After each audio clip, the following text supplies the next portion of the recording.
HarperCollins presents Nightingale House by Steve Freck, narrated by Jeff Harding. Nightingale House was not born with secrets. They were created here, sealed within its walls, buried deep beneath its floorboards. Most of us never know what truly happened in the rooms we live in before we arrived. We never hear about the tragedies that unfolded where we now sleep, or the unspeakable acts that once took place in the basement long ago. And in most houses, those secrets fade with time. They are forgotten. But Nightingale House is different. It does not forget.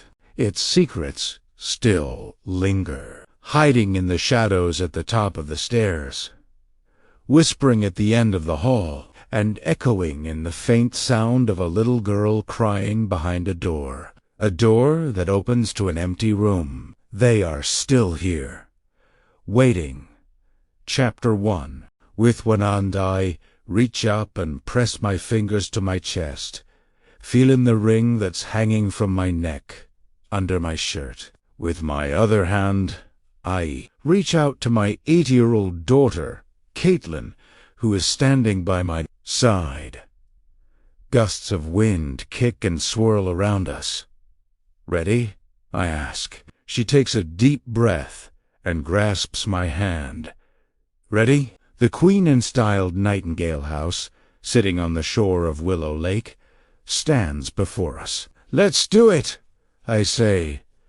We begin slowly walking up the stone path. The gables of the house, with its turret room, loom above as we approach. The wind does its best to knock us off course, but we eventually reach the wraparound porch step up to the heavy oak door. I fish the key out of my pocket and offer it to Caitlin. "Care to do the honors?" She stares up at me with those big blue eyes. She looks so much like Nicole, it hurts. I know Caitlin is missing her mother right now just as much as I am.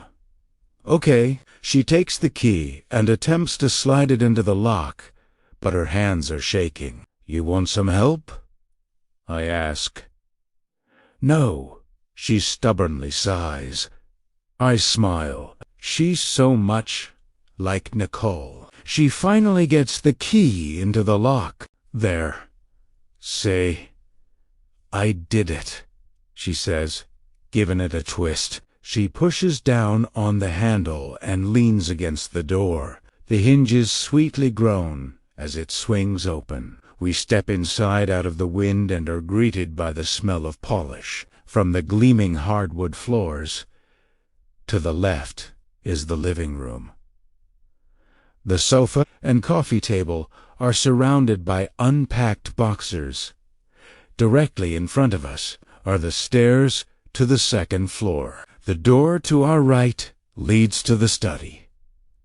No, I forgot. We were going to call it my writing room. It's where I'm going to write the sequel to In the Shadows of Justice. A couple years ago, I was a struggling writer, working as a substitute teacher, trying desperately to support a wife and child. We were living in a crammed 2-bedroom apartment in Portsmouth, New Hampshire, with this dream that one day my little stories would become bestsellers. So far, all I had to show for it were 2 books that hadn't gone anywhere. It felt like Dee's third one, a political thriller, was my last shot. Nicole and I had a routine.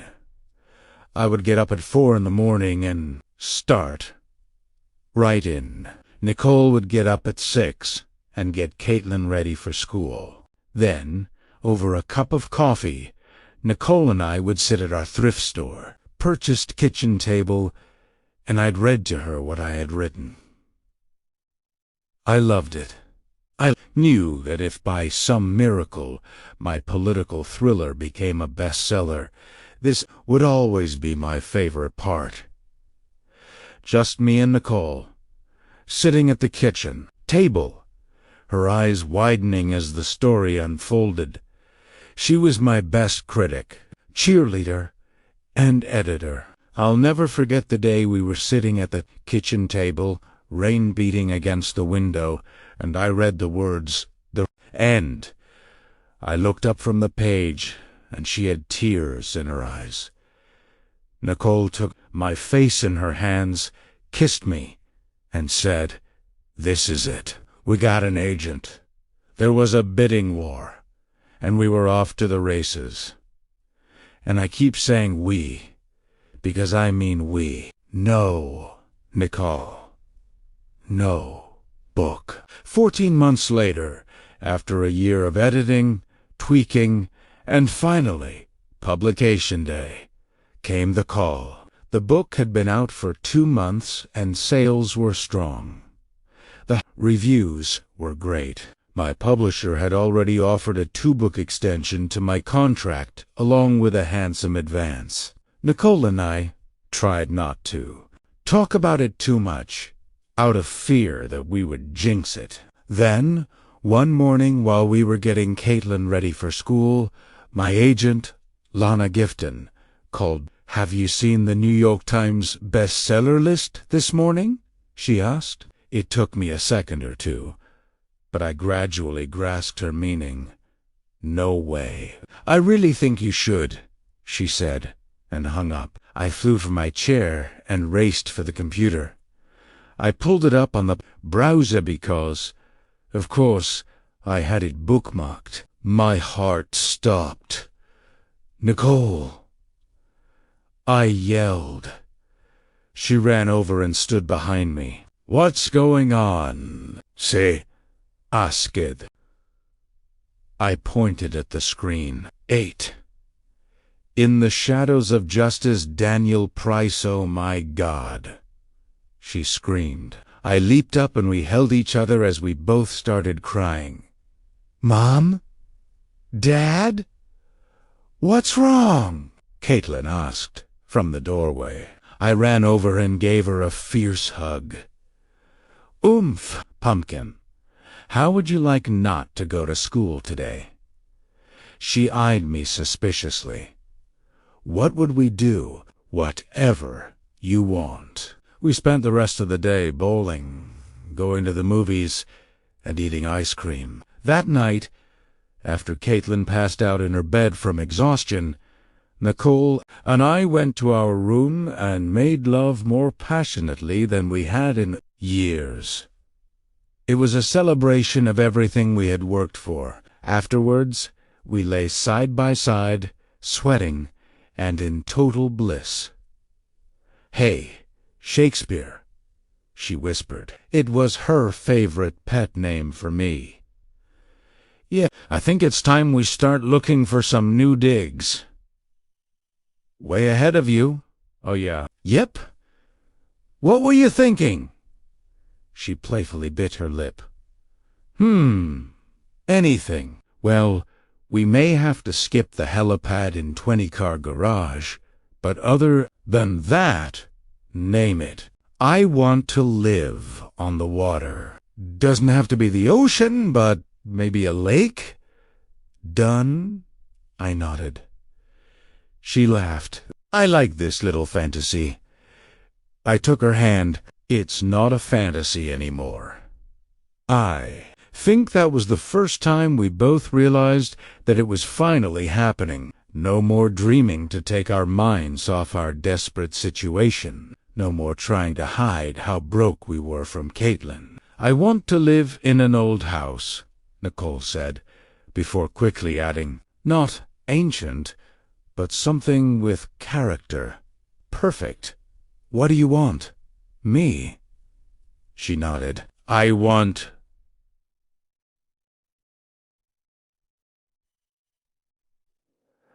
Round 2. She laughed as I pulled her to me. It took Nicole all of 36 hours to find the Nightingale House. I was in love from the moment she showed me the pictures online and told me the house had a name. It was also within our price range, only an hour away in the town of Kingsbrook, Maine, and we had 4 hours until Caitlin would be home from school. "Let's go," she said, grabbing my wrist. The excitement on the drive up Highway 16 was too much for conversation. The house, the town, it was all too perfect. We exited at Kingsbrook Willow Lake and drove down Main Street, which was lined with stately homes, all of them at least 100 years old. The town square was rimmed with coffee shops, antique stores, and cafes. The directions took us into the outlying forests. It was autumn, and the trees were splashes of red, orange, and yellow. One last turn, and Willow Lake came into view. The road, which ran parallel to the shore, was dotted with houses, the last one being the Nightingale House. The pictures hadn't done it justice. They couldn't have. To see the porch, the gables, and the turret room looking out over the lake on a computer screen was one thing, but to be standing in front of it was something different, entirely. Walking up the stone path, Nicole appeared to be in some sort of trance. A realtor with a spindly frame and glasses that required him to constantly push them up the bridge of his nose greeted us on the porch. "Mr. and Mrs. Price?" he asked. "That's us," I replied, since Nicole was incapable of speech. "Pleased to meet you," he said, offering his hand. "I'm Mark Stolowski." I shook it, and he made a grand, sweeping gesture towards the house. "Well, here she is. Built in 1893 by, Mr. Ah, I interrupted. Stolowski, great. I'm going to need you to do me a favor. Of course, I'm going to need you to sit this one out." He blinked. "Yeah, I'm sure." "Okay."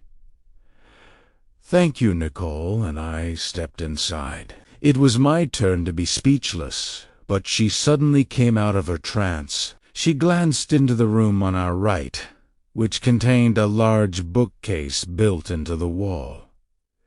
"That's your study." She was about to go into the living room, but stopped. "No. Correction. That's your writing room." "Love it," I replied. She quickly resumed her path into the living room. "Couch, recliner, television," she said, pointing around the room. "Awesome!" I followed her into the dining room. A large window offered a stunning view of the lake. A wooden pier jutted out into the water. "We're eating dinner here every night," she said. "I'll cook," I offered. She grimaced. We'll see." We moved into the kitchen. A back door led to a deck and the backyard. While the house had kept its old charm, the kitchen had all the modern conveniences with updated appliances and an island counter. There was small alcove with a window overlooking the lake. "Coffee, right there, every morning," I said. "While you read to me," she added. Nicole went over to a small wooden door and opened it. "Pantry?" I asked. "No." She went through, and I heard her footsteps descend. Creaky wooden stairs. I crossed the kitchen and followed her into the darkness. I kept my hand against the cool stone wall to my right for balance. On Sawiri at the bottom of the stairs, Nicole went to the middle of the room and pulled the chain of a small, bare light bulb that was barely visible in the darkness, hanging from the ceiling. The light bulb had to be decades old and weakly glowed, barely illuminating the space. "And the basement," she said. "Yeah," I weakly offered. There wasn't much to say beyond that. Wooden shelves rested against the walls and planked floors. "Upstairs?" I asked. "Upstairs," Nicole confirmed and snapped off the light. We bounded back up the steps and hurried through the house like children having a race. "Almost done," I called out through the open front door to the realtor as we passed. He had to think that we were crazy as we charged up the stairs to the second floor. At the top of the stairs, the hallway stretched out before us. To the right was the turret room. The windows offered an almost panoramic view of the lake. The ceiling vaulted to a point, and a closet was near the door. "Caitlin's room?" I asked. "I don't know." "You think it might be too much of a change for her?" I shrugged. "We'll ask her. We're gonna spoil that kid." "Damn right. We are." We went into the blue guest room across the hall from the turret room. I stood behind Nicole in the doorway. "Guest room? Until we give Caitlin a sibling," Nicole replied. I wrapped my arm around her waist, playfully growled, and nibbled her neck. She laughed and spun away from me. "We're not done yet." We went down the hall to the master suite. I opened the door and we both gasped. The walls were paneled in rich, rose-stained wood. A fireplace was nestled into the far wall, and a door in the corner led to the bathroom. "Our bedroom would have a fireplace," Nicole whispered. "Our bedroom would have a fireplace." We walked back downstairs in a daze. It didn't seem possible that this house could be ours. We stopped in the living room and faced one another. "Do you want to live here?" I asked. "I know it sounds weird, but I feel like E1000's supposed to be here." "Do you want to live here?" I nodded. We kissed and held one another with our foreheads pressed together. "Nicole, we're home." We kissed one more time, and then I called towards the front door. "Mr. Kowalski? It's Stalavsky." Nicole corrected me with a giggle. "Sir?" I yelled, playing it safe. The realtor stepped inside and stopped at the image of Nicole and I, holding one another in the living room. "So, do you have any—" "We'll take it," Nicole said. 2 months later, once the papers had been signed, we brought Caitlin to the Nightingale House. Nicole was still unsure if Caitlin would go for the turret room, but I never doubted it for a second. She walked through the bedroom door and fell in love. We had a hard time pulling her away from the windows as she looked out over the lake. Her bedroom in Portsmouth didn't have a closet, so she even viewed that as a luxury. She ran into the middle of the room, stared up at the ceiling overhead, and began spinning around. Then we showed her the blue guest room and the master suite. She dutifully paid attention, but I could tell her heart was still in the turret room. We went back down the hall and stopped in between the doors to the turret room and blue guest room. "Are we really going to live here?" Caitlin asked. "Yup," Nicole said. "And you can have your pick. You can have the blue room or the other." Caitlin dashed into the turret room. This one. I want this one," she cried as Nicole and I watched from the doorway. "Why this one?" I asked. "Because I'll be like a princess in a castle." It was so damn cute. I almost had to sit down. Afterwards, we drove back into Kingsbrook and had milkshakes at a place called Murphy's. Well, Caitlin and I had milkshakes. Nicole had hot chocolate. Murphy's was like a soda shop out of the 1920s. The namesake was the owner's black lab, who was sleeping in a bed on the floor by the register. The place was packed. but we were lucky enough to grab a booth. Caitlin watched people passing outside the window and began making up stories for them. That's Mr. Teffelbottom. He's a scientist that does experiments in his basement, she said. And there's Mrs. Longshanks. People say she's a witch. Nicole and I exchanged a glance. This had been a little bit of an issue with Caitlin. She liked to tell stories. Most people would have said she had a problem with lying, but since she was our kid, we preferred to call them stories. She also tended to tell them when she was overexcited. We viewed it as mostly harmless.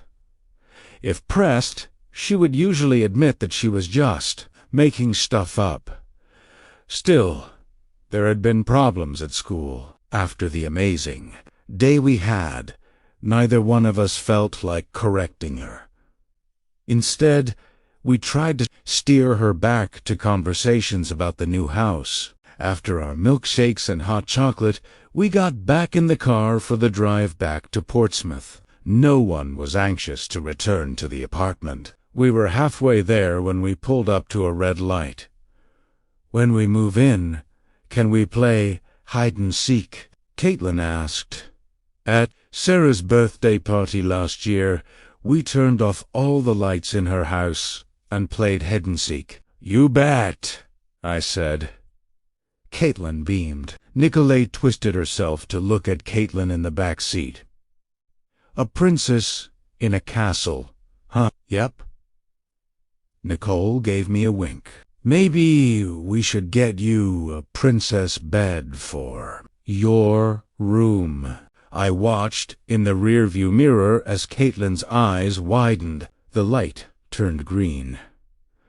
I pulled forward and smiled at Nicole. "Our Ellis Meth." That's when I saw the blinding headlights in the window over her shoulder. There was a sickening crunch and the sensation of every bone in my body flying apart. Then, nothing. Caitlin lets go of my hand, and I follow her as she walks through the living room and into the dining room. When she stops, I can see the angry red scar on the back of her neck. Her shoulders sag. "I fil Italiano." I can feel Nicole's absence starting to overwhelm Caitlin. Starting to overwhelm me, too. It's been overwhelming me for months, but I have to be strong for Caitlin. I can never let her see me like that. "Hey, you know what?" I ask. She turns to me. "What?" "I think there's something in your room." She cocks her head. "What is it?" I playfully shrugged. "I don't know." "Then, how do you know?" "T.A. Pumpkin, you should go see your room." She gives me one more quizzical look and then starts slowly walking back to the stairs as I follow. The closer she gets, the faster she goes. By the time I reach the stairs, she's reached the top and turns into her room. I take my time catching up. Halfway up, I hear her squeal with delight from her bedroom. I reach the top of the stairs. All the doors in the hallway are open.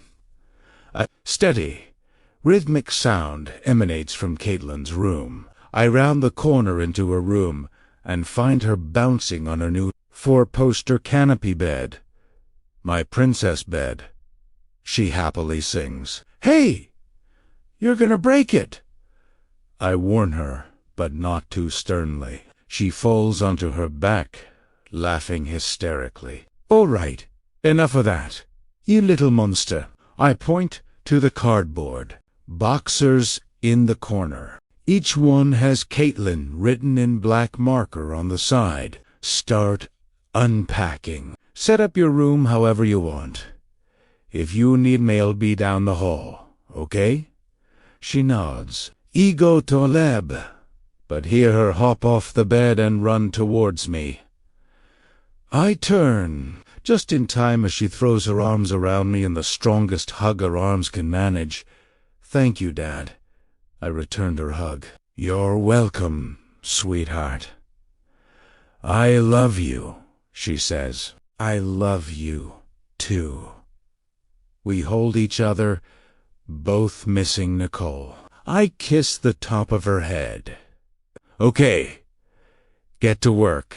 She goes to the boxers. As I turn and leave, I hear her ripping the tape, too. Unpack as I walk down the hall to the master bedroom. This door was open a moment ago. There has to be a draft somewhere. I can hear the wind battering the house. Oh well. I open the door and go inside. April 7th, 1900. I love it. I simply love this journal. I've never kept a journal, but I will try to do so, especially because of who gave it to me. But more on that in a little while. The party was fine, but I'm much too shy for public gatherings. Besides, while it was my 17th birthday, the party wasn't really for me. It was Father's way of introducing us to Kingsbrook before we opened the pharmacy. I know Father is excited, but he's been excited for every other business he's put his hand to, like the grocer's or the launderer, and they've all been disasters. This time, though, I heard him promise my stepmother, Carol, that it would be a success. The party was held at the house we're renting in town. We can't afford to buy a house, but Father wanted us to appear successful because it will give people more confidence in the pharmacy. Father also wanted the party to be as elegant as possible, but since we don't have the means to buy a house, we certainly don't have the money to hire caterers or planners. Everything fell to Carol, and she was stretched to the limit. I felt horribly for her and tried to help as much as I could, but Father insisted that I was to be the centerpiece of the party. As the party began and the guests arrived, I did my best to be cordial. As Father introduced me, but after the introductions, he would forget all about me and go on and on about the pharmacy. It became so embarrassing that I had to step outside to get away. Just for a moment, I went to the backyard and hid out of sight behind one of the oak trees. I thought I was alone, but there was someone else there, hiding from the party as well. He was tall, with dark hair and striking blue eyes. Those eyes stopped me in my tracks. You can imagine my surprise when I saw that he was drinking from a flask. He was just as shocked to see me as him. He then got this little smile on his face and held out the flask. He was offering me a drink. Unable to speak, primera le quedawai back to the party. But I couldn't stop thinking about that vicious little smile and those piercing blue eyes. Later, at dinner, while Father was giving an overlong toast in which he thanked everyone for welcoming us to Kingsbrook and extolled the virtues of the soon-to-open pharmacy, I saw the man seated next to a blonde woman a few tables away, while everyone else was politely listening to Father ramble on. The man and I locked eyes. He still had that little smile. Once dinner was over, we moved on to the presents. It was so uncomfortable. People premeditated Latino giving me presents, but I did my best to be truly appreciative. There were some pieces of jewelry, a book of poems, some things called crayons, and other When it came time, it was the blonde woman who stood and presented the gift, which was wrapped in tissue paper. She wished me a happy 17th birthday and handed it to me. I unwrapped the tissue paper, and inside was this journal. The engraving on the front is so wonderful, and the lock is so clever. The man, who I assumed was her husband, sat in his chair and nodded in my direction. I nodded back. After presents, I tried to keep my eye on the man as he mingled with other guests. He appeared charming and engaging. Those eyes sparkled every time he laughed. Everyone seemed to enjoy his company. Primera, would say, more than myself or father's attempts to promote the pharmacy, he was the center of attention at the party. I did find it odd that he rarely spoke to his wife, and I began to feel as though he was deliberately avoiding me, even though we continued to exchange glances. At one point, father grew frustrated and tried to wrestle the attention away from the man to talk about the pharmacy. Again, I was so embarrassed that I had to escape to the kitchen. There, I found Kara desperately setting up a tray of desserts for the guests. "What are you doing in here?" she asked. "Father's being unbearable about the pharmacy," I replied. She rolled her eyes in agreement. "Well, don't stay away too long. It is technically your party." She took the tray and went out into the living room. I stayed out of view as the door swung open and waited for it to close. It was hot in the kitchen. Carol had opened the window and I could hear voices outside. I glanced out, and just below the window I saw two girls talking. I couldn't make out their faces, only the tops of their heads.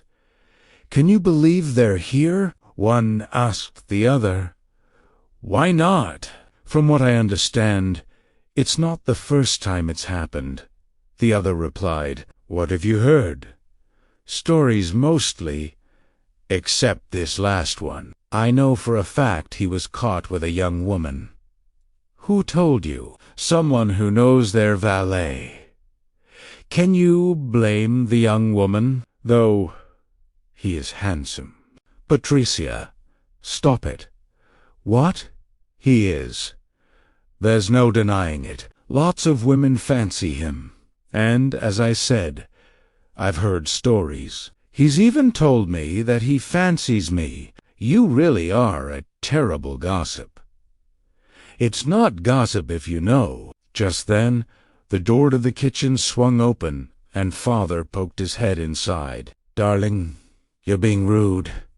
People are asking where you are." At the sound of father's voice, the girls below the window hurriedly walk Hawaii. The one named Patricia glanced back and our eyes briefly met before they rounded the corner of the house. "Come on," father insisted.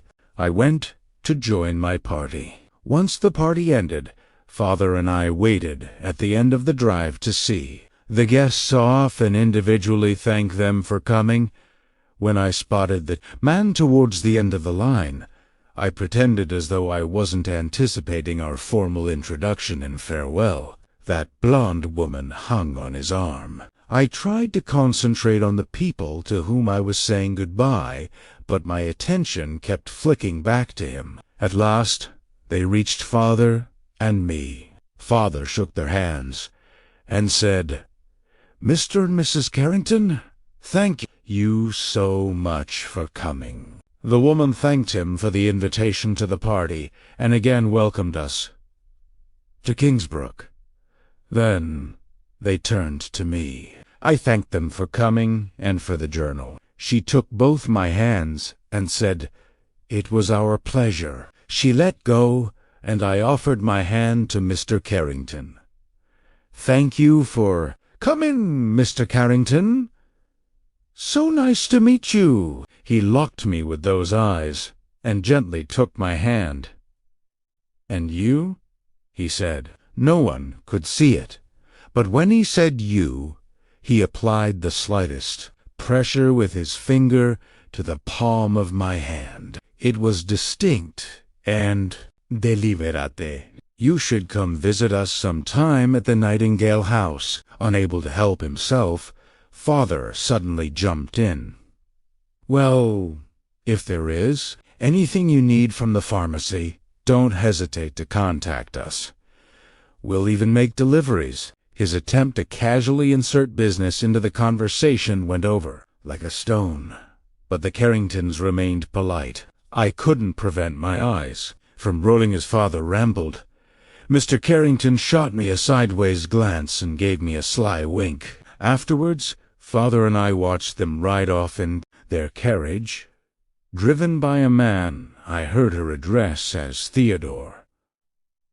Then we saw the rest of the guests off. I'm in bed now, and I can't stop thinking about him. This journal is such a perfect gift. Although I only shared a few words with him all night, I feel like he gave me the most attention. This town may not be all bad. Good night. Chapter 2. Through the open door of the bedroom, I can hear Caitlin singing to herself down the hall as she unpacks. My unpacking is relatively easy. I hang my clothes in the closet and I tuck away the rest in the dresser. I'm not much of an interior designer, so the walls are going to remain bare. The only decoration is a photo on the mantel over the fireplace of Nicole and I on our wedding day. Now, I'm sitting on the corner of the bed with the last thing that needs to be put away, a small cardboard box. I stare at it for a moment, then flip open the lid to reveal the small, snub-nosed pistol resting inside. I purchased it at a pawn shop a few months earlier, during what was my lowest point after Nicole's death. It was an impulse buy that I immediately regretted, but I can't bring myself to get rid of it. I keep the bullets in the drawer below the top drawer in a pretense of safety. Nicole would be furious if she knew I had a gun in the house. But Nicole's not here, is she? I mumble to myself and instantly feel ashamed. I close the lid, go to the dresser, tuck the box into the back of the top drawer, bury it behind pairs and pairs of socks, and push the drawer closed. The wind blasts across the top of the chimney, filling the room with a soft wail. I take in my new bedroom. It feels cold, like the room descent one may err. The shadows on the walls don't seem to match what's around me. It's a ridiculous thought. Of course, the room feels unwelcoming, because this isn't the same room as before. I was supposed to share this room with Nicole, and now she's not here. That's all. I'll get used to it. I really don't have a choice, do I? The wind gusts again, causing a louder wail than before. But not right now. I think, and head out the door. A gust of wind rattles the window above the sink. "Bowl," Caitlin announces. She hands me the bowl and I place it on the shelf in the cabinet. She takes another paper-enclosed item out of the box marked kitchen and unwraps it. "Little bowl," she declares. "Thank you," I reply, and place it next to the stack of other bowls in the cabinet. After unpacking our rooms, Caitlin wanted to help with the rest of the house. I wasn't going to say no, and figured that the kitchen would be the room with the most objects she could help with. At first, she delighted in unwrapping the items, like she was unwrapping Christmas presents.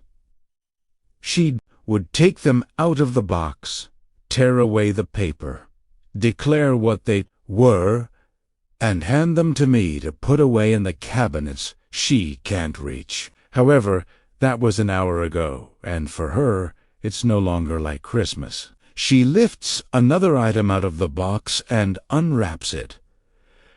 "Bowl," she sighs, disappointed. "Thank you," I say, repeating our process. "We have a lot of bowls," she says.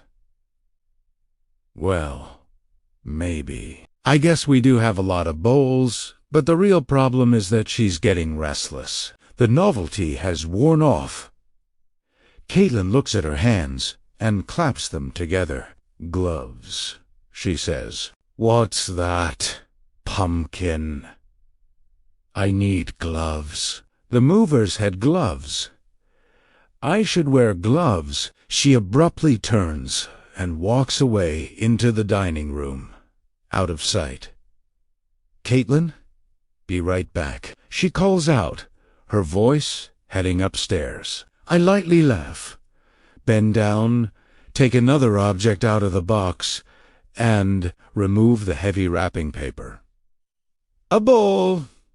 Caitlin may have a point. Another gust of wind rattles the window, drawing my attention, and I glance out across the lawn towards the lake. Nicole is standing by the shore. She's staring right at me, unmoving, with a fearful, anxious expression. The wind whips her hair about her face. The window continues trembling in the frame. Behind her, the surface of the lake ripples from the wind. She looks so worried, so scared. It says THOK. I'm ready.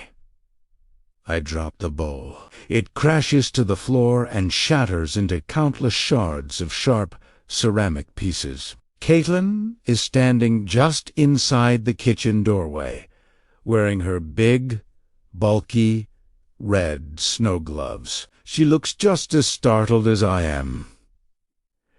Pumpkin, you scared me? I exhale, clutching my chest. I'm sorry. We stare at the broken pieces. It's okay, Dad. We have a lot of bowls. She stares at the pieces a moment longer, and then has an idea. I'll go find the broom. She proclaims like she's going on a new adventure, and stomps away. I turn back to the window. Nicole is gone. A few hours later, I'm in the living room, working on that most essential of projects, the entertainment center. Caitlin is reading a book on the couch. I've already hooked up the television. It's resting on the floor while broadcasting a Cubs game. They've brought in their ace relief pitcher, who has promptly blown a 2-run lead. Oh, you jock!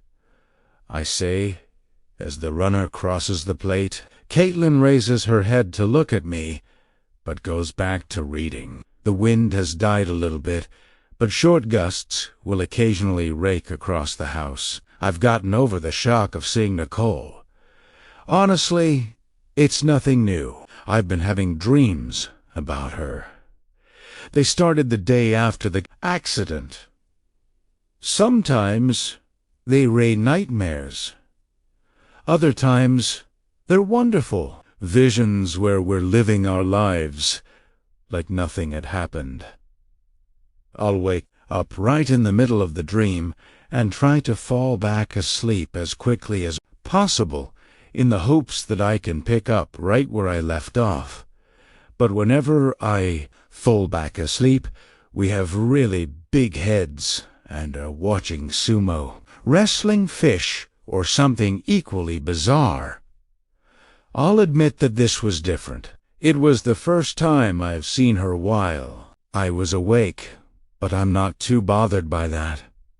After she died, Permetta uscito feel like she was around all the time at the apartment, and today of all days, when I was missing her more than I thought possible, of course I would see her in my mind's eye. I've come to grips with the idea that the next few weeks and months are going to be tough with moving into a new house without Nicole. I don't know how I'm going to react, but I'm just going to have to roll with the punches. There's a knock at the door. Hello? A sing-song voice rings from the porch. I stand up and walk to the door. I open it to find a woman in her early 60s with short dyed hair, remains almost motionless against the wind. Her cheeks are creased in, laugh lines. Her eyes sparkle, as does her jewelry. In one hand, she has a plate of cookies. In the other, she's holding a bottle of scotch. She is clearly in a class by herself. Are you my new neighbors? She smiles. "I believe so," I reply. "Come on in." "Thank you." She steps inside and I close the door behind her. Mildred Johnson. "I live next door." "Hello, Mildred Johnson." "I'm Daniel Price, and this is my daughter, Caitlin." Caitlin gets off the couch and joins us. "It's a pleasure to meet you," Mildred says, with, of all things, a curtsy to Caitlin. Caitlin loves it and tries to return the gesture. "Nice to meet you, Mrs. Johnson." "Oh, you can call me Mildred. I wanted to welcome you to the neighborhood." She offers the plate of cookies to Caitlin. "These are my legendary twice-banked cookies. The trick is, just as they start to rise, when you're baking them, you spank them down with a spatula." Caitlin takes the plate. "Thank you, Mrs. Jones. I mean, thank you, Mildred. You are so welcome, and this is for you," she says, extending the bottle of scotch in my direction, but stops. "You're not on the wagon, are you?" I laugh. "Nope." "Oh, thank God," she sighs, and hands it to me. I don't recognize the label, but I do notice that the bottle has been opened and some of the liquid is gone. Mildred reads my mind. I had to know if it was any good, she offers without a hint of shame. "And now it's my turn. Care to join me?" We spend a little while talking in the kitchen, while Caitlin enjoys one of Mildred's twice-banked cookies. The wind has finally died down to a gentle breeze, and we head outside. Mildred and I sit on the back porch, sipping our scotch, enjoying the sunshine, and watching Caitlin stand knee-deep in the water and attempt to skip rocks. Occasionally the wind will kick back up for a second, grab hold of one of the flat stones Caitlin just threw, and send it sailing to the left. "So, Daniel Price, what do you do for a living?" "I'm an author." She raises an impressed eyebrow. "Really? What do you write?" "Novels. Anything I would know. Maybe In the Shadows of Justice." "It's a political thriller." She shakes her head. "Nah, I only read the steamy stuff. If I'm not going to blush, I want nothing to do with it." I chuckle and take another sip. It is good scotch. "Is there a Mrs. Price?" she asks, hesitantly. "There was. She passed away 8 months ago." "Oh, that sucks." "Yes, it does." She contemplates her scotch and shrugs. "Still, a sexy, single, successful author. The women of this town will eat you alive." She catches me mid-sip, and I erupt in a fit of laughter and coughing. I've found that there's a ritual to disclosing Nicole's death. I'll be having a pleasant conversation with someone. They'll ask. I'll tell them. There's a moment of awkward shock. They'll offer their condolences, and then a shadow hangs over the rest of the conversation. It's refreshing for someone to take it in their stride, and I'm oddly thankful for it. Besides, I knew Nicole's sense of humor, and she would have found it hilarious. "What about you, Mildred Johnson?" I ask, after the coughing subsides. "Is there a Mr. Johnson?" "Yep. That's how I bought that 30 years ago," she says with a wave towards her house, which is about 100 yards down the shore, then looks back at the Nightingale House. "You'll love this place. Did you know the people who lived here before us? The Thompsons, wonderful people. They were getting older, and the house was getting to be too much for them. They moved to some good place in Florida.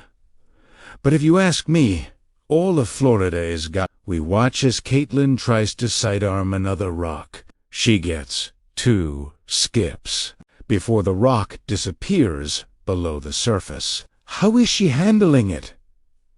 Her mom and all? Mildred asks. It's rough. We were all in the car, together.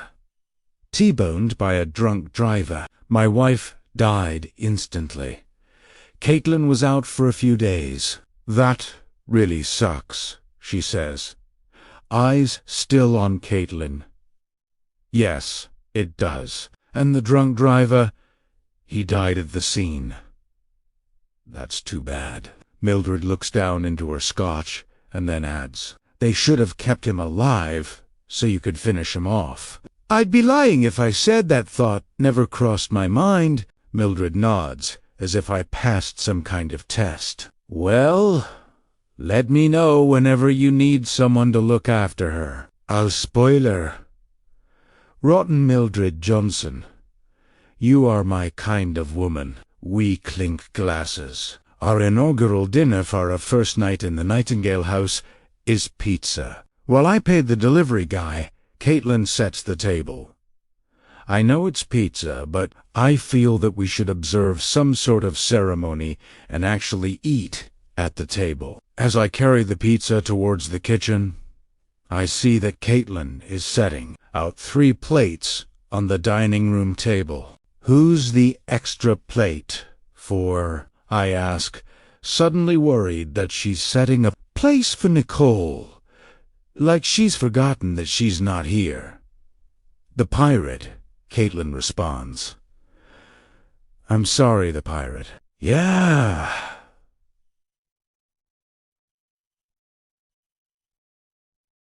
I met him outside when I was throwing rocks. You didn't see him. You and Mrs. Johnson were talking. Honestly, I'm a little relieved. Is he joining us for dinner? He said he might stop by, she replies, completely unfazed. Do pirates even like pizza? Everyone likes pizza, Dad. I suppose she's right. I'm weary of the story, though. Since Nicole's death, Caitlin's lying has become much worse. She would tell me things about her friends at school that alarmed me. But a little investigation would show that she had made it up. I tried to get her to stop. Each time, she said that she understood that it was wrong and promised to stop, but she kept doing it. Finally, I took her to a child psychologist. He said her fantasies were a normal coping mechanism for Nicole's death. Caitlin's reality had been shattered, and her active imagination had been providing an escape. He added that I should only worry if she started believing the stories she was making up. As it stood, she never insisted they were true if I questioned her about them. I know I'm not supposed to let her get away with these little stories, but it's been a long day. We're starving, and if I'm going to allow myself some room to process things and not freak out, I should probably do the same for Caitlin. After dinner, we both get ready for bed and crash on the couch to watch a Disney movie we've seen 100 times before. By the end, Caitlin is already fast asleep in her nightgown, drooling on my shoulder. I'm not too far behind. The movie ends. I reach over, pick up the remote, and hit the power button. The screen goes dark. There's a man standing next to the television. I throw a hand over Caitlin and quickly turn on the lamp on the end table, nearly knocking it over in the process. The shadows are obliterated. Dad! Caitlin mumbles, rubbing her eyes. What's going on? I'm still shaking! I glance around the room. Caitlin and I are alone. It's okay, Pumpkin. Sorry. Daddy was having a bad dream. She sits up, more asleep than awake. About what?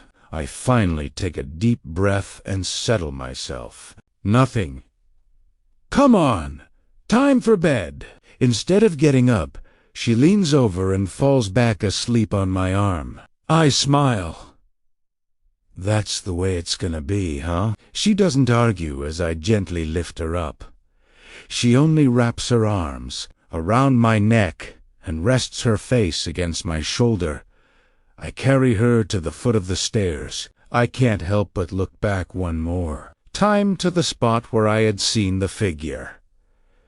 There's no one there.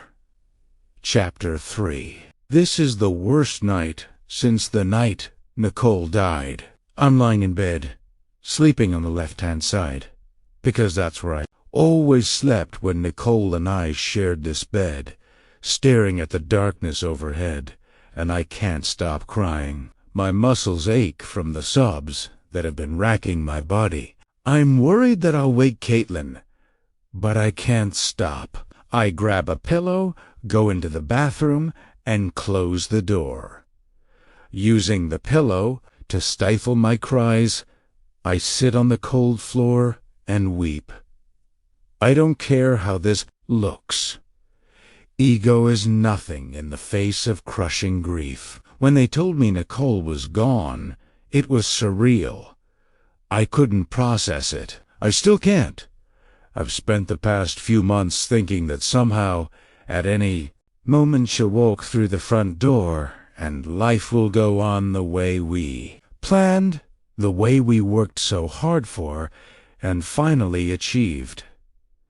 After the accident, Caitlin and I lived in the old apartment, and it always felt like Nicole was nearby. But now, in these new surroundings, I don't feel her anymore. For the first time, it feels like she's truly gone. After I don't know how long I've been sitting on this floor, sobbing, I press my face into the pillow and scream with every fiber in my body. Scream again, and again, and again, until my lungs finally give out. That's it. I lean back against the wall and take deep breaths that catch in my chest. The sobs stop because I no longer have the strength. The bedroom door creaks open. Damn it. Despite my efforts, I must have awoken Caitlin with my crying. Quickly wipe my eyes, expecting to hear her call out to me or her footsteps. Approach the bathroom. But once the hinges of the bedroom door stop, there's silence. Caitlin, no answer. I pull myself up off the floor and go out into the bedroom. The door is open, but the doorway's empty. I grab my phone as I cross the room and check the time. 2:42 a.m. This long night just got longer. I poke my head into the darkened hallway. The only light is coming from the nightlight in Caitlin's room, which is spilling out from the crack under her door. I quietly moved down the hall towards her bedroom. She must have gotten scared when she heard me crying and went back to bed. I get closer, and my suspicions are confirmed. I can hear whispering coming from behind her door. I carefully press my ear against it. I can't sleep. I can't sleep. I tap against the door and gently open it. Caitlin, I'm sorry. I didn't want. The nightlight casts a soft glow around the room. Caitlin's asleep. She's contorted herself into a ridiculous position with one leg off the bed and her butt up in the air. Caitlin, maybe she's pretending to be asleep to avoid talking to me. I get closer and see that she is out cold. I quietly turn, step out of the room, and close the door behind me. I'm way more tired than I realized because I'm hearing things. I need to get back to my room, crawl into bed, and try to SL drip. Drip. A spin around it came from somewhere on the stairs. I pull up the flashlight app on my phone and scan the stairs. They are dry. There are no water spots on the ceiling, either. Drip, drip. It's coming from downstairs. As quietly as the stairs will allow, I creep down to the first floor. I wait at the bottom of the stairs, searching everywhere with the light from my phone. Unconsciously, I steal a glance to the television where I thought I saw the figure earlier, but there's no one there. Drip, drip. Wait! Now it's coming from the dining room. My blood begins to boil. I believed Stilovsky when he said that all the pipes had been inspected. Now I'm going to have to pay what will probably turn out to be thousands of dollars to fix it. I go into the dining room and wait. And wait. And wait. I continue searching the ceiling and the floor, but everything is dry. My heartbeat begins to slow. My breathing returns to normal. This is pointless.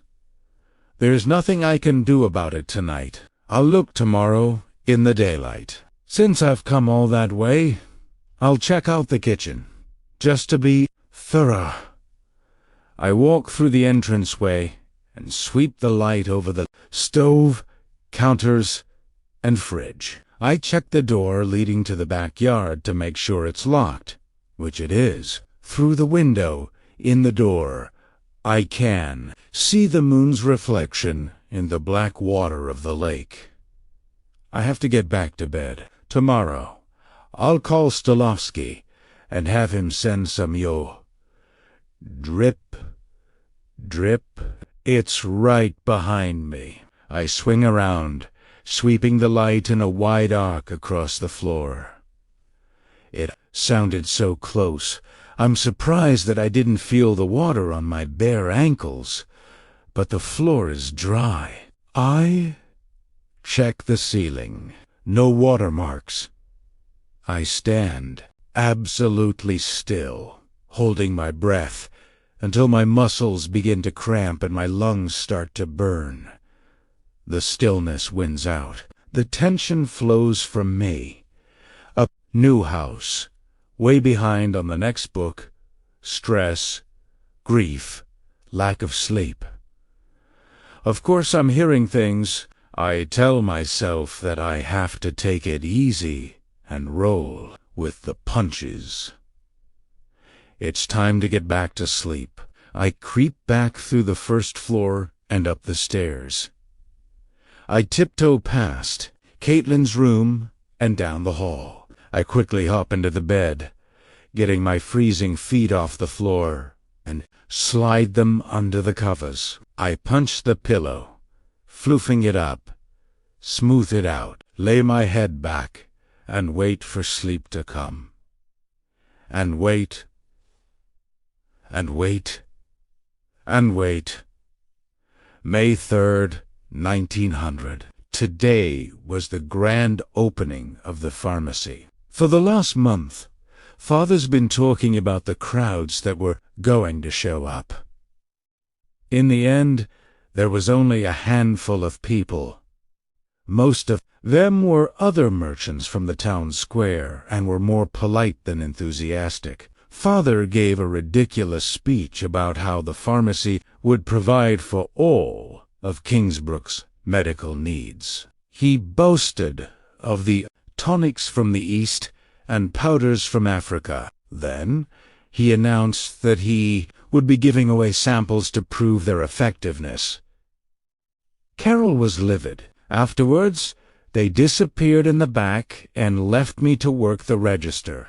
The machine jammed and I needed Father's assistance. I went through the curtain to the storeroom and found them arguing. Carol was furious and said he was throwing money away.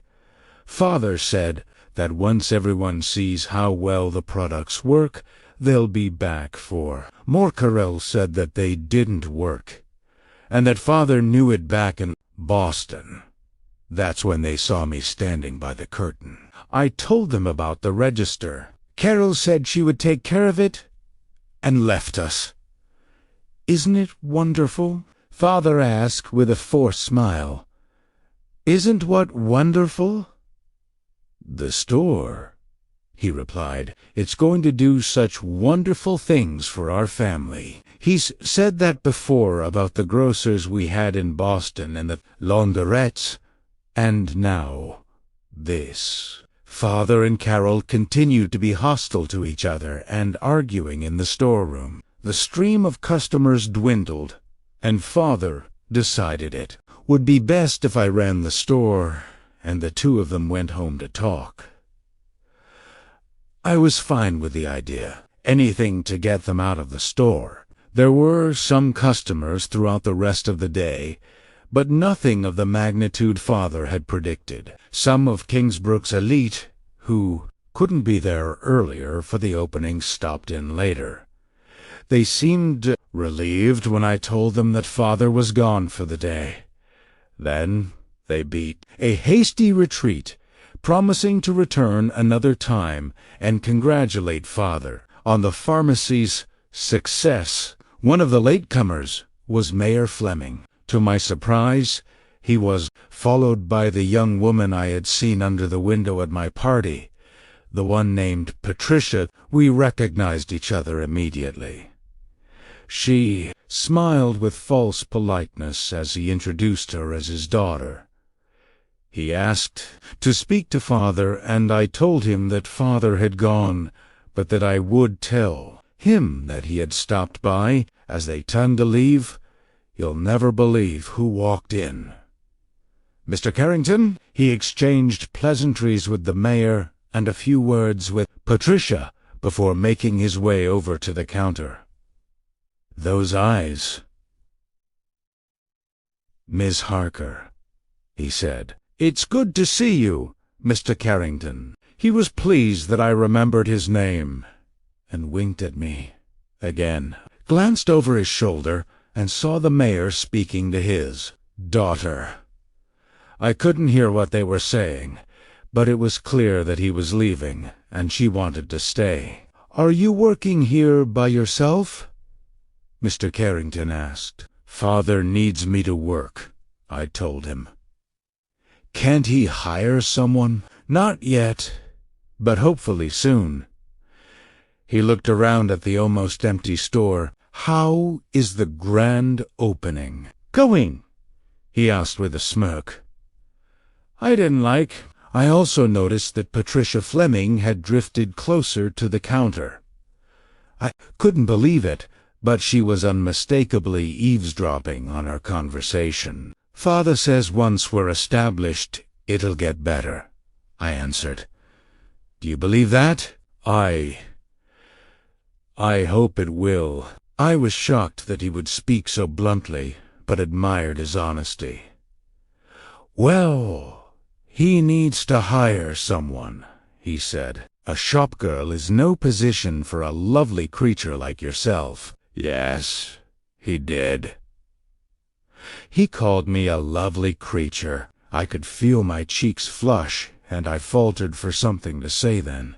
I remembered the present they gave me for my birthday. Thank you for the journal, I said. It was my wife's idea, but I'm glad you enjoy it. I do. I've been writing in it almost every day. Is every day worth writing about? He asked. I told him it was a good outlet for my thoughts, to which he replied, and your deepest, most secret desires, I hope. I know it may have been a little inappropriate, but it was also fun. I have never met someone who is so intimidating, so clever, and so handsome. Was also enjoying the look of shock on Patricia Fleming's face that she was trying to Ive. And how is your wife? I asked. She's fine. She's at her mother's in Boston. along with our valet.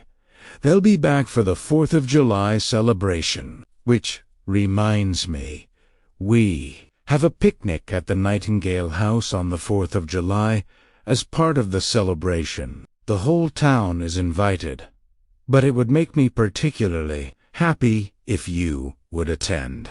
I could think of nothing. I wanted more, but told him that I may have to work. He said that was nonsense, and that all the shops are closed on the 4th of July.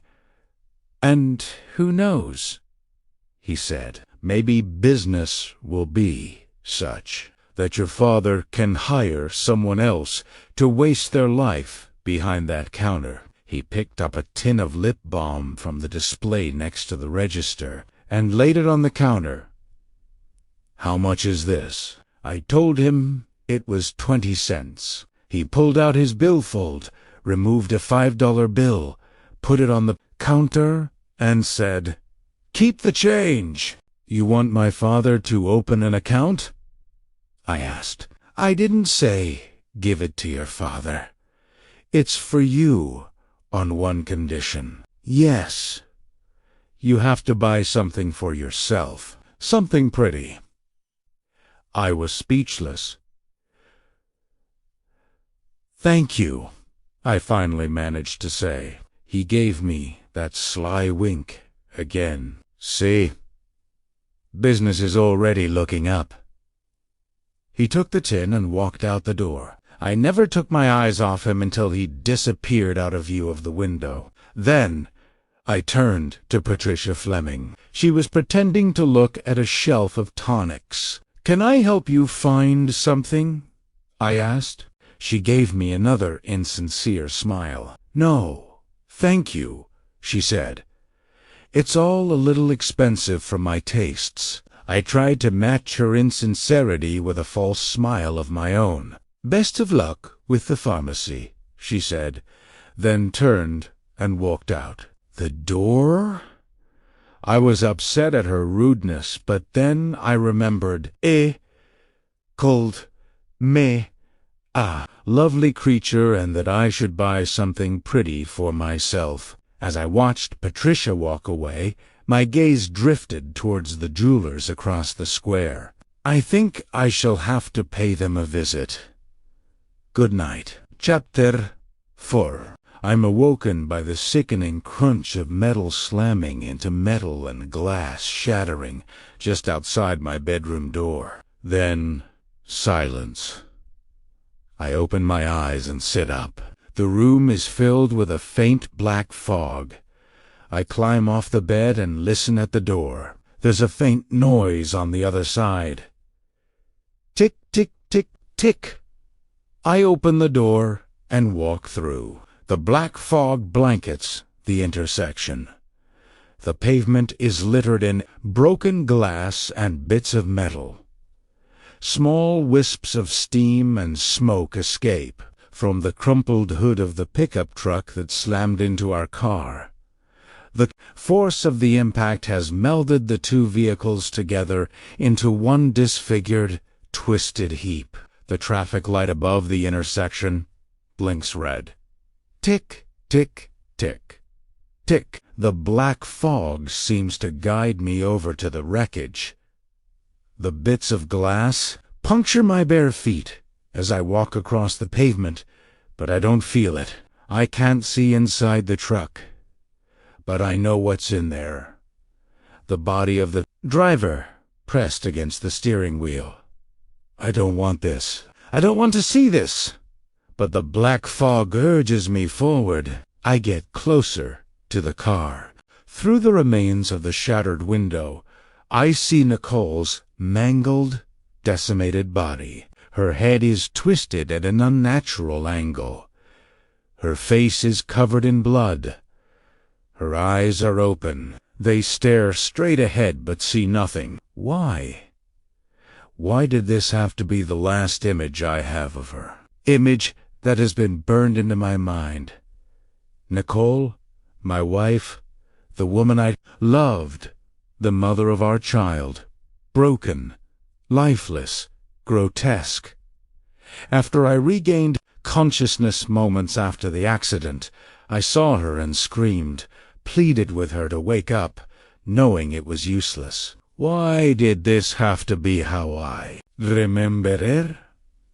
It's the cruelest trick, added to the cruelest joke of being hit by a drunk driver. I looked past Nicole's mauled body to the back seat.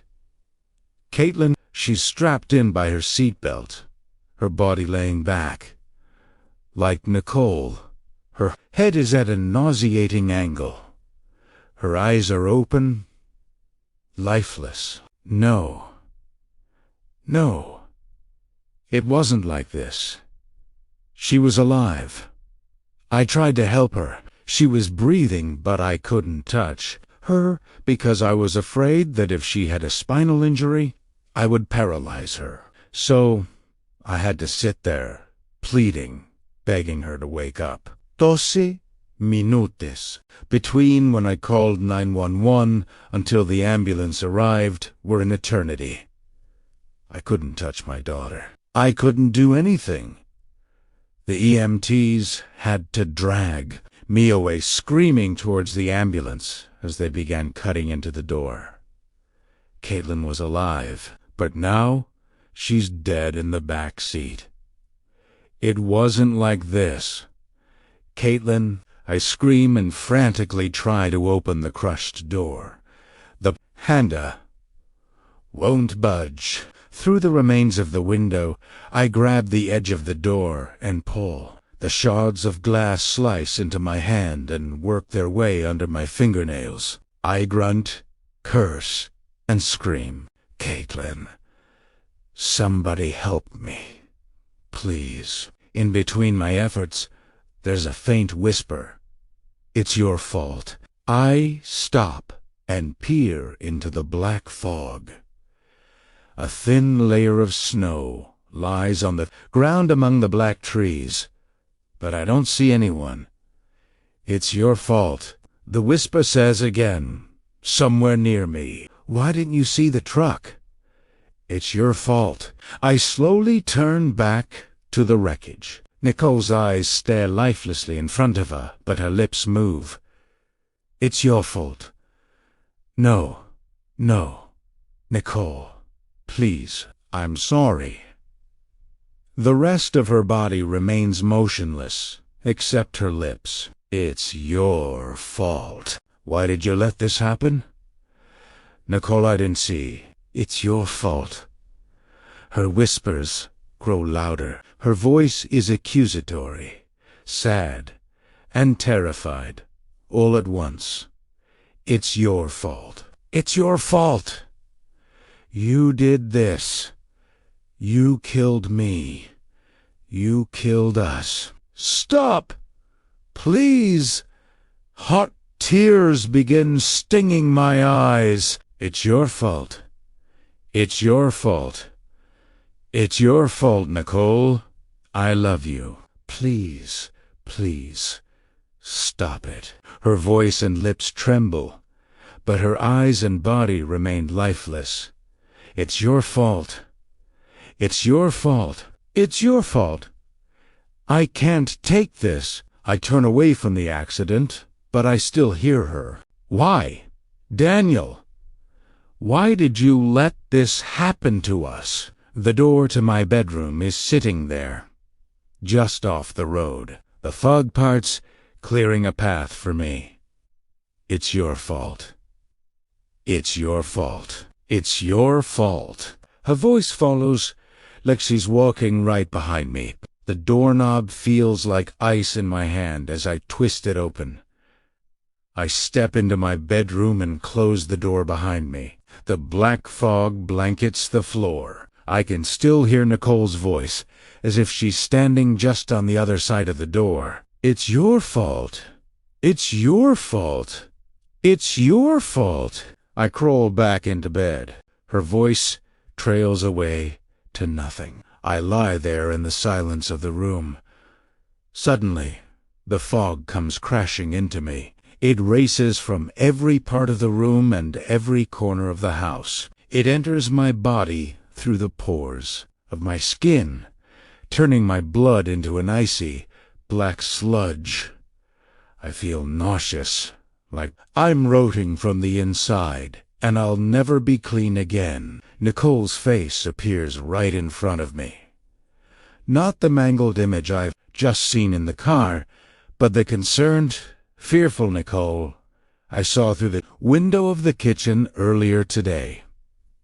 Daniel, wake up. My eyes fly open. I sit up in my bed. There's no fog or the voice of Nicole accusing me through the door. It's just a room, but the tears on my cheeks and the thudding of my heart are very real. I swing my feet off the side of the bed. I've never experienced anything like that. Yes, somewhere deep inside, I've always felt like it was my fault. I should have seen the truck. I should have made sure. I've gone over all the things I could have done differently, but to see that, tu here, Nicole. I'm not going back to sleep. No way. Not after that. I need out of this room. I need some television. Something to erase what I've just seen. I get up and go to the door. I grab the knob, but stop, fearful of what might be on the other side. I twist the knob and pull the door open. There's no intersection, no wreckage, no fog, no Nicole. Just an empty hallway. I quickly go back to the bed and grab my pillow. For the second time tonight, I go back down the stairs to the living room. I turn on the lamp and go to the open box of Blu-ray discs sitting on the floor next to the television. I select a title, one that is sure to help clear my head, and pop it into the player. I stretch out on the couch, pop Tapio under my head, and pull the throw blanket on top of me. The movie starts, and I'm asleep in 5 minutes. Chapter 5. Tap. Tap. Tap. The intermittent pressure on my forehead causes me to snort awake. Caitlin is standing next to the couch, hunched over me, her finger poised from tapping me on the forehead. Sunlight is pouring through the windows. "Why are you sleeping down here?" she asks. I stretch my aching, cramped muscles. "I fell asleep watching TV," I reply. Caitlin turns to look at the television. The menu screen for Sleeping Beauty has to have been repeating the same 15-second clip for hours, waiting for a response. She turns back to me, very confused. I couldn't remember how it ended. I say. She shrugs. "Whatever." She walks to the kitchen. "Can I have breakfast?" I still haven't been to the store to do a proper grocery shop, so the options for breakfast are limited to cereal and Pop-Tarts, which we're fine with. It's only the responsible parenting part of my brain that is uncomfortable, and it can wait. "Okay," I say, sitting across from Caitlin in the alcove. "The objective for today is to finish unpacking. We're going to try to get everything done. Everything. Well, at least all the big stuff. Between the two of us, it shouldn't take too long. I wanted to play outside."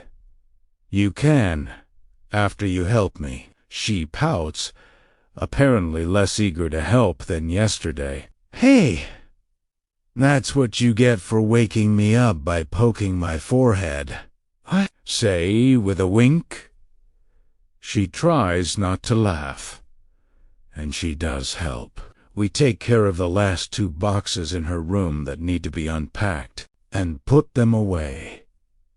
Then we head to the guest room. It's almost laughable that we're trying to fill this house with the stuff from a 2-bedroom apartment. We don't even have a bed for the spare bedroom. I can't help but think of the plans Nicole had for this place. In the weeks before the accident, she had been looking at furniture and asking my opinion on whole sets. I told her all I wanted was a big, comfy monstrosity of a recliner.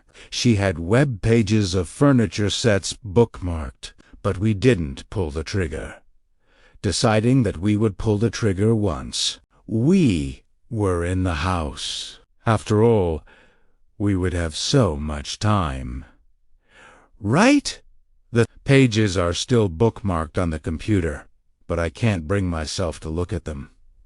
Maybe one day, once we finish, I break down the cardboard boxers, and we carry them down to the basement. Watch your step, I warn Caitlin as we navigate the stairs down into almost total darkness. I make my way to the center of the room and pull the chain, snapping on the old light bulb. It illuminates the immediate area, but can't reach into the corners of the basement. We walk over to the heavy wooden shelves. Take my armful of collapsed boxers and set them down on one of the shelves. I reach out, and Caitlin hands me the 2 collapsed boxers that she was struggling to carry. Thank you. I put her boxers on top of mine and start to walk back towards the stairs. Since we're coming back down, I'll leave the light on, I say, mounting the stairs. Hi! I stop and look back. Caitlin isn't following me. She's standing in the middle of the room, under the hanging light bulb, staring into the shadows in the far corner. Caitlin?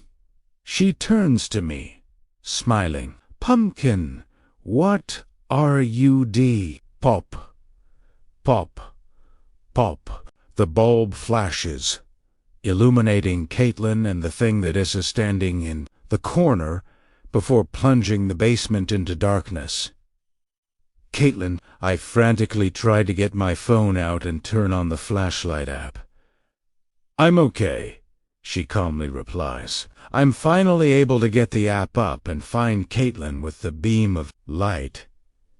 She's still there, looking into the corner. I shine the light in the direction she's looking, but it's empty. You sure you're okay? I ask. Yeah, she says, not turning around. I point the beam at the light bulb, half of which is now gone. You didn't get any glass on you. No. I swing the light around the room. It's just us. Come on, Pumpkin. Let us go upstairs. I'll get another bulb. She doesn't move. She's still fixated on that corner. Caitlin, come on. Reluctantly, she turns, and I light her way back to the stairs. She climbs the stairs up to the kitchen. I swing the light back to the corner. It has to be lack of sleep.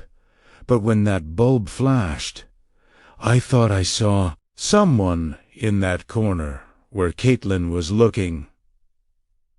Someone Caitlin said hi to. Caitlin's waiting for me at the top of the stairs in the kitchen. The spare bulbs are in the kitchen. I grab one and return to the stairs where Caitlin is staring down into the darkness. I hand her the phone with the flashlight app still on. Here, light the stairs for me, okay? We head back down. I'm holding the bulb. She's holding the phone. We reach the bottom, and I walk across the floorboards to the hanging, spent, ancient light bulb. Caitlin stays by the bottom of the stairs. As I reach up to change the bulb, the light drifts over to the corner. Caitlin, keep the light here, please. She moves it to illuminate the bulb. I carefully remove the old light bulb, careful not to break any more of the brittle glass. I screw in the new bulb.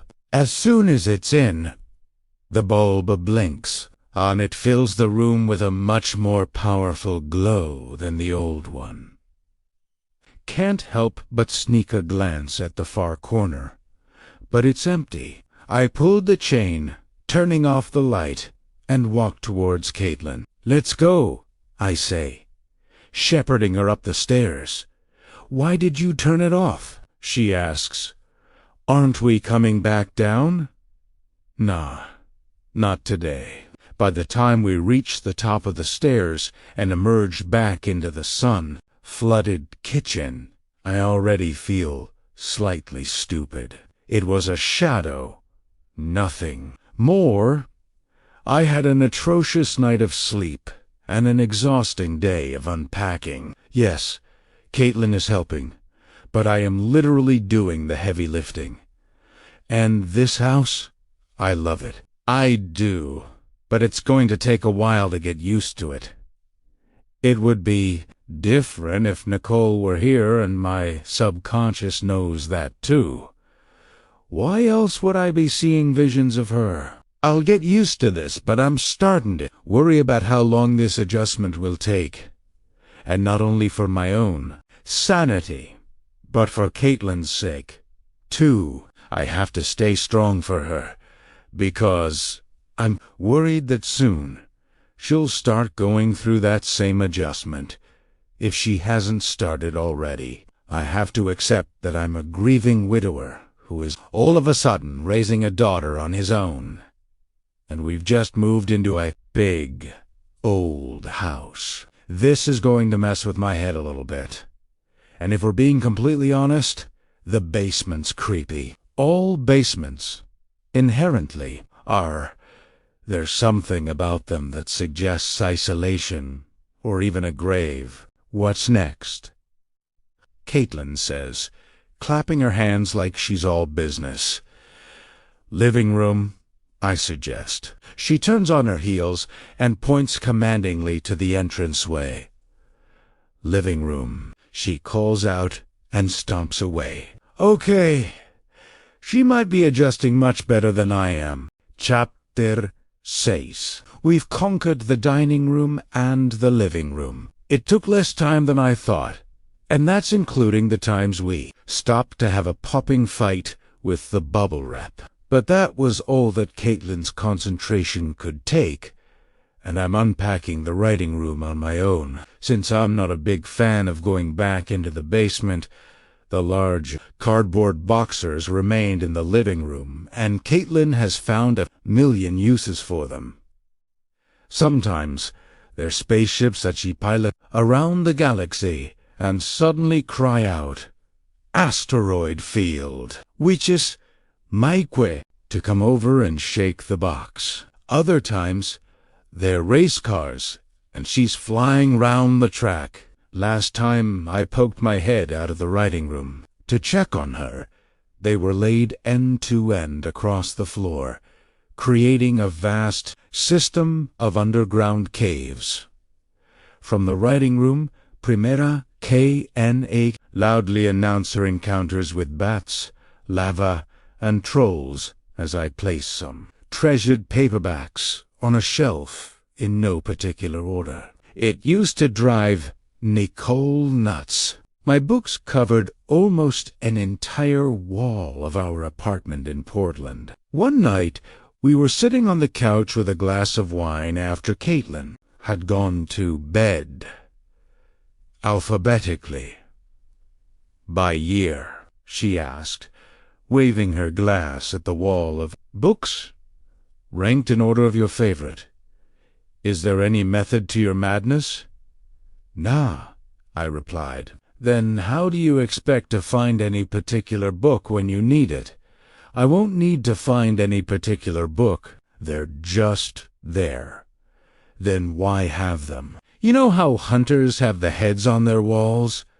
Like trophies? Yes. And there are shawls. Well, there you go. So, that would make you an asshole. Yes, but I'm your asshole.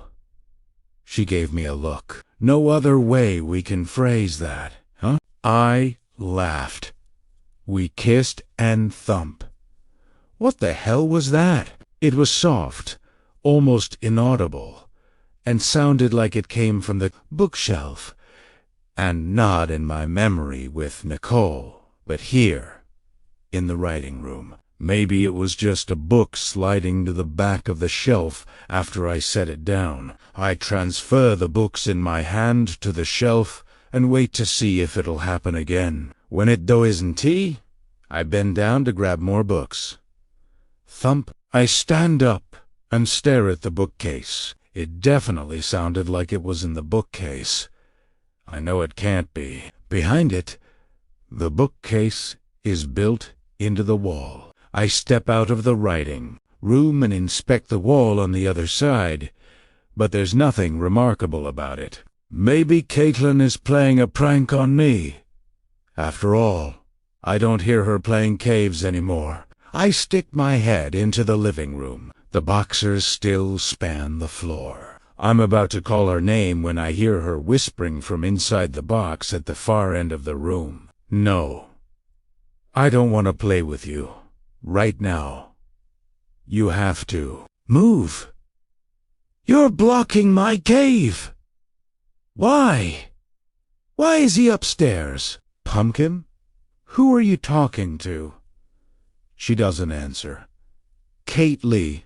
Nobody. She answers in a chipper voice. It's okay. Now. I'm about to ask her what she means when she says that it's okay now, but she suddenly cries, there be treasure in these caves. Me heart. The boxers begin shaking as she crawls through them. I shrugged and go back to the writing room to finish unpacking. After our productive day, it's Chinese food for dinner. Just like last night, Caitlin sets the table while I pay the delivery guy. And also, just like last night, Caitlin has set the table for 3. Is your pirate friend going to join us this evening? I ask. No. Then, who is the plate for? My friend. She might come down for dinner. I take a spoon and start filling her plate with noodles, rice, and orange chicken. I know I said that I was going to give her some space with the stories, but I do want her to tone it down before she starts going to school. Caitlin, Pumpkin, you know, we really can't do that when school starts. Okay. Do what? She asks. The made-up stories. She stares at me as if it was an offensive suggestion and then shrugs.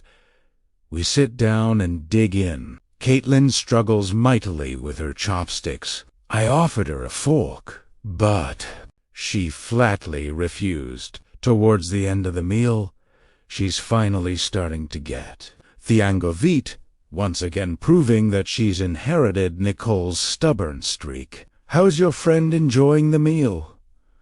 I ask. Dad, she's not here. She didn't come down. She doesn't like Chinese food.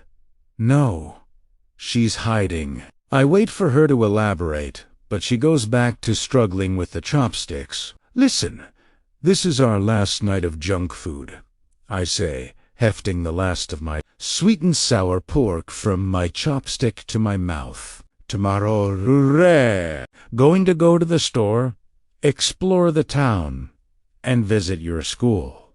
Okay? She barely nods, concentrating on keeping her mouth steady as she inches her chopsticks towards her mouth. The bit of orange chicken slides back to her plate. She huffs in frustration and grabs the plastic fork on the table to finish the last of her food. Once dinner is finished, we head outside to the backyard to enjoy the warm evening. She spends the better part of an hour at the water's edge, walking in the water and playing with the fireflies, while I enjoy an after-dinner scotch in a chair on the deck. It's worth the mosquitoes.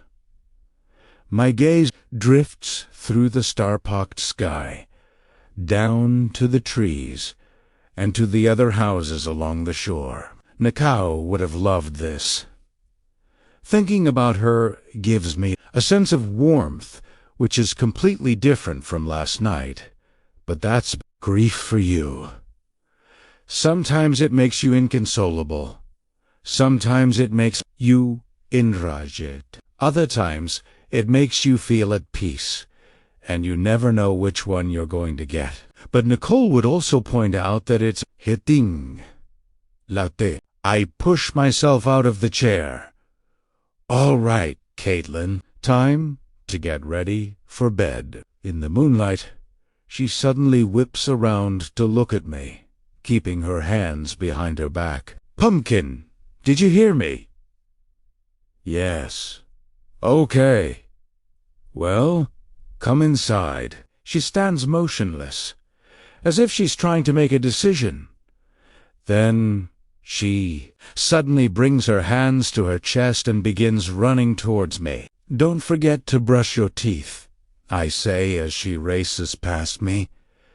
She's clutching something. It glints in the light from the porch as she runs past. "Okay," she says, running through the back door, leaving me to clean up our plates from dinner. After depositing the dishes from dinner in the dishwasher, I go upstairs to say goodnight. At the top of the stairs, I stand next to Caitlin's open bedroom door, and there's the sound of the sink running in the bathroom down the hall. I glance into her room and see the collection of empty cardboard boxes in the corner. I begin to make my way towards them when a reflection of light catches my eye from her nightstand. I go over and bend down for a better look. This must have been what was in her hand. It's a brass medallion, about the size of a... It's scratched and worn.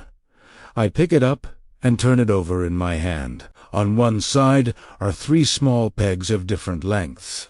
On the other side is an inscription in an elegant font. "The secrets that I keep." It's suddenly snatched from me. I look up to see Caitlin staring at me, holding the medallion. Her eyes are a mixture of anger and fear. "Sweetheart, where did you get that?" I ask, a little unnerved that I didn't hear her approach. "She gave it to me." "Who gave it to you?" Gently ask. She grows more fearful. She clutches the medallion tighter. "I found it in the water." "Hey, it's okay. You found it. It's yours." She hesitantly replaces the medallion on the nightstand and crawls into bed. "Good night, sweetheart," I say, pulling the covers up to her chin. "Big day tomorrow. Get some sleep." I kiss her forehead and go to leave. I step into the hallway and begin to close the door behind me. "Dad," I quickly push it back open. What's wrong?" "The nightlight," she says, pointing at the outlet by my feet. "Oh? Right? Sorry." I flick the little switch and the light softly glows. There, she slowly lies back down and turns away from me.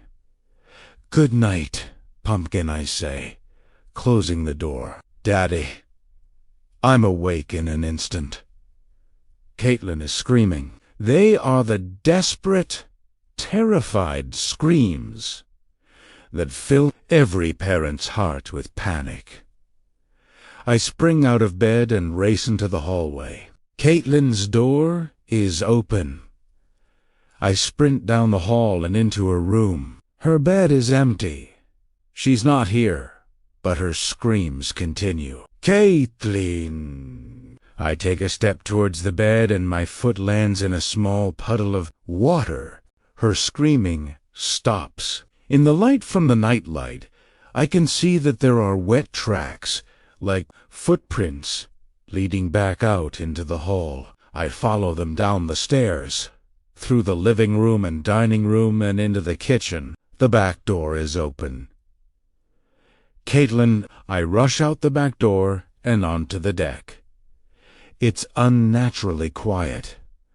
The night air is perfectly still. The tracks lead off the deck and into the grass. I follow their direction towards the water and stop. I see her, Caitlin, clad in her nightgown, floating face down in the lake. "Caitlin!" I sprint across the yard and crash into the water, kicking up my knees to fight the resistance. The water is up to my chest when I reach her. I grab her and turn her over. She's ice cold, and her lips are blue. She's not breathing. Caitlin, sweetheart. Panicked, I seal my mouth over her lips and breathe. I feel her chest rise and fall, but she doesn't respond. I do it again with the same result. Caitlin, please, please, don't leave me. Her eyes stay closed. Her body is cold and stiff. She's gone. I cradle her in my arms and press my face against her cheek. Now we can be a family. Again, a voice next to me whispers. It turned my head. The bloody, broken Nicole I saw in the dream last night is standing next to me. Her eyes are still lifeless, unseeing. Only her lips move. Suddenly, her eyes focus on me, just like you wanted. I stare at her in horror. The bottom falls out from below my feet, and I'm pulled under the water by a terrible weight. Caitlin's body is gone. It's only me, plummeting down into darkness. I try to scream, but icy, black water fills my lungs. I fight to get back to the surface, but I continue to sink. I can't breathe. The vile, black water is filling my lungs. I'm losing control of my senses. My efforts grow weaker. My arms slow. My eyes remain open, but my vision fades. Everything is a dark fog. Through the void, there's a whisper. I can't sleep. I thrash in my bed, flailing my arms against the water that isn't there, and fighting for air. I can still taste the black, briny water in my mouth. My sanity slowly returns. God damn it! I sigh, wiping the sweat from my eyes. It takes several minutes to calm my breathing before I can sit up and look around. I'm still not used to this room. Why does it feel so claustrophobic? It's not huge, but it's not a cage. And what is with these dreams? Last night, it was Caitlin's shattered body in the car, and tonight she was floating in the lake. Why is my subconscious doing this? If I'm going to get any sleep tonight, I need to see Caitlin. I need to see her safe in her bed.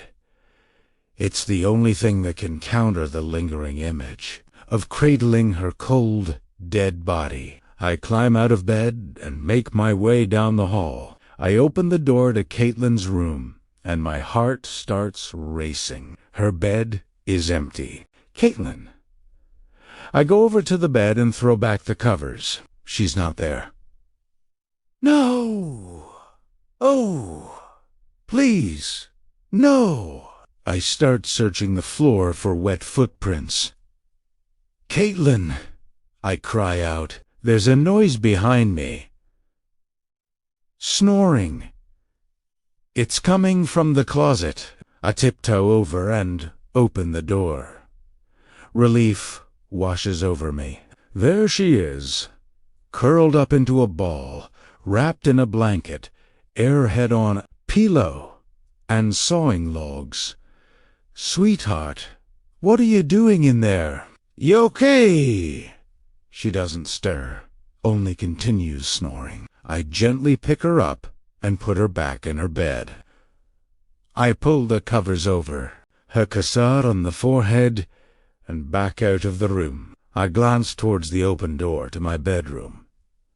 No, thanks. I head down the stairs and drop onto the couch before grabbing the remote and turning on the television. Flipping through the channels, I come across a classic horror movie marathon. On the screen, Vincent Price is explaining the rules to a group of people who will get a staggering $10,000 if they stay in the house for one night. I should turn the channel, but I love this movie, and there's no way I'm going to sleep.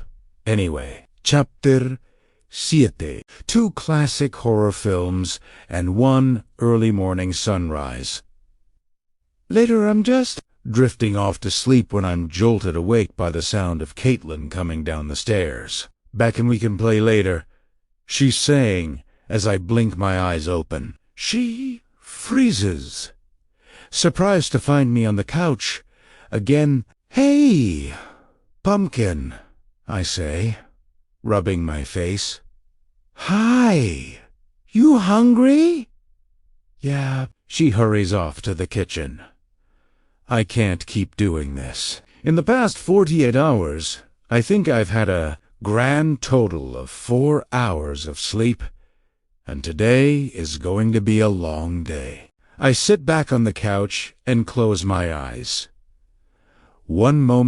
I want one quick moment to relax and not tea. "Dad, what's for breakfast?"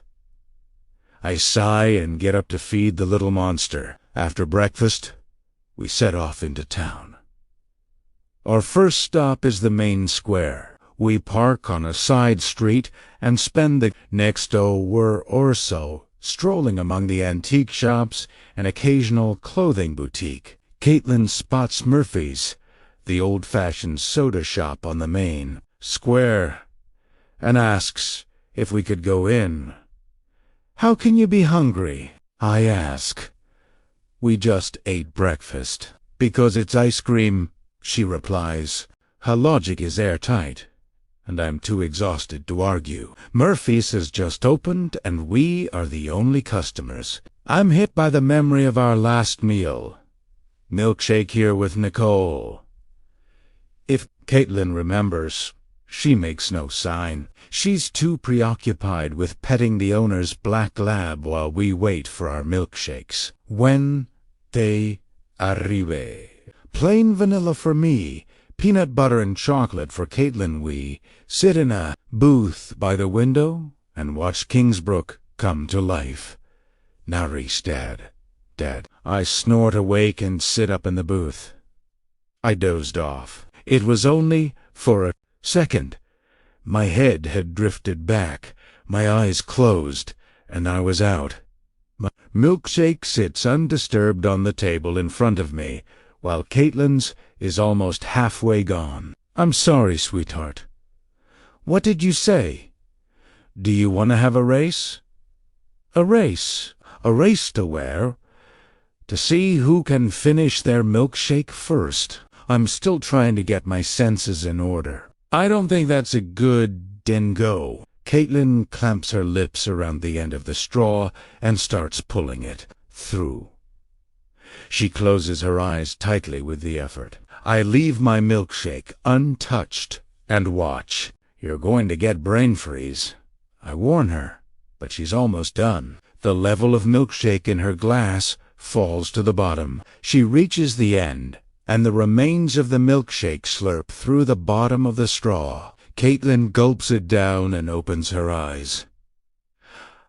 "I won," she says, smiling triumphantly. "I know what's coming." Wait for it. Wait for it. Caitlin's eyes go wide. Then she clenches them shut and presses a hand to her forehead. There it is. Brain freeze. I ask. "No," she grunts, squeezing her eyes closed even tighter. "I'm thinking really hard. I watch in amusement as it She finally relaxes, takes her hand from her forehead, and opens her eyes. "There. I'm done," she says. "You're done thinking hard." "Yep. And what were you thinking hard about?" Her eyes dart around as she searches for an answer. "The house? Really?" "And what about the house?" She continues glancing around, and then she finds something. "We should get a pool," she quickly says. I raise an eyebrow at her and twist in my seat to look at the counter. There's a guy sitting there on one of the stools, reading a paper. On the Front page is a story about the measure to build a public swimming pool in... I turn back to Caitlin. A pool? She nods. A pool for... swimming. We have a place to swim. It's called a lake. I smile. Her face slowly drops, and she looks down at her empty glass. I'm sorry. I wasn't thinking about the house. I had brain freeze. No kidding. I laugh. She's embarrassed, but not mortified. Since you bring it up, what do you think of the house? I ask. I realize that I haven't asked her how she's doing with everything yet, and I can't help but feel a little guilty. Now, she's really thinking. I like it, she finally says. It's kinda big. It is, but we'll get used to it. She shrugs in a way that says she's not convinced. Do you like your room? She nods, more certain of her answer. Then she gets quiet. Do you like your room? Yeah, I guess so. Are you ever going to sleep in it? Yeah. Okay. She seems worried, and I'm not sure where this is coming from. It might be from finding me on the couch the past 2 nights. Daddy had some bad dreams. That's all. And I wanted to sleep on the couch. She runs her straw through the dregs of her milkshake. You shouldn't sleep in your room, she says. Oh, why is that? Because then you won't have bad dreams. I smile. Bad dreams are nothing to be afraid of. They're just dreams. Okay, she sighs, as if to say, I tried to help. Stuffed with milkshakes, we wander a block off the main square and find ourselves among the stately houses. One maple-lined street is home to a row of bed and breakfasts with names like the Rosewood Inn and the Sleepy Hollow B&B, which doesn't make a whole lot of sense, seeing as the real Sleepy Hollow is hundreds of miles away in New York. But I'm sure it doesn't hurt the business. We round a corner onto another street, and Caitlin begins to make up story after story as we pass each house. The family that lives in that one, they're related to the Queen. Yep. I read about them in a book. And that one, she says, pointing to a white house with red trim. A witch lives there. She puts spells on all the kids in town. And that one over there? She continues before I can get a word in. The man who lives there robs banks. Caitlin, he got rich by robbing banks with his gang. Caitlin, stop! Stories of being related to royalty or magicians is one thing. But I don't want her making up stories about people committing crimes, no matter how far-fetched they are. You know, you shouldn't do that. Right. She gets quiet and hangs her head. Okay. At the end of the street, there's another grand Victorian-styled house. The wooden sign in the front yard reads Kingsbrook Historical Society in gold-painted lettering. Want to check it out? I ask Caitlin. She shrugs, which is enough for me, because I definitely want to go. Inside, we walk up the path to the porch, and I hold the door for her. We're greeted by a display that proudly proclaims, Welcome to Kingsbrook. The paragraph and photos below. The display briefly outlined the town's history, from its beginnings as a trading outpost, to a lumber mill, to a resort town, to present day. Beyond the display, the first floor of the house has been converted into a mini-museum with display cases and memorabilia. In the corner, an elderly man with a beak-like nose sits behind a desk. Hello, he smiles. Hi, I answer. He moves around the desk. Welcome to the Kingsbrook Historical Society. I'm Nathaniel Howard. Well, I'm pretty much the Kingsbrook Historical Society. I'm Daniel Price, and this is my daughter, Caitlin. Mr. Howard's face lights up. Oh, you're the new owners of the Nightingale House. Yes, I say, unable to hide my slight surprise. He dismisses it with a wave of his hand. I know just about everything that goes on in Kingsbrook. My family has lived here for generations.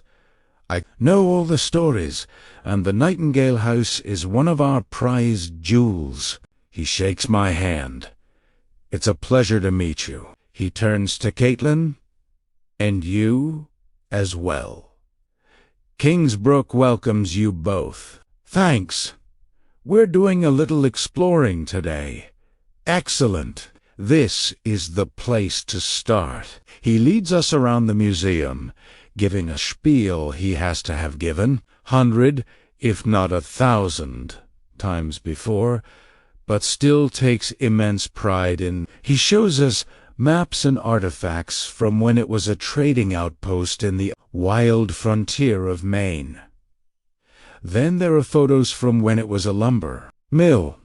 I'm eating this up, but I can tell that Caitlin is bored. Mr. Howard comes to a display that showcases photos from when Kingsbrook became a summer getaway for the wealthy. I think you'll recognize this, he says with a knowing wink. There are grainy, black and white photos of the town square with a parade marching through it. A description off to the side reads, 4th of July, 1900. There's photo after photos of the grand houses of the town, decked out in streamers and bunting, with parties on the lawns. People would open up their homes and show off a bit for the annual 4th of July celebration. They would have fireworks and picnics. He says, and points to the bottom of the display. And the Nightingale House was no exception. I crouched down to get a better look. Huh. Check it out, Caitlin. Suddenly, she's very interested. There it is, the Nightingale House. It's more than a picnic. Splendidly dressed people sit at the tables that cover the lawn. The men wear top hats and tails. The women wear white, except for a brunette who is wearing some darker color that I can't discern, due to the photo being in black and white. Everyone else is looking at the camera while she's looking at something else. There are streaks and blurs around the edges where children are playing. It's hard to believe that the regal house in the background is the same one Caitlin and I woke up in this morning. Mr. Howard taps the glass. The couple sitting at the table front and center, that's Thomas Carrington and his wife, Abigail, owners of the Nightingale House. Thomas Carrington's expression is hidden behind a jet-black beard and mustache. Even seated, you can tell that he was tall with piercing eyes. Abigail is a beauty. She has flowing blonde hair, and although she's smiling, her face is careworn. Caitlin is staring at the photo with a grim expression. What do you think, Caitlin? I ask. Neat, she says, but her expression doesn't change. Mr. Howard doesn't see her face, but he's thrilled that Caitlin has described it as neat. It's probably something he doesn't hear very often. We make our way through the last few displays, but nothing sparks our fascination like the photo of the Nightingale House in all its glory. After completing the tour, we thank Mr. Howard as he sees us to the door and wishes us good luck on the rest of our exploration of Kingsbrook. What did you think? I ask as Caitlin and I stroll down the path, back to the sidewalk, while holding hands. I don't like him, he's mean, Mr. Howard. Really? Why do you think he's mean? Not him. Then, who are you talking about, sweetheart? No one. I want her to tell me. I feel like I need her to. I'm sure she's nervous about a new school, and she might let her imagination run wild to deal with it. But I don't want her going into school and telling stories about someone being mean to her. Just like I don't want her telling stories about people robbing banks. She hesitates and then answers, Mr. Carrington, the man in the photo. Why do you say that? Because he is. Sure, I guess the guy looked like he may have been intimidating. And I suppose it's better if she's making up stories about people who are long gone. But I should still nip this in the bud before it gets out of hand. Well, we don't know that. Okay, he might have been nice. No, he was mean. Caitlin, you never met him, and it's not fair to call someone mean or names if you don't know them. But I know him. Caitlin, stop. We take a few more steps towards the street. But you called that guy a jerk, and you've never met him. What guy? The baseball guy. When you were putting together the TV thing, you called him a jerk, and you haven't met him. I don't remember saying anyone was She's talking about my little outburst at the Cubs relief pitcher, who blew a two-run lead while I was putting together the entertainment center. Had she not been there, I would have called him worse. Well, Pumpkin, that's different. She stops and looks up at me. How? Because I was talking about my argument fizzles out, and she's waiting with those innocent, puzzled eyes. I sigh. You're right. I shouldn't do that. She seems content with my answer, and we resume walking back towards the sidewalk at the end of the path. Now, I really hate that relief pitcher, not only for blowing the save, but also for blowing my teaching moment. Chapter 8. Our next stop is Concord Elementary. The school sits on the outskirts of town, nestled against the forest. It consists of a large brick building and a handful of smaller buildings that have been added as the town grew and are connected by hallways. It gives the school the appearance of a living organism. We find our way to the main office and a door marked Principal. Stern woman in her 50s is sitting at a large desk, going over paperwork. She looks up as I rap on the door. Mr. Price, I presume, she says. That's me. She walks around the desk and extends her hand. I'm Principal Jean Craig. Her handshake is like her demeanor. Firm. Nice to meet you. And you must be Caitlin, she says, repeating the gesture. Hi, Caitlin replies, also shaking her hand. We're very happy to have you here at She then addresses both of us. How are you liking Kings? So far, so good. We took a little tour this morning, didn't we, Caitlin? Caitlin nods. And the Nightingale House? Principal? Craig asks. We love it. She slips momentarily into a wistful smile. I love that Nightingale House. I grew up in Kingsbrook. Seems like everything has changed. Except that house. Her stern demeanor quickly returns. You're not planning on doing any renovations, are you? I laugh. No? Good. Now, Caitlin, let's go meet your teacher, Ms. Hancourt. Principal Craig gives us a brief history of the school as she guides us down the hall. The school started with one building with 6 rooms, 1 grade in each room. Now, it's 1 grade per hall. We stop outside a door with a plastic plaque marked Hancock. Principal Craig knocks. "Miss come on in," a voice answers. Principal Craig motions us to go inside. Sunlight spills through the windows and across the desks. Books and the papers are neatly stacked on shelves and cabinets around the room. The marker board is a pristine white. At the marker board is Ms. Hunco, in her mid-30s, with cropped brown hair and plastic-rimmed glasses. She approaches us with a broad smile. "Is this the Caitlin Price I've heard so much about?" Caitlin seems delighted by the idea that she somehow has a reputation that has preceded her. "I'm Ms. Hi," Caitlin replies, warming to her instantly. "Are you ready to start school in a few days?" Caitlin thinks for a moment, treating it as a serious question. "Not really. We haven't gone shopping. I don't have any papers or pencils yet. We're going shopping right after this," I quickly say, feeling the need to defend myself for some reason.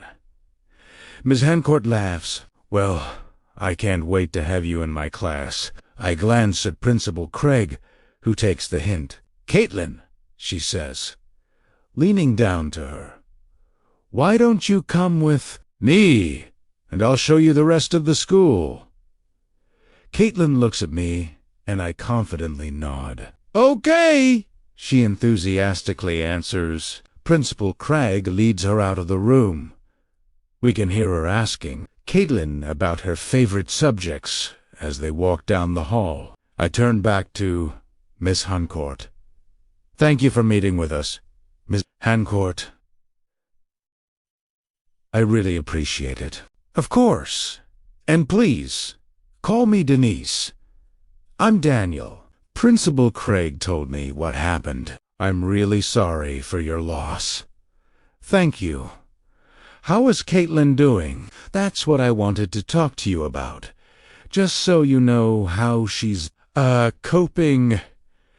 I hate the sound of those words coming out of my mouth. "It's all right. You two have been through a horribly traumatic experience." Her tone sets me at ease, and I realize that she understands more about child psychology than most, quite possibly more than the psychologist I sent Caitlin to. "So, how is she coping?" she asks. Caitlin's got an active imagination, and sometimes she uses it a bit too much. Denise nods and patiently waits as I struggle to find the right words. Flustered, I shake my head. "Sorry. This has been rough for us.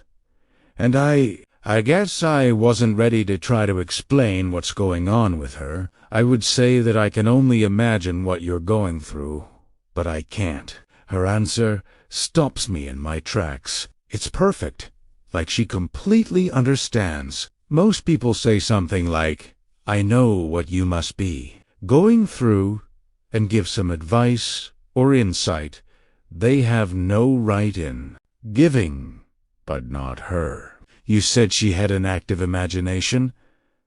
"How so?" "She makes stuff up about people and things." I finally drop my attempt at being delicate. "She lies sometimes. I understand." "Does she believe the stuff that she makes up?" "No. She knows the difference. But you may have to call her on it." "Are you okay with me doing that?" she asks, gently guiding me to tell her what she needs to know. "Yes. I love her more than anything. But you have a job to do, and it's not fair to the other kids. I just wanted you to know." "Thank you." The silence that follows is broken only by the cicadas outside the open windows. "So," I finally ask, "is this the weirdest parent-teacher conference you've ever had?" She laughs. "Not even close." "You're kidding." "Nope. I had a father offer me money to tell everyone in the class that his son was the smartest child I had ever seen. He wanted to boost his self-esteem. Wivat la. But I'm not that crazy, I assure her. But add, close, but not that crazy. And that's not necessarily a bad thing. I can't tell you the weight that's lifting off my shoulders. She's putting me into, and I casually ask, "You have kids?" She grows quiet. "No, it's Hold up a hand, it was a dumb question. No is a perfectly acceptable answer, and I'm sorry. It's none of my business. She nods, appearing somewhat relieved. Then she reaches over and takes something from her desk. Well, here is my card. I give my contact info to every parent. If you have any questions about how Caitlin is doing, feel free to call me. I tuck it into my pocket. Thank you. I really appreciate it. I'll only call if it's an emergency. Dad. Caitlin bursts into the room, followed by Principal Craig. The playground is huge, Caitlin declares. She really liked that part of the tour. Principal Craig says, I'm sure she did. After a trip to the store where we stocked up on food and copious amounts of school supplies, we're driving back to the Nightingale House. So, did you like the school? I ask. Yep, Caitlin absent-mindedly answers. Did you like Miss Unhung? She says, gazing out the window. She's really pretty. Yes, she is, I reply and freeze. It was a simple statement of fact, nothing more, but I have never spoken about another woman in front of Caitlin, and I'm worried she won to understand. I glance sideways at her. She continues to stare out the window, watching the trees blur by. Thankfully, my statement appears to have blurred by her as well. But the more I think about it, the more I realize that I wasn't just worried about how she would react. It's true that I've never spoken about another woman in front of Caitlin before, but this is also the first time that I beside that found a woman attractive since Nicole died. In the grand scheme of things, I know it's not a big deal. I wasn't ogling her or being a creep. She is attractive, but for a second, I'm overwhelmed with guilt, like there's a brick tied around my heart, pulling it down. I take another glance at Caitlin, who is still staring out the window. It's a bigger deal for me than it is for her. As I turn to look back at the road, my eyes brush past the rearview mirror to see Nicole staring at me from the back seat. I gasp. My hand slips on the wheel. For a terrifying instant, we drift into the opposite lane. I grip the wheel and pull us back, but I almost pulled too hard, sending us off the road, able to get us back in our lane and avoid any disasters. The whole episode is over in seconds, but my teeth are on edge and adrenaline is coursing through my veins. The moment I've got control of the car, I check the rearview mirror. The back seat is empty. Dad. I keep my gaze on the mirror for a beat longer, and then look at her. She's more confused than scared. I'm sorry, sweetheart. I'm sorry. Daddy's hand slipped. It's okay. She slowly turns back to the window. That's it. I have to sleep tonight. Something like that can't happen again. Chapter 9. I may have overdone it on dinner. A fully stocked kitchen after a few days of relying on pizza and Chinese. Food has filled me with zeal, and I've gone all out salads, steaks, and baked potatoes. Afterwards, Caitlin and I hovered just above a food coma as we play card games and talk about her first day of school tomorrow.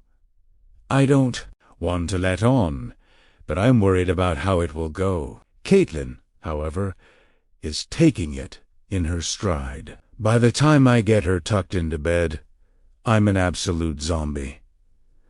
I kiss her. Good night. Switch on her nightlight. Close the door and head for my bedroom to brush my teeth and change. Stepping out of the bathroom, I stop and stare at the bed. It looks inviting. So, why doesn't it feel inviting? Why am I dreading laying my head on the pillow? Why can't I feel comfortable in this room? The answer is that I'm letting my grief over Nicole play tricks on me. This afternoon was proof of that. It's just a bed. It's just a room. I'm going to have to get used to it, eventually. But not tonight, because I need sleep. And tomorrow is a huge day. In addition to Caitlin's first day of school, I've decided that it's time to get to work on the novel. It's time to try to get things as back to normal as possible. I couldn't get any sleep in this room the past 2 nights. And look what almost happened today on the road. So, tonight, I'm heading straight to the couch, which is where I would probably end up anyway. I gather my pillow and a blanket from the bed and head off down the hall. I set up shop on the couch, making my own little bed, and turn on the television. That same movie channel is having another classic horror movie, Marathon. On the screen, Lon Chaney is wrestling with a wolf that's biting him on the chest. Perfect. I've seen this film dozens of times, and I'll be asleep in no time. Or so I thought. 2 hours later, and I'm drifting in and out, nodding off for a couple minutes at a time, here and there. My brain is swirling with different fears and worries that won't let me sleep. I'm thinking about Caitlin's first day of school tomorrow. What is that going to be like? I've done this before with Nicole, and I feel horrible about this. Now, but last year, after goodbye to Caitlin, as she got on the bus, Nicole and I went back inside and celebrated. This is going to be a lot different. And what about the book? I was excited when I made the decision to dive in tomorrow, but I'm having horrible anxiety about writing a sequel. My agent said that the second book is always the hardest. Everyone loved the first one. What if Primera Cainati? Pull it off again. I've already got the outline and had complete confidence in it when I lay down on the couch. Now, not so much. And then there are the nightmares. What if I have another nightmare where Caitlin gets hurt? I can't take seeing her broken body in the back seat of the car in that intersection or floating face down in the lake. Almost rather not get any sleep at all than see anything like that again. And finally, there's this nebulous dread. This feeling that I shouldn't close my eyes, that I shouldn't turn my back on this house, not even for an instant. This movie isn't really helping either. It's some haunted house movie starring George C. Scott. There's a woman holding a seance where she's scribbling on paper. A ghost takes control of her hand and writes messages on the paper, and for God's sake, what the hell am I doing? I need to sleep. I grab the remote and jab the power button. I can't sleep. I search the darkness around me. It had to have come from the television as I was turning it off. One last snippet of dialogue before the signal was lost. I pull the blanket up to my chin and settle my head onto the pillow. Thump. I let it go. I barely heard it. It was so faint. It has to be the plumbing or something. Thump, thump, thump. Wheat, a grunt. I throw off the blanket and turn on the light. Thump, thump. It's coming from the writing room. It's the same noise I heard yesterday when I was unpacking. Thump. I get up and walk through the darkness to the writing room. Thump. It came from the bookcase, just like yesterday. I snap the light on and stand there, waiting. Nothing. Oh, come on, I whisper. Thump, thump. There it is. I walk over and inspect every inch of the bookcase, waiting for the sound. Again. It has to be a rat that's gotten into the wall or into the frame of the bookcase. Great Stolovsky. Not only forgot to mention the leaky pipes, now he forgot to tell me about the rats. Thump. Shit. I've been mentally berating Stolovsky and not paying attention. I can't tell where in the bookcase it came from. I creep over and sit at my desk, staring intently at the bookshelf. All right, you little bastard. Do that again. June 10th, 1900. 3 weeks have passed, and the crowds that Father predicted still haven't materialized. Day after day, I stand behind the counter and watch the wealthy people of Kingsbrook go by like they're on parade. Father and Carol are constantly fighting. Before it was only about the pharmacy, but now it's the smallest of things. A cracked teacup in Carol's china turned into a full-bore shouting match. The leaking kitchen tap caused them not to speak to one another for 2 days. When they are together at the pharmacy, it's toxic, but everything is not entirely terrible. I have had the most fascinating day.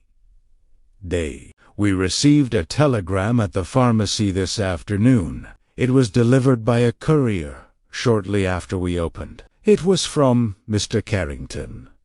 He placed an order for some powders and tonics, but couldn't be bothered to come in toton and wanted them delivered to the Nightingale House. Father began hastily putting the order together.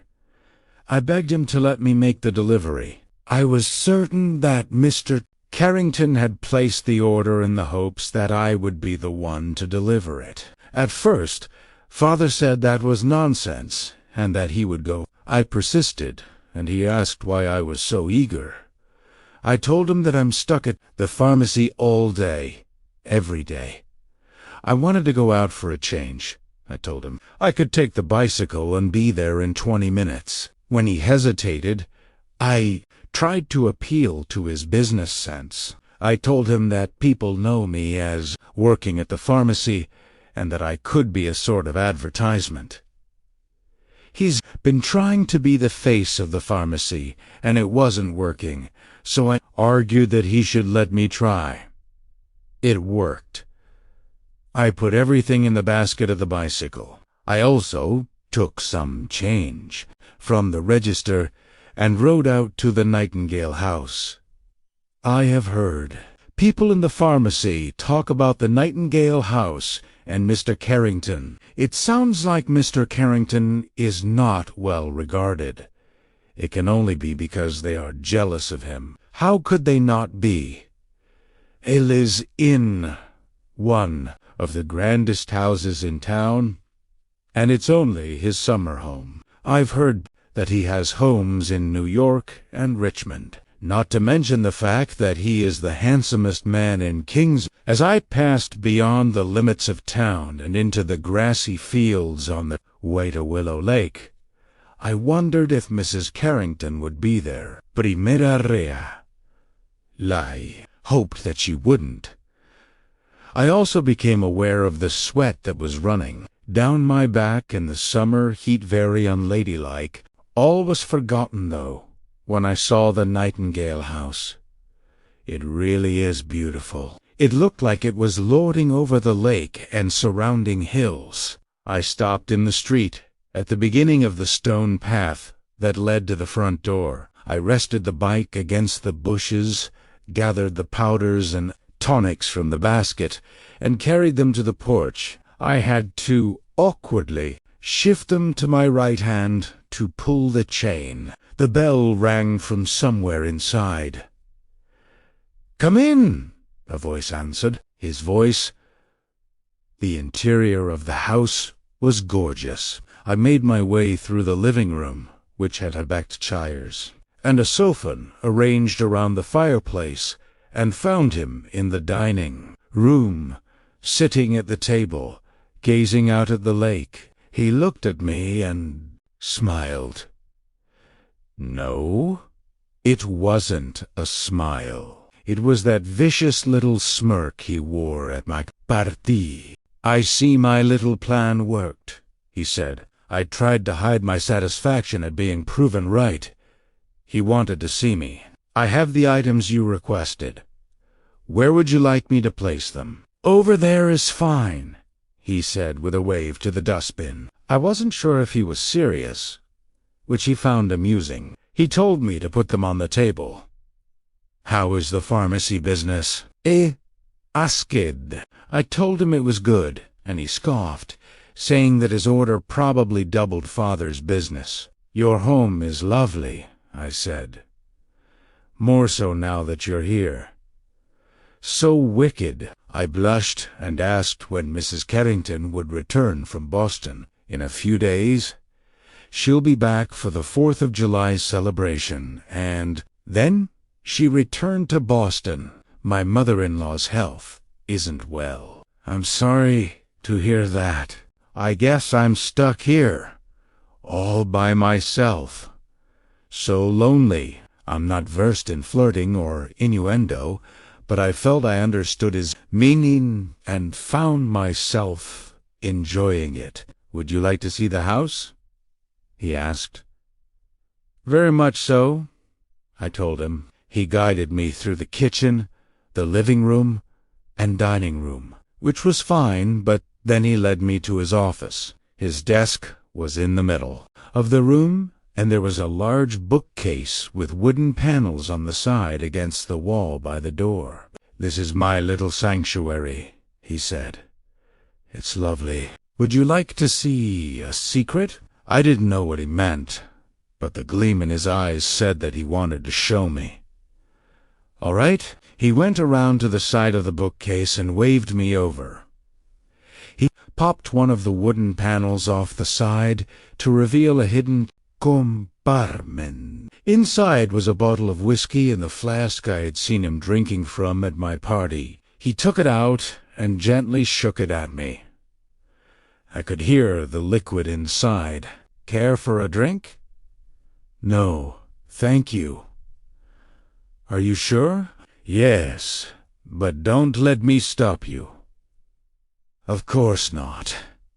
He smiled. He unscrewed the top and took a long sip. It may have been none of my business, but my curiosity got the better of me.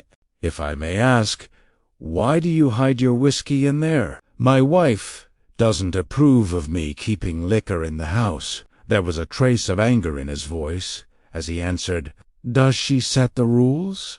I asked, trying to be flirtatious. "I'm afraid I may have pushed my luck in that regard once or twice," he said, returning the flask to the hidden compartment and replacing the panel.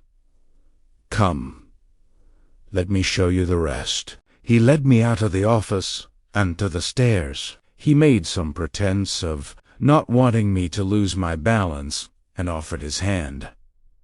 I took it, but when we reached the top, he didn't let go. We walked right past the 2 rooms at the top of the stairs and went to the door at the end of the hall. "This," he said, "is my pride and joy. Believe me when I tell you, It was the most beautiful room I have ever seen.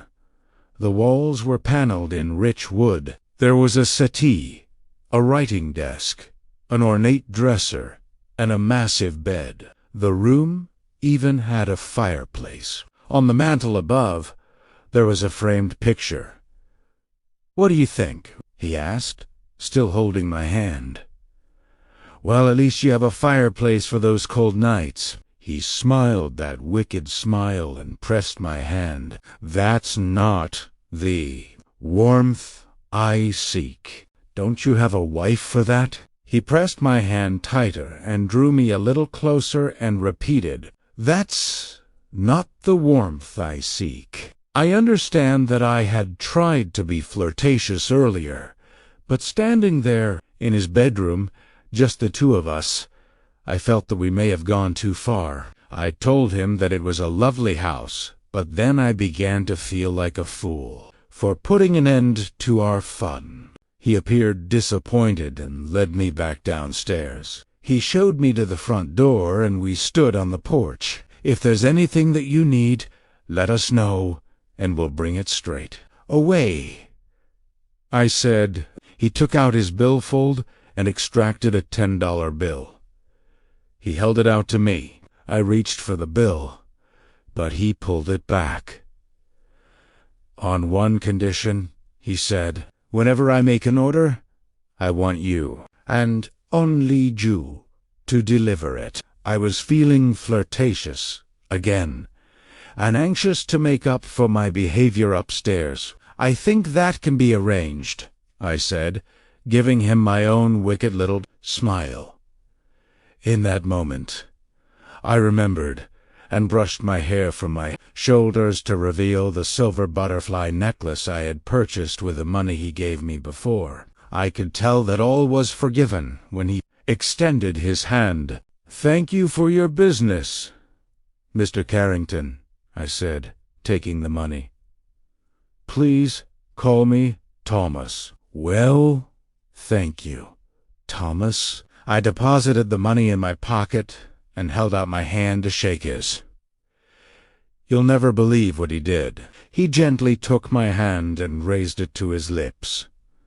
"My pleasure," he said, and then he kissed the back of my hand. All the while, he held me with his striking blue eyes. I felt like my face would burst from smiling as I walked down the path to the bicycle and he went back inside. I stole a look back towards the house as I mounted the seat and saw him watching me from the window of the study. Father was thrilled at the prospect of more business from Mr. Carrington, but I didn't tell him about the money. Why should I?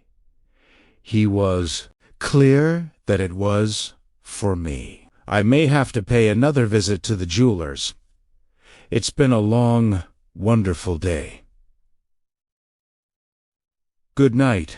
Chapter 10. Will someone please turn off that beeping? I mentally plead as I slowly come into consciousness. Itrito mobe, but every joint in my body objects.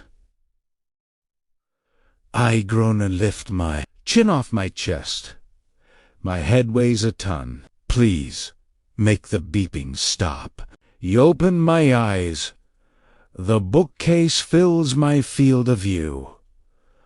Oh, no. I fell asleep in my office chair, waiting for that stupid sound.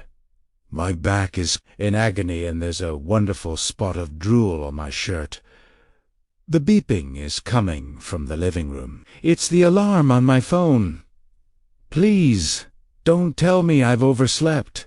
Not on Caitlin's first day of school. I'm going to have to drive her in, which will look great after meeting her. Teacher and her principal. Yesterday, I dragged myself out of the chair and into the living room. I snatched my phone off the end table.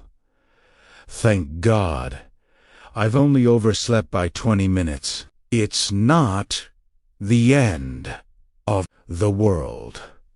But I need to wake up Caitlin and get her ready. I climbed the stairs, trying to rub out the drool stain on my shirt, As I stand outside her door, instead of her customary snoring, I hear her quietly talking. Okay, now it's my turn. What's it like in there? How cold? Okay, your turn. No, I told you. I don't know, Rebecca. I'm tempted to sit here and listen because I want to know what she's up to. But we need to get moving. I knock on the door and push it open. Caitlin? She's sitting at the vanity, in front of the mirror. She turns to me with startled L's, like I've caught her red-handed, but I have no idea what she's guilty of. Hey! I look around the room. Who you talking to? She continues to stare. You okay? I ask through a stifled yawn. Yes. Great. Let's go. First day of school. I'm making pancakes. She shoots up and runs past me into the hall. Her footsteps make a rapid-fire drum roll down the stairs. There are dirty clothes hanging off the back of the chair of the vanity. She just vacated. Caitlin, I call an exasperation, but she's gone. I walk over and collect the clothes from the chair. In the mirror, I can see the slightly open closet door on the other side of the room, directly behind me. Come on, Caitlin, I groan. The basket is right in there. I carry the clothes halfway across the room and stop. Hold on. I turn, walk back to the vanity, and stand in front of the mirror. I can still see the open closet door. I shouldn't be able to, because I'm standing right in front of the mirror. There's no reflection of me. It's like I'm not here. A ringing begins to build in my ears. My head starts to hurt and my eyes strain. The ringing grows deafening. Every other sound fades until all I hear is the high-pitched tone. I'm not there. In the mirror. The door to the closet begins to slowly swing open. Dad, Itornaraun Katlan, is standing in the doorway. The door to the closet is only slightly open. As before, the ringing has stopped. Am I getting pancakes or not? She asks. I look back at the mirror. There I am, my mouth open, holding the dirty cloth in my arms. I step to the side so that I can see the closet in the reflection. The door is only slightly open and there's Caitlin in the doorway, waiting for pancakes. God, I'm tired. I look like him. Nursing a once-in-a-lifetime hangover. Sure, I say, holding up the dirty clothes. Just as soon as you figure out where these go. Sorry, she says. She sheepishly takes the clothes from my arms, opens the door to the closet, and deposits them in the laundry basket. There. Now, can I have pancakes? I don't know. I think you've earned oatmeal. I said I was sorry. Oatmeal. With raisins. Caitlin rolls her eyes and makes mock puking sounds as she goes out into the hall and down the stairs. I start to follow, but can't help taking one more look in the vanity mirror from across the room. My reflection is still there, wearing that stupid, puzzled stare. 2 helpings of pancakes later, I wave goodbye as the yellow bus rumbles away with Caitlin on board. I was right to be worried last night. This is all hitting me harder than I thought it would. Between the lack of sleep, my mind seeing Nicole, and having to send Caitlin off for her first day of school by myself, there's no more denying that I'm not coping very well. It wasn't supposed to be like this, but this is how it is. I can't let Caitlin see it. She is going to. Enough to worry about. I want her focusing on school and making new friends, not on her father, who is slightly losing it. I'll be fine. The most important thing I can do now is try to establish a routine. It's time to get to something normal. It's time to write. I go to the kitchen, pour myself another cup of coffee, and then, filled with equal parts excitement and anxiety, I head to the writing room. Seconds later, I'm sitting at my desk, surrounded by the works of authors who have inspired me. There's a beautiful view of Willow Lake outside the window, and the endless possibilities of a blank page lie before me.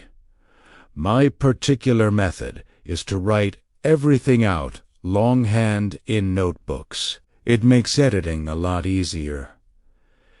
I already know the plot. I know all the twists. To begin, I crack my knuckles and take a breath. This is a moment to relish. Here we go. I sit there, gaping at the blank page, and I can't write a damn word. I use every trick in the book to get the juices flowing. I try starting in the middle of the chapter. That doesn't work. I try stream of consciousness writing. Nothing gets me in the groove. Eventually, I try to force it. For an hour, I clunk along like a car on square wheels. After another hour, I stop to read what I've written. What is this garbage? It's all over the place. I kept mistakenly calling one of the main characters Rebecca, even though her name is Kristen. The prose is disjointed and confusing. It's 5 pages of absolute drivel. I curse and roll my neck, releasing a series of loud cracks. I really needed that sleep I never got last night. I get up, walk around, jump up and down, shake out my hands, sit back down, and try again. After another half an hour, I stop, go over what I've written, and drop the notebook on the desk. Okay, I guess it's not happening today. I push myself away from the desk. I hate giving up like this, but I've got to take it easy on myself. It's been months since I've tried to write. Of course, I'm rusty. These are new surroundings, a new book, and no, Nicole, I'll try again tomorrow. This means that my day has now become regrettably open. If I'm not going to write, the only way to feel better is to take advantage of this beautiful morning. Accompanied by my cup of coffee, I step barefoot off the deck onto the cool grass and walk down to the pier. The wooden slats have been warmed by the sun. The surface of the pond is a sheet of murky glass. I can't have many more days like this. I need to crank out the book. No, one knows that more than me. But for now, I'm going to stand here and sip my coffee as I stare out at the lake. Standing at the end of the pier, my hand distractedly reaches inside the neck of my shirt and pulls out Nicole's ring. This day should have been hers. It was taken from her. It was taken from us. At the funeral, one of her friend's husbands said that her death was part of God's plan. If Caitlin hadn't been there, I would have hit him. Instead, I told him, well then, I guess God's an asshole.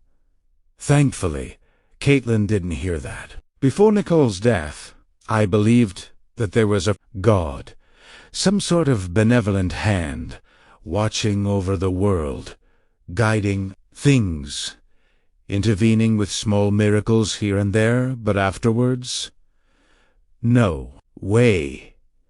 There's no justification for what happened. None. As I run my finger around the edges of Nicole's ring, my eyes fall on the water below me off the end of the pier. My finger stops. What is that? It has to be some kind of weed that's floating to the surface. Per, closer. It's not possible, and I know I'm really tired. But my first thought is, that looks like hair. The tendrils continue to slowly rise.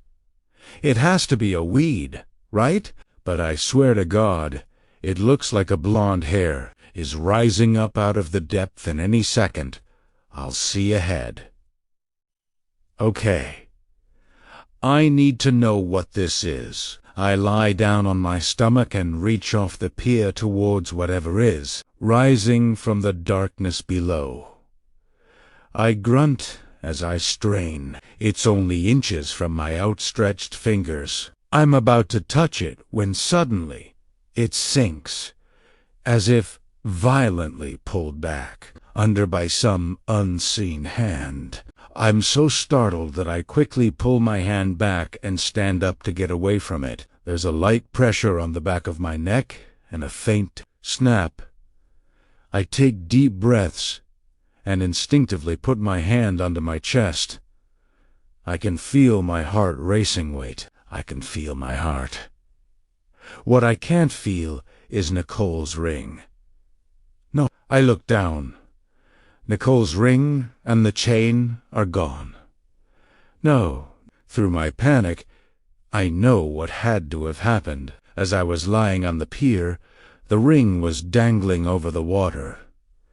At some point, it must have slid between the wooden slats. When I stood, the ring couldn't fit. The chain snapped, and now Nicole's ring is at the bottom of the lake. Staring down at the cloudy water, I drop to my knees, bury my face in my hands, and begin weeping uncontrollably.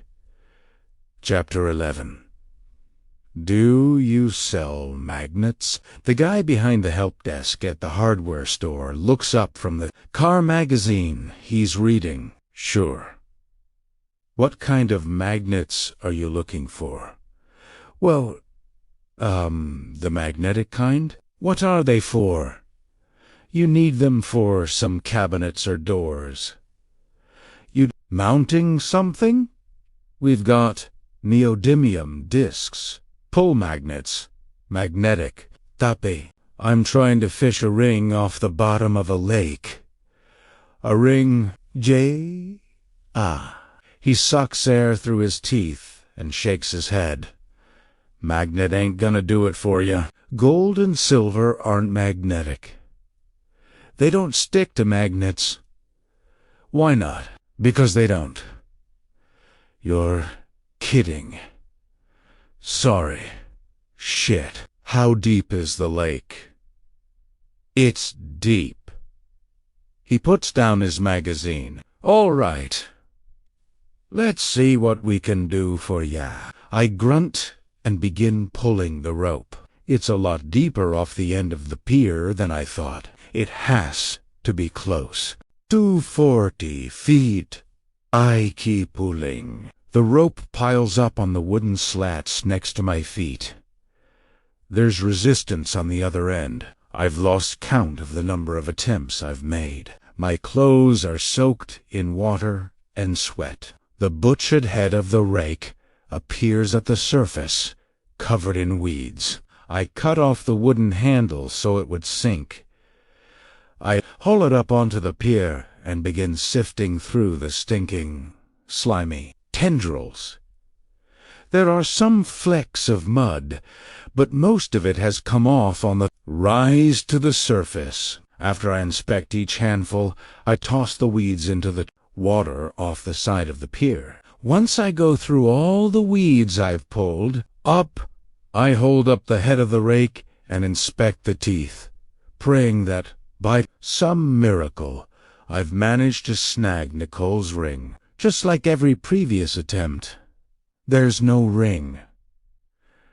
I had hope when I first started. The guy at the hardware store helped me come up with it. I'm pretty sure he could tell I had been crying and felt bad for me. It also was apparent that he didn't have much else to do. I came home and found the spot on the pier where I figured I was lying down when I lost Nicole's ring. Then I dropped the rake into the water, let it sink to the bottom, and pulled it back up. The first couple of times, it came up totally empty. I realized that I needed to literally rake the bottom. I tried again, but this time, after letting it sink to the bottom, I took a few steps down the pier and pulled it towards me. I was rewarded by a slight resistance, and I could feel the weeds being pulled out of the mud below. The rake came up with a big clump of vegetation. I happily sat on the pier and sifted through it. It came up empty, but I believed that with everything I snagged, there was actually a chance I could hook Nicole's ring. That kept me going for the first couple of tries, but soon I wasn't even pulling up weeds anymore, meaning I had raked the spot clean. I try moving around. I throw the rake out further off the end of the pier. Maybe the tide carried the ring further out. Wait, does a lake have tides? I'm willing to try anything, but at this point, it's starting to feel like I've tried everything. The discarded weeds form a layer over the water below me. I'm starting to snag them again as I pull the rake up. My optimism is disappearing. It's being replaced by aching arms, a stiff back, and cold, chapped hands. But I keep telling myself, okay, this will be my last throw. I think I said that 30 throws ago. My arms, legs, and back are screaming in agony. I'm coming up empty almost every time. I'm not even getting any weeds. I even try to rake the bottom directly under the pier. I'll throw it on one side, carefully lie down on my stomach, and pass the rope to myself. Under the pier, I'm rewarded with nothing but more weeds. My mind has gone numb. I'm not putting any thought into where I should throw the rake head. It's mechanical. I set my feet, wind up, and I'm about to make another toss when the pier starts to shake. All my weight is going forward off the edge. I'm staring straight down into the water. Shit, shit, shit, shit. I stutter. I'm about to fall. But at the last second, I pinwheel my arms backwards, stopping my momentum. Whoa. Easy, Tiger, a voice says behind me. I'm able to steady myself and shuffle backwards. Another inch, and I would have been swimming. I look back to see Mildred, halfway down the pier, frozen in place, holding a cup of coffee in her hand. Lean over and put my hands on my knees to catch my breath. Mildred, good Lord, you almost sent me in. I'm sorry. Daniel. She's got that panicked expression on her face, and printed on the side of her mug are the words, sassy bitch. I can't help it. She's such a comical picture. I start laughing until I'm shaking and have to sit down. She's laughing, too. Her whole body starts to tremble, and coffee begins sloshing out of her cup, which brings more laughter. She can't control herself and gives up, dumping the coffee into the lake. Cold anyway, she says. But I do hate to waste the whiskey. I'm laughing so hard, my aching muscles can't take it. She comes to the end of the pier and sits next to me. We laugh until we're out of breath, and it feels like I've done 1,000,000 sit-ups. Okay, she says, wiping her eyes. I have to ask, what are you doing out here? I've been watching you for hours. You weedin'? No, I reply, still out of breath. I lost. I wear my wife's wedding ring on a chain around my neck, and I came out here, and the wave of grief that slams into me is unbearable. Seconds ago, I was laughing harder than I have in months. Now, my throat is closing. The chain broke, and Nicole's ring. All her merriment evaporates in an instant. Her mouth hangs open, and she even chokes up. Oh, Daniel, it's gone, I say, managing little more than a whimper. I lost it. It's gone. I'm losing her again. It's taking everything I have to hold back the sobs, but there's no stopping my tears. Mildred puts a comforting hand on my back. For a while, we do nothing but sit and stare out at the water. Occasionally, a breeze will pass, and gentle waves will lap against the support poles of the pier. Mildred remains silent the whole time, calmly rubbing my back with her hand. It's exactly what I need. Eventually, I'm able to get myself under control. Thank you, Mildred. I sighed. You want me to bring you some whiskey? Nah. I appreciate it, but I'm good. Suit yourself. She stands and looks at the weeds that are starting to wash up on the shore. Your beach is a mess. You should probably get a rake to clean it up.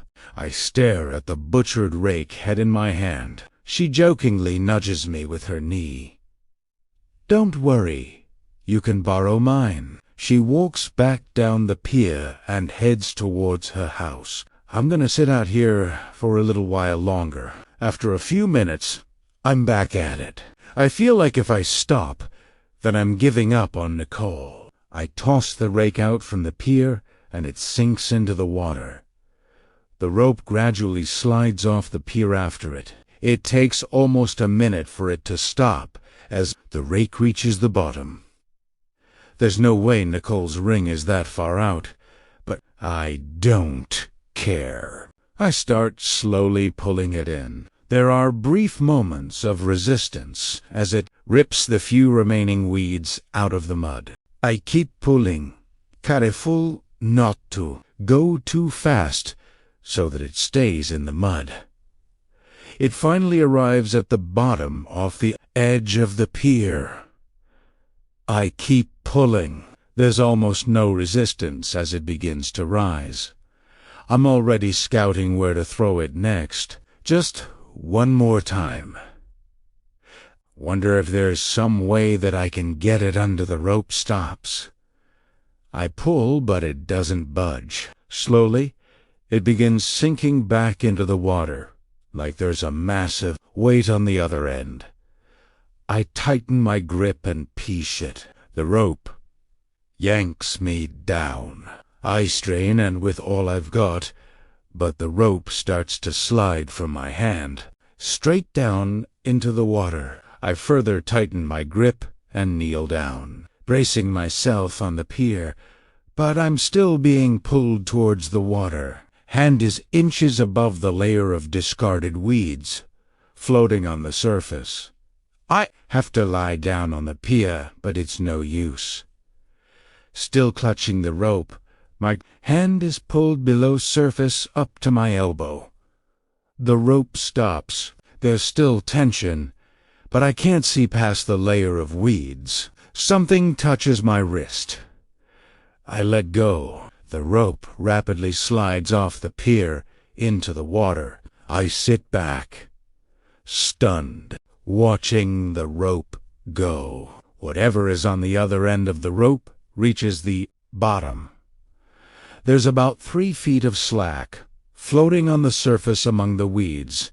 Next to the pier, what the hell was that? It wasn't a fish. It was dead weight like a stone or a log. But whatever touched my wrist has to have been a fish. I've been making a nice little habitat for them with all these weeds. What are you doing? I turned towards the shore behind me. Caitlin's standing at the base of the pier, book bag slung across her back. Oh, hey, Pumpkin. I get to my feet. I must be quite the sight. I was. I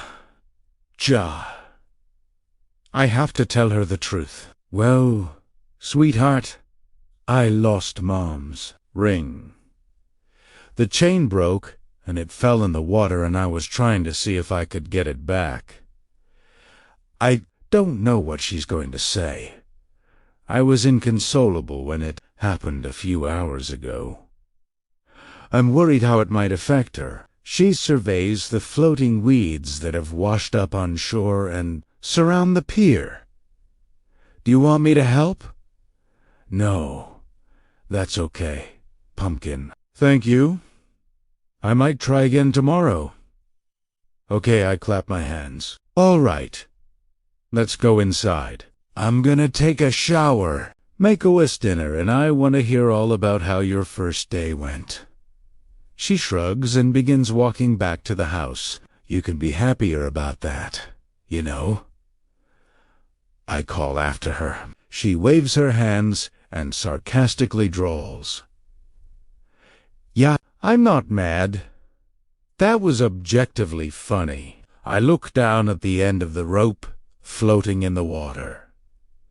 I'm tempted to leave it there, but there's that 1 in a million chance that Nicole's ring is on the other end of it, or whatever cinder block I snagged. I almost don't want to, but the thought of Nicole's ring wins out. I drop down on the pier and reach out. I hesitate for a split second, then quickly snap up the end of the rope. My fingers briefly break the surface, but I hurriedly pull them back. I stand up and pull. There's no resistance. Whatever it was must have fallen off. The rake head quickly rises out of the water and dangles from the end of the rope. No cinder block, no weeds, no ring.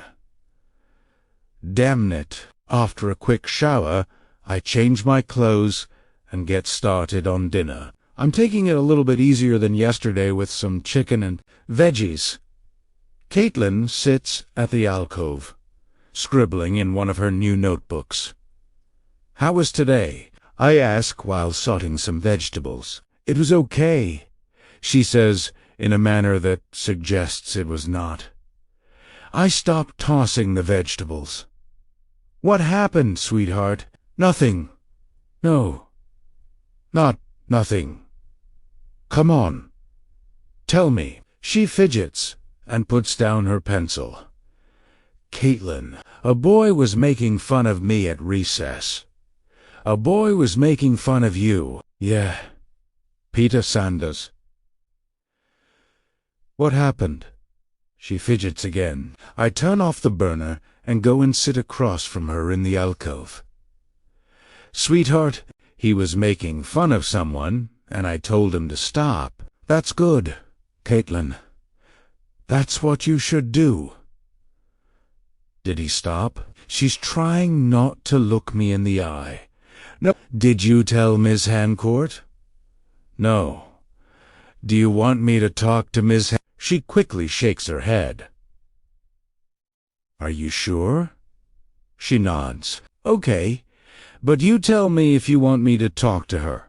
Okay. She nods again, but I can tell she's not going to do that. It's probably because I'm a little bit raw after these last few days. But this pisses me off. Screw this Peter Saunders kid. And if he still doesn't stop, maybe you show him who's boss, you know. Rough him up a little bit. She looks at me with her jaw dropped, which I've earned. Even I can't tell if I'm joking, but she would never do that. Caitlin is far too nice and caring But I want her to know I've got her back, and I'm sure I've said the right thing because her shock melts into a smile. Okay. Besides the smelly Peter Saunders, how was the rest of school? You have any homework? Yep. All right. Dinner's going to be ready in a few minutes. Let's get started. We knock out her homework as we eat dinner. Her assignments are light. After all, it was only the first day of school. Most of it is orientation stuff. Then it's some board games and a movie on the couch. This is exactly what I needed to get my mind off Nicole's ring. I still have the best thing we ever did, which is this little munchkin sitting next to me. The prince and the princess begin waltzing around the castle. The music crescendos, and the credits roll, ending the movie. Okay, Caitlin, I say 8 o'clock. Time for bed. Without much of a fuss, she hops off the couch and heads upstairs. While she gets ready for bed, I turn on the light in the writing room and fire up the computer for some background writing music. I'm going to try to get some writing done to make up for this afternoon. But first, I head upstairs to tuck Caitlin into bed. I enter the room just as she's crawling under the covers. I go over and kiss her on the forehead. Good night, Pumpkin! Good night, Dad! Know what? I'm really proud of you for standing up to that, Peter Sanders. She smiles, unsure of how to respond. I kiss her forehead again, go to the door, and remember to hit the nightlight. Get some sleep. Love you. Love you, too, Dad. She snuggles deeper into the covers. I close the door and head back downstairs into the writing room, when I sit in my chair and grab the pen. All right, let's try this again. I don't get far. It's not bad. My main character is trying to find out who sent the hitman after him. This stuff should be riveting, but I can't get into it. Thoughts of Nicole's ring elbow their way back into my mind. Maybe I'll try again with the rake tomorrow. No, I've got to accept it. It's gone. I've got to stop thinking about it. This is what I need to focus on, but maybe one more throw with the rake. Just one. No. Move on. I keep going back and forth until I have to put my pen down. I need to concentrate. I've got to reset my brain and focus on this hit primera. End up, jump around a little bit, shake out my hands, and take some deep breaths. The clock on the computer monitor says that it's 11:30 p.m. Damn, I won. To finish this chapter before going to bed, and at this rate, the sun will be up. Before that happens, my muscles ache from a night in the office chair and pulling the rake through the mud. My throat is parched. Some aspirin and a glass of water is what I need to get this chapter going. I pause the music on the computer and step out of the writing room. The darkness, combined with the silence, is a bit too eerie. But that's quickly remedied by turning on the table lamps in the living room, as well as the light in the dining room on my way to the kitchen. I pour myself a glass of water and shake 2 pills out of the bottle from the cabinet. It's a cloudy night, and I can barely see past the deck into the yard through the window. Final decision made. No more fishing for Nicole's ring. It's gone, and I have to face it. Also, I'm not sure my body and sleep-deprived brain can handle another day of that. I pop the aspirin in my mouth and wash it down with a gulp of water. I down the rest of the glass, load it into the dishwasher, and leave the kitchen. As I cross the dining room, there's the sound of giggling from the writing room. Caitlin. Silence. I shake my head. I'm hearing things. I walk into the writing room and plop back down in my chair. All right. Here we go. For real this tea. I stare down at the desk. There's a silver butterfly necklace with 2 tiny blue stones on a silver chain with a broken clasp, sitting on the notebook. It's clearly been left for me to find. I look towards the door. Caitlin, she must have come down the stairs while I was in the kitchen, left it, and went back upstairs. I guess I really did hear her giggle. I've never seen this necklace before, but I'm sure I don't know every bit of jewelry, Caitlin. As, necklace in hand, I walk upstairs and open Caitlin's door. She's asleep, or at least pretending to be. What is she doing? I walk over to her bed and whisper, "You lost this, pumpkin. I'm going to leave it right here." I place the necklace on the nightstand, next to her medallion. I wait for her to open her eyes, but she doesn't. She must have fallen right back asleep, or she's doing an amazing job of faking it. We'll talk about it in the morning. Right now, I need to get this chapter done. As quietly as possible, I go back downstairs into the writing room and plop into the chair. I go to grab my pen, but stop. Sitting on the notebook is a silver butterfly necklace with 2 tiny blue stones on a silver chain with a broken clasp. Chapter 12. The toast jumps from the slots in the toaster as I flip the bacon in the skillet. The eggs are already on the plates, waiting for Caitlin to join me. I can't get the necklace out of my head. Did I just imagine that I took it up to Caitlin's room and actually left it there in the writing room? Am I really that tired? It's possible, I guess. That's the only thing I can come up with. Or, at best, I went upstairs to Caitlin's room and forgot to bring the necklace with me, but that adds to a whole other problem that I can't ignore. I really might be starting to lose it. The lack of sleep. The visions. I'm not only seeing things that aren't there, I'm hallucinating actions that I'm not really taking. This can't be simple. Run-of-the-mill processing of grief. And if it keeps up, I'm going to have to talk to someone. I know there's no shame in it. Under the circumstances, it's understandable, but it just adds another level of difficulty to everything. I suppose I can try to keep it a secret from Caitlin and go to therapy sessions while she's at school, but I don't want to sneak around or lie to her when I want her to be honest.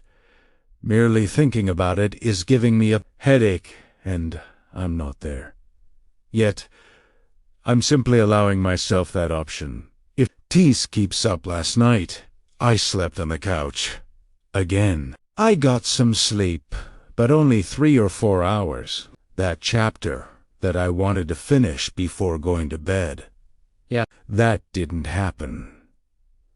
Not even close. Instead, I crashed on the couch, lights on, thinking about the necklace. Caitlin walks into the kitchen, dressed and ready for school. Morning. Pumpkin. How'd you sleep?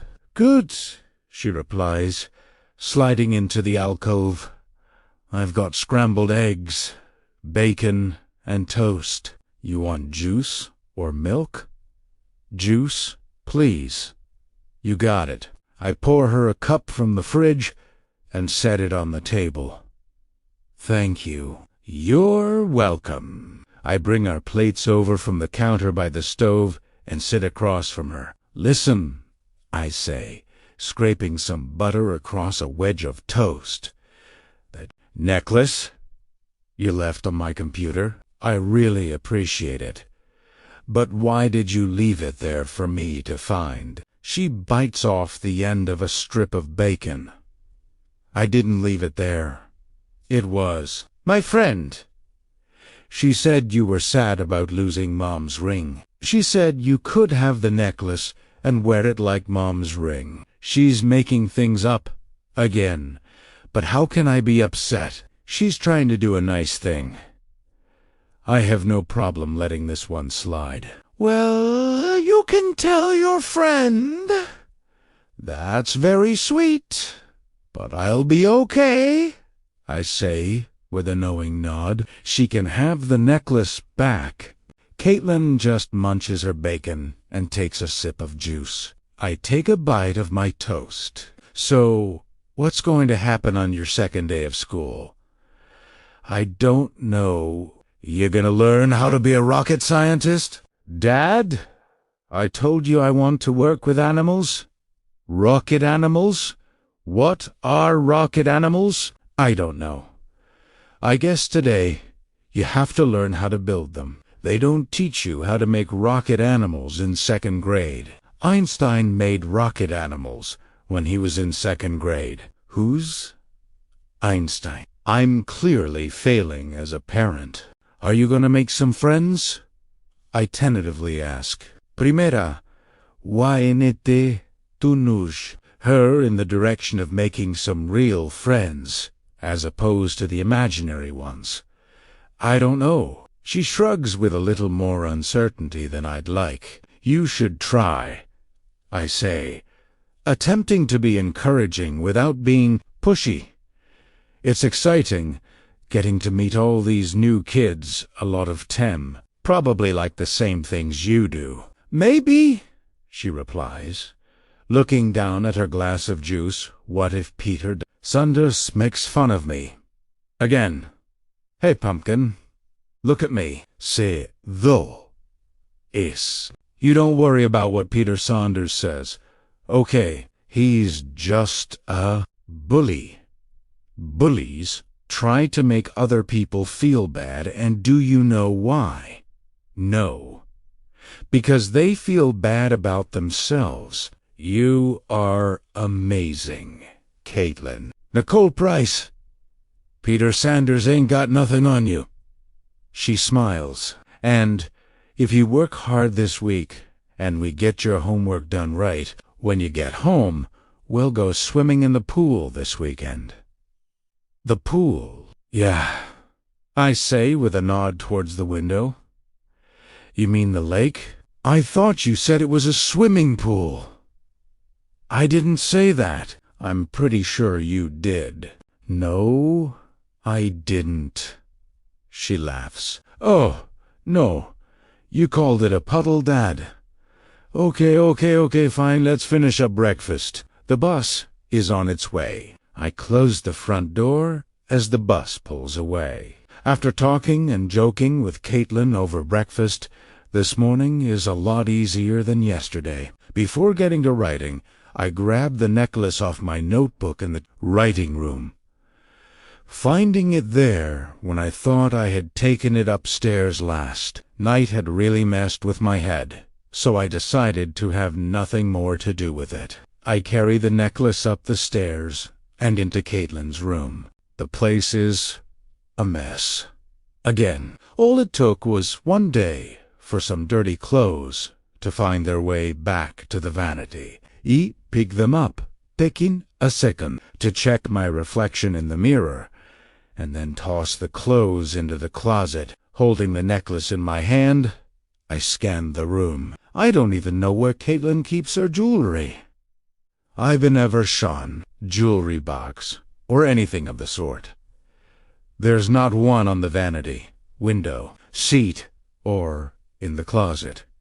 Finally, I set it on the nightstand, next to the medallion, which is where I thought I put it last night. That being done, I step over the stuffed animals and toys that litter the floor as I make my way to the door. Know what? Instead of leaving, you turn around, begin picking up the items on the floor and putting them away. A few minutes later, her room is neat and organized. I know it's her mess, and she should be the one to clean it up. But she was looking out for me by giving me the necklace. It was a really sweet thing to do, and I'll look out for her, too. June 12th, 1900. The pharmacy has become a perfect balance of anticipation and despair. On one hand, I'm forced to endure this endless boredom, working behind the counter. The throngs of customers still haven't arrived. It's gotten to the point that Father has been forced to make a decision. He had promised Carol that we would never sell alcohol at the pharmacy, but he had to go back on his word. Carol was furious. Father tried to argue that we would only market it as a medicinal remedy and not for recreation. When Carol continued to argue with him about how expensive it would be, he said that we would buy cheaper alcohol and repackage it.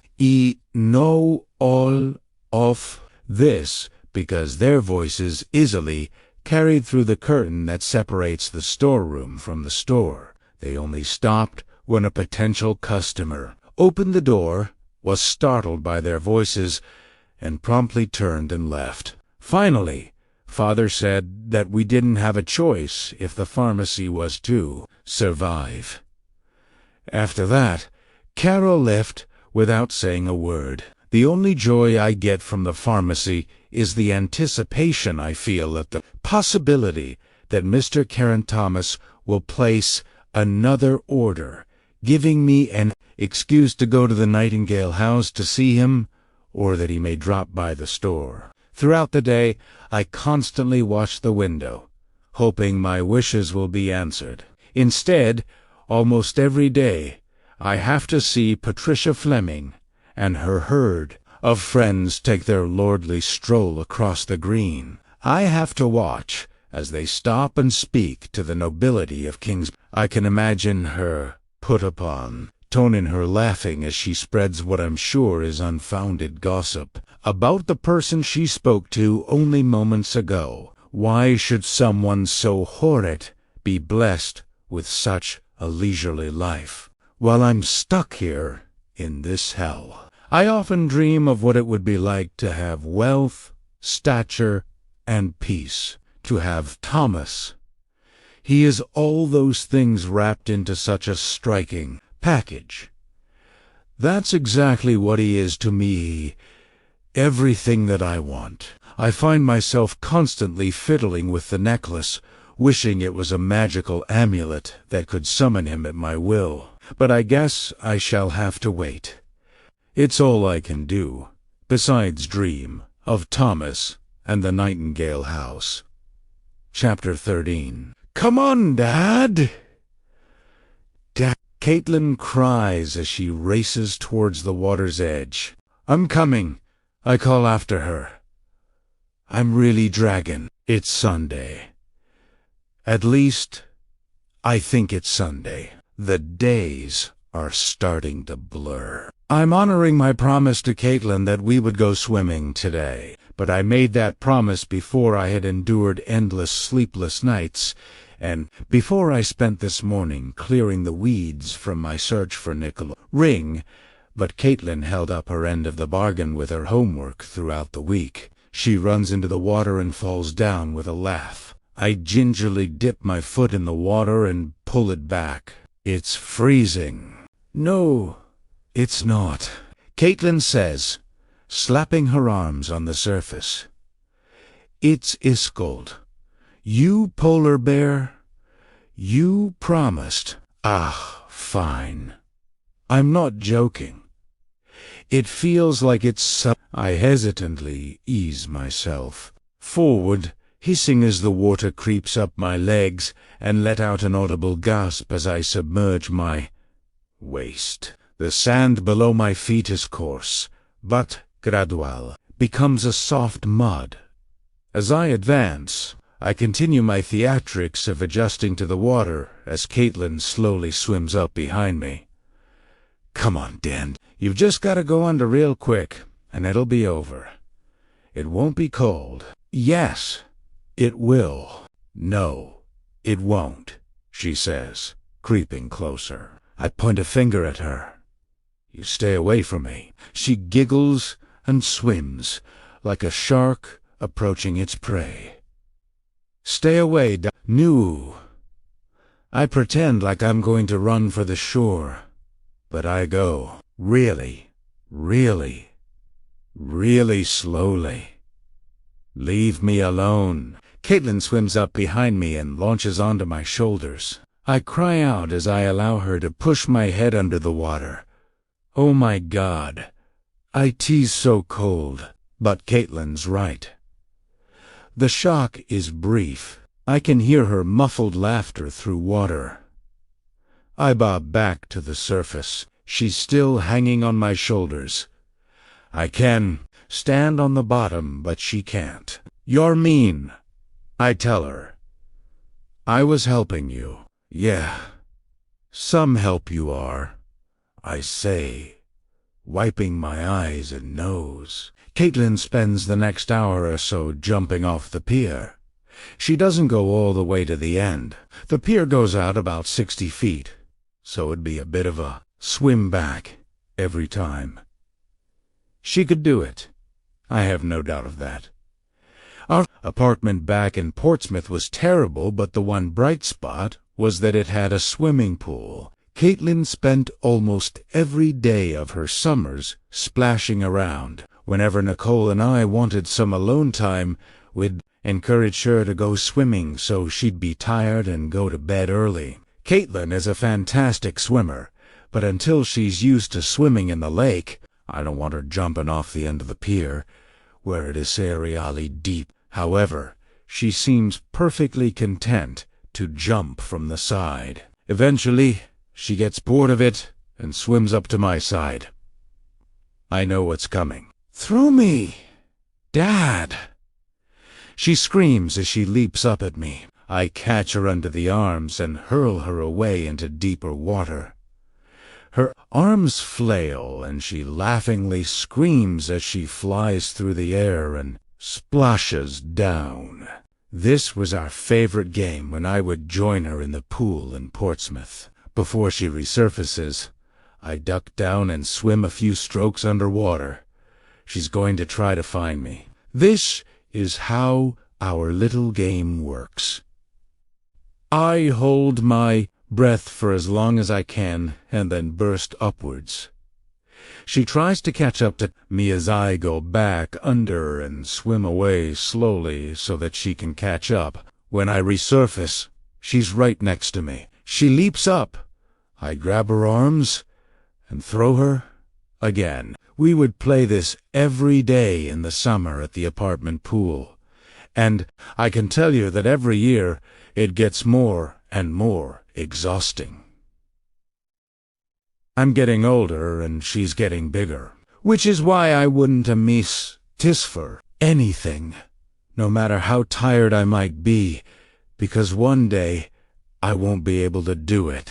And Caitlin's loving this. At the apartment pool, she could see where I was going, but the darkened water of the lake makes it a little more of a challenge. We keep playing. She screams with delight every time I throw her, but soon I can't throw her as far. I'm so tired that I stop going underwater. In between throws, she swims back, laughing and crying out, "Throw me, Dad." I do. Again and again and again. While my enthusiasm is quickly draining, Caitlin is showing no signs of slowing down. "Throw me!" I grunt as I hurl her away. Splash! Her head bobs out of the water and she comes paddling back again. Okay. I catch her under her arms and throw her across the water. She resurfaces and swims back. Again, I do, but I'm so tired. Air legs aren't even clearing the surface when I throw air. She splashes down, pops back up, laughs, and comes back. Again, she cries as she leaps at me. I can't anymore. It's not that I don't want to, I just can't, but I don't want to disappoint her. I try to throw her, but it's more like a shove. Thankfully, she doesn't seem to care. She loves it. "Okay, that's enough," I say breathlessly. "No! Again!" she cries. I oblige. I try to make it the grand finale and launch her as hard as I can. It's better than my previous attempt, but that's it. I'm done. I can't do this anymore. I need to sit down. She resurfaces, more thrilled than ever. She hastily bobs her way back to me, laughing. Again. She cries and leaps at me. I hate her. I hate my daughter. Enraged, I dodge to the side. As she falls past me, I put my hand on the back of her head and hold her underwater. She knows. She knows, and she's going to tell, and it will ruin everything. Suddenly, it's night. The Nightingale House looks different. Somehow, the yard is different. Mildred's house is gone. I can feel my daughter grab at my wrist as she struggles. Let him go. Nicole, she's standing right next to me. Not the broken Nicole from my nightmare, no. It's the Nicole I knew, but her eyes are filled with rage. Let him go, she says. I blink. It's daytime. I'm in the lake.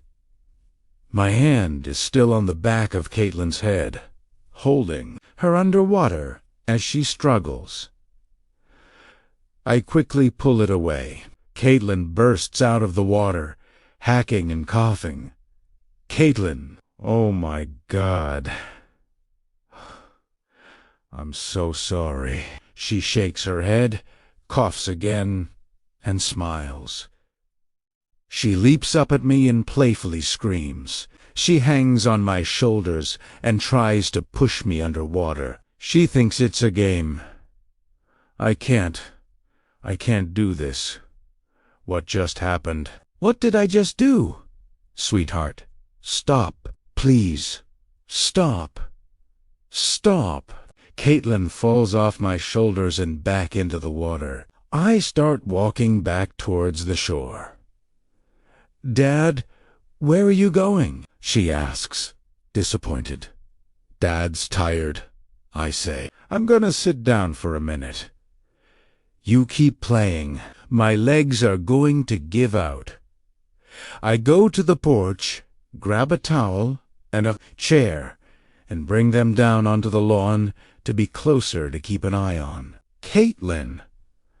What was that? Am I really so tired that I would be angry at Caitlin for wanting to play with me? My trembling is not from the cold water. I wrap the towel around my shoulders. Caitlin continues to laugh and play. It was so vivid. I can get irritable when I haven't slept, but that was something I've never experienced. Hatred for my own daughter. I can still feel the sensation of Caitlin struggling against my grip. The rage in Nicole's eyes. She never looked at me like that. I don't even know where I would. Remember that from... It was a nightmare. Maybe I fell asleep on my feet. Is that what happened? Is that even a thing? I feel I am going to be sick. I need sleep. I can't do another restless night, chasing the sound of dripping water and having vivid nightmares. That reminds me that I need to look for that drip before it gets dark. But for right now, the sun is starting to warm me. My nerves are calming. Dad, are you getting back in? Not right now, Pumpkin. I'm going to sit here and watch for a bit, okay? She pouts, but then dives under the water. I know I shouldn't while Caitlin is swimming, but maybe just a quick nap. A short shot-tea to get my wits back. I'm not sure I can even help it. My eyelids droop. My breathing slips into a rhythm. My head lists to the right, and I catch a glimpse of Mildred stepping off her porch and walking in my direction. "Damn it," I whisper. "How we doing?" She cheerily asks, once she's within earshot. Caitlin waves. "Hi, Mildred. Hi, sweetie." She turns to me and stops. Her smile vanishes. "Jesus," she says, quietly, "you look like shit. I haven't been sleeping well." It shows. She plops herself onto the grass beside my chair. "Everything okay?" "Yeah." "Well, not really. Problems writing." She shrugs. "It's probably gonna take some time." New house. New town. Having problems with the house. To Mildred, the couple that lived here before us, the Thompsons. Yet they have any problems with the house? Leaking pipes? Drafts? Anything? She thinks. For a moment, they had raccoons under the porch in the summer of '97. Other than that, they lived in that house for 30 years and loved every minute of it. Nothing like what you're talking about, and I'm sure they would have told me. We were close. Then why now? I've grown more to myself. Caitlin shrieks with laughter from the water. Mildred looks at her, and then back at me, and has a thought. "Caitlin," she calls. "Yes, Mildred. Tuesday night, we are having a sleepover at my house. Just you and me. We're going to watch movies, eat cookies, and play games." Caitlin stops splashing. "Really?" I sit up. "Mildred, you don't have to do that." "Listen," she says, lowering her voice. "You really look like shit. Literally. You look like a spent turd in a chair. Let me take her off your hands for one night. You can have the house to yourself. Get some sleep, or, better yet, go out. Whatever you need to do." After a brief consideration, I have to admit that it sounds like a great idea. "You sure?" I ask. Mildred nods and turns back to Caitlin, who is still waiting for an answer. "You betcha, cutie little booty. Tuesday night, we're having a girls' night." Caitlin excitedly splashes. "Okay. Thank you, Mildred," I say. "That's incredibly kind." She waves me off. "It'll be fun. I would offer to take her tonight or Monday, but I may have a gentleman caller." That night, I'm tucking Caitlin into bed by the soft glow of the nightlight. "Are you excited to stay over at Mildred's on Tuesday?" She nods, exhausted from playing in the lake. I kneel beside the bed and stroke her hair. Her little medallion rests on the nightstand. "Are you liking school?" She nods. Again. "I really like Miss Hunt. Good. Are you making friends?" I made one friend. This is the first mention of a new friend since we moved. "Really? Is she in your class?" "No, but she follows me to school sometimes." "Oh. Does she live in town?" "No. She lives here." "Here? What do you mean?" "In our house. She's the one I told you about. She's happy we're here, because she hasn't had anyone to play with in a long time." My heart sinks. It's back. Since that night with the necklace, She hasn't mentioned her imaginary friend. I thought it was over. Now, she's retreating into make-believe again. This is your imaginary friend. She's real. She stays in my closet. I glance over at the closed closet doors. Is she in there right now? She glances over my shoulder, and an odd smile plays on her lips. No. Oh. Then, where is she? She's behind you. It's the certainty with which she said it that's causing the goosebumps to race across my skin. Ikno tatit.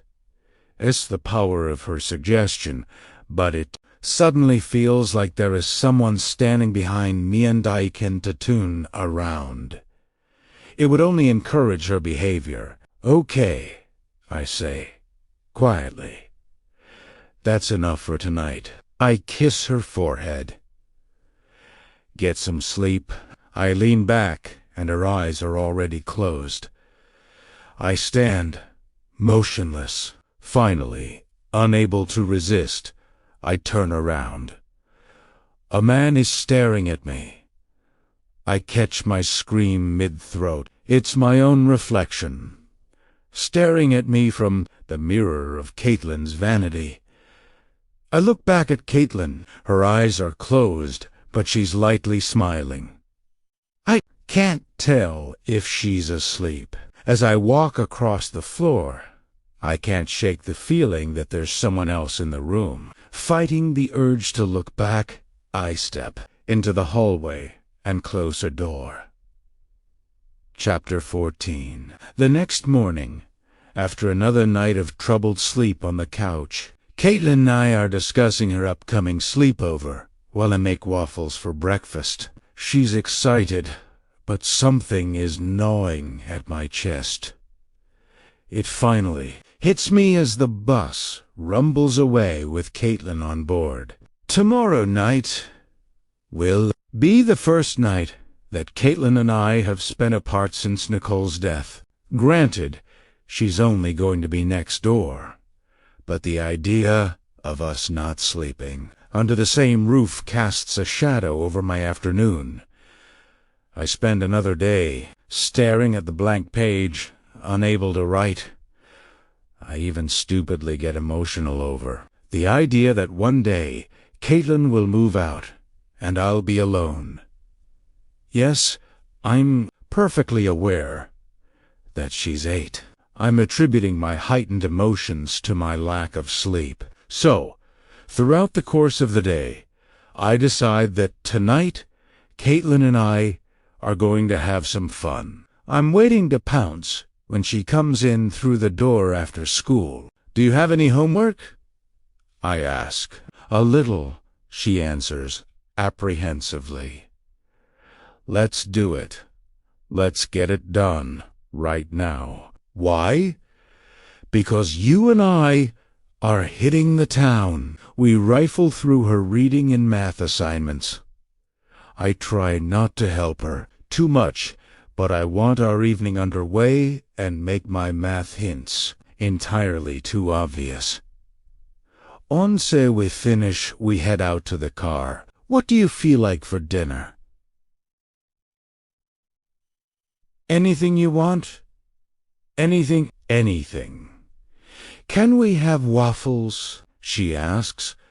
I know we had them for breakfast, but I like waffles. Excellent choice.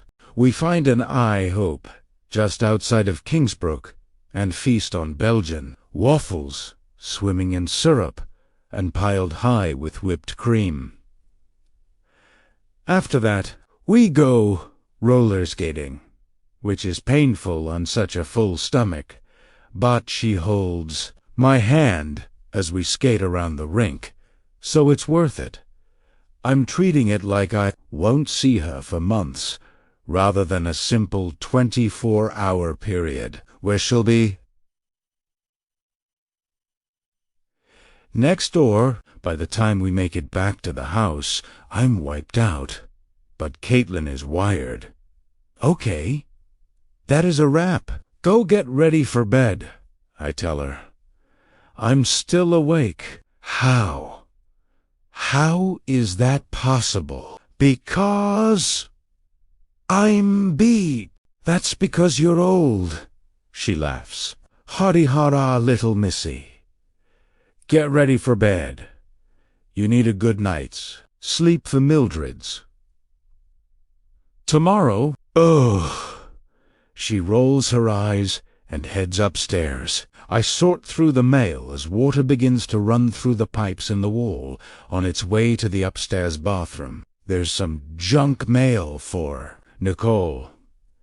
It's irritating to get the odd mailer from a magazine or credit card company addressed to her. It's an unwelcome reminder that she's gone. The water shuts off, and a moment later I hear a rhythmic thumping coming from her room. Caitlin. I climb the stairs and find her jumping on her bed. Hey, knock it off. We talked about this, I admonish, but not too harshly. You said I could do anything I wanted tonight, she says, in between leaps. Except break the bed, young lady. She lands with a giggle in a sitting position. So, anything I want doesn't mean anything I want, she asks. Great! She's beginning to grasp the concept of technicalities. Fine. One more thing.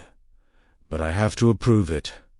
And then you have to go to sleep. She scrunches up her face in thought, and it's like a light bulb turns on. Over, head. I want to play hide and seek. Like it's Sarah's birthday party, she proclaims. I nod. All right. She flies from the bed and down the stairs. Just one round, I say, following her. Then you have to go to bed. She stops in the middle of the living room and gives me a thumbs up. Do you want to turn the lights off, like it's Sarah's party? I ask. She hesitates and grows worried. It's okay, I say. We can leave the lights on. She frowns. Then it'll be too bright. The evening is suddenly in danger of ending on a downer. I've got it. I proclaim and head towards the kitchen. There's a bag of tea candles in the pantry that Nicole and I purchased forever ago at IKEA. I bring them into the living room and hold them up. Caitlin approves. We spend the next 20 minutes or so placing lit candles in every room, hallway, and even on the stairs. The only room we ignore is the basement. Then we turn off the lights. The effect is breathtaking. This is the lighting the house was built for. Every room is filled with a soft, flickering glow and dancing shadows. All right, I say, once we return to the living room. You want to hide first, or should I? I want to hide first. Okay, I'm going to go into the bathroom and count 250. You better hide good. She eagerly nods, but stands rooted to the spot, not wanting to give away the direction she's going to run. Here I go. I slowly begin stepping backwards towards the bathroom. 1, 2, Dad, you can't start counting until you're in the bathroom. 3, Dad! I finally back into the bathroom and slowly close the door as I continue loudly counting. For the door clicks shut. Her footsteps hurtle across the living room and up the stairs. I feel bad that the house won't let her conceal where she's going and continue.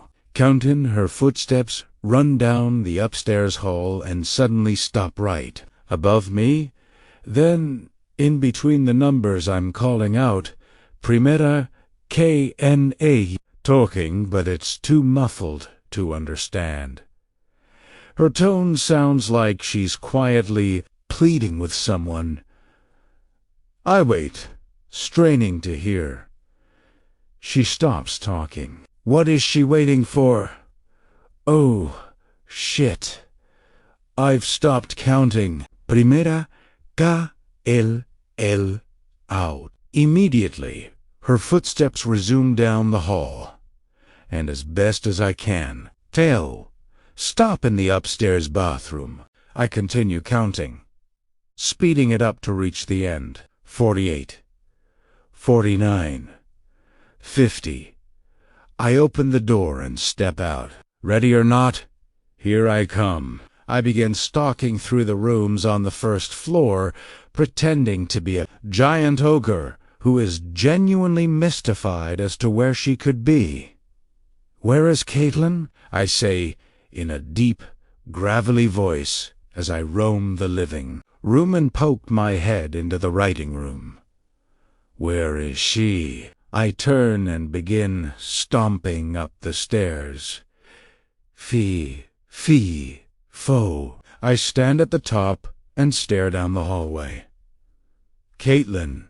Oh, Caitlin. A candle is on the nightstand in her room, giving it an otherworldly glow. The pile of stuffed animals on the window seat watches me as I prowl around the room. Where is that stinker? I say, loud enough for it to carry. Down the hall to the bathroom where I know she's hiding.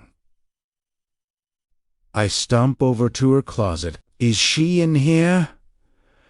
I dramatically throw open the door. Of course, she's not.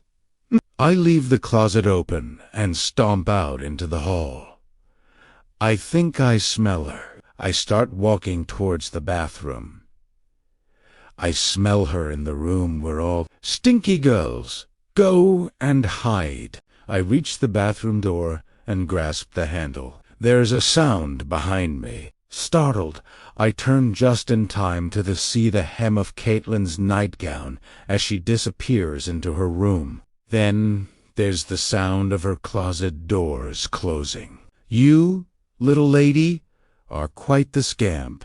I laugh. She had been hiding in the guest room and tried to sneak into her room after I searched it. I triumphantly walk back down the hall into her room and over to the now closed closet doors. That was really clever to try to hide in your room after I searched it.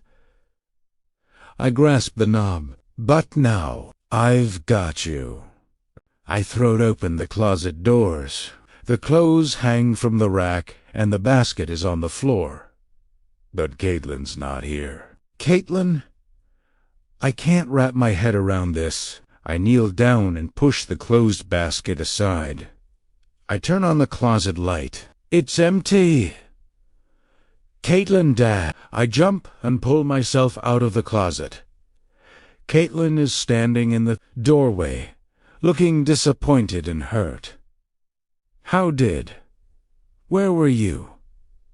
I ask. I was hiding in the bathroom. In the shower, I look from her to the empty closet and back.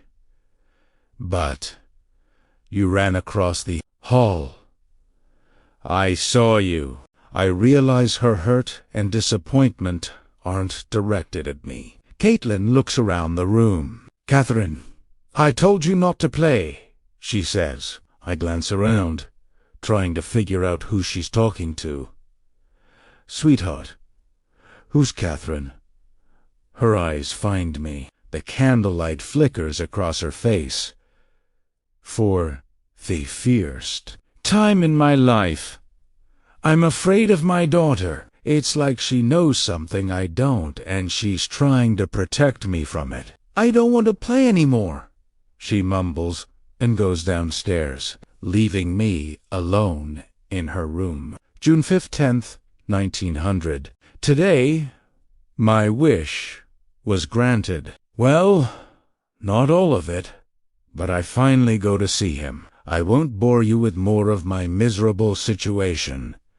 The pharmacies, woes, or Father and Carol's constant arguing. This entry is going to be about nothing but him. The decorations in the square for the 4th of July celebration have started. They've begun constructing the games and concession stalls that will fill the green. I'll admit that I don't think much of Kingsbrook, but the speed of the construction and the scale of the decorations are impressive. TV. Out of the pharmacy window is filled with men building the stalls and women hanging the bunting from every lamppost, and the gazebo, at least it is something new to watch from behind the counter at the pharmacy, which is where I spend most of my time. Father was in the storeroom, executing his plan to save the pharmacy with cheap liquor. He purchased it from a man in Portland. I asked him who, and he would only answer, an associate. It arrived in a wooden box.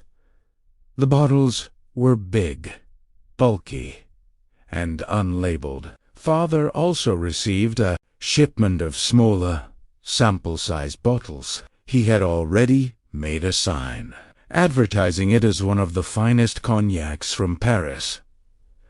So, as I was saying, he was in the storeroom, transferring the cheap alcohol into the smaller bottles, when I spotted a group of official-looking men walking across the square led by the mayor. There was Thomas. He stood out from the rest of the group with his blue eyes and tall frame. "Father, I'm stepping out," I said. "Where are you going?" he asked from behind the curtain. "Out." Only for a moment. I didn't wait for an answer. There was no one in the store, so he didn't have to worry about any theft taking place. I ran around the counter, out the door, and into the warm afternoon. The air was filled with the sounds of hammers and saws. Primera Adenoplanai only wanted to see him and for him to see me. I could barely make out what the mayor's voice was saying above the din of construction. He was explaining the parade route through the square and the order of the festivities. The group of men surrounding him were nodding, chatting, and laughing among themselves. I wanted to get Thomas's attention without anyone else noticing, but it was impossible. I couldn't wave like a child, making a scene, and embarrass him in front of everybody. Finally, the mayor made a sweeping gesture around the square, saying something about a marching band. Everyone in the group followed his gesture with their eyes. To my satisfaction, everyone continued following the mayor's gesture, except for Thomas, who stopped when he saw me. Our eyes met. His lips curled into a smile, and he nodded in my direction. It was our own little moment amid the crowd. I know it wasn't much, but it was everything that I had been hoping for. That one look, that one nod, erased days of misery and boredom. So, of course, it had to be slightly spoiled. Among the group being led around by the mayor was his daughter, Patricia Fleming. My focus had been on Thomas, and I hadn't seen her. She had been lost in the crowd, but as they moved on, she stopped and was staring at me. She had only been a few feet away from Thomas, and it was clear from her expression that she had seen the whole thing. She nodded at me in that condescending politeness that she has perfected. So be it. Let her be jealous all she wants that I'm the center of Thomas's attention. I didn't return her acknowledgment. Instead, I turned and walked back into the pharmacy, feeling lighter than air. The rest of the day was spent watching an endless loop of the memory of his smile and that nod. At one point, Father came out of the storeroom and asked me why I was humming. I wasn't even aware that I was doing it. I guess that is what it's like when the sun smiles at you, Chapter 15. It's cereal and toast for breakfast this morning. I don't have the energy for anything else. Last night, I tried to get Caitlin to talk to me more about Catherine, but she refused. She said that she was mad at her. I eventually gave up. Caitlin went to bed, and I went around the house, collecting the spent tea, candles. As I walked through every room, I caught myself taking furtive glances around corners and behind doors, almost expecting to find Caitlin's imaginary friend hiding there. I made no pretense of almost sleeping in my room. It was going to be another couch night. I watched a Chicago Cubs game. One had DVRD and tried to make sense of it all. In the end, I nodded off somewhere around 2 in the morning, after having convinced myself that my fatigue and grief were causing me to see and hear things, and Caitlin had used it to reinforce her imaginary friend, who now had a name. That has to stop, but I can't do it right now. I don't want to upset her and then send her to Mildred's. I'll wait until after the sleepover. 2 more days won't hurt. I avoid the conversation when she comes down for breakfast, and she doesn't seem to want to talk about last night either. Instead, we talk about the sleepover. After you get on the bus, I'm going to take your stuff over to Mildred's, I tell her, pointing to the pillow and Disney princess duffel bag she's brought down from her room. When you get dropped off later today, you can just go to her house. She'll be waiting for you. Okay, she replies through a mouthful of corn pops. If you need anything, you tell Mildred, and she call me. Dada know. You already told me, and you'll be good for Mildred. It's a really nice thing she's dowed. Caitlin, this is a big deal. It's the first night we've spent apart since. I catch myself, but it's too late. It's a big deal, sweetheart. She nods, lost in thought. I love you, kiddo. I love you too, Dad. I step onto Mildred's porch and knock on the door. She answers with a cup of coffee in her hand and warm smile on her face. Come on in. Just dropping off Caitlin's things. The aroma of fresh coffee and the faint trace of her clove cigarettes hang pleasantly in her kitchen as I walk through the door. You can set that stuff anywhere. The guest room is all made up. I can't thank you enough for doing this, Mildred. She's really excited. Mildred laughs. So am I. If anything happens, if you need anything, just call me. I should be home all night. Oh God, I hope not. Go out. Have an adventure. Bring home a companion? It's my turn to laugh. What about you? How was your night? Did you have a gentleman caller? She slyly smiles over the rim of her coffee mug. A lady never tells. For 3 hours, I've been cranking out page after page in the writing room. It's not my best, but it's better than what I've been writing. And now, I can no longer ignore the fact that I'm starving. I close my notebook, go to the kitchen, and make myself a sandwich. I carry it to the alcove, sit at the table, and stare out at the lake as I contently chew and mentally begin outlining the next chapter. Maybe I could get it in before calling it a day. That would be some serious progress. Drip, drip. Stop. Drip, drip. Damn it. I whisper and stand. Drip. Drip. I have to find that damn leak. It's here, in the kitchen. At least one of them is, because I've heard them all over the house. I scan everywhere and inspect every inch of the ceiling, walls, and take everything out of the cabinets, but there's not a sign of water anywhere, even under the sink. Enough, I say out loud. It's time to call the plumber. I sit at my computer in the writing room and pull up Yelp on the computer. I begin scanning the entries for local plumbers and comparing the reviews.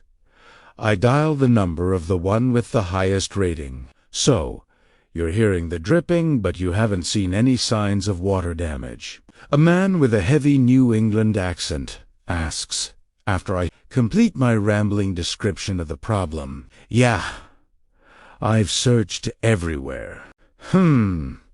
That could be a problem. To find it, we may have to rip up some of the walls.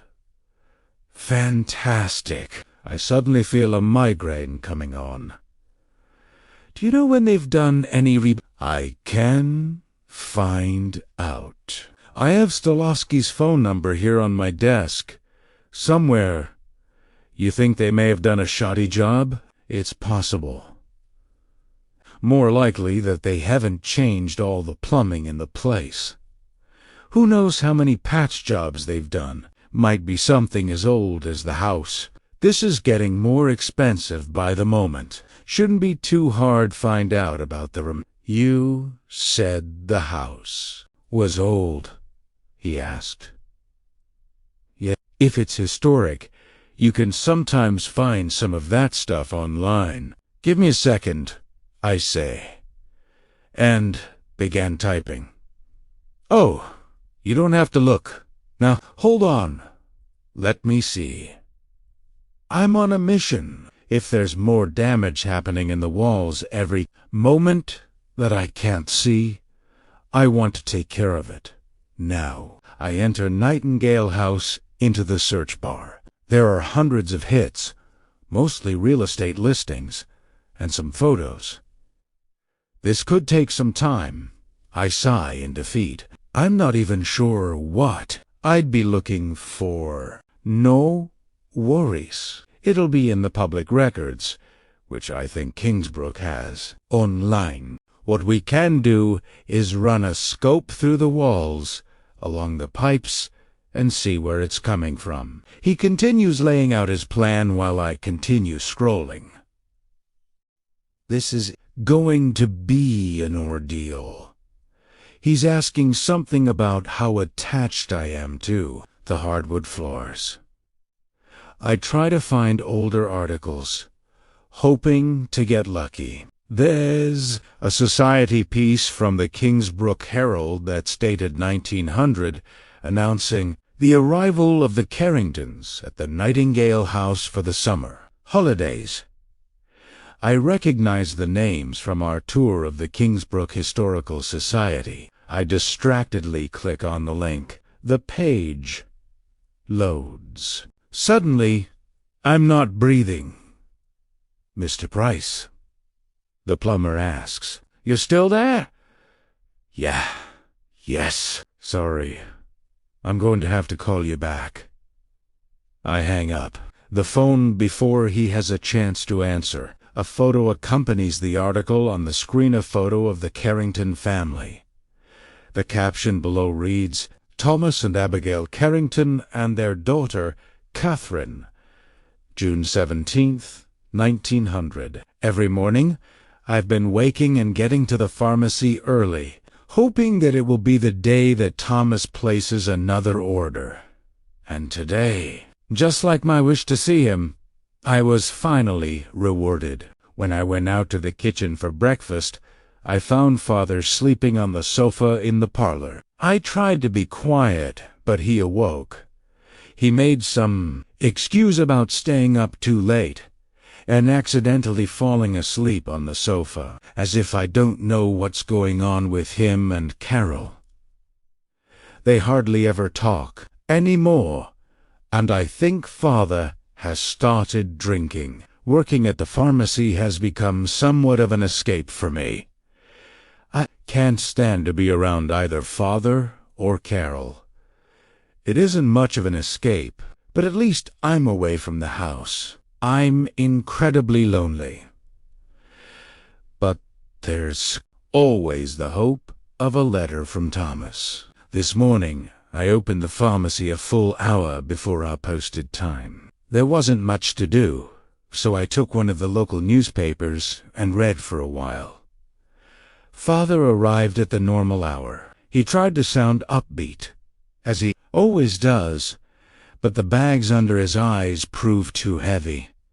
Father went to the back to do the bookkeeping. I dusted the shelves and bottles, just as I had done yesterday while keeping an eye on the front door. I couldn't help myself, and multiple times I went out to the street to see if the courier was apro achin. Finally, at 11 o'clock, the courier arrived. Father appeared from the storeroom at the sound of the bell, and the courier handed him the letter. Father cut open the envelope with the penknife he keeps in his desk in the storeroom and glanced over the note. I asked if it was from Mr. Carrington, although I knew full well that it was. Father nodded. "It's smaller than last week's order," he said with a frown, and began assembling the items on the list. To my surprise, they were more feminine in nature: perfume, hair conditioner, cosmetics, etc. I was confused at first, and then had a wonderful thought. He was clearly buying them as a present for me. I could not have been more mistaken, as what follows will tell. I placed the items in the bicycle basket and pedaled to the Nightingale House. This time, I took care that I was presentable after the ride, making sure no hair was out of place, and smoothed out my clothes. I pulled the chain next to the door and heard footsteps. I was prepared to meet him with my own wicked little smile. The door opened, and it was his wife. She regarded me as if I was a stray cat. "May I help you?" I stammered like a fool, but finally said, "I have a delivery from the pharmacy." Thankfully, Thomas hurried in from the living room to save me. "Ah, here it is. I can't be sure, but I thought I saw Mrs. Carrington recoil from him as approached. I meant to tell you, I ordered some supplies from the pharmacy in case you had forgotten anything in Boston." He took the items from my arms and gave me a glance that told me to play along. "This is the girl from the pharmacy. Mrs. Carrington said it was nice to meet me." Thomas pointed out that we had met before at my birthday party, which caused her to be embarrassed and worried. "You bought me that lovely journal?" I offered, trying to be helpful. Of course, she said, shaking her head. "Forgive me. These past few days have been a whirlwind." I told her I was sorry to hear about her mother. "I hope she's feeling better." "Thank you. She is feeling a little better." "But how did you know about my mother's health?" Thomas came to my rescue again. "I dropped by the pharmacy to pick up a few things while you were away, and we had a brief conversation. She thanked me for the journal. I told her the gift was your idea, which led to her asking about you. I thought the excuse was perfectly clever."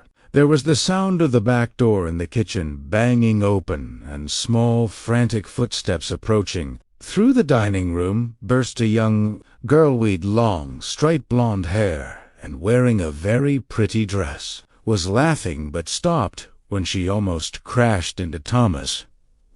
His look of annoyance caused her to shrink backwards.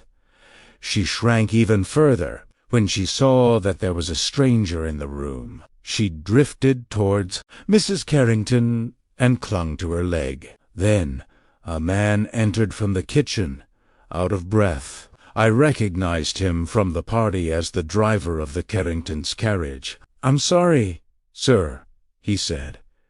"We were playing tag, and I told her to stay outside, but she didn't listen." "She seldom does," Thomas grumbled. Mrs. Carrington introduced the man as their valet, Theodore Whitlock. She then turned her attention to the little girl, hiding behind her hip. "And this little one is our daughter, Catherine." "Hello, Catherine," I said. But she said nothing. "You'll have to forgive her. She's painfully shy," Mrs. Carrington said. I nodded. She glanced at her husband, then at me. "I can't remember. Have we invited you to the 4th of July celebration?" "Yes, Mom." "Good. We shall see you then." She looked at her daughter. "Say goodbye, Catherine." "Bye," the girl whispered. "It was very nice to meet you, Catherine," I replied. "I'll show you out," Thomas said, and escorted me to the door. We walked down the path to the street, where the bicycle was resting against the bushes. "She was supposed to be gone for a few more days," he quietly said. "Only received the telegram yesterday that she was arriving this morning." I asked him why he didn't tell her that I had made a delivery to the house before. "My wife can be suspicious, sometimes." "I'm sorry to hear that. It's understandable around such a beauty as yourself." Can you believe he would say those words while only a few yards from his home and wife? I can,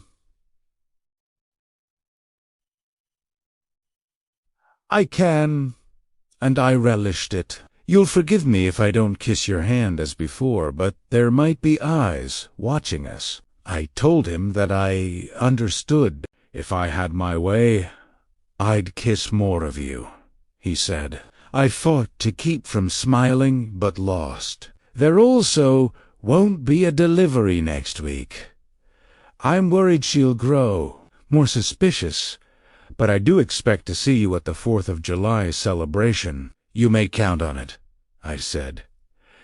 His eyes gleamed with approval. "Until then," he said, and walked back towards the house. My eyes followed, and I was certain for a split second I saw Mrs. Carrington watching us from an upstairs window.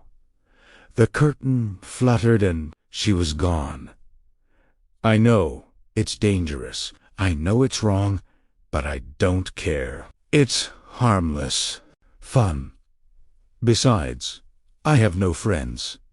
The pharmacy is failing, and Father and Carol rarely speak. Those beautiful eyes and thrilling conversations are the only good things I have in this town. I will now begin counting the hours, minutes, and seconds until the 4th of July. Good night, Chap 16. Portland Beacon, September 29th, 1900. Girl missing. Police are searching for Catherine Carrington, the 8th daughter of Thomas and Abigail Carrington. She disappeared from the platform at the Portland train station on the night of the 28th around 9:30 p.m., according to a statement by Thomas Carrington and the family's valet, Theodore Whitlock. The girl wandered off from the platform while they were securing luggage. After several minutes of searching, Mr. Carrington reported his daughter missing to the station's superintendent, Frank Buckland, who contacted the police. Under the article is the same photos of the Carringtons from the Kingsbrook Herald. I quickly returned to the search page, desperate to find out more. But there's just one more article that only states that she was still missing. After that, the stories stop. I do a search for Thomas Carrington. There are some short bios that mention he was the son of a lumber tycoon, and the articles about the disappearance of his daughter.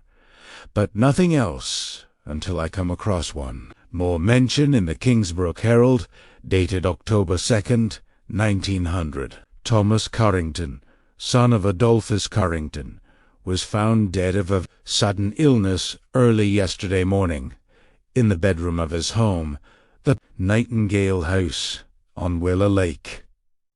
I stare slack-jawed at the screen. The faces of the Carringtons stare back, especially Catherine with her wide eyes.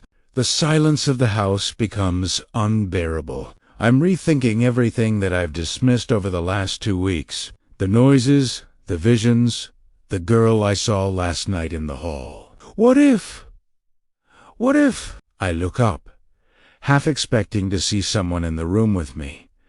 It's empty, but I don't feel alone. The shadows have grown long from the setting sun. Okay, that's it. I'm out. I shut off the computer and walk out of the writing room. I go to the kitchen, grab my keys, wallet, and phone, and leave through the back door. I need to think right now, and I damn well can't do that in this house. The street lamps are just beginning to blink on as I park the car in the main square. My first instinct was to race over to Mildred's and ask Caitlin about Catherine, but I couldn't do that in front of Mildred without having to explain. I could have taken Caitlin home and asked her, but that would have ruined the evening, and I would eventually have to explain it to Mildred. Anyway, I should wait until morning to talk to Caitlin, but I can't help myself. I pull out my phone and dial. Hello? Hey, Mildred.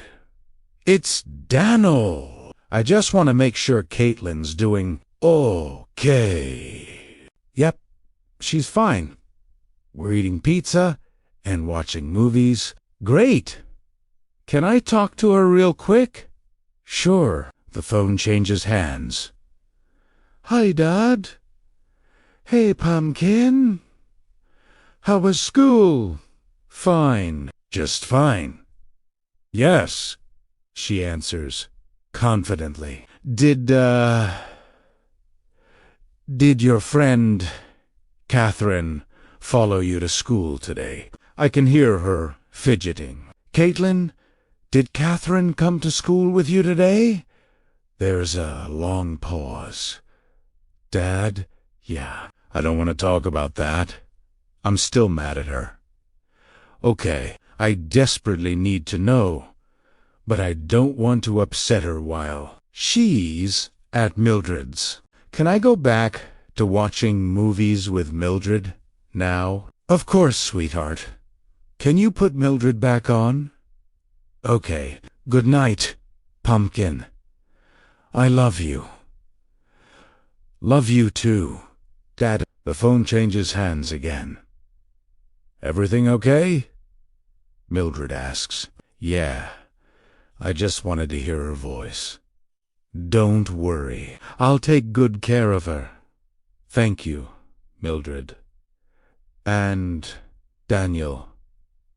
Yeah, please, try to have some fun tonight. Sitting in a booth at Murphy's, I stare into my root beer float and listen to the loud laughter from the group of kids in the next booth. My phone call accomplished nothing. I still need answers, but Caitlin isn't going to give them. Maybe Mildred could talk to her. No, I can't ask her to do that. I don't know who else to talk to. Caitlin said that Catherine sometimes follows her to school. I need to know if she talks about Catherine at school or acts like Catherine is there, but there's no one that I can... Wait! There is somebody I can ask. I take out my wallet and find the card with Denise Hancourt's contact info. You promised you would only call if it was an emergency. I remind myself. This is an emergency. You're going to have to explain that you think your daughter is talking to a dead girl. Do you want her teacher to think you're insane? You're having an argument with yourself, so I'd say we're past that. I dial before I can change my mind. Hello, Ms. Hancourt.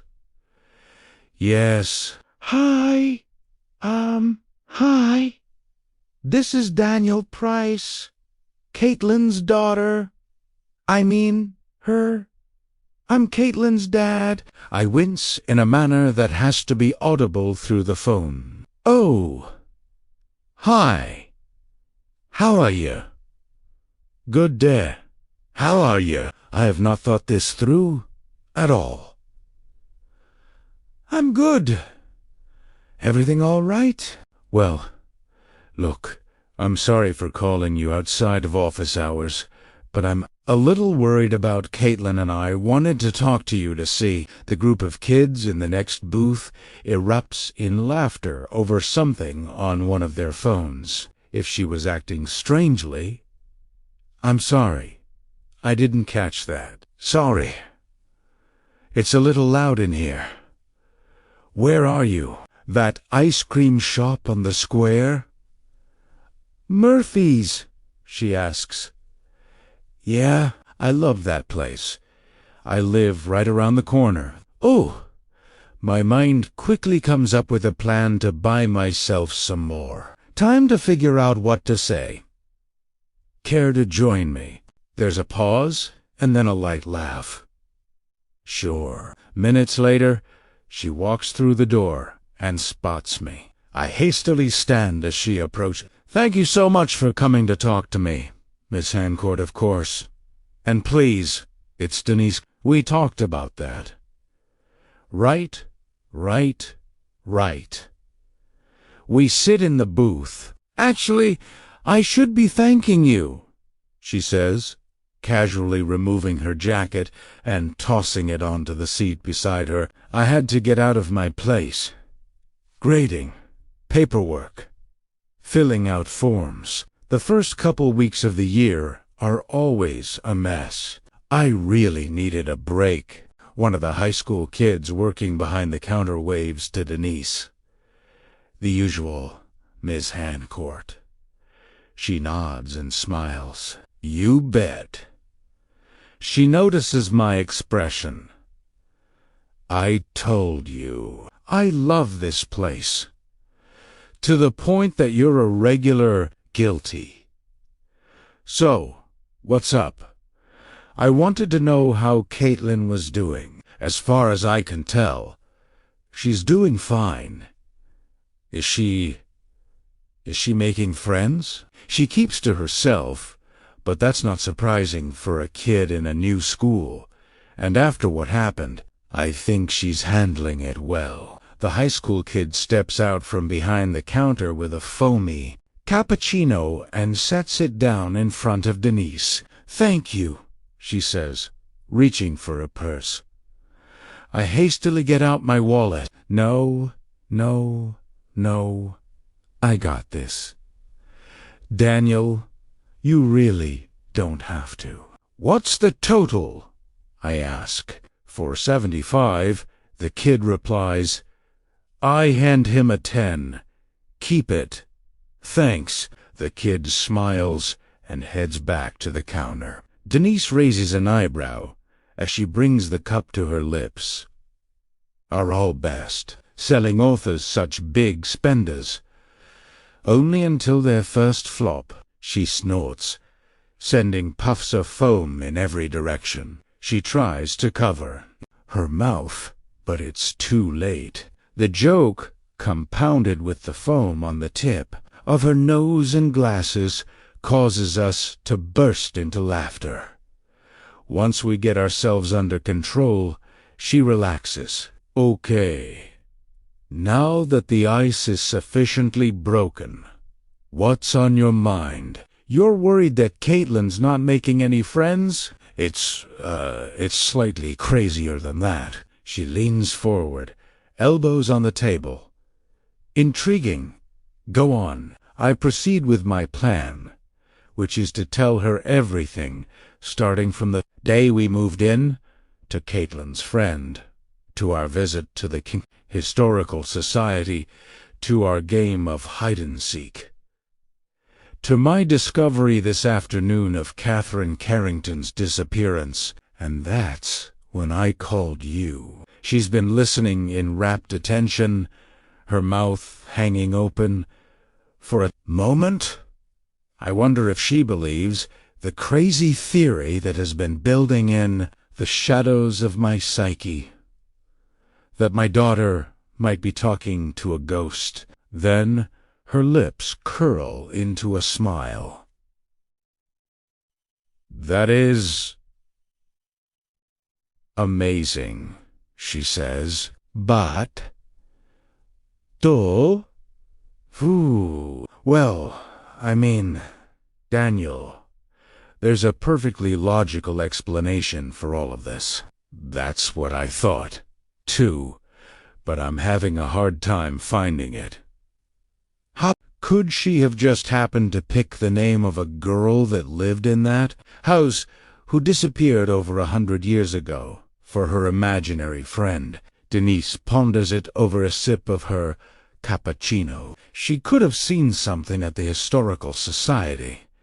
Maybe she saw Catherine's name in a photo or an article. But she's had the imaginary friend since right after we moved in, and that was days before we went to the Historical Society.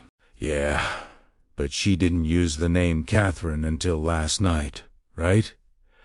Yes, I guess I hadn't thought of that. So she had the imaginary friend, which isn't unusual at all, and then decided it was Catherine after seeing something at the Historical Society, or maybe she saw something about it online, like you did.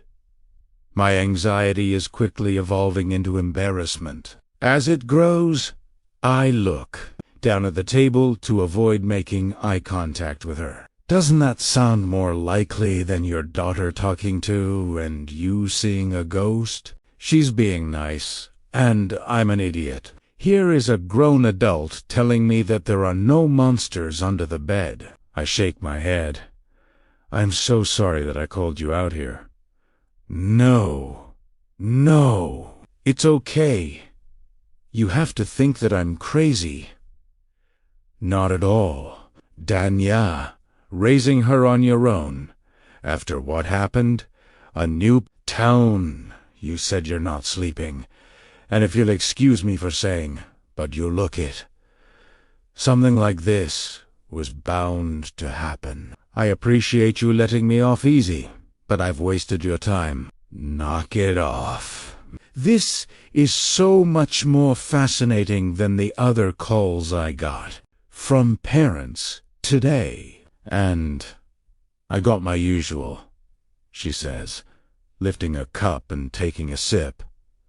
Plus, it's a hell of a story. Are you going to write about it? She asked it in a joking but naturally joking tone. I shake my head.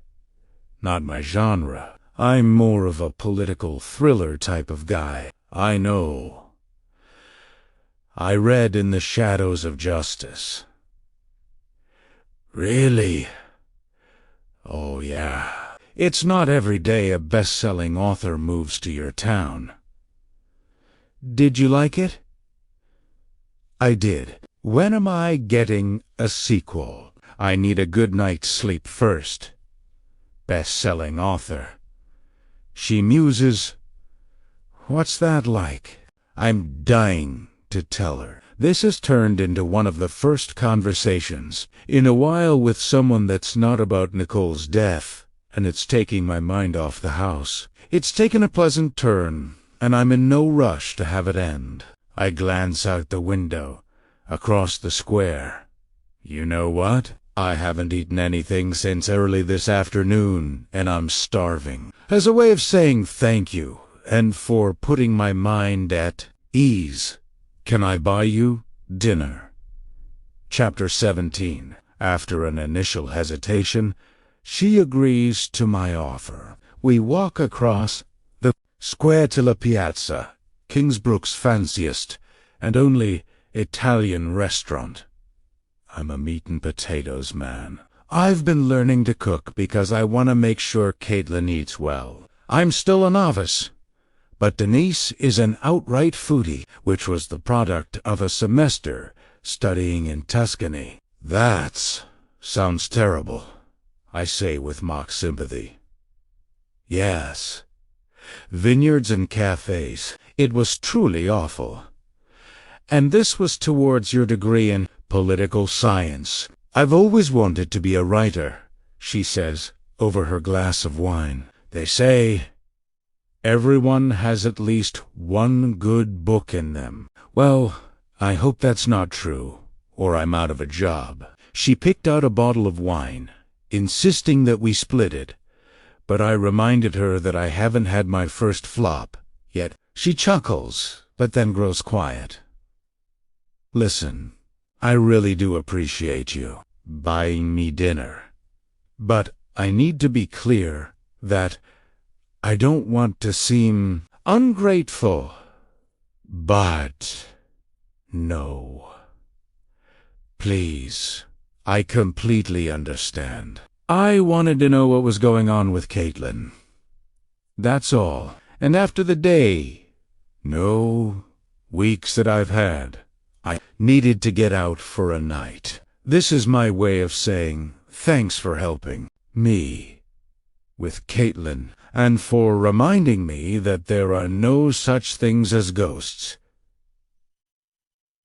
She laughs. I glance around the restaurant, and to my horror, I hear myself blurt out, I think this may be the first time I've been to a restaurant with another adult since my wife. I stop myself mid. It's like a lead ball just crashed onto the table in the middle of the conversation. I'm sorry, I say, shaking my head. I was thinking out loud. Nothing to be sorry about, she says, reassuringly. Again, I can't. Imagine what you and Caitlin have been through. To lose someone you love like that. It's not fair. There it is. Again. Like before in her classroom. Her answer is perfect, as though she truly understands. No, it's not, I reply. There's a silence that's not uncomfortable. Then she seamlessly shifts gears. So, in the shadows of justice. Yeah, I have a question. Fire away. She takes the bottle of wine and refills our glasses. You know about your little plot hole, right? I cast my eyes to the ceiling. The guy's car. How did he get back to the car? He left it at the house. She's right about the plot hole. It's something my editor and I missed, but the internet definitely did not. However, that's not what I'm thinking about. It's her handling of Nicole. She handled it in a way that only someone who had experienced a similar tragedy would. There's something there in her past. No Italiano. For the moment, I feel it Hawaii, and we delve into the details of In the Shadows of Justice. We spend the main course breaking down the novel, discussing character arcs, and fun stuff like who we would cast in the main roles, should the big screen adaptation ever come to fruition. Denise knows her stuff, and could absolutely be an author. We order another bottle of wine, and take our time. After the main course, the waiter clears our plates, and asks us if we'd like any dessert. I'm all in, but Denise gives me a pleading look. I'm worried that this is getting a little expensive. I lean in over the table. If you don't let us get tiramisu, I'm never speaking to you again. Without missing a beat, she throws her hands up in feigned disgust. Fine. She looks at the waiter. He's such a jerk. Yes, ma'am, the waiter says, and walks away. And 2 espressos, please, she calls after him. The tiramisu arrives in dainty teacups and perfectly pairs with the We've been talking for hours about anything and everything. We're clicking on every cylinder. Finally, it reaches the point where we're the last 2 diners in the restaurant, and the chairs are being placed on the tables. Our poor waiter has had enough, and respectfully drops the check. I happily pluck it from the table. Are you sure? Denise asks. More than you know. This is exactly what I needed. She smiles. Me too. Thank you, Daniel. She accepts my offer to walk her home. And even though she lives just around the corner, we decide to take the long way. We stroll through Kingsbrook, admiring the old houses and talking of teas and tete, her job, other genres that I might want to try, her travels, where we grew up, etc. Eventually, the conversation slows, and I can't contain my curiosity any longer. Can I ask you something? Sure. Well, it's a little personal, and if you don't want to answer, I completely understand. Oh, this sounds interesting. Well, I've formed a theory, and I might be way off base. A theory about me? Well, it's more of a general theory. But yes, I know so much about you. It only seems fair. Ask away. Okay, here goes. I sort of feel like anyone who has been through the kind of lows we've been through, they can recognize it in other people. I could be totally wrong, but I'm pretty sure I see it in you.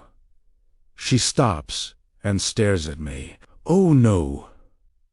I may have just stepped way over a line, but her expression softens. She scoffs. Is it that obvious? I'm a writer. I'm very observant, I reply in an attempt at humor. She sadly smiles, and we resume our slow stroll. After a thoughtful silence, she takes a breath.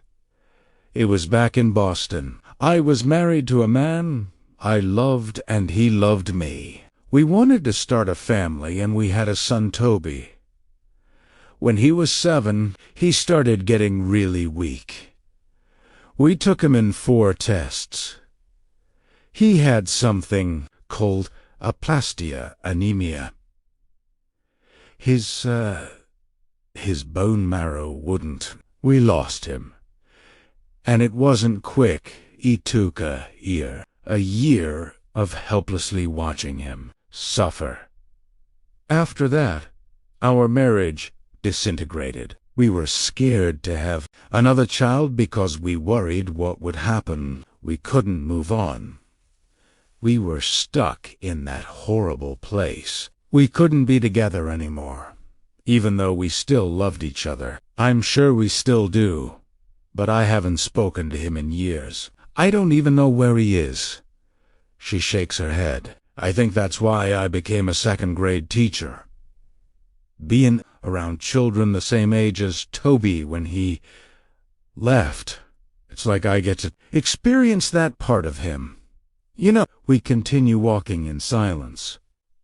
It's not fair, I say. She sadly smiles. No,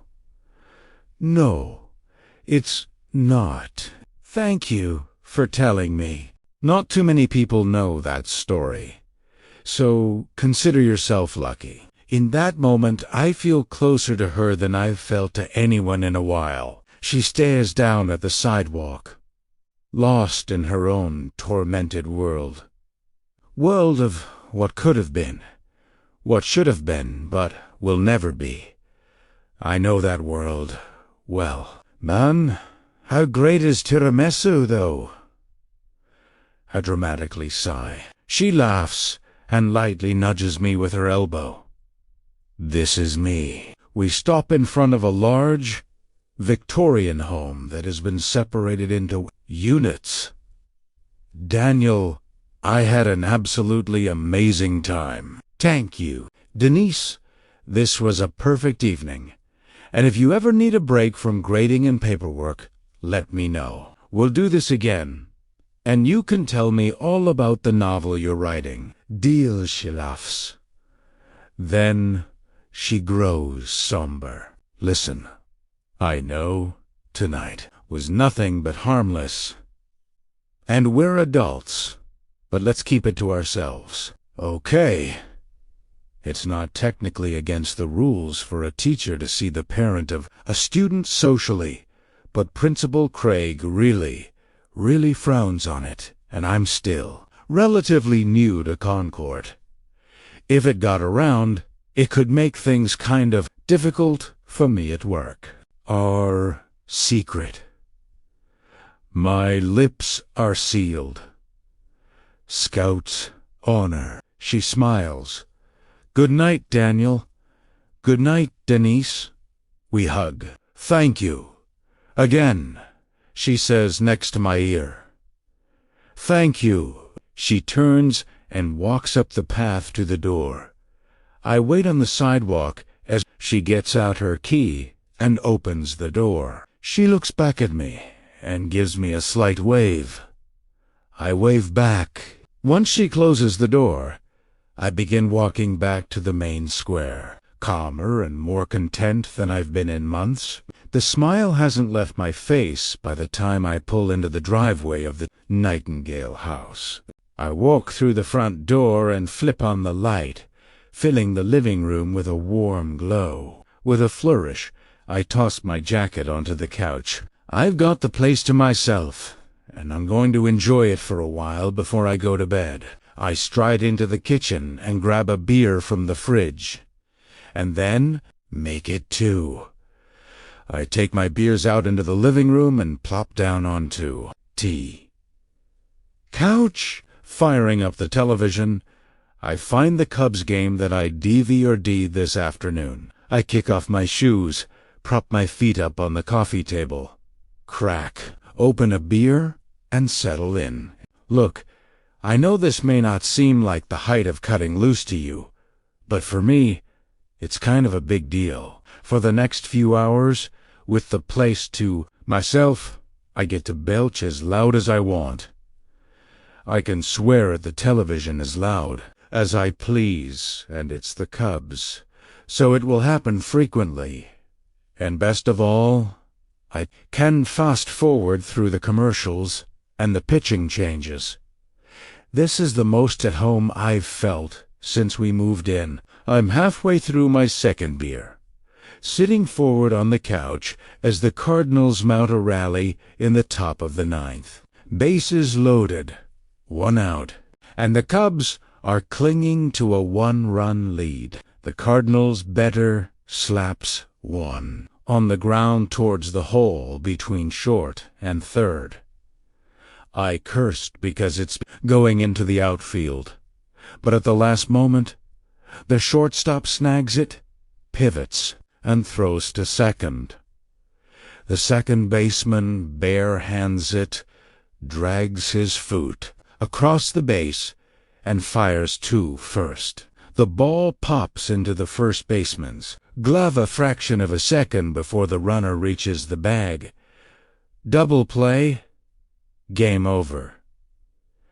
Cubs win. Jump off the couch and yell in triumph because I clearly had something to do with this victory. Even though the game was played earlier this afternoon, this has officially been a good day. I finish my beer and head upstairs to my room, pausing outside Caitlin's door. It feels strange for her room to be so dark.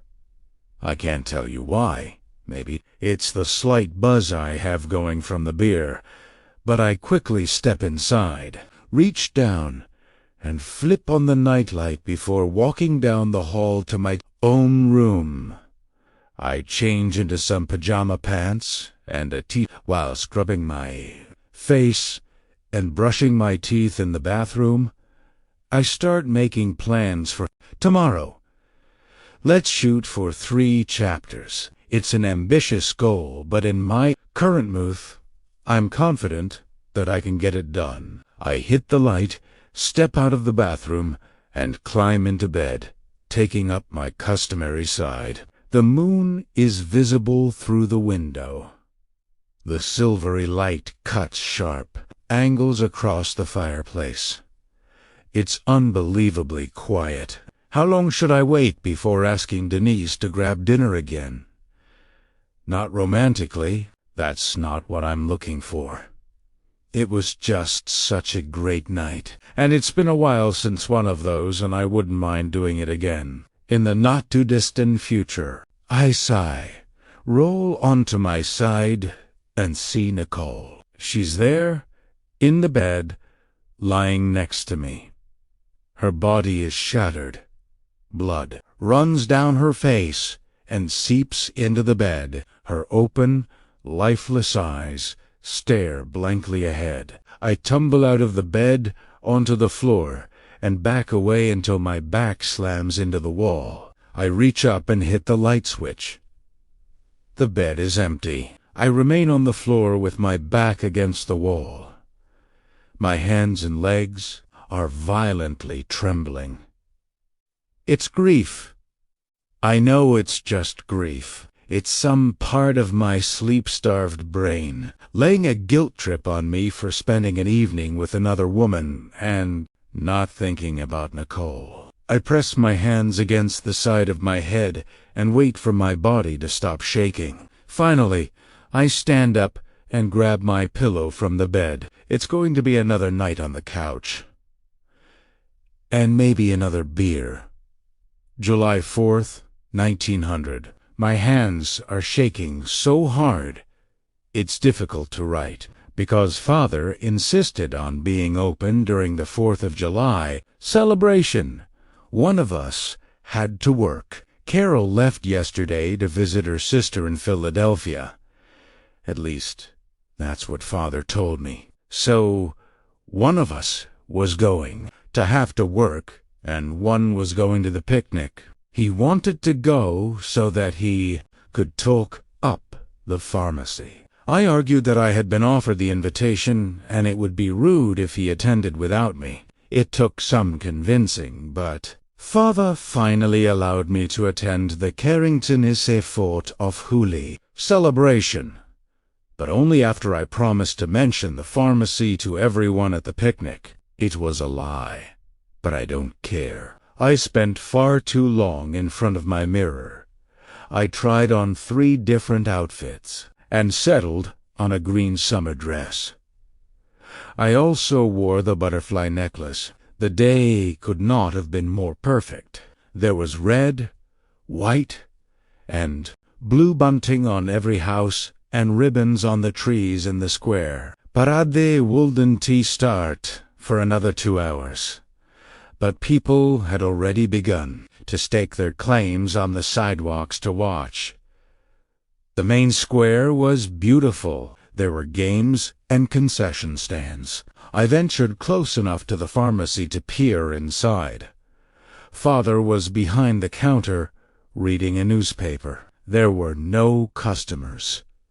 Of course I felt a pang of guilt at how miserable he looked, but it's only fair. For all the time I've wasted behind that counter. It got warmer and I ducked into the only other establishment that was open, besides the pharmacy, which was the soda shop. Primera purcha, sed a chocolate malt with some of the leftover money Mr. Carrington gave me, and enjoyed it in a booth next to the window. When it was time for the parade, I left the shop and settled into a corner of the square, nabbing a spot right next to the street. As one of King's most esteemed citizens, Thomas was going to be in the parade, and I wanted him to see me. As people all around me sipped lemonade, ate popcorn, and chatted, I began to grow restless. Finally, there was the distant sound of the marching band. It appeared down at the end of the street. The parade was led by a drum major in full uniform, carrying a baton. He was followed in perfect step by the band, playing Stars and Stripes forever. Next, there were the floats, pulled by teams of horses from the different social societies of Kingsbrook.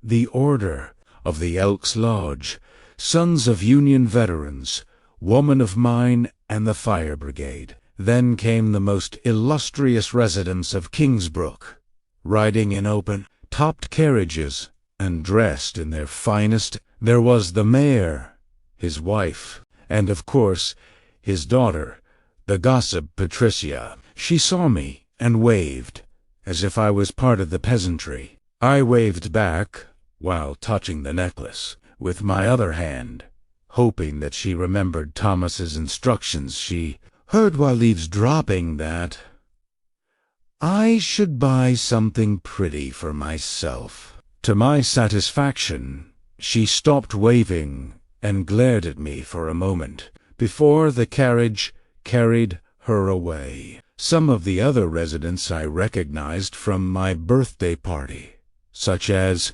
Mr. Abernathy, who owns the bank, or Mr. Patterson, who owns the grocers. At last, I was rewarded. Tere was resplendent in his coat-tails and top hat, with those blue eyes, mustache, and beard. Even though he was sitting, he still seemed to tower above his wife and daughter. As they drew nearer, my heart swelled.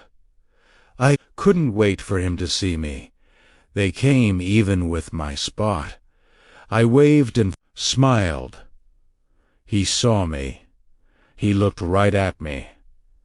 And he took no notice of me. He recognized me, surely, but showed no pleasure in it. I was just a face in the crowd, someone to ignore. The parade filled the square and stopped. The mayor got out of his carriage and mounted the steps to the gazebo. He gave some remarks, thanking everyone for their hard work, and declared it the best 4th of July celebration Kingsbrook had ever seen. Someone nearby mumbled that he gave the same speech every year. All the while, I couldn't take my eyes off Thomas. He didn't so much as glance at me.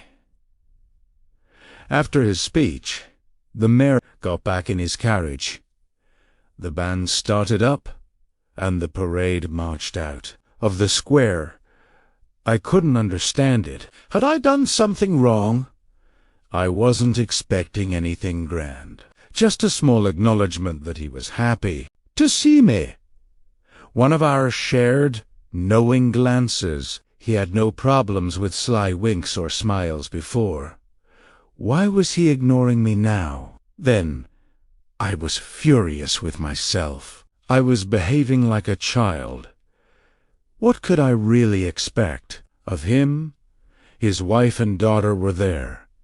I would see him at the picnic, where I was sure he would pay me at least some attention, or maybe contrive a way for us to be alone. My only means of transportation to the picnic was the pharmacy bicycle, which was in the alley behind the store. To avoid father, I went around the block to the back of the pharmacy, rather than the front door. I took the bicycle and quietly rode away. I didn't know how fashionable it would be to arrive on a bicycle, so I took the long way out of town, avoiding the main route, which was sure to be an endless train of guests heading to the picnic. I made it to Willow Lake without being seen, but as there was only one road leading to the Nightingale House, it could no longer be avoided. As I suspected, there was a steady stream of fancy carriages. Even at a distance, I could see the white tables and chairs arranged on the lawn. I did my best to keep my head up as I pedaled alongside the carriages, but it was so humiliating. There were some polite hellos, and I caught one or two derisive chuckles. But the worst was just beginning. To my horror, I saw that Thomas and Mrs. Carrington were out front, greeting the guests as they arrived. I almost turned and rode away, but it was too late. The road wasn't wide enough to turn, and if I tried to brake, I would be thrown. With as much dignity as I could muster, I brought the bike to a stop, rested it against the bushes, and walked to the gate. Mrs. Carrington smiled at me as if it was all perfectly normal. Thomas looked bored. "Thank you so much for coming, Miss Harker," Mrs. Carrington said. I thanked her for inviting me. As much as I didn't like seeing her there, I was grateful to her for making me feel welcome. I turned to Thomas. With my back to his wife, I tried to give him a coy smile. "It's good to see you again, Mr. Carrington." He shook my hand with a cordial grip. "Please enjoy yourself at our home." He released my hand and went on to the next guest. That was it. No playful pressing of his finger to my palm. No wink. No vicious smile. I was no one. I joined the growing mass of people on the lawn and wished that Father had come instead of me. I tried to be social and make polite conversation, while feeling totally out of place. Even my green dress went against the standard white that everyone was wearing. For most of the afternoon, I tried to hide on the outlying fringes of the gathering and avoid speaking to anyone. As the afternoon wore on, so grew my appetite. I was finally forced to join the crowd as the food emerged from the house. It was carried by waiters who deposited the dishes on long cloth-covered tables. The valet, Mr. Whitlock, oversaw the proceedings. I found a spot at a table a few yards away from the head table, where Thomas sat with his wife. Primera noticed coldness between them. It was the same as I had seen the other day when I made the delivery. They were polite to the guests and each other, but he and his wife clearly didn't have the connection that he and I shared. In the corner of the lawn, a photographer was setting up a camera.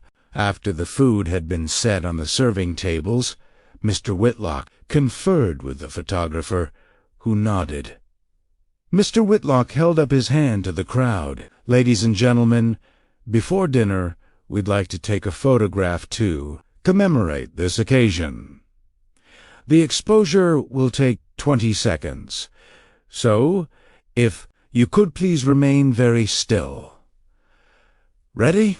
he asked the photographer, who nodded from behind the camera. Mr. Whitlock turned back to us. "Here we go. 1, 2, 3. The photographer pulled the shutter open and shouted, "Very still." Now, their children, including the Carrington's daughter, continued to run around the edges of the lawn, but their parents were too afraid to move to stop them. They instead hissed at them to settle down. I couldn't help staring at him. He was such a striking figure. Powerful. A man who got exactly what he wanted. The photographer snapped the shutter close. "That should do it. Thank you, everyone." Mr. Whitlock held up his hands. Again, "Thank you, everyone."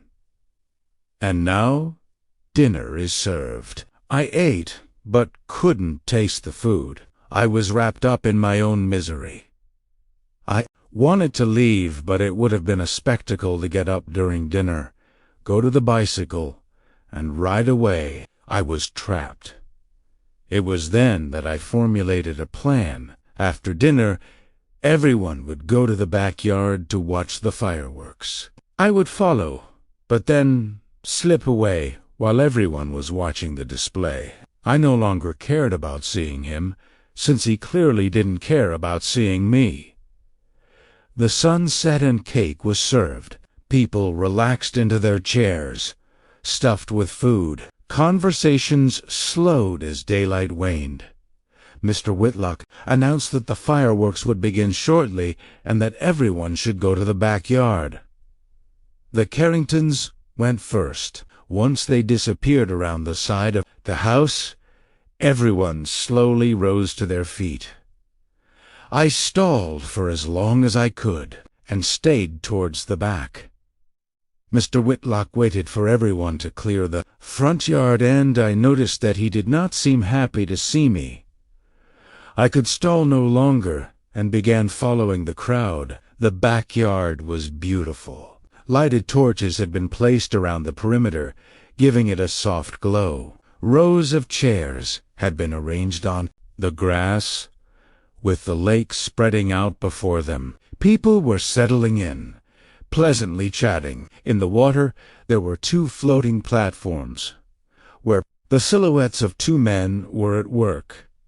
The cooks and waiters that had been hired for the celebration were coming out of the house to watch the fireworks. The men on the platform gave a signal, and Mr. Whitlock began extinguishing the torches, making it darker. I tried to spot Thomas, but everyone had their backs to me, and the darkness made it difficult to identify anyone. The last torch was extinguished, and everyone held their breath. Suddenly, a rocket shot upwards from one of the platforms and burst into a red, flowering ball. The crowd gasped and clapped with delight. More fireworks went up, eliciting more cheers. This was my chance. A few of the waiters who had been working in the front yard were rushing around the side of the house. I wished to avoid them, so I quietly made my way through the open back door and slipped into the house. Unnoticed, I went through the dining room and living room taking cushion from the fireworks shook the walls. I was almost to the front door when, suddenly, I was grabbed and pulled into the study. I was shoved up against the wall and lips pressed against mine. I was shocked, then terrified, and then I saw his eyes as he pulled away. He delighted in my expression and kissed me again. This time, I returned his kiss. It was the most amazing thing I've ever experienced. His hands passed over my dress and under he pulled away. Once more. "I thought you were ignoring me," I said, breathlessly. I had to.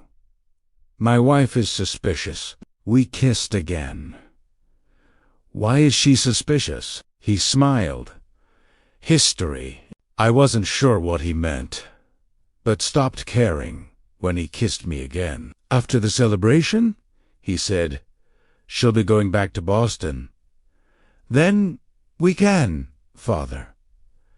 a small voice asked. He forcefully shoved me against the wall so that I was hidden behind the door. He was pressing so hard I couldn't breathe. Through the crack of the open door and the door frame, I could see his daughter standing in the living room, looking into the study. "What the hell are you doing?"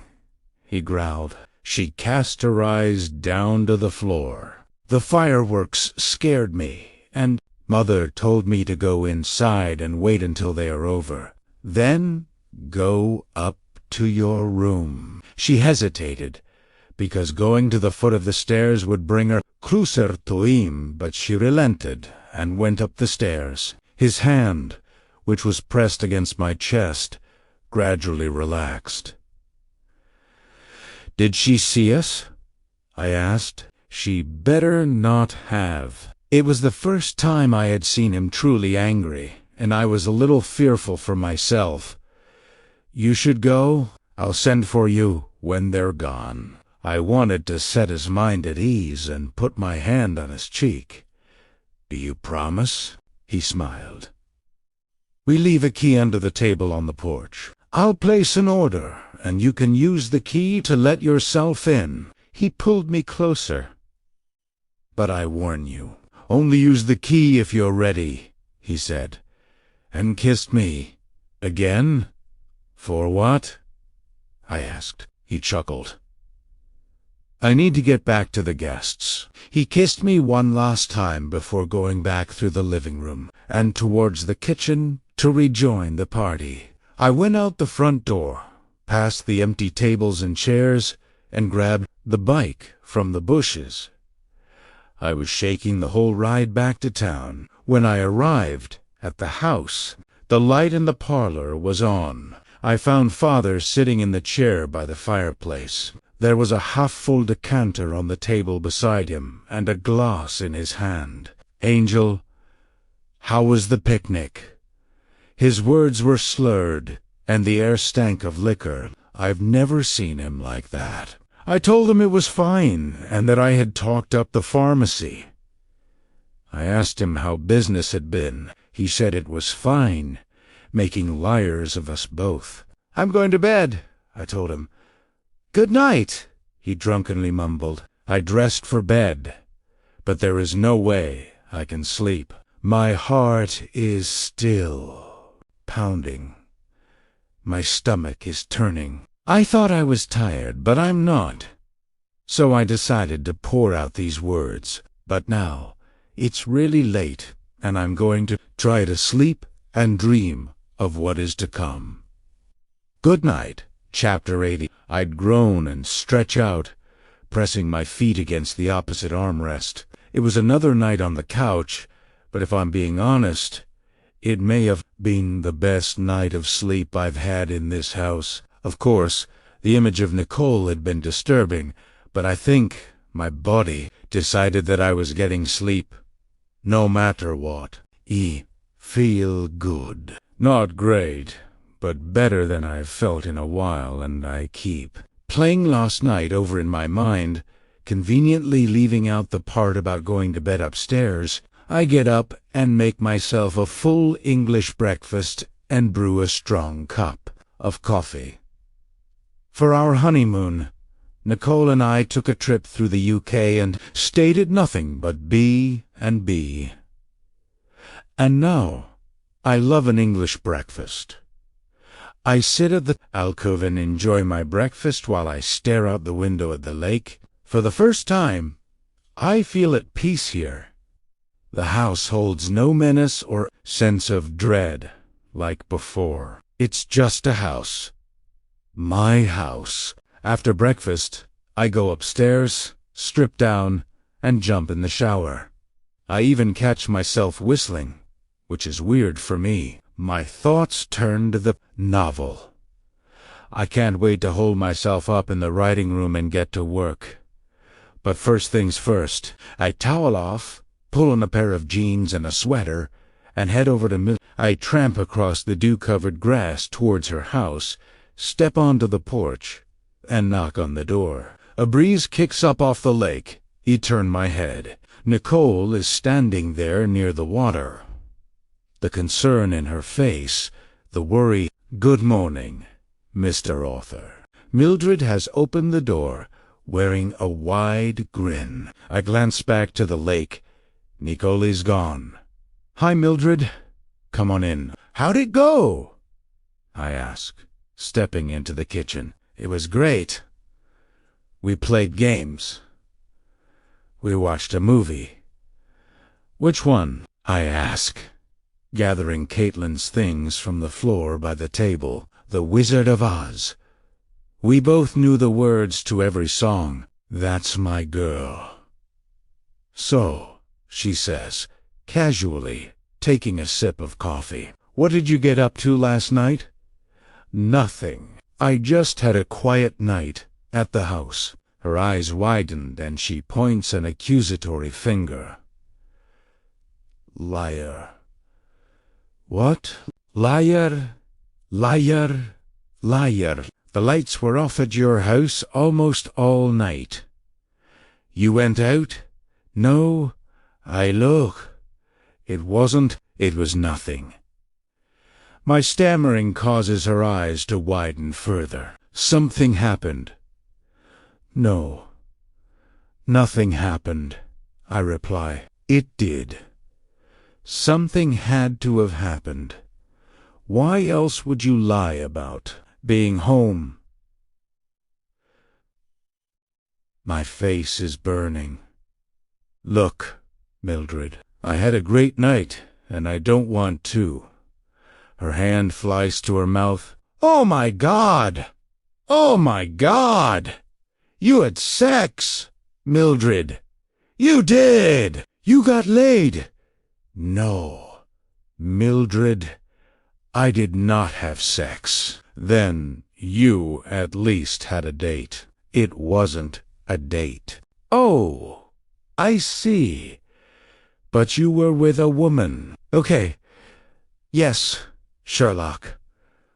I had dinner with a woman, and it went well. She asks, like a prosecutor cornering a witness. Yes, we had an amazing dinner, I concede, hoping it will shut her up.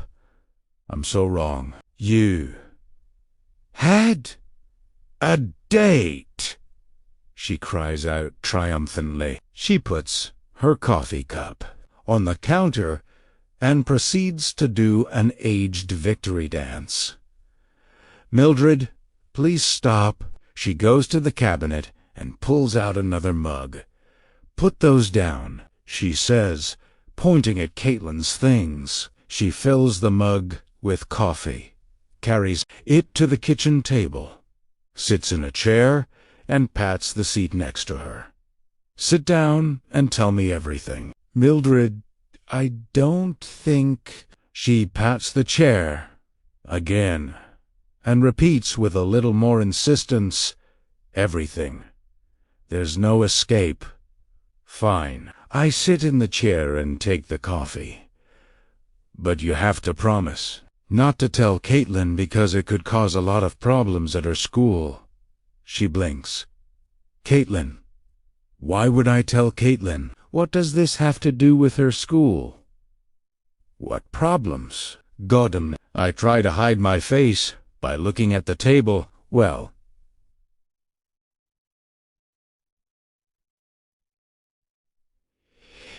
you know, I don't know how she would react if she knew I had dinner with another woman.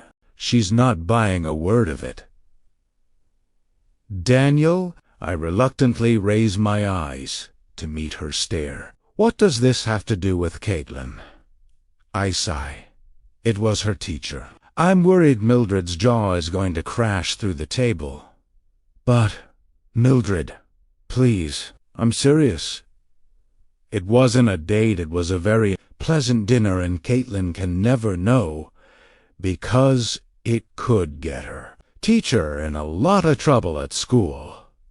She ditches the teasing. You don't have to tell me everything. Just what you want to. I recount the evening, except the part about my lunatic detour into the supernatural.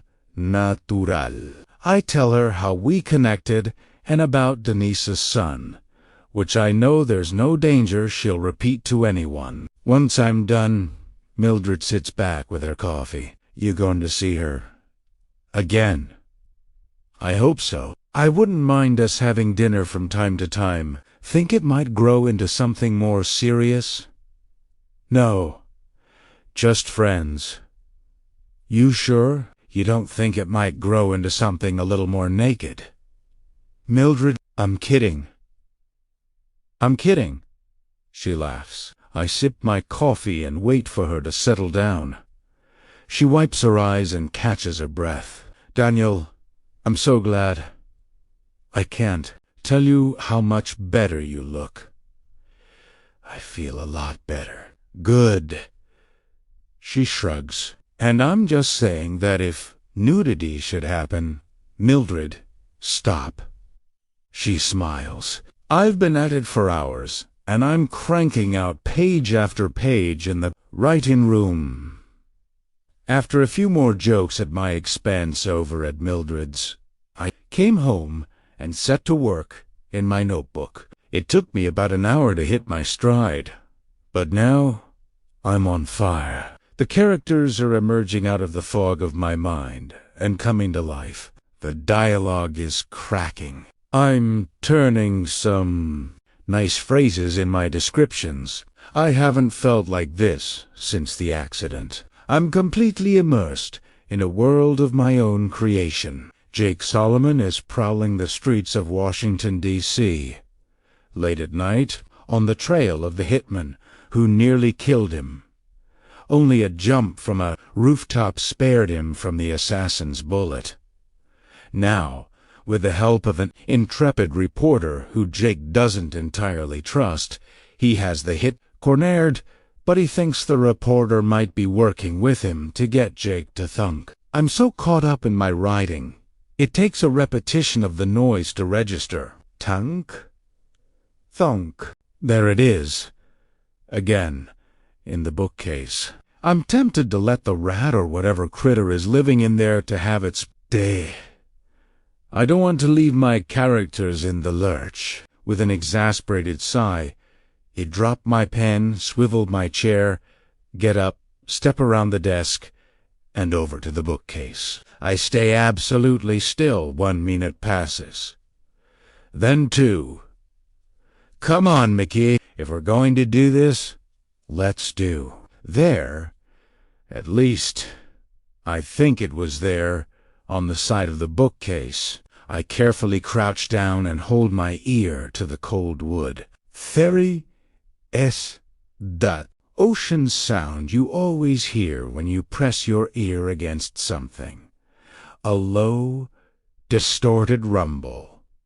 Another minute goes by, then another. There are no sounds of scratching or scurrying from inside. Waiting. Then I hear something not scratching or scurrying from inside the bookcase, but a voice, a whisper right next to my ear. Rebecca's here. I fall backwards, away from the bookcase. My heart is pounding. My chest is heaving. I stare at the spot. On the desk, my phone begins to ring. I pick myself off the floor and work my way to the desk, keeping my eyes on the bookcase. I check the caller ID and hit answer. Denise, I ask. Mr. Price. I'm still focused on the bookcase. Mr. Price, are you there? There's an edge to her tone, and apparently we're on a last-name basis. Again, yes, I answer, eyes still on the bookcase. Is everything all right? Everything is fine, but there's been an incident with Caitlin. I instantly forget the bookcase. Is she okay? She's fine, but could you come to the school, please? Chapter 19. The 20-minute drive to Concord Elementary feels like hours. Denise, who is now Miss Hancourt, again, didn't go into details. All she would say over the phone was that Caitlin was fine, but that she was in a bit of trouble. I asked what kind of trouble, and she only reiterated that I should come in. Kids are playing on the playground as I make my way from the parking lot to the main entrance. I try to mask my panic from the staff as I walk into the main office and up to the desk. The secretary looks up from her computer. May I help you? Yes. I was asked to come in. My daughter, Cy, Mr. Price. Principal Craig is standing in the doorway to her office. Come with me, please. Apparently, there was some sort of incident on the playground during recess, she says, leading me down the hall to Miss Hancourt's classroom. What kind of incident? Caitlin shoved a boy. She shoved a boy. In my entire life, no sentence has made less sense. Yes, but that's not why we asked you to come in. Then why did you? We stop outside the door to the classroom. I'll let Miss Hancourt explain. She gestures for me to go in. Caitlin is sitting at a desk with her eyes down. Denise stands off to the side with her arms folded, her expression just as confused as mine. I quickly go to Caitlin and take her face. In my hand, sweetheart. Are you okay? She meekly nods. What happened? Caitlin hesitates. Principal Craig chimes in. During recess, she shoved a boy named Peter Saunders and knocked him down. Oh no! I thought there was no way she would do it. I still can't believe it. You saw her do this. Some of the other kids say that they saw Caitlin sort of shove him, and Peter says she did it. Denise says in a softer tone than Principal Craig, Where is he now? He's with the nurse. He was pretty shaken up. I turned back to Caitlin. Sweetheart, she brings her eyes up just enough to look at me. What happened? She sniffs. I was talking to her, she says, barely above a whisper. Peter was making fun of me for talking to her. He wouldn't stop. She got mad. Who, sweetheart? Who got mad? Caitlin's eyes slide back down to the desk. Caitlin says she didn't do it, Denise says, quietly. She said she'd, said Catherine, shoved Peter. My heart sinks. I don't have a problem with Caitlin standing up for herself or anyone else, but if she's blaming her imaginary friend, then this is a new step, the one the psychologist had warned me about. Caitlin insisted that her lie is real and it's my fault. I suggested that she show Peter Sanders who was the boss, and I didn't call her on it when she insisted that her imaginary friend gave me the necklace, even if she was trying to be nice. Who's Catherine? Principal Craig asks. It's her imaginary friend. I sigh. Caitlin's head snaps up. The hurt and betrayal on her face are more than I can bear, and I look away towards Principal Craig. Since we moved, she's had an imaginary friend named Catherine. But the thing with this Peter kid, I may have, Mr. Price, that's not why we called you here. Then what is? Principal Craig points to the whiteboard behind me. That I turn and freeze. Scrolled across the board in the uneven hand of a child are the words, Hancourt is stupid. I hate you. Stupid, stupid, stupid. And finally, we wanted you to see before we erased it.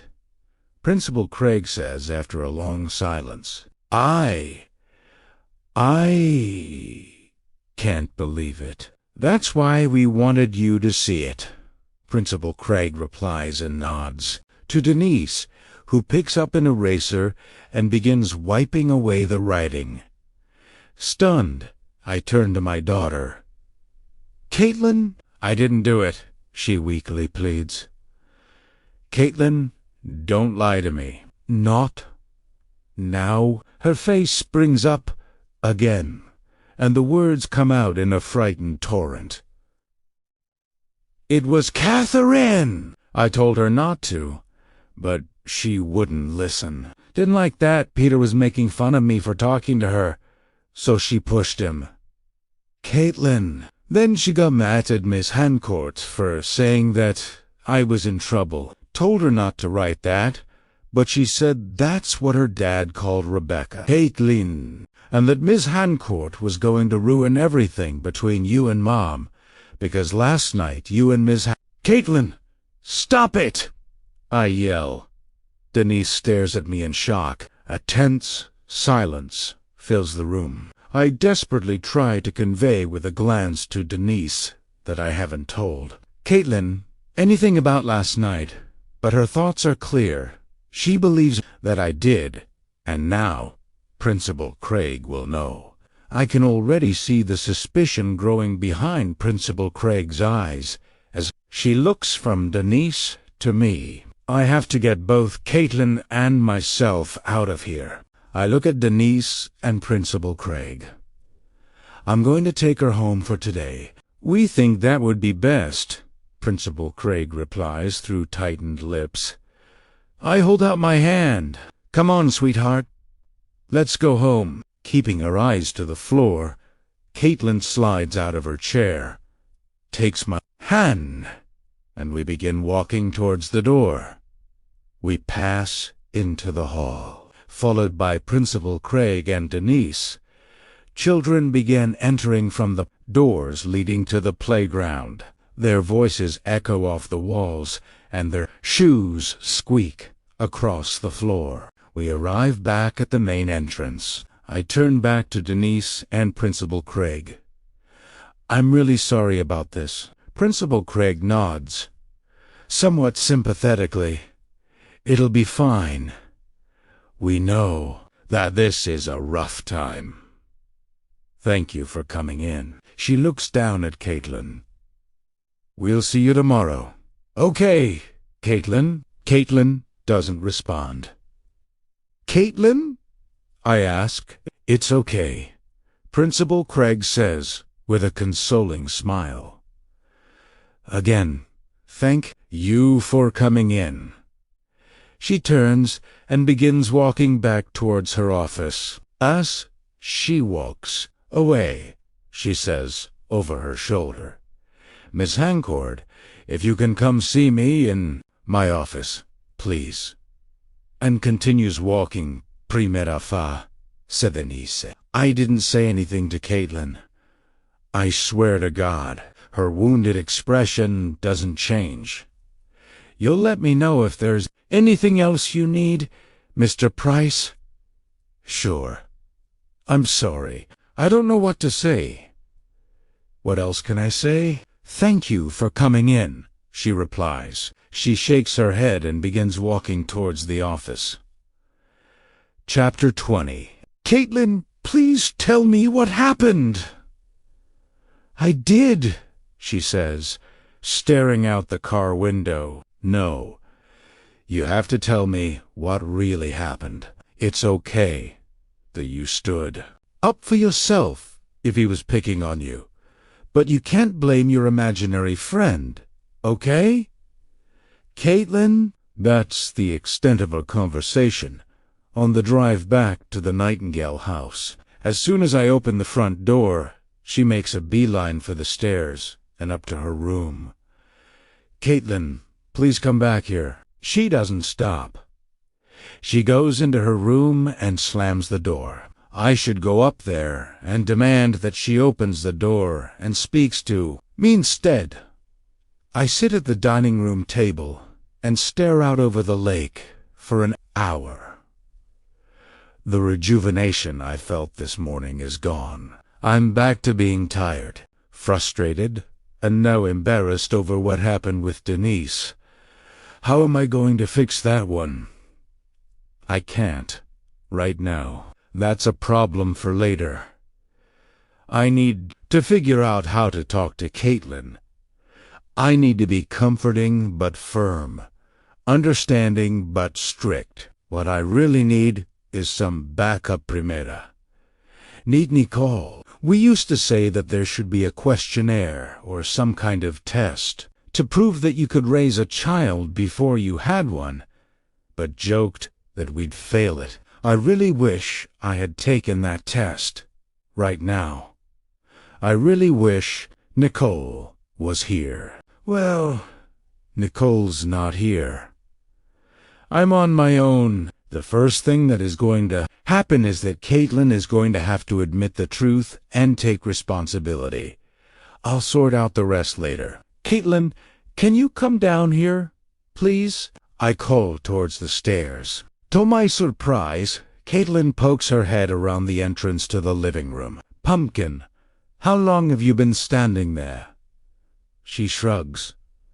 I motion to the chair across the table. Please, sit down. She cautiously enters the room, pulls out the chair, and eases herself onto it. Am I in trouble? C-A-S.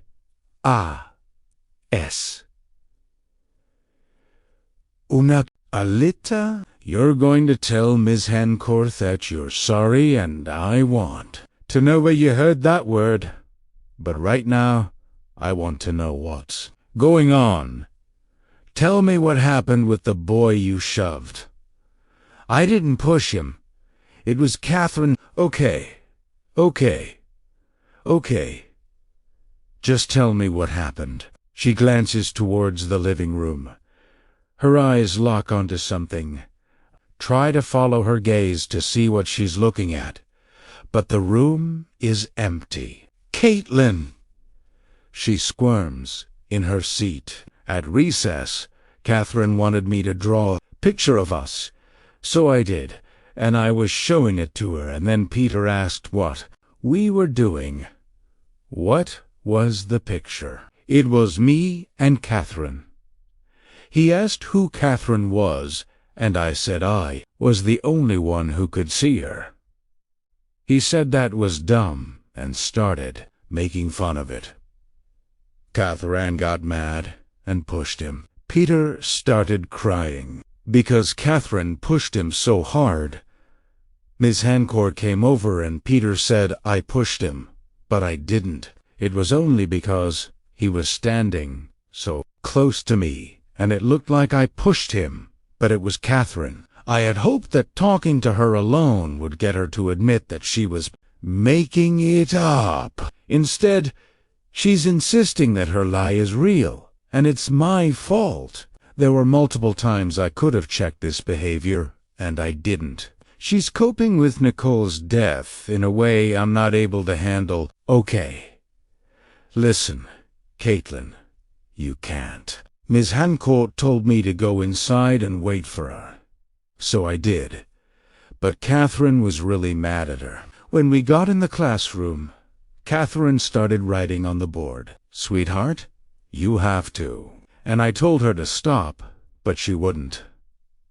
I kept trying to erase it, but Catherine kept writing. She wrote that word, Sisai.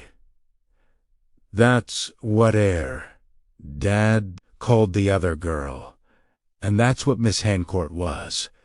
And when Miss Hancourt came in the room, Catherine dropped the marker. And I was standing there, so it looked like I was writing it. I'm getting sick to my stomach, and my hands are starting to tremble. Caitlin, I tried to tell Miss Hancourt, but she wouldn't believe me. I start rubbing my eyes. This is a disaster. Caitlin, please stop. It's true. It was Catherine.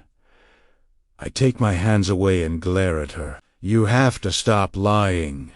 Caitlin, Catherine is not real. Her eyes dart towards the living room. Caitlin, look at me. She does. I lower my voice. Stop lying. To me, I've never spoken to her like that. Almost menacing. But I don't care. She is real, Caitlin says, quietly. The trembling in my hands grows. Bile is churning in my throat. For the first time in our lives, the thought of spanking Caitlin crosses my mind. Caitlin, she's in this house. Sometimes she comes out to play with me because she hasn't had anyone to play with in a long time. Other times, she stays in my closet. What are you talking about? Caitlin, where do you get this stuff? Why would there be someone staying in your closet? She's hiding from her dad. He's in the house to... I have to press her. I feel like I have to keep her going until I can point out how ridiculous this is. Then she'll break and have to admit she's making all of this up. Okay, she's hiding from her dad in your closet. Where's her dad? In your room, she says, staring at the table. Why does she have to hide from her dad? Because he's mean. He's the reason she's here. She drowned in the lake. Now, she's in the house. He won't let her leave. Won't let her leave? Caitlin, what do you mean? You said she followed you to school so she can leave the house. No, not the house. He won't let her leave. Caitlin, I still don't understand. Why won't he let her leave? Because if she leaves, he has to leave. Sweetheart, what does that even mean? She doesn't answer. I'm going to be sick, and I'm struggling to keep a lid on my frustration. Caitlin, sweetheart, what is that? Sometimes Catherine can hear. Mom, what did you just say? Catherine can hear, Mom. She's here, too. This has gone too far. The lid is off. Caitlin, that's enough. She continues to keep her eyes on the table as she speaks. Mom tries to talk to Catherine, but her dad won't let her. Catherine says that Mom is worried about us. Caitlin Nicole Price, stop it now. Mom wants us to leave, but Catherine needs us to stay. Stop it. Catherine says she's sorry, but she needs our help, and Mom can't get I. Slam my fist down on the table. Good damn it! Caitlin! Stop it! Just stop it! Don't you fucking dare bring your mother into this! Caitlin looks up at me in horror. Her eyes fill with fearful tears that spill out and run down her cheeks. I can't believe I said that to her, but I'm still boiling, and my hand is throbbing. Go to your room, she sniffs. Daddy, I'm sorry. Go to your room, now. After a long silence, her chair scrapes across the floor as she gets up from the table. She walks out of the dining room. Her footsteps quicken as she reaches the stairs, as do her choked sobs. A moment later, her bedroom door closes. The image of her looking at me like I was a monster causes all the rage and frustration to drain out of me, to be replaced with a feeling of regret I've ever known. I lean back, sigh, and hang my head. What did I just do? I've blown it. I wanted her to open up to me. I should have listened and tried to have been understanding. Instead, I yelled and cursed at her. I had hurt her. I had hurt our daughter. If Nicole was here, I don't know what she would say. I can't let this fester. I have to tell her I'm sorry. I slowly go upstairs and stop outside her door. I can hear her crying inside. Caitlin, can I come in? The sniffling stops. There are footsteps. Then there's the sound of something sliding across the floor. She's blocked the door. I should tell her to open the door, but after what I've done, if she wants to be alone, I'm going to have to respect that. Okay. Caitlin, I'm sorry. I should never have said that. I'm so sorry. I love you. Sweetheart. Her footsteps retreat into her room, and from what I can tell, back to her bed. The stifled crying resumes. I've been sitting at the dining room table for hours, going back and forth between wondering what to do, berating myself, and feeling sorry for myself. I go upstairs to see if Caitlin wants anything to eat, but when I reach her door, I can hear her snoring. It might be better to let her sleep and try to apologize again in the morning. So I head back downstairs to the kitchen. I'm about to open the fridge when I spot Mildred's bottle of scotch sitting on top of it. In frustration, I grab it, hold it in my hands, and pull out the stopper. Fuck it. I steady myself, take a deep breath, raise the bottle to my lips, and drink. The liquid burns like gasoline as it travels down and pools in my stomach. When I can't take it anymore, I stop and wait for the effects. I was a little tipsy with Denise last night.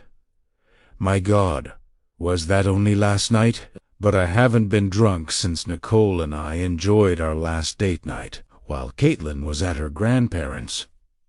Drinking was something I avoided after her death, but right now, I don't care.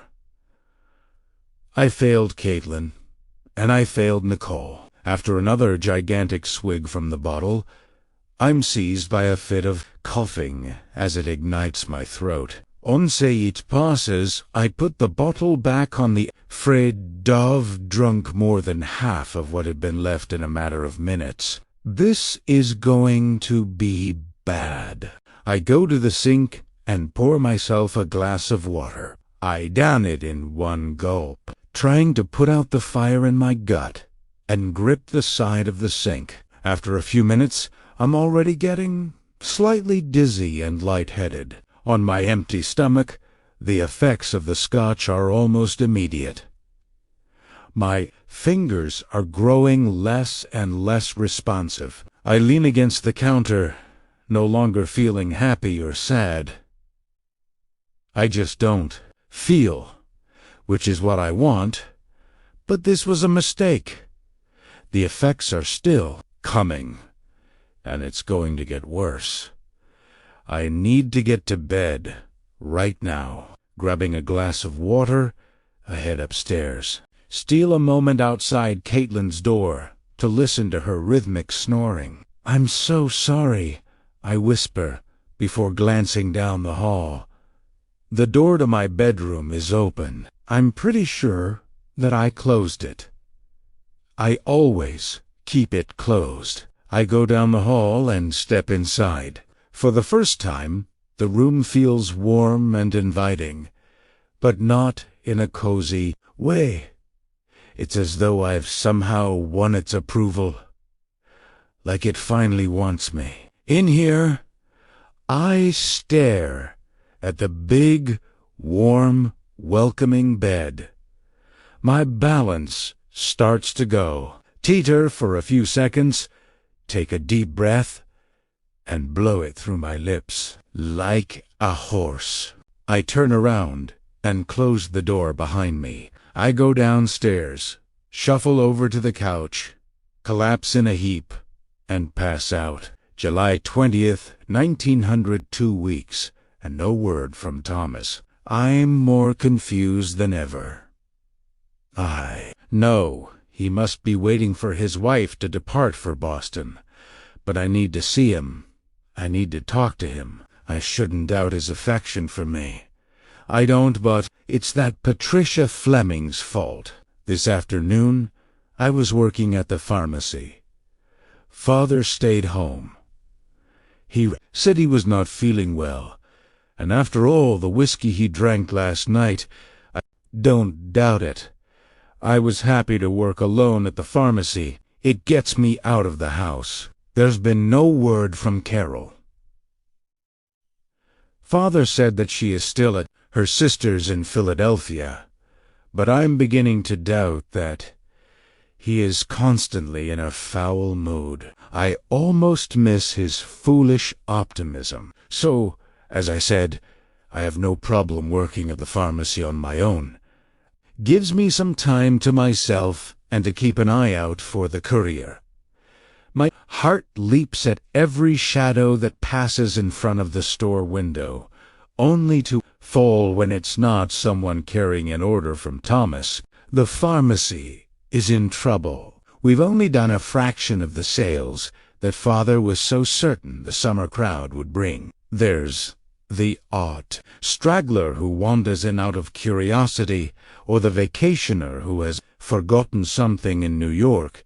When they see the prices of our exotic tooth powders from India, they leave and go to the grocer's. And that was how today started, with me behind the counter, reading a book and waiting. Around 1 o'clock, the bell rang, announcing a customer, or I hoped, the courier, or anyone besides the person who actually walked in the door, Patricia Fleming, the town gossip. "Good afternoon," she said, in her overly polite tone. "Good afternoon," I returned. She made a half-hearted pretense of shopping, and eventually made her way to the counter. "How's business?" she asked, taking in the empty store. I had been trying to ignore her with my book, but knowing it was hopeless, I closed the book and addressed her. "We're thinking of having a sale. People seem to find our products slightly too expensive." "Couldn't hurt," she said, unfazed. She eyed my necklace. "That's something pretty," she said. "A present from someone?" "That's "Not your business," was all I could think to say. Instead of backing down, she seemed to enjoy my rebuke. "No. You're right. It's yours." She pretended to admire a display of lip balm on the counter. "And how is your business with Mr. Carrington?" I couldn't hide my surprise, which is what she wanted to see. I wanted her to leave. "Did you come in specifically to pry into my life?" I asked. "No. My friends and I take a walk every afternoon through the square. I thought I'd stop in to see if there was any business between you and Mr. Carrington, and there clearly is. Congratulations! And now you can leave." She shook her head as though she pitied me. She went to leave, but turned back. "Do you know about Mr. Carrington? He prefers me to call him Thomas." Her smile was that of a snake. I felt I had said the wrong thing, and quickly added, "And I know how you like to gossip." "This isn't gossip. I'm willing to tell you to help you, but if you'd rather not hear it, I should have said no right away and asked her to leave again. But I couldn't." Instead, I remained silent, which she took as her cue to tell me her sordid little story. "I'm sure you've heard that he has an affinity for women and likes to drink." I didn't answer. "Well, 2 years ago, he became particularly friendly with the nanny they hired to look after their daughter. The daughter saw them together and told Mrs. Carrington. It nearly ended their marriage, which will be scandal enough, but they rely on income from her family, since his family cut him off. So, Mr. Carrington," she caught herself and gave a condescending smile, "I'm sorry, I mean Thomas, would be ruined." She said that she would cut him off unless he stopped drinking. Itese also why. They hired a valet. She wouldn't trust him with another nanny in the house. I stared at her with her infuriating smile. "I don't believe you," I said. She acted as though she was offended. "I'm only giving you advice that could help you, but suit yourself. I know he can be quite charming, but like you said, it's your business, not mine." With that, she left. I spent the rest of the day turning her words over in my head and catching myself fiddling with the necklace. Eventually, after another slow day, I closed the pharmacy and returned home. The door to Father's room was closed, and I could hear him sleeping inside. I retreated into my own room and proceeded to write these words. I'm now more desperate than ever to talk to Thomas. I know it's nothing more than gossip, cruel gossip spread by a jealous girl that was only meant to put doubt in my head. I hope the courier comes tomorrow. I want to see him. I want him to kiss me again and reassure me that Patricia Fleming is nothing more than the horrid liar I know her to be. Good night. Chapter 2. The tiles of the downstairs bathroom are nice and cool on my back. It's 6:30 in the morning, and about an hour since my last dry heave. I've been downing Advil to stop the hammers in my head. My mouth tastes like asphalt, and I only got about 3 hours of restless, drunken sleep. The worst is sober, but this is the kind of hangover that costs you an entire day. I have to get up. Caitlin will be awake soon, and I need to make breakfast. Ooh-uck. Let's not think about food. I pull myself off the floor, go upstairs, take an ice-cold shower, and pull on some clothes.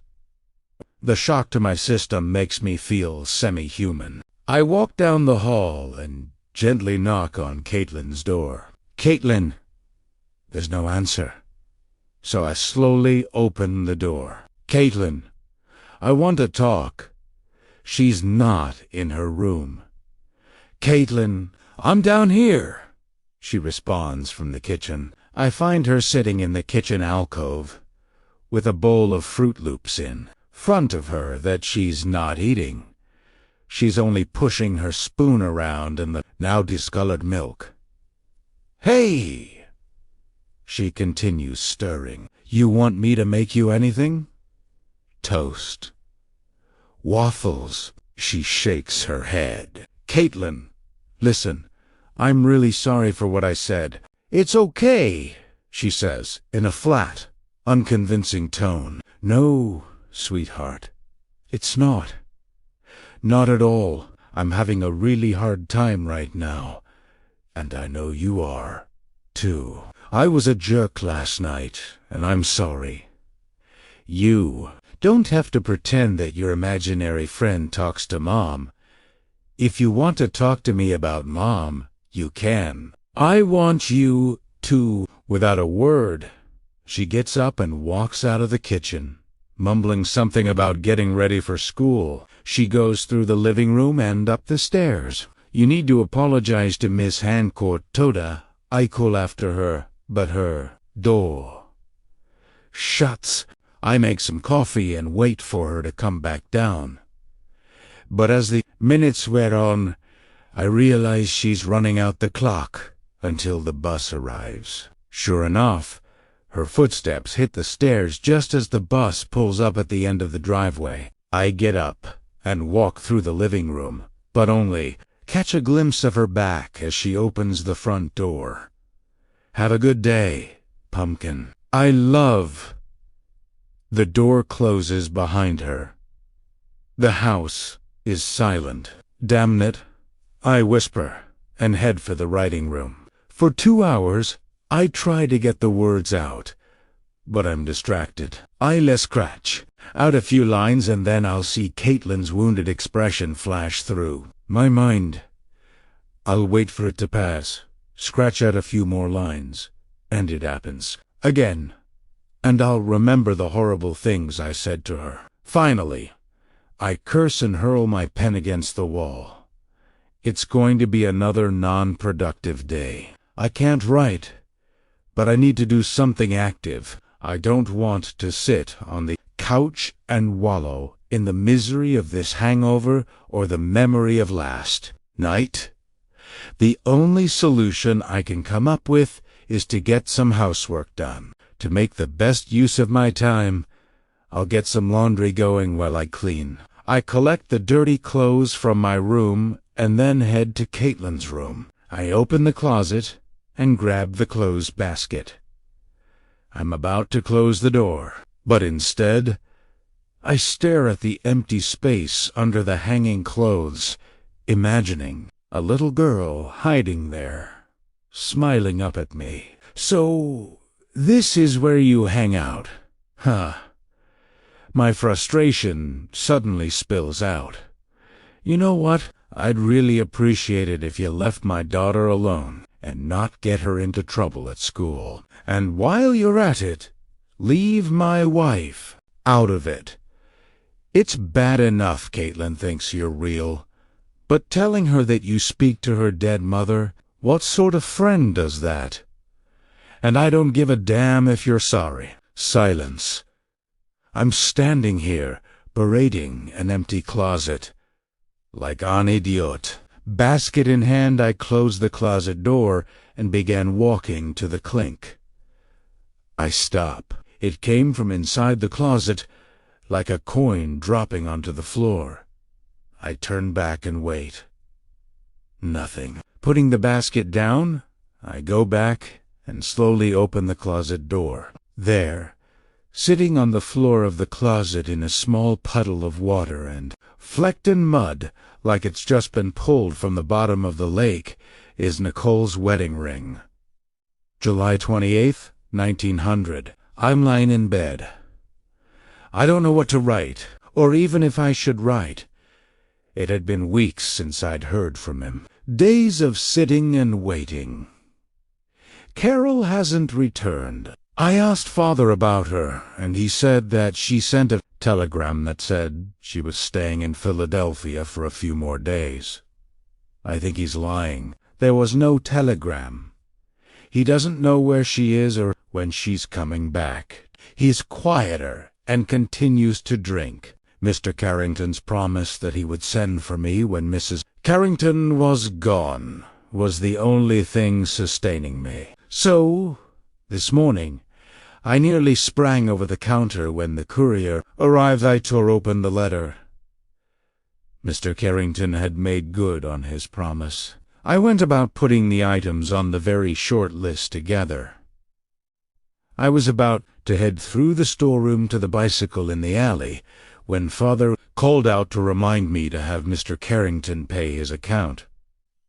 In fact, he insisted upon it. I guess it has come to that. Father needed him to pay his account now. No matter how small the balance, I took some change from the drawer. When I arrived at the Nightingale House, I did my best to make myself presentable and walked to the porch. I checked under the pot on the table and found the key he told me about. My hands were shaking and I felt short of breath. There were so many things I wanted to ask him. I opened the door and went inside. I called out his name, but there was no answer. I walked to the dining room, thinking that I might see him through the window out by the lake. There was a note on the table. It read, "They're all in Boston. Join me upstairs." I placed the items on the table and walked up the stairs. The bedroom door at the end of the hall was open. I nervously pushed it open and found him waiting by the fireplace. Without a word, he moved to kiss me, but I stepped back. Asked what was wrong, and I told him what Patricia Fleming had said. Agriv and said that Patricia Fleming was telling salacious stories. That all been a misunderstanding that was in the past. He also told me that Patricia Fleming was just jealous of me because he had turned down her advances. So may time ago, I asked him what his feelings were towards me. He told me how beautiful I was, how much he cared for me, and how empty he felt without me. T.W. Chapter 22. I've been sitting here at the dining room for hours, staring at Nicole's ring. When Caitlin arrives home from school, Caitlin stops when she sees the ring on the table in front of me. She doesn't look surprised or scared, as if she knew what she was going to find. When she walked through the door, "How was school?" I mechanically ask. It's an absurd question. It's a reflex. Some part of me is desperately trying to deny what's happening, because that would make it real. Catherine wanted to show you she was sorry. This isn't happening. This isn't real. "I'm going to go to my room," she says. She waits for a response I can't formulate and goes upstairs. The sun goes down, and I'm still at this table. I'm trying to rationalize this. Maybe Caitlin found it on the shore and put it in her pocket. That has to be what happened. She's trying to reinforce the existence of her imaginary friend. That's all. Everything else can be attributed to my lack of sleep, the stress, what had happened with Denise, what's happening with Caitlin. Right? I can't deal with this. I can't deal with what's right in front of me, but I can't ignore it. This is what it must feel like to have a psychotic break. I need to let my mind escape, to run away from what is on this table. Feels like the air is pressing in on me. I keep expecting to see black fog building near the floor. I have to focus on something else. I need normalcy. I have to do something else before I lose my fucking mind. Something clicks. It's like the decision is made for me. It makes no sense, but it makes perfect sense. I'll escape into a world of my own making. All right, I stand up and walk almost unconsciously to the writing room. I sit at my desk, open up my notebook, and begin frantically writing. It's the most ridiculous nonsense I've ever written, but for some reason I keep telling myself it's good, even though somewhere deep down I know this makes no sense. I'm writing a scene where my main character is chasing a girl down to the shore of a lake. I'm going into vivid detail, describing his rage and hatred of this girl. I have no idea who this girl is. She hasn't been a character anywhere before. I'm so focused that I can see it in my head. I'm the main character, angrily chasing the girl to the water's edge. I catch her by the hair and yank her backwards. She cries out. I shove her head under the water to quiet her screams. She struggles, but she knows. She knows what happened, and she was going to tell, and no one could ever know. I can't sleep. I snap out of it. I've forgotten all about the ring. I've also forgotten about dinner. I'm sorry, Pumpkin, I say, looking up. Did you want me to? The doorway is empty. Caitlin, the house is still. I hold my breath in the silence. Drip, drip, drip. It came from the living room. I don't want to get up. I don't want to see. I want to close the door and wait for the sun to rise, but that would mean Caitlin is out there with it, and I know whatever it is, it won't leave us alone. I step out of the writing room and look up the stairs. The only light is the dimmed glow coming from under Caitlin's door. Drip, drip. It's in the dining room. I quietly walk across the living room into the dining room and stop by the table. I search again for the source of the dripping water. I press my ear to the wall. Maybe it's inside. Clack! I nearly cry out. It came from the kitchen. There's a faint, rusty groan of a door opening. I step into the kitchen and turn on the light. The basement door is open. I take up my phone and pull up the flashlight app. My hands are shaking so bad, I almost drop it. I point the light down into the darkness of the basement. Particles of dust drift in and out of the beam. I begin descending the stairs at an agonizing pace. I keep the light pointed to my left to illuminate the basement as I continue down. Finally, I arrive at the landing at the bottom of the stairs. The old wooden shelves sit against the stone walls. The single bulb hangs from the ceiling. I walk to the center of the room and pull the chain. The bulb snaps on. The shelves and cardboard boxes sit, undisturbed, collecting dust. Everything is as it should be. I release the air I've trapped in my chest and turn off the flashlight app. Rational thought returns. I'll call the plumber tomorrow. I pull the chain again, plunging the basement into shadow, and begin walking back to the stairs. I can't sleep. I stumble across the landing as I turn around. A girl is standing in the middle of the room. Her head is turned towards the floor. Her wet hair falls about her face, obscuring it from view. Her soaked nightgown clings to her frail body. Drops of water fall from the hem to the floor. Drip, drip.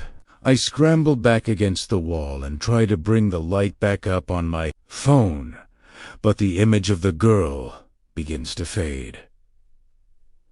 As it fades, a soft whisper emanates from the shadows. I can't sleep.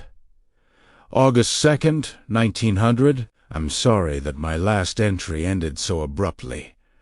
I haven't written for days. I couldn't bring myself to describe what. I didn't want to write, but I feel I have to. Something's changed. He has changed. He changed that day, right there in the room. Of course, I was awkward and he was strong and forceful. I asked if he loved me. He wouldn't answer. He only smiled. When I asked again, he grew annoyed and changed the subject, saying I should get back to the pharmacy before my father became suspicious. After we dressed, we went downstairs to the front porch. I was still trying to make sense of it all. Then I stupidly remembered Father's request that he pay his account. Mr. Carrington found that terribly funny and laughed. When I asked him why it was funny, he said that, of course, Ewald Pie. He went back inside and returned with a $10 note. I told him I didn't have enough change. He laughed even harder and told me to keep it. I felt stupid and ashamed. I asked when I would see him again, and he said, when I need more deliveries. I became upset, which stopped his laughter and made him more irritated. He told me to have a safe journey, went back inside, and closed. Dead door. I wept the whole way back to town. I'm not even sure why. Primera, told myself that I was overreacting, but this time felt different. I didn't go to the pharmacy. I went home and took a bath. It took care to keep my hair from getting wet because Father would have noticed. Afterwards, I went to the pharmacy and found Father reading a newspaper.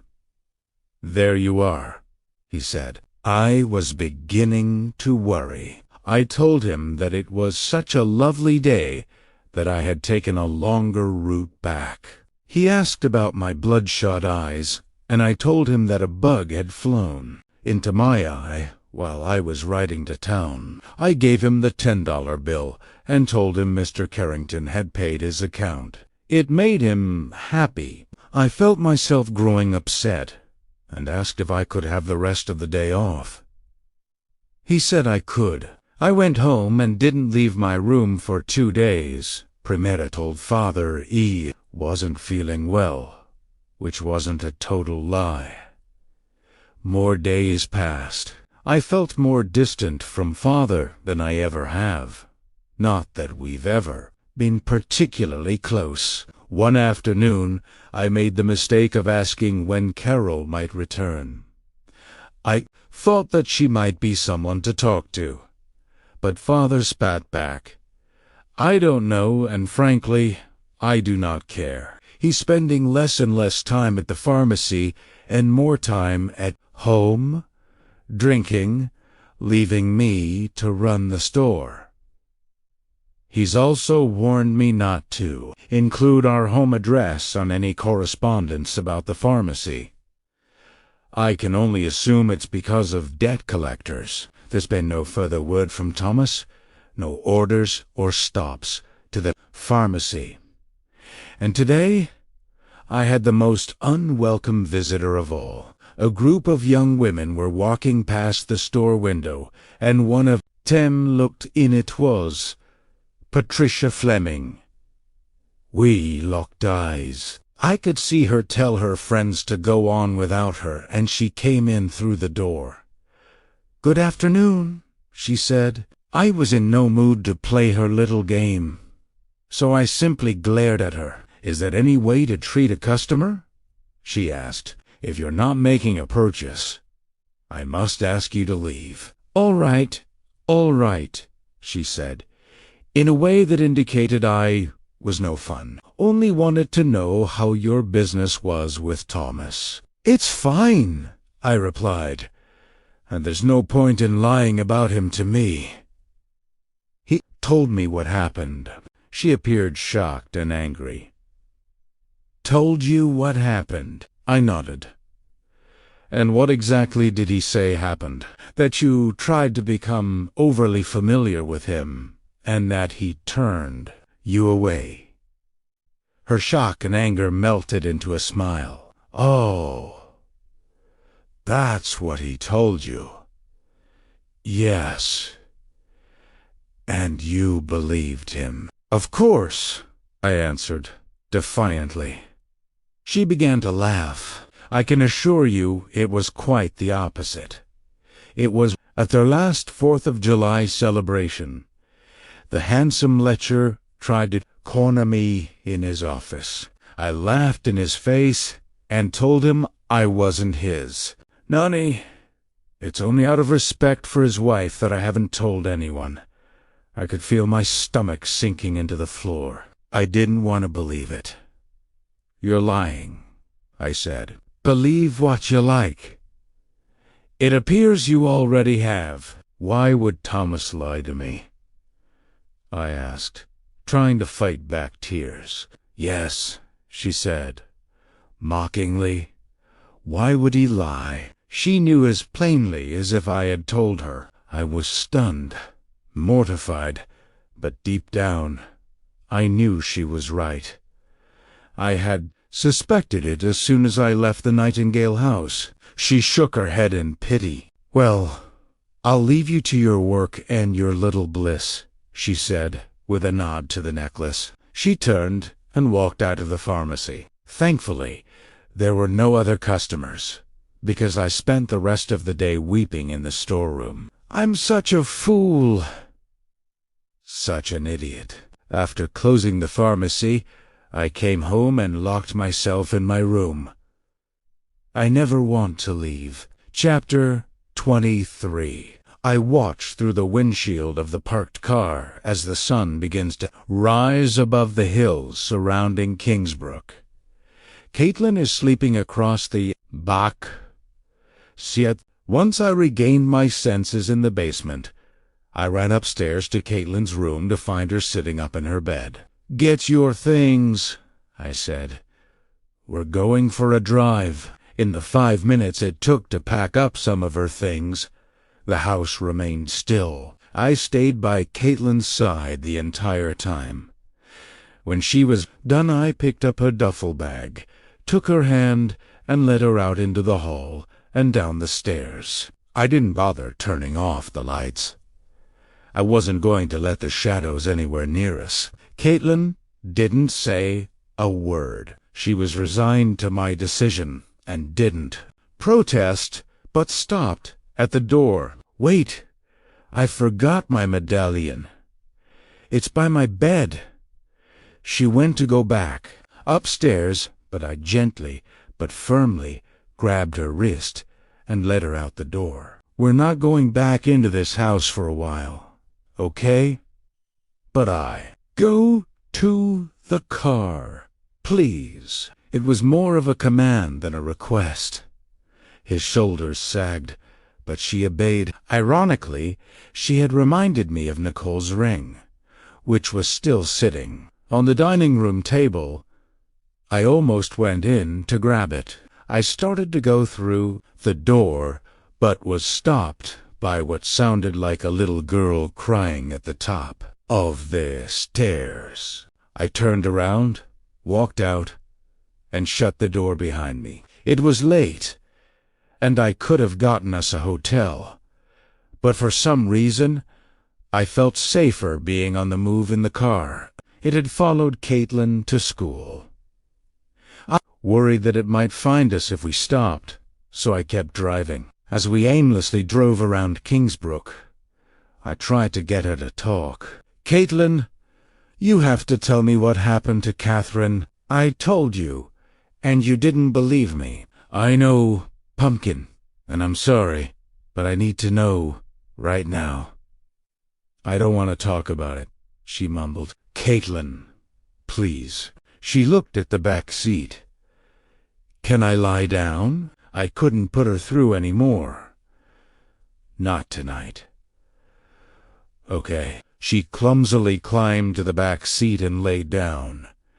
She was out in no time. Continued driving around Kingsbrook. I drove through the town square, past La Piazza, where only 48 hours ago Denise and I had had a wonderful dinner. God, only 48 hours ago. At last, I decided that I had to pull over. I wasn't tired, but I worried that I wouldn't know I was tired until I smashed the car into a tree. I found an overlook in the surrounding hills, parked, and now I'm watching the sun come up. Most of the buildings and homes are silent shadows, but some of the lights in the windows are starting to come to life. To the sound of Caitlin's snoring, I try to think of what comes next. One thing is certain. She is never going back in that house. Ever. The sun finally clears the cedars, oaks, and pines. I know what I'm going to do. I've just been waiting to call until I was certain that she would be up. She answers on the third ring. "Daniel," Mildred sings into the other end of the phone. "You're up early? Want to grab some coffee on the porch? I've got a new blend from that shop on the square." "Mildred, I need your help." An hour later, we pull into Mildred's driveway. Caitlin stares at the Nightingale House and gives me a look of panic. I reassuringly shake my head. Mildred's waiting on her porch. She forces a smile as we walk up. "Hi, sweetie," she says, gently stroking Caitlin's hair. "Hi, Mildred." Caitlin yawns. "Let me take your things." Caitlin hands off her duffel bag and Mildred carries it inside. I crouch down to Caitlin. "It's only for a little bit, okay?" She nods. "I want you to be really nice for Mildred, and if you need anything, you call me." She nods again and rubs her eyes. I hug her tightly. "I love you, Pumpkin." She hugs me and whispers in my ear. "Don't go back in there." Mildred steps back onto the porch. "Everything's ready for you, Caitlin." Caitlin lets go of me and goes inside. With Caitlin gone, Mildred's demeanor goes from warm and welcoming to concerned. I called the school and told them Caitlin's sick and won't be in today. "Daniel, what's going on?" It's something with a house. I need a few days to sort it out." "What? Like a gas leak or something?" "Yeah." She cocks her head in disapproval at me. "You know, for an author, you're a terrible liar. It's only for a few days. She can stay here as long as she needs. And so can you." "Thanks. I may take you up on that." "But you're not going to, are you?" "We'll see." She throws up her hands in disgust. "Fine. You do what you have to. Don't worry about Caitlin. I'm going to make that girl some pancakes." She turns to go inside, but stops. "Be careful, Daniel. I will." She shakes her head one last time and goes inside. Chapter 24. I should go. I know I should simply take Caitlin and go someplace else. We'll stay at a motel until we find a new home. I'll sell the Nightingale House and never set foot in it again. But I can't do that. Can't just leave because of what Caitlin said, that sometimes Catherine can hear Nicole. She also said that Catherine can't leave because of her dad. I've seen Nicole in there and I chalked it up to grief and fatigue. But now, what if Nicole's in there? What if we leave and Nicole is trapped? Caitlin said that Thomas Carrington won't let Catherine leave. What about Nicole? I can't leave without knowing. It'll forever be on my mind if we walk away now. Caitlin is never going back in there. That's done, but I have to know. But how do you do that? There's two ways that I've heard of, and they're not from the most reputable of sources. The plastic bag containing my purchases hangs from my hand as I walk into the Nightingale House. It's mid-afternoon, and, ironically, the house feels warm and welcoming. Golden sunlight streams through the windows and birds are singing outside. It's just as beautiful as it was the day Nicole and I visited for the first time, but I know better. I'm not sure where I should go. Stuff's been happening all over the house, but I don't want to go in the basement, Caitlin's room, or mine for that matter. This probably isn't going to work, but if it does, whatever is here can make the trip down the stairs or up from the basement to talk to me. I sit on the couch and withdraw the first of my purchases from the bag. A Ouija board, the receipt comes out with it. It feels ridiculous to remove the thin plastic wrapping. I also feel stupid looking at the toy company logo on the box. I take off the lid and set it off to the side, along with the instructions. Who doesn't know how this works? I place the board on the coffee table in front of me and remove the plastic heart with the clear plastic hole. I quickly consult the instructions and discover it's called a planchette. I place it on the board and lightly rest my fingertips on its edge. I've heard you're not supposed to do this alone, but I'm not asking anyone else to do this with me. Deep breath. Here we go. Hello. I wait, my fingertips barely touching the planchette. There's no movement. Is anyone here? The plastic heart remains motionless. I can't believe I'm about to ask this. Nicole, are you here? I almost wanted to move. I wanted to slide over to the word nitrogen monoxide on the board and spell out Nicole is not here. Then I'll head out the door and never look back. Instead, the planchette stays right in the middle of the board. Thank God Caitlin's not here to see this. Catherine, are you here? Wait! My arms are getting tired! I keep trying to come up with different versions of the same question over and over again. Will someone speak to me? Is there something you're trying to tell me? Who is here in this house? What is it that you want? The only time the planchette moves is when I'm startled by the sound of the motor in the fridge kicking on in the kitchen. An hour later, and the planchette still hasn't moved under my fingers. How shocking that something I learned from the movies is wrong. I finally take my fingers off the planchette and put it and the board back into the box. When I walked into this house, I was terrified. Now, I'm tired and bored. Time for Plan B. From the bag, I take out the large sketch pad and pencil. I rip out a couple pages and stack them on top of the pad in my lap.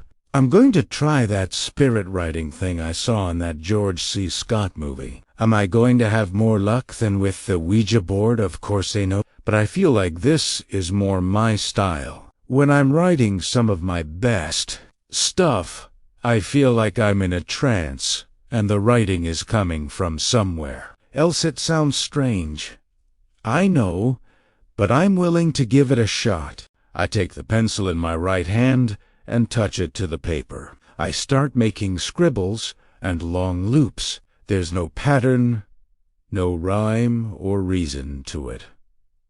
I try to let my mind wander. Wait, or should I concentrate? No, I think it's wander. Just relax.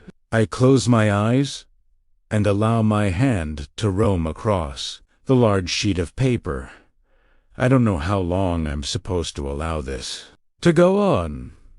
From time to time, I'll catch myself intentionally drawing loops and then have to tell myself not to plan or attempt to force anything.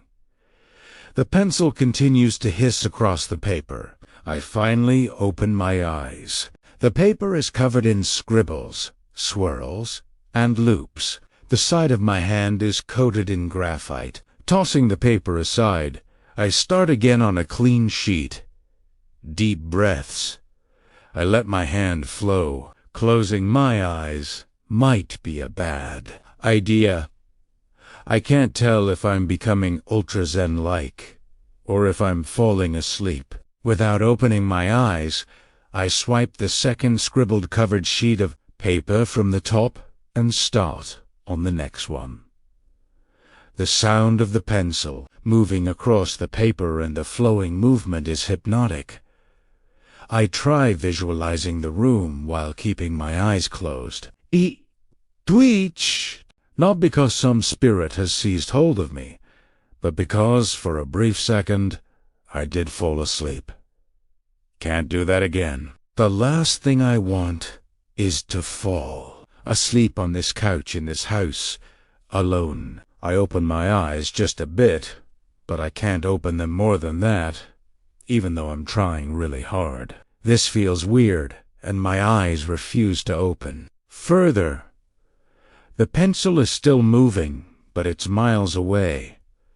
It suddenly feels like I'm locked inside my own body, that I'm being shut out from my own senses. I'm panicked, but I'm not. The room is different. It's the living room of the Nightingale House, but there are lamps mounted to the wall. The couch is firmer. It's not a couch. It's a chair with a straight, high back. All the furniture is different. This isn't my living room. It is my living room. It's my living room, my chair, my house. I can see the paper in my lap, gleaming white, pristine. The pencil is in my hand. The point is so sharp, a thought fills my mind with a pleasant warmth. What fun it would be to shove the pencil through my eye. It's the answer to all of this, my daughter, this man in my house and his child. It will all go away. I lift the pencil from the page. It's incredibly heavy, because part of me doesn't want to do it, is fighting against me, but it would solve everything. For both of us, he would never find her. His child would be taken away and he would be out of his misery. It would all be over. Just a quick press, puncturing the eyeball, through the socket, and into the brain. I turn the pencil and grip it so that the sharpened end is pointed at my face. Why am I struggling? It's perfectly natural. I slowly pull the pencil towards me. It's as though my arm is trying not to stop me. I know he is fighting, but I keep on pulling it towards me. The point inches closer to my eye. I try to calm the voice that is screaming in my head to stop. It sounds like me, but it isn't. The point of the pencil is so close, I can't focus on it. All this voice has to do is give up. This is what it wants. I know this is what it wants. That's why he has that box upstairs in his dresser.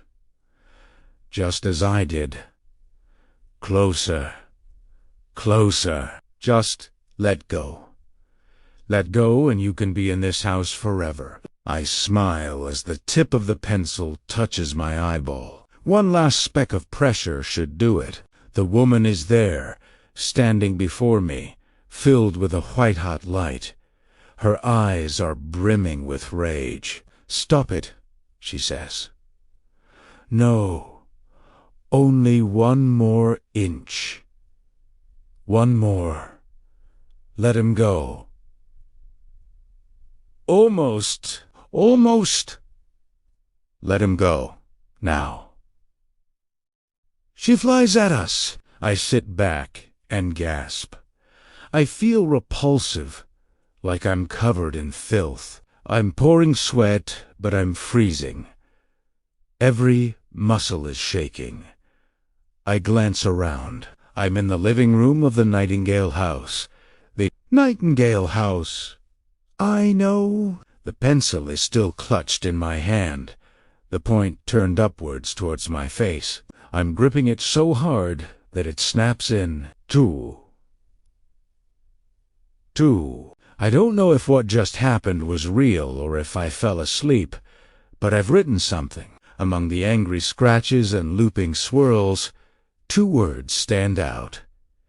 August 8th, 1900. This will be the hardest entry to write. I am completely lost. Things are so much worse for Father than I had imagined. Terra is still. No word from Carol. His drinking is getting worse. And now, vendors are beginning to send us notices of bills that are past due. This morning I woke up and went to check on Father. Was in bed, snoring loudly, and there was a bottle on the nightstand. I went to wake him, and the smell of alcohol was overwhelming. He told me he didn't feel well and that I would have to work by myself. Again, I didn't argue with him. It wouldn't have done any good. I set off for the pharmacy and arrived to find more past-due notices. A little past noon, a man walked into the pharmacy. He was tall, with broad shoulders and a bald head. He casually surveyed the shelves.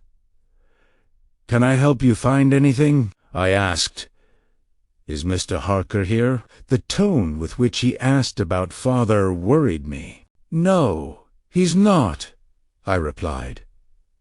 "Do you know where he is?" "No," I lied, knowing he was probably at home, passed out drunk and bet.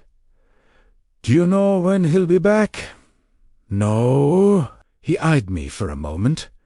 I don't know if he knew I was lying, or if he was trying to intimidate me, or both.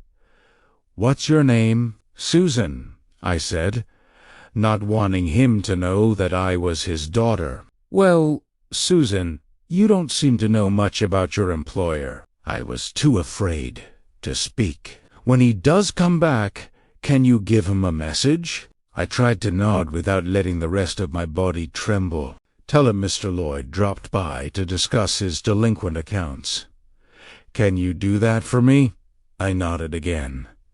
"Thank you." He gave one last appraising stare.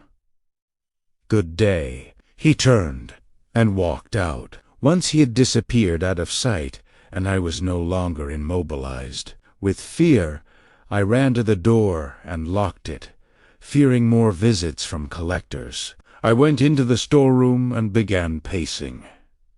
As bad as I had imagined things to be, they were so much worse. I didn't know who to turn to, until I was struck by a thought. Maybe Thomas would help. If he cares for me at all, maybe he would help a little. It would mean so much, and I wanted to see him. I wanted him to comfort me. I decided then and there that I would see him. I went through the back to the alley, where the bicycle was waiting. The sky was overcast, and the morning was still cool. I rode out of town, and tried to think of what I was going to say to him, but by the time I reached Willow Lake, I hadn't decided. I leaned my bicycle against the bushes, steadied myself, and walked to the front door. I wasn't going to use the key, in case his wife was home. Hoped that I could speak to him on the porch without anyone noticing. Pulled the chain, and moments later, Thomas answered. He stood there, blinking at me as if I were some terrible illusion, but then became enraged. He looked around the yard, violently pulled me inside, and shut the door. Wrenched me with such force that I stumbled into the living room. I could see out the dining room window into the backyard. Mr. Whitlock was standing in the middle of the grass with his hands over his eyes. Thomas hissed at me to get away from the window and pulled me back, so that I was hidden from view. It hurt so much that I gasped and tried to twist away, but he held me firm. "What are you doing here?" asked it.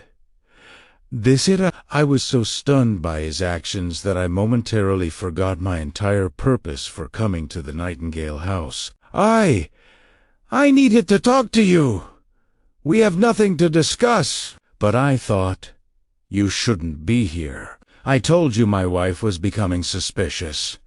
My little shit of a daughter told her that she saw us on the 4th of July. I couldn't believe he used such foul language about his daughter. I didn't know this man. Is your wife here?" I asked. "No, she's still in Boston, caring for her mother. Her health is deteriorating again, and she couldn't handle the brat while taking care of her. This wasn't the man I thought I cared for. This was a monstrosity. And you need to leave right now. I thought you cared for me." "Don't be stupid, little girl." I couldn't stop the tears from flowing. From the backyard, I heard Mr. Whitlock call out, "Ready or not, here I come." Thomas threw open the front door. "You are leaving now." He dragged me to the porch, down the path through the open gate, and in the road. Once we reached the bicycle, he spun me around to face him and gripped my shoulders. "Now, you listen to me. If my wife finds out this time, it's over. If she leaves me, it will cause a scandal, and I'll lose everything. I will not let that happen. Do you understand me?" I couldn't speak. He shook me and said, "Say you understand me, you little bit." I nodded, horrified. He relaxed his grip, but not his intensity. "Now, get on your bicycle, go away, and never come back." He turned, walked back into the house, and closed the door. I stood there, trembling and choking back sobs. I leaned down and picked up the bicycle. As I did, I saw his daughter, Catherine, hiding in the bushes. Her face, she had seen him yell at me. She heard what he called me, looked terrified and furious at the same time. I understood. She lived with that thing every day. She was afraid of him the first time I saw her. So was Mrs. Carrington. I could leave and never come back. They were forced to live with him. I saw her lips move, but couldn't hear what she said. Shaking, I stepped over to the bushes. "What did you say?" I asked. I said, "Please go away." "You make him mad," she whispered. I'm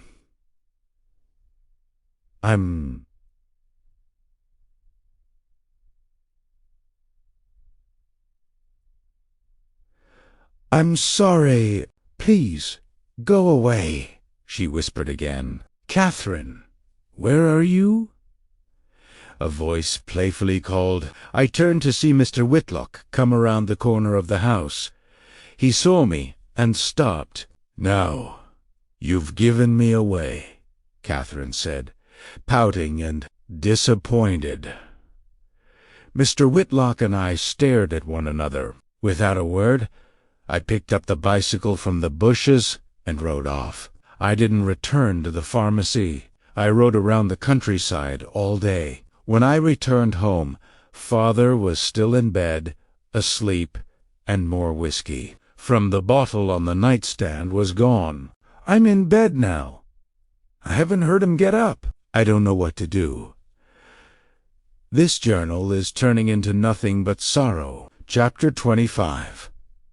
Hello, you've reached Dana Whitlock. I'm sorry, but I'm unable to come to the phone right now. Please leave your name and number after the beep and I will return your call as soon as possible.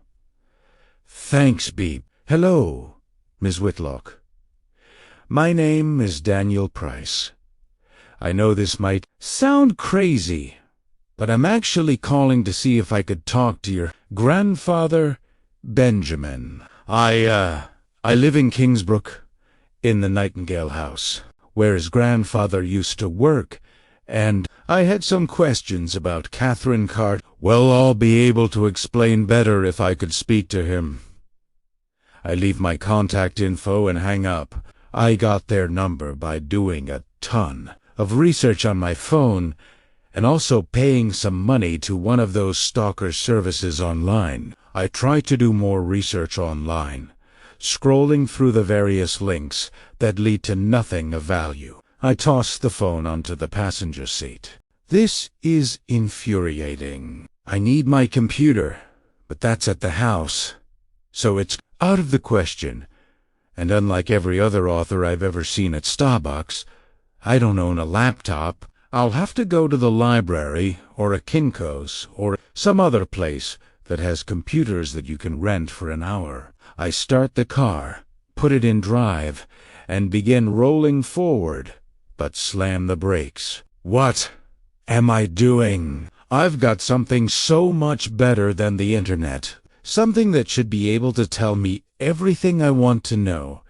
And he's right here in Kingsbrook. Mr. Price. Mr. Howard waves cheerily from the porch of the Kingsbrook Historical Society as I walk up the path. Thank you for seeing me on such short notice, I reply, shaking his hand. My pleasure. He leans in. Honestly, I can't remember the last time I got a phone call asking me if I was open this late. It sounded urgent. It is. I need your help. Of course. What can I do for you? I need to know everything you can tell me about the Nightingale House. He leads me through the first floor, past the display cases, to what was once the kitchen, but has started morphing into an office storage room. Boxers rest on the counters, while papers and binders sit by the sink. Please, have a seat, he says, motioning to the small table by the window overlooking the perfectly manicured backyard. Would you care for some coffee? Thank you. That'd be great. He opens a cabinet and takes out 2 coffee cups.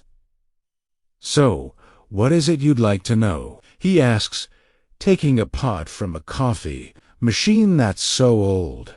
It looks like it would be perfectly at home with the displays out front, and pours 2 cups. I'm trying to find out everything I can about the Carrington family, specifically about the disappearance of their daughter, Catherine. His face lights up as he sets a cup in front of me and has a seat at the table. Quite possibly Kingsbrook's darkest hour. Yeah, I'm surprised you didn't mention it when we were here that day. He looks offended. I wasn't sure you knew, and you were here with your daughter. I didn't want to upset her. Besides, why would I bring it up? I can respect that. Okay, but I really need to know now. Fascinating stuff, isn't it? He's about to take a sip, but stops. Are you writing a book about it? I could tell him no, and that my reason for asking is that last night I saw a girl who has probably been dead for over 100 years in my basement. Yep, writing a book. It's so much easier to lie when the person you're lying to offers the perfect cover. His smile lets me know that I've come to the right place. Now, there's not a whole lot out there. I say I've found some newspaper articles online, but they don't offer much beyond the fact that she disappeared from the train platform. No one found her. And Tin Thomas. Carrington died of some sudden illness in the Nightingale House shortly after. He gives me an amused, almost smug smile. Well, that was the story that was printed. They would never publish what really happened. I'm sorry, what really happened? Thomas Carrington killed himself. He shot himself through the head in the bedroom of his home. Well, I guess it is now your home. What? He shrugs. That was the rumor. It was 120 years ago. How could you possibly know that? Mr. Price, he says, setting his cup down and regarding me as if I've now truly insulted his honor in some way. My family is as old as Kingsbrook itself. They've lived here since the beginning. However, since I don't have a family, I'm afraid the line stops here, which is why I started the Kingsbrook Historical Society. He holds out his hands to indicate the entire house. My family has been witness to everything that has happened in Kingsbrook, and that history has been my obsession for decades. I used to beg my grandparents, and especially my great-grandmother, Patricia Fleming, to tell me stories about the town, and in her lifetime, the disappearance of Catherine Carrington and the death of her father were the story of the town. Okay. I'm sorry. I apologize. I had no idea. He relaxes. No, I suppose you're right. It was only gossip. Please, tell me. He runs his finger around the rim of his cup as he organizes his thoughts. Well, as I was saying, my family has lived in Kingsbrook since the beginning. I was born here in 1952, well after all the era that Kingsbrook was a getaway from the wealthy came to an end. But I still love Kingsbrook. I knew I never wanted to live anywhere else. The town, its people, even from a young age, I was obsessed. I desperately need him to get to the point, but I don't want to interrupt. I wait for him to savor another sip of coffee before continuing. When I heard about the Carrington affair, he leans in. That's what Gran called it. I had to know everything, and she was more than happy to tell me. She was Kingsbrook royalty in her day. She was the daughter of the mayor, and an unrepentant gossip. He smiles. But that was fine with me. I loved hearing her stories. He chuckles. Ironic. Hearing about Kingsbrook's ghosts made the town come alive in my imagination. He picks up his coffee. So, what happened? Oh, right. I'm sorry. There I go. Again, he says, taking another quick sip before setting the cup down. According to Thomas Carrington was not the most respected member of Kingsbrook society. Why not? Well, there were things that were looked down upon, such as the fact that his own family had cut him off due to his behavior. Playing the field was the polite term for his behavior at the time. Some said that he charmed Abigail into marrying him because of her family's wealth. That's what supported them. Gran said he was rude, arrogant, and he could be a very unpleasant fellow, which were harsh words coming from her. According to Gran, everyone knew that it was an unhappy marriage. What about the daughter? Gran never really knew her, but when she disappeared, the rumors swirled that he had something to do with it. Why? He shrugs. Again, his past. He was known to be a little violent. Gran had heard that after he was drunk with a young woman, Abigail forbade liquor in the house. Anyway, Gran said it all seemed so strange. As I said, there were rumors that he had something to do with his daughter's disappearance, but there was no proof. What about the rumor that he killed himself? That one, Grun sounded more certain about. The paper said that he was found dead in his room. Of course it did. Out of respect for Abigail, it would never print that. Thomas Carrington shot himself. That sort of thing simply wasn't done in those times. Afterwards, Abigail Carrington left King. She wanted nothing else to do with the town. She even left Nightingale House abandoned. She passed in 1927. Did your great-grandmother... Gran? Yes. Did your Gran ever tell you if there were any rumors as to why Thomas Carrington killed himself? He rolls his eyes. Not out of exasperation, but in a way, I am a pretty sure his Grung did while relating her narratives. She sure did. The rumors ranged from a sense of guilt over killing his daughter to the absurd idea that he was murdered by a lone shark. Most of the people who believed he killed himself thought he did it out of grief. What did your Gran think? She was certain he did it because he was caught in an affair and Abigail was going to cut him off. She was sure he was having an affair. Yes. Did she say? Who? Well, once again, rumors, but there was a whisper that he was carrying on with a young woman. She was the daughter of a pharmacist. The whispers really started flying around when she and her father disappeared from Kingsbrook right after he died, never to be heard from again. Did anyone know her name? He glances up at the ceiling as he searches his memory. Gran told me once. Her last name was something like Walker, or maybe Hooper, I think. I can't really remember. I do remember that her first name was Rebecca. The blood drains from my face. Mr. Price, are you well? I stand up.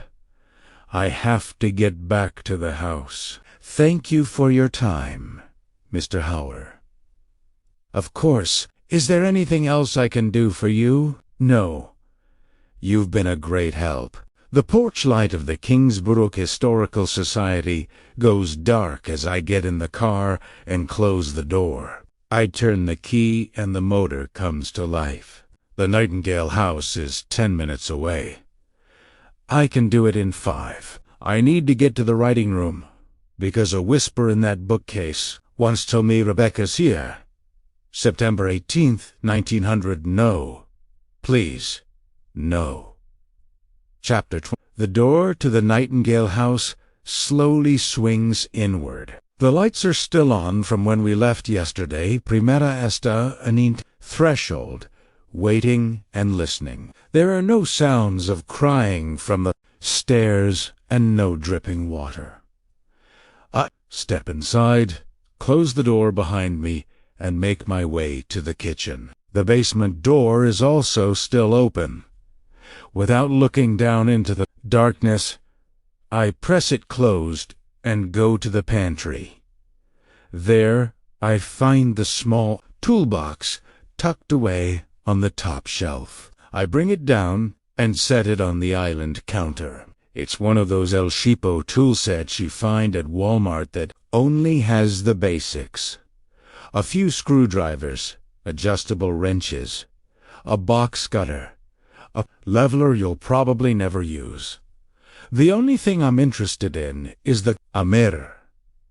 I take it from the toolbox and carry it into the writing room. I stand in front of the bookcase, hammer in hand. I'm about to do something that may necessitate some very costly repairs, but I don't care. I feel around the panels on the side of the bookcase where I had pressed my ear against the wood and heard the whisper. I start knocking on the panels, listening for anything that sounds hollow. Right there. Third panel up from the floor. It's about waist-high. I run my hand over it, trying to discern if there's anything different from the other panels. I can't really tell. Thunk. I quickly draw my hand back. I felt the soft impact of something hitting the other side of the panel. I steady myself, take aim with the hammer, and swing. The panel cracks. I swing again. Part of the panel bows in. There's empty space behind it. Strike one last time. The head of the hammer splits the wood and disappears into the bookcase. I have to work it back and forth to dislodge it. I place the hammer on the floor and get out my phone, Eternonte, flashlight app, and peer into the space behind the panel through the hole I've created. There's something in there. I carefully slide my fingers into the opening, grip the panel, and pull. It comes away with a loud crack. The space is about the size of a shoebox. I set the panel aside, reach in, and pull the object out. It's an old journal. The cover is a faded blue, and there are brass plates mounted to the front and back. A clasp connects them, binding the journal shut. There's an engraving on the front plate. These pages hold my thoughts and fears and the dreams that I will seek. Wishes and wonder UL. Find in these. Beneath the inscription is a circular indentation with 3 small holes. I read the inscription again. It's not complete. It doesn't make sense. It's missing the last line. Reread it, shaking my head. I'm just going to have to break it open. 10 it hits my wishes and wonder you'll find. In these, the secrets that I keep. Climbing the stairs. I keep my eyes forward, but every now and again I'll glance behind me, terrified of something appearing at the bottom of the stairs, cutting off my only route of escape. I reach the top of the stairs without incident. The door to the master bedroom is closed. In Caitlin's room, I walk around the bed and over to the nightstand. The medallion is on the corner, face up. The engraving glitters in the setting sunlight outside the window. I grab it and sit on the bed with a journal in my lap. I gently place the medallion in the circular opening, but it won't go in. I check the alignment of the pegs on the back of the medallion with the small holes in the circular opening and see my mistake. I try again. Slightly rotating the medallion, the pegs slide home. I rotate the medallion. There's a light hissing sound as it slides against the rim of the lock. The words align. These pages hold my thoughts and fears, and the dreams that I will seek. Wishes and wonder you'll find in these, the secrets that I keep. The clasp opens, and I gently lift the cover. There's a photo of a young girl pasted on the first page. It's black and white, and fine cracks run across the surface. The girl's hair is braided behind her head. She looks to be about 17 or so. Underneath photo are the handwritten words. This journal is the property of Rebecca Harker. Where have I seen this face? I've seen her. SOMEWH. The Kingsbrook Historical Society. The photo from the 4th of July celebration. She was the girl that was sitting off to the side. The one who wasn't looking at the camera in the photo. I turn the page and begin to read. April 7th, 1900. I love it. I simply love this journal. I've never kept a journal, but I will try to do so, especially because of who gave it to me. But more on that in a moment. The party was fine, but I'm really too shy for public gatherings. Besides, while it was my 17th birthday, the party wasn't really for me. It was Father's way of introducing us to kids. September 25th, 1900. It's 12:30 in the morning. Everything has fallen apart. I don't know if I should go to the police or not. I have to tell someone, but I can't, so I'm going to tell these pages. I couldn't avoid it anymore. I've missed 2 of my cycles. I kept telling myself it was stress, but I know it's not. I'm with child. I haven. To told Vater. He continues to drink. The bill collectors keep harassing us. The pharmacy is now open by appointment only. Whenever we work, we keep the door locked and stay in the storeroom. If someone knocks, we'll peek out through the curtain. If we think Edie is a customer, we'll let them in. If we think it is a collector, we stay in the storeroom. This morning, I told Father that I wasn't feeling well and that I couldn't work at the pharmacy. I spent the whole day sobbing in bed. Finally, I decided that I had to tell Father. I needed help. I didn't know how he could help me, but I had to tell someone. Towards evening, I got up, dressed, and walked into town, carrying the spare key to the pharmacy that we keep in the house. I opened the door to the pharmacy and found that it was empty. I went to the storeroom. Father was sitting with his head on the desk, not moving. I hurried to him and found that he was passed out. There was an empty bottle and a telegram from Carol. It said that he was to stop trying to contact her and that she was never coming back.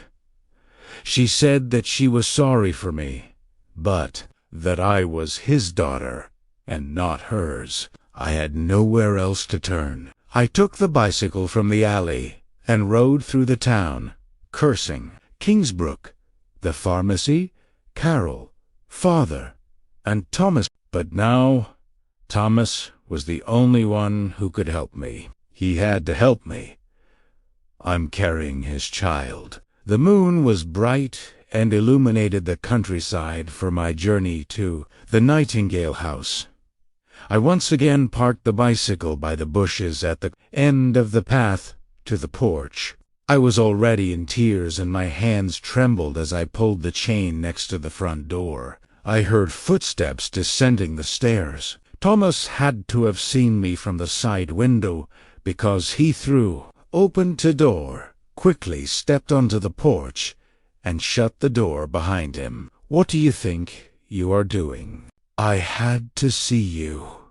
I told you never to come here. Do you know what will happen if someone sees you? My daughter is upstairs, asleep.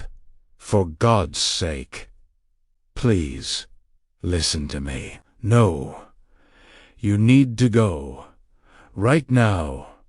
Our valet will be back any minute. He then went to grab me. I'm pregnant. He stopped. The rage that had been fueling him was replaced by panic. No, I am. For the first time, I saw fear in those blue eyes. Then he grabbed my arm and began violently dragging me off the porch. I screamed at him to let me go, but he wouldn't. I was able to free my hand and struck him across the face. He went to grab my wrists, but in our struggle, grabbed the butterfly necklace. It came away from my neck. In his hand, he hurled it towards the bushes and finally succeeded in grabbing my wrists. He held my hands at my side and pulled his face close to mine. Could smell liquor on his breath. Listen to me. You are not pregnant. There is nothing between us. There never has been. You delivered those items to my house and went home. That is all. If you say one word of us, or if anyone finds out, I will kill you. Do you understand?" I screamed at him to let me go. "Say you understand me." His face was contorted with anger. He was no longer in control. "Daddy." We looked back towards the house. His daughter was standing in the open door, wearing a nightgown. "I can't sleep," she said.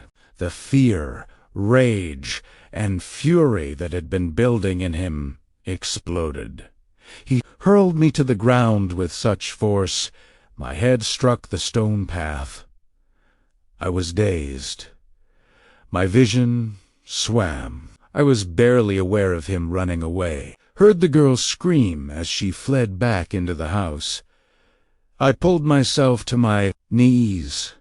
My balance was thrown. I tried to stand, but stumbled onto the grass. One had to get out of there. I crawled on my hands and knees to the bicycle. I heard the girl scream again. It sounded like it was coming from the backyard.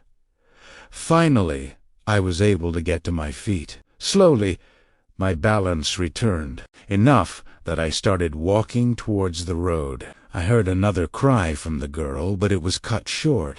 I picked up the bicycle, and on the second attempt, I was able to throw my leg over the seat. I began to pedal, but the road swayed beneath me. I crashed to the ground, picked myself up, and tried again. I heard him roar my name from the side of the house. I was able to gain speed. My head cleared, and I quickly glanced over. My shoulder. He was standing in the road, watching as I hurriedly rode away. I took the bicycle all the way home. I let myself into the house and went straight to my room. As I passed Father's room, I heard him coughing and retching on the other side of the door. Once I was in my room, I changed my clothes and sat in front of the mirror. There were scratches on my hands, knees, and shoulders. The spot on my head, where I had hit the stone path, was swollen and throbbed painfully, but it was hidden by my hair. Out of habit, I washed up for bed. The whole thing is a nightmare. I tried, but I can't sleep.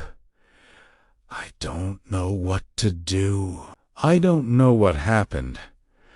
I thought going to him was the only way out of this. Now, it's worse. So much worse. Chapter 27. I closed the journal. I've been reading for hours, and it's pitch black. Outside, it happened here. It happened here in this house. Questions are tumbling in my head. What happened that night at the train station? Mr. Whitlock said Catherine was with them. I have to try the number for the Whitlocks again. I take out my phone and stand up. It's stifling in here, and I need air. I go to the window and am about to push it open, but stop when I look down below. Nicole is standing there on the lawn. She's looking up at me with a terrified expression. "It's your fault." The whisper to my left is coarse, like wet sandpaper. He turned my head now. Nicole is standing next to the bed, but it's the broken, shattered Nicole with the lifeless eyes. I stumbled backwards. I momentarily looked down at the floor to regain my footing. When I glance back, she's gone. I don't see her, but I can feel it. It's not over. There's still something here, with me. In a panic, I run to the bedroom door and throw it open. Instantly, I'm hit by a wall of black mist. It surrounds me and seeps into my skin. Then, in the blink of an eye, it evaporates. Everything about the hall is different, but the same. Gas lamps line the walls of the hallway, giving off a rich, soft glow. It's like a dream, and I never want to leave. This is a comfort I've never known. The door to my bedroom at the end of the hall is open, tea flickering. Light of the fire in the fireplace dances on the walls of the hallway next to the open door. I begin making my way down the hallway, running my hand down the wall. This isn't me, but it is me. I'm seeing this. I can feel the wall, but I'm not doing this. I'm not in control. It's like I'm locked inside myself. Like before in the lake and in the living room, the warmth of the fireplace fills the room as I enter. There's my magnificent four-poster bed. The settee sits next to the vanity. The ornate dresser is in the corner. On the mantel over the fireplace is a photo of myself, my wife, and my daughter. That's not me. That's not me in the photo. That's not my family. I'm never going to leave. We're never going to leave. It's so simple. I know what I have to do. The woman won te, come inera. She got in once, for a second, but not anymore. I won't allow her in here. With perfect calm, I walk over to the dresser. I run my fingers over the delicate carvings. I open the top drawer and pull out the Derringer pistol.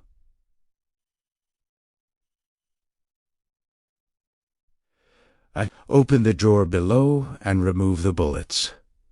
I load them one by one and snap the cylinder closed exactly as I remember it. I go to the bed. I can feel the gun in my hand. I can feel the weight, but I'm helpless. I have no control. Stop! Stop! I lie down on the bed and rest my head on the pillow. I'm never going to leave this room. He's never going to leave this room. And he's never going to find her. I raise the gun to my head and point the barrel at my temple. Stop, please! I smile, close my eyes, and begin to apply pressure to the trigger. This is not the end, only the beginning of perfection. Dad. It was Caitlin, from somewhere downstairs. Rage courses through my body, searing, uncontrollable. I'm in control again. My eyes fly open. The black mist is hovering above me, pulsating, roiling. It suddenly streaks out the door. I'm lying in my bed.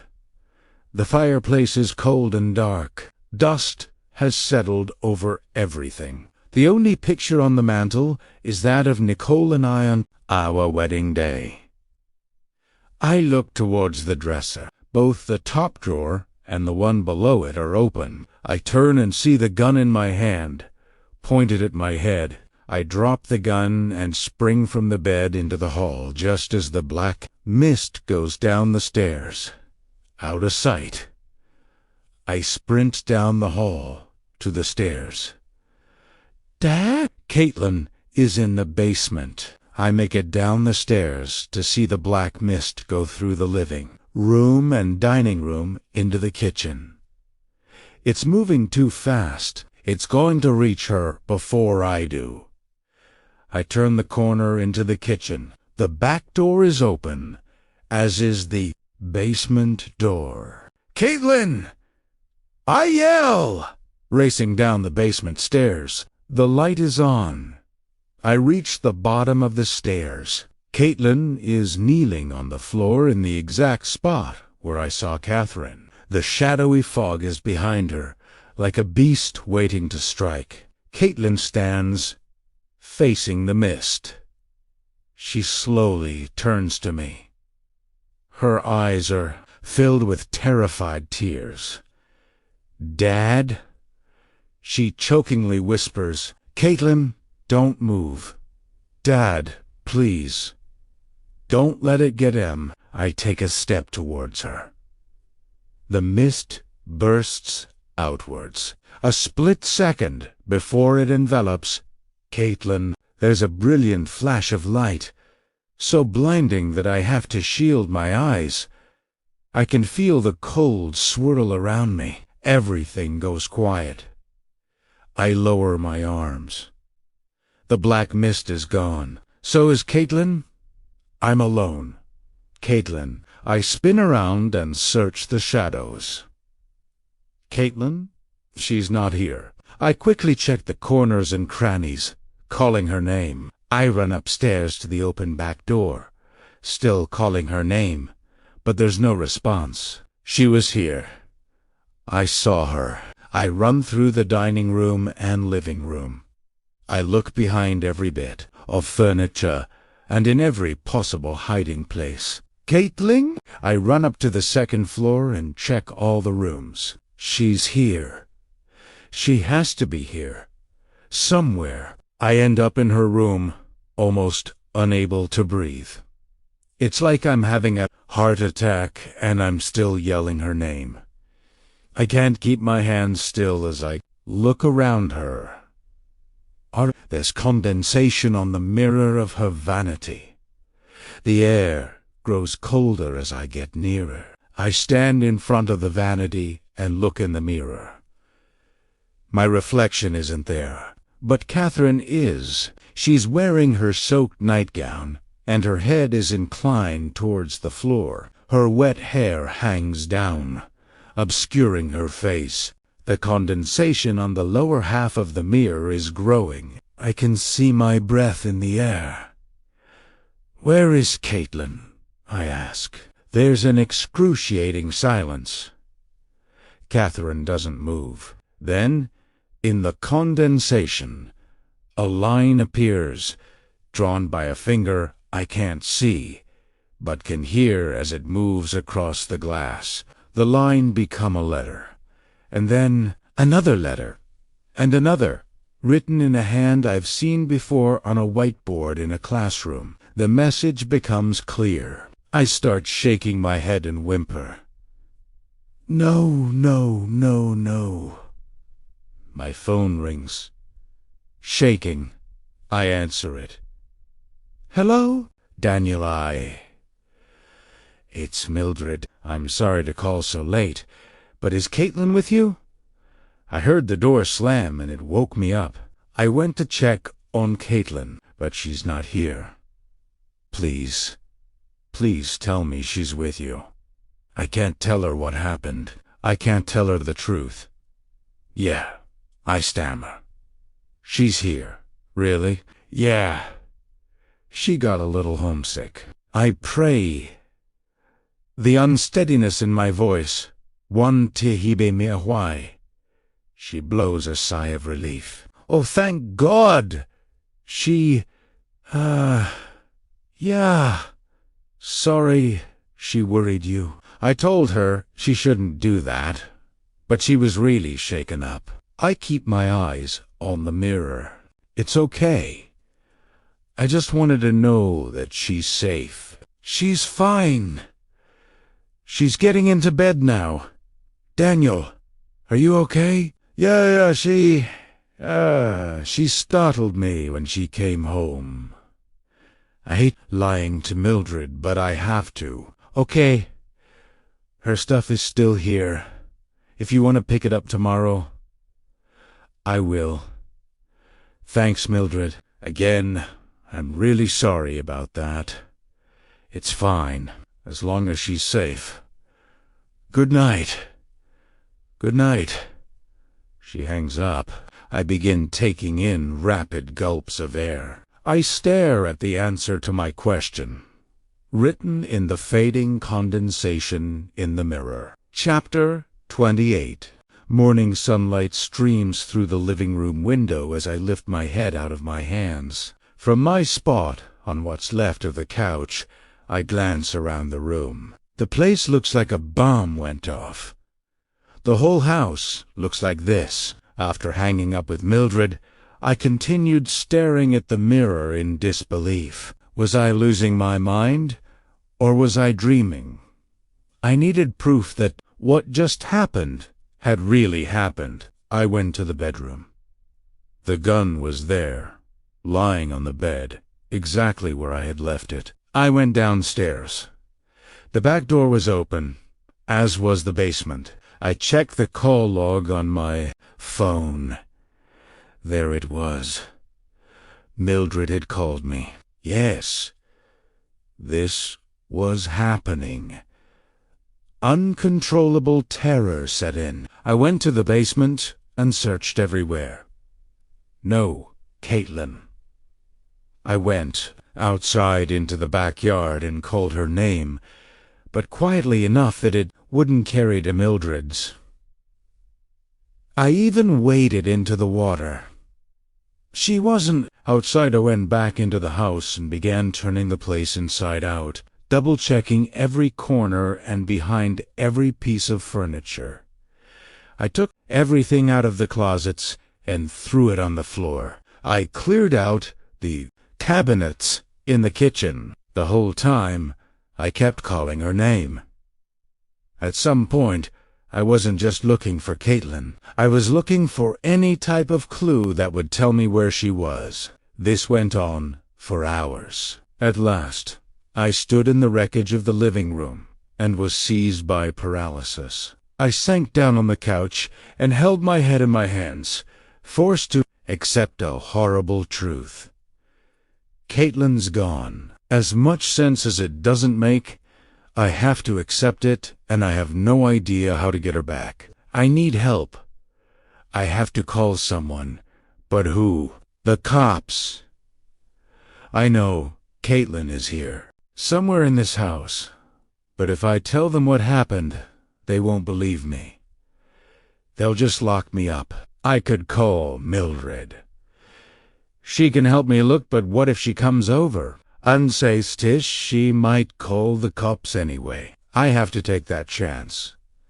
She's the only one who might listen to me. I take out my phone, unlock the screen, and pull up the recent calls. Mildred's number is right at the top. I'm about to hit dial when my phone lights up with an incoming call. I don't recognize the number.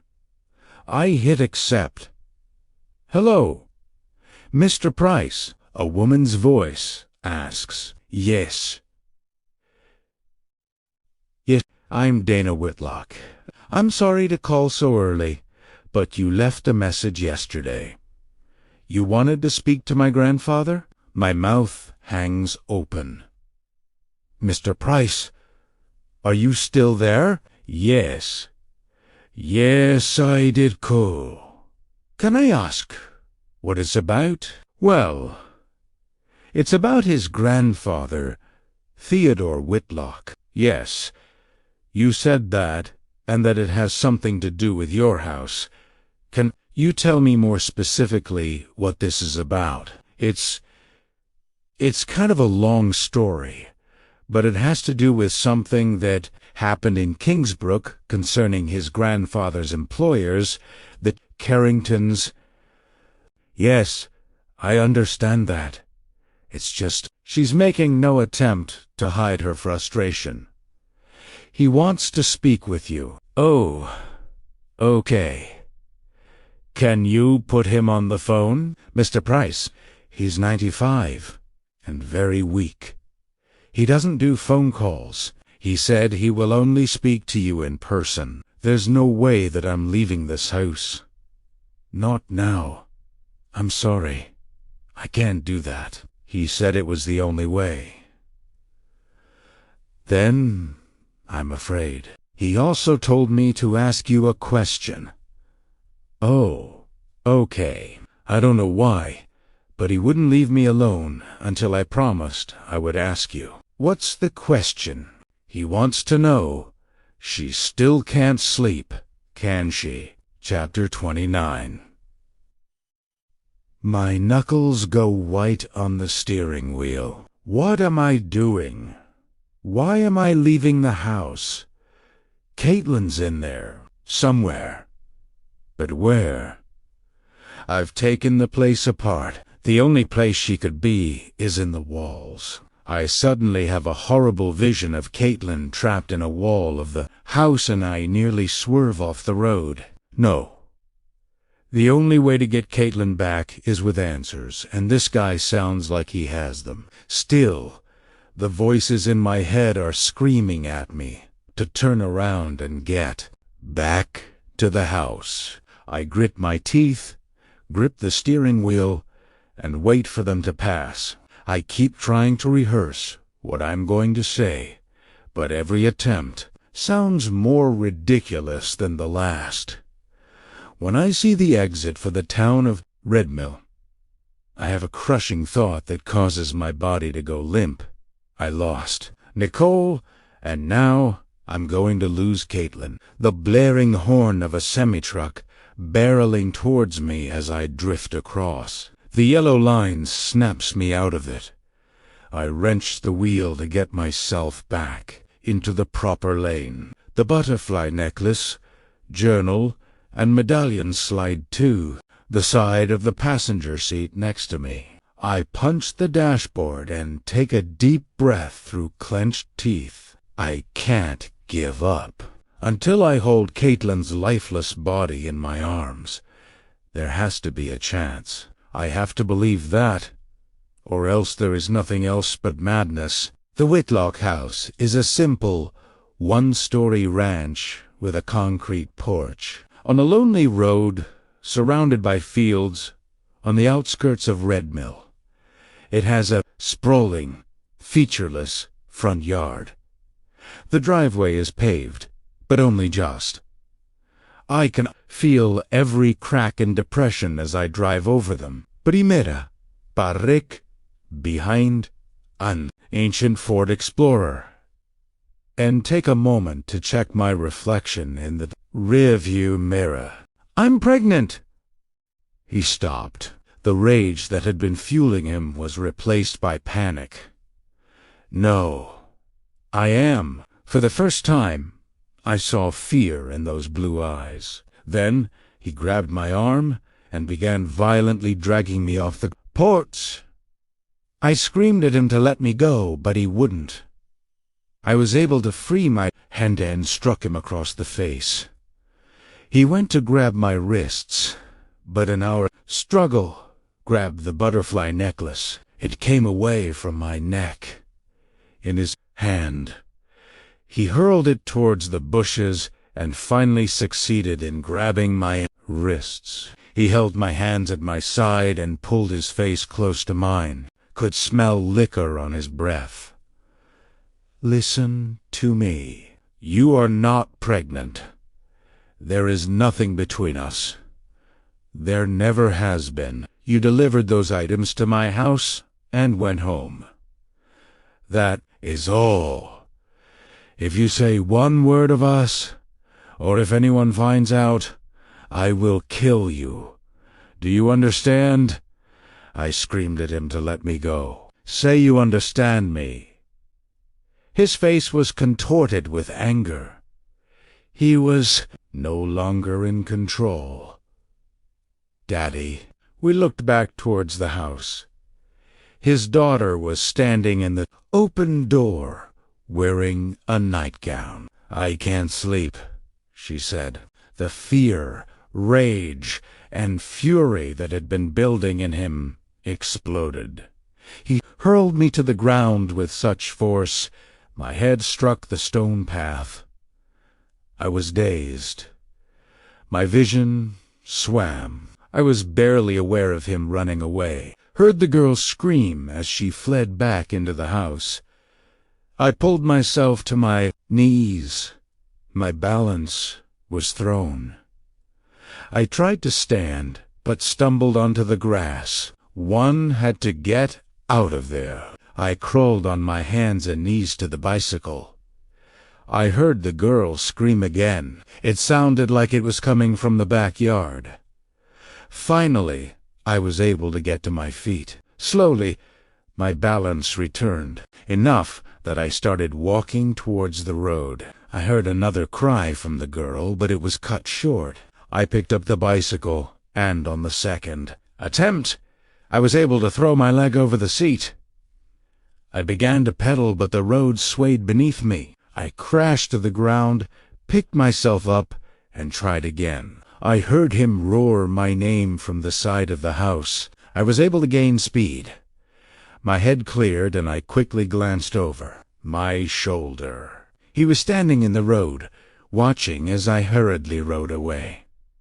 I took the bicycle all the way home. I let myself into the house and went straight to my room. As I passed Father's room, I heard him coughing and retching on the other side of the door. Once I was in my room, I changed my clothes and sat in front of the mirror.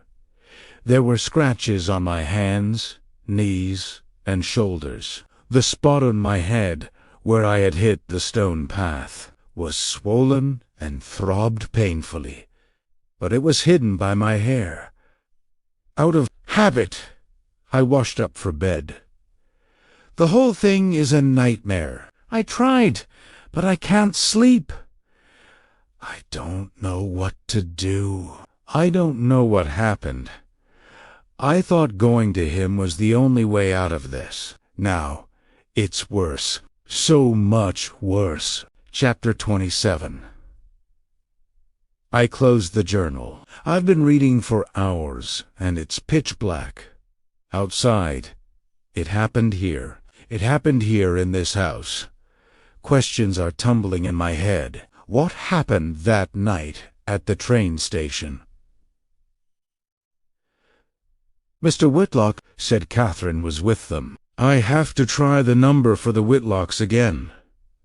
I take out my phone and stand up. It's stifling in here, and I need air. I go to the window and am about to push it open, but stop when I look down below. Nicole is standing there on the lawn. She's looking up at me with a terrified expression. It's your fault. The whisper to my left is coarse, like wet sandpaper. He turned my head now. Nicole is standing next to the bed, but it's the broken, shattered Nicole with the lifeless eyes. I stumbled backwards. I momentarily looked down at the floor to regain my footing. When I glance back, she's gone. I don't see her, but I can feel it. It's not over. There's still something here, with me. In a panic, I run to the bedroom door and throw it open. Instantly, I'm hit by a wall of black mist. It surrounds me and seeps into my skin. Then, in the blink of an eye, it evaporates. Everything about the hall is different, but the same. Gas lamps line the walls of the hallway, giving off a rich, soft glow. It's like a dream, and I never want to leave. This is a comfort I've never known. The door to my bedroom at the end of the hall is open, tea flickering. Light of the fire in the fireplace dances on the walls of the hallway next to the open door. I begin making my way down the hallway, running my hand down the wall. This isn't me, but it is me. I'm seeing this. I can feel the wall, but I'm not doing this. I'm not in control. It's like I'm locked inside myself, like before in the lake and in the living room. The warmth of the fireplace fills the room as I enter. There's my magnificent four-poster bed. The settee sits next to the vanity. The ornate dresser is in the corner. On the mantel over the fireplace is a photo of myself, my wife, and my daughter. That's not me. That's not me in the photo. That's not my family. I'm never going to leave. We're never going to leave. It's so simple. I know what I have to do. The woman wanted, come inera, she got in once, for a second, but not anymore. I won't allow her in here. With perfect calm, I walk over to the dresser. I run my fingers over the delicate carvings. I open the top drawer and pull out the Derringer pistol.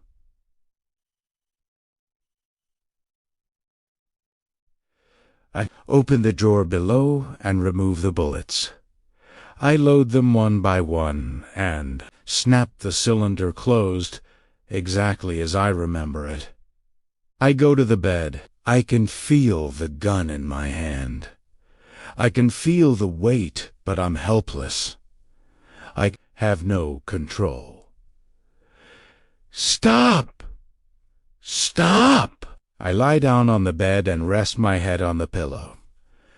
I'm never going to leave this room. He's never going to leave this room. And he's never going to find her. I raise the gun to my head and point the barrel at my temple.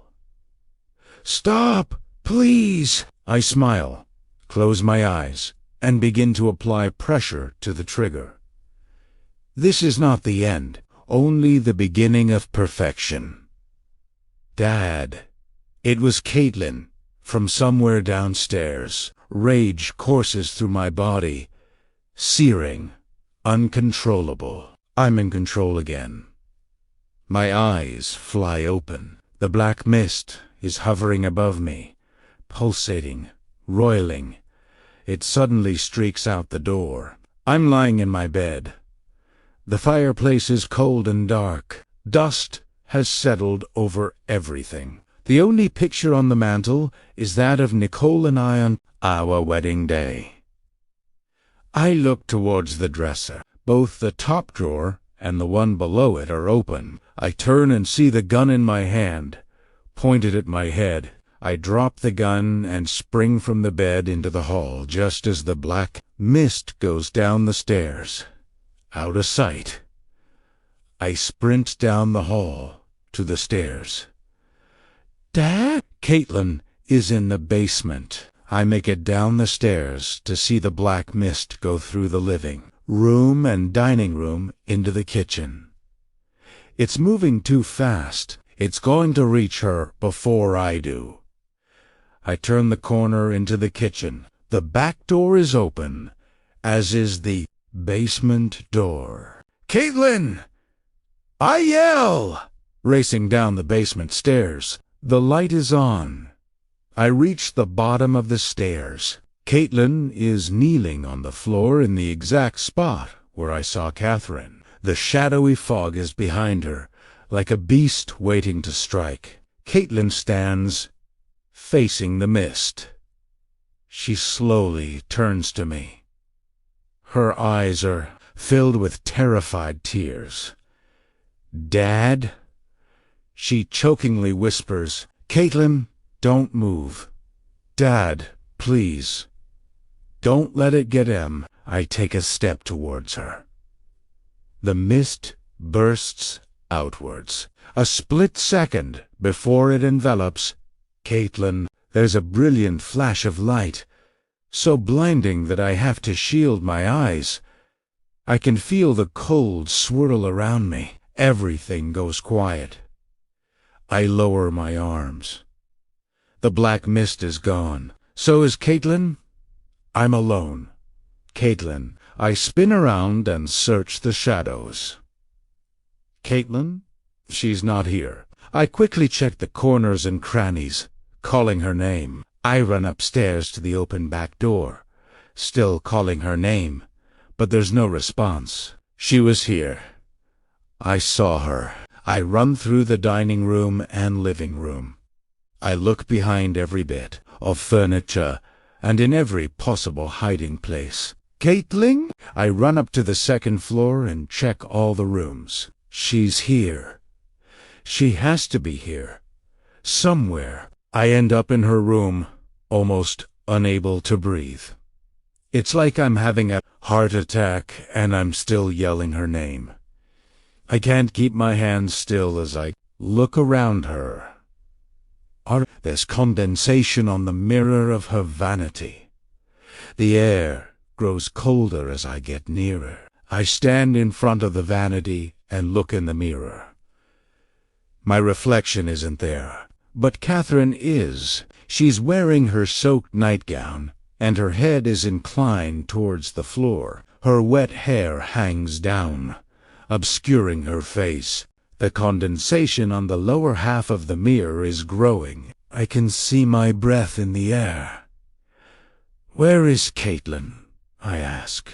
There's an excruciating silence. Catherine doesn't move. Then, in the condensation, a line appears, drawn by a finger I can't see, but can hear as it moves across the glass. The line become a letter, and then another letter, and another, written in a hand I've seen before on a whiteboard in a classroom. The message becomes clear. I start shaking my head and whimper. No, no, no, no.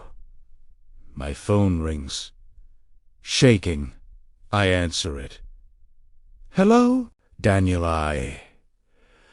It's Mildred. I'm sorry to call so late, but is Caitlin with you? I heard the door slam and it woke me up. I went to check on Caitlin, but she's not here. Please tell me she's with you. I can't tell her what happened. I can't tell her the truth. Yeah, I stammer. She's here. Really? Yeah. She got a little homesick. I pray. The unsteadiness in my voice. One tihibe me why. She blows a sigh of relief. Oh, thank God! Yeah. Sorry she worried you. I told her she shouldn't do that, but she was really shaken up. I keep my eyes on the mirror. It's okay.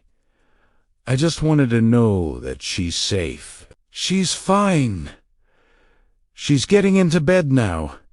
Daniel, are you okay? Yeah, she startled me when she came home. I hate lying to Mildred, but I have to. Okay. Her stuff is still here. If you want to pick it up tomorrow, I will. Thanks, Mildred. Again, I'm really sorry about that. It's fine, as long as she's safe. Good night. Good night. She hangs up. I begin taking in rapid gulps of air. I stare at the answer to my question, written in the fading condensation in the mirror. Chapter 28. Morning sunlight streams through the living room window as I lift my head out of my hands. From my spot, on what's left of the couch, I glance around the room. The place looks like a bomb went off. The whole house looks like this. After hanging up with Mildred, I continued staring at the mirror in disbelief. Was I losing my mind, or was I dreaming? I needed proof that what just happened had really happened. I went to the bedroom. The gun was there, lying on the bed, exactly where I had left it. I went downstairs. The back door was open, as was the basement. I checked the call log on my phone. There it was. Mildred had called me. Yes, this was happening. Uncontrollable terror set in. I went to the basement and searched everywhere. No Caitlin. I went outside into the backyard and called her name, but quietly enough that it wouldn't carry to Mildred's. I even waded into the water. She wasn't. Outside, I went back into the house and began turning the place inside out, double-checking every corner and behind every piece of furniture. I took everything out of the closets and threw it on the floor. I cleared out the cabinets in the kitchen. The whole time, I kept calling her name. At some point, I wasn't just looking for Caitlin. I was looking for any type of clue that would tell me where she was. This went on for hours. At last, I stood in the wreckage of the living room and was seized by paralysis. I sank down on the couch and held my head in my hands, forced to accept a horrible truth. Caitlin's gone. As much sense as it doesn't make, I have to accept it, and I have no idea how to get her back. I need help. I have to call someone. But who? The cops. I know Caitlin is here. Somewhere in this house. But if I tell them what happened, they won't believe me. They'll just lock me up. I could call Mildred. She can help me look, but what if she comes over? Unsays Tish, she might call the cops anyway. I have to take that chance. She's the only one who might listen to me. I take out my phone, unlock the screen, and pull up the recent calls. Mildred's number is right at the top. I'm about to hit dial when my phone lights up with an incoming call.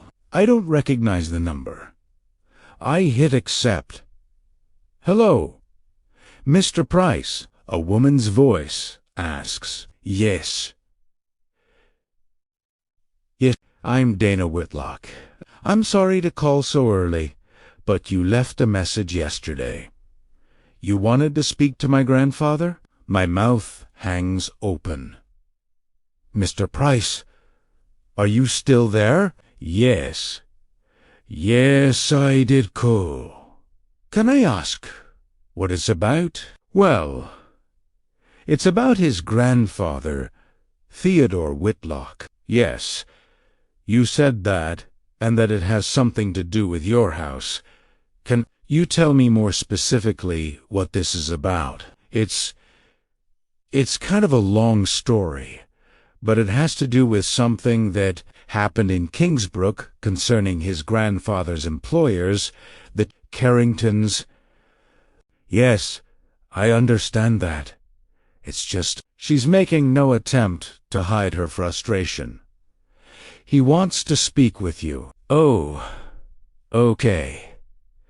Can you put him on the phone? Mr. Price, he's 95 and very weak.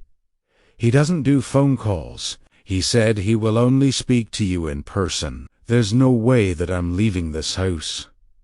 Not now. I'm sorry.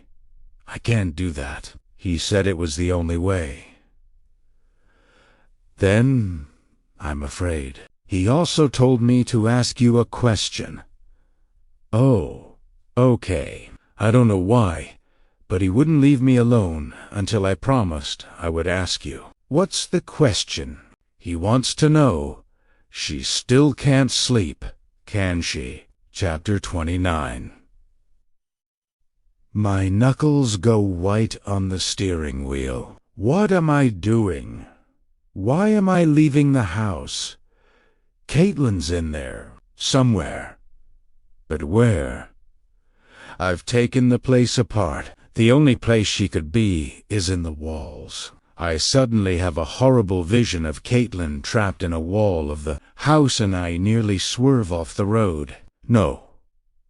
The only way to get Caitlin back is with answers, and this guy sounds like he has them. Still, the voices in my head are screaming at me to turn around and get back to the house. I grit my teeth, grip the steering wheel, and wait for them to pass. I keep trying to rehearse what I'm going to say, but every attempt sounds more ridiculous than the last.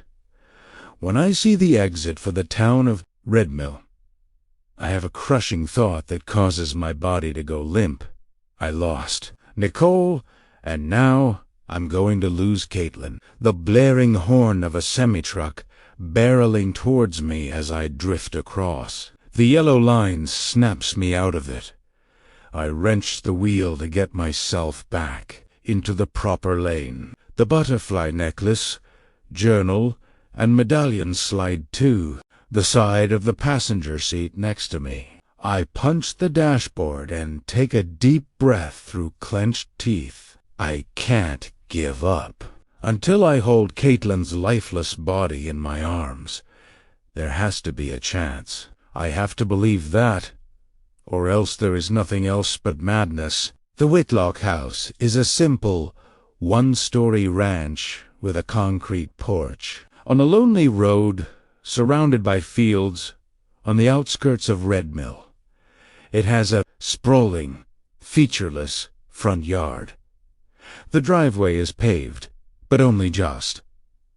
I can feel every crack and depression as I drive over them. Primera, Parrek, behind, an. ancient Ford Explorer, and take a moment to check my reflection in the rearview mirror.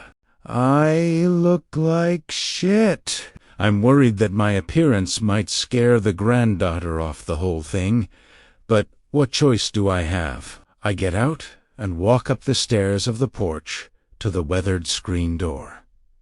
The front door behind it is already open. Before I can knock or find the doorbell, I'm greeted by a petite woman somewhere in her 40s. She has a sharp nose, thin lips, and wiry brunette hair that's pulled tightly into a bun. She peers at me through the mesh of the screen door. "Are you Daniel Price?" she asks. I nodded. "You Dana?" "Yeah." She looks me up and down. "You okay?" "It's been a long couple of days. I can tell." She opens the door, steps out, and stands with her arms folded across her chest. "You mind telling me what this is all about?" "I need to speak to your grandfather. I want to know if his grandfather spoke to him about something that happened a long time ago. He's old, bedridden, and not altogether upstairs, if you know what I mean. I don't like any added stress for him, and it sounds like that's all you are. So, why don't you ask me?" "It's a long story, and I think it's better if I ask him." "Well, you can ask me first, please. I'm running out of time." She cocks her head at me. "Until what?" "We have a momentary standoff. Please." My gentle pleading reaches her, and she sighs. "I was so weirded out by your message that I wasn't going to tell him, but I let it slip last night." After that, he wouldn't shut up about it. He kept asking to hear it, so I played it for him. He was more stirred up than I've seen him in years. That's when he told me about the sleeping thing. What is he talking about? It's something about my house. His grandfather used to work there. The Knight's something house. Nightingale House. She looks out at the surrounding fields. He hasn't spoken about that place in years. I need to talk to him. It's important. She gives me another appraising look. I suppose I've got to, or he won't ever shut up about it. Well, let's get this over with. She turns and opens the screen door but stops. 15 minutes, then you have to go. I might need more time. That's non-negotiable. 15 minutes. If you're 16 minutes, I'm calling the cops. Okay, I consent because I have to talk to this guy. If I need more time, I'll figure something out. Once inside, she leads me through the living room to a closed door at the end of a short hallway. She places her hand on the door and fixes me with a look. 15 minutes. I nod. She gently opens the door. "Papa?" The first thing that hits me is the aroma of antiseptic, plastic, and body odor. A nasal cocktail that I'll always associate with visiting my great-grandfather in a nursing home. "There's someone here to see you," Dana says softly. There's a mumble from somewhere in the room, and she motions for me to enter. The blinds are drawn, the carpet is worn, and the walls are covered in cheap wood paneling. At the far end of the room is a hospital bed. Beside it sits a small steel stand, upon which rests a medical monitor and a pump attached to a breathing apparatus. Tubes run from the apparatus to the man. Lying in the bed, Benjamin Whitlock, the grandson of Theodore Whitlock. The bed is inclined upwards, giving the illusion that he's sitting up, but there's no way he has the strength. I can see the outline of his frail and withered body under the sheets. The fine strands of hair on his head do nothing to hide his liver-spotted scalp. His eyes are small, bleary, and bloodshot. but they lock onto me as I step to the foot of the bed. Dana comes over and gently takes his hand. "Papa, this is Daniel Price. He left the message for you yesterday." I register a slight nod from the old man. "Thank you for agreeing to see me," I say.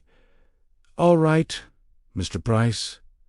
Dana says, "What did you want to talk about?" I'm about to launch into my story, but Mr. Whitlock gently pats Dana's hand. "Dana, can you please give us a few minutes alone?" "But, Papa, it'll be all right." She eyes me in confusion and mistrust, but respects her grandfather's wishes and leaves his side.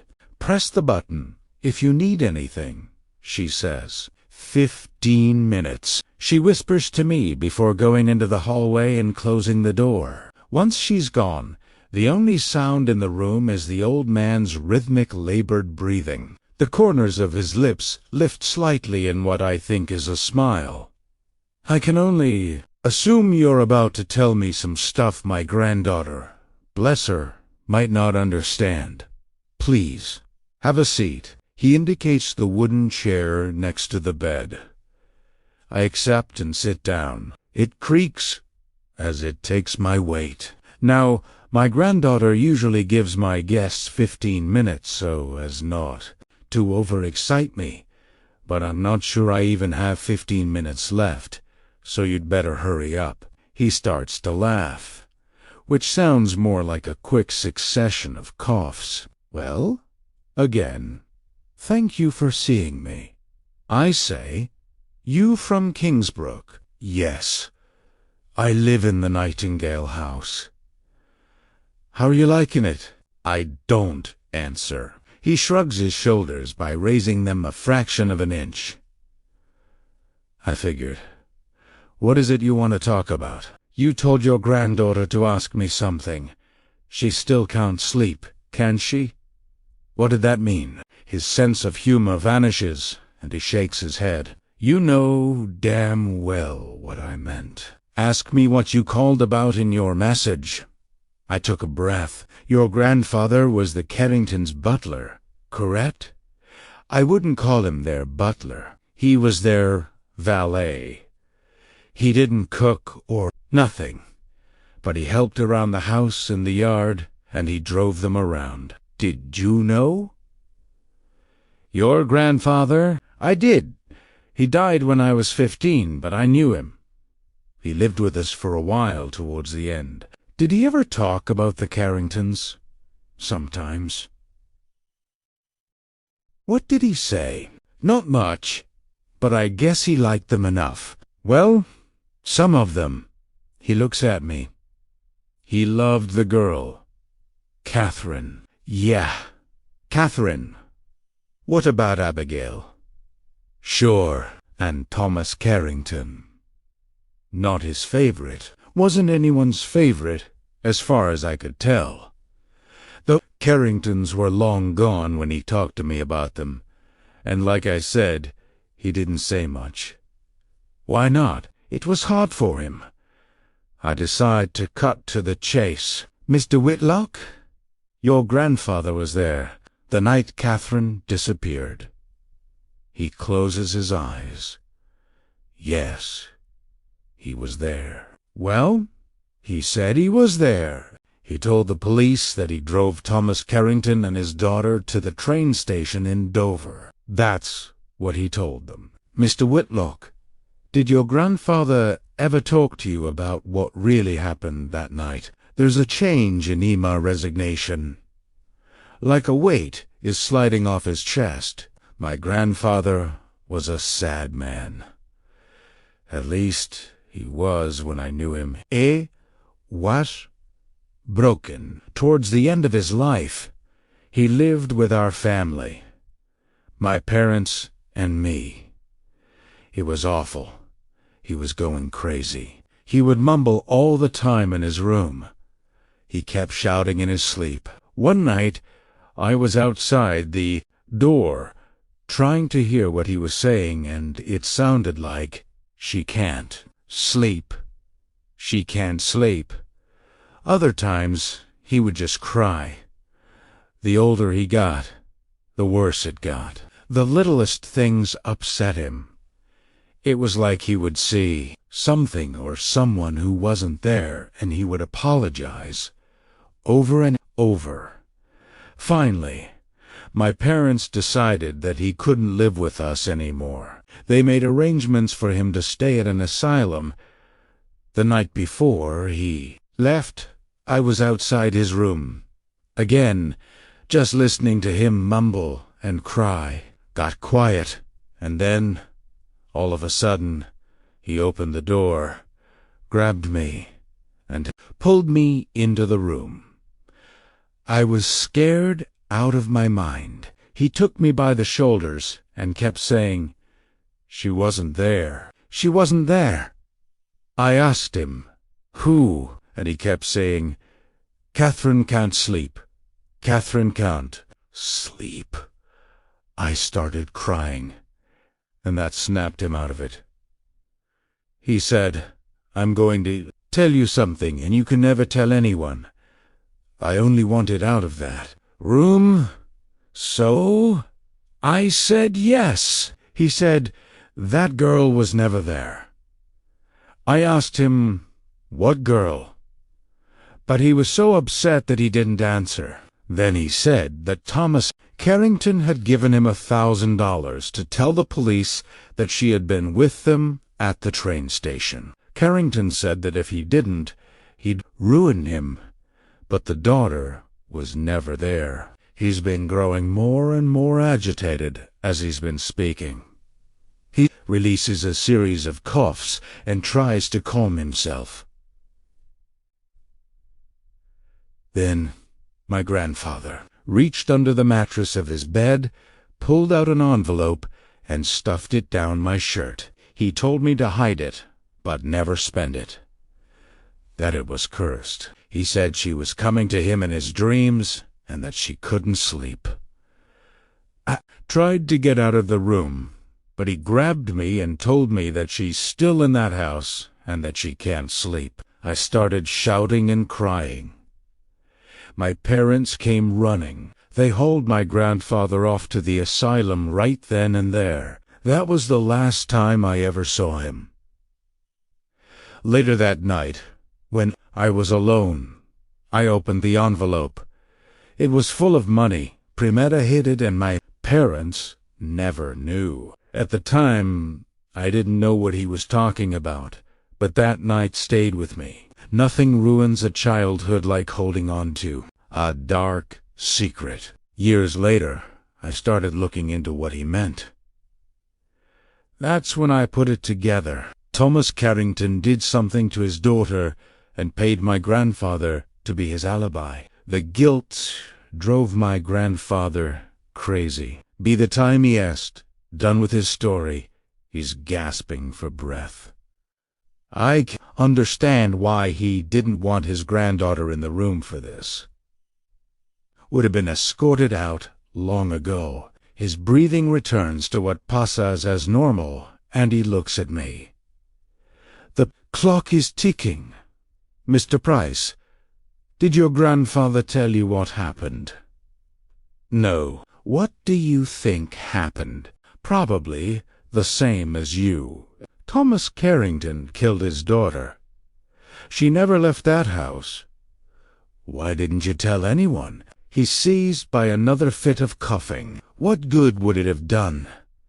By the time I put it all together, everyone was gone. I hated my grandfather for telling me. I wish he would have taken it to his grave. So, after all this time, why are you telling me? 82 years is a long time to hold on to something. You're not a child, and it sounds like you need to know. One last question, Mr. Whitlock. Do you have any proof of this? He motions just enough to indicate the closet. Top shelf, leather suitcase. My granddaughter doesn't know. I go to the closet and open the doors. There are cardboard boxers on the floor and clothes that haven't been worn in years hanging from the rack. The top shelf is littered with shoeboxes and papers. In the back corner, I find a small, beat-up leather suitcase, but he made a sit down, trying to make as little noise as possible, because I'm sure Dana is listening in the hallway. I gently place it on the bed, next to his legs, press the latches, and open the lid. It is empty, full stop, he says in a raspy breath. I find a loose corner of fabric and pull.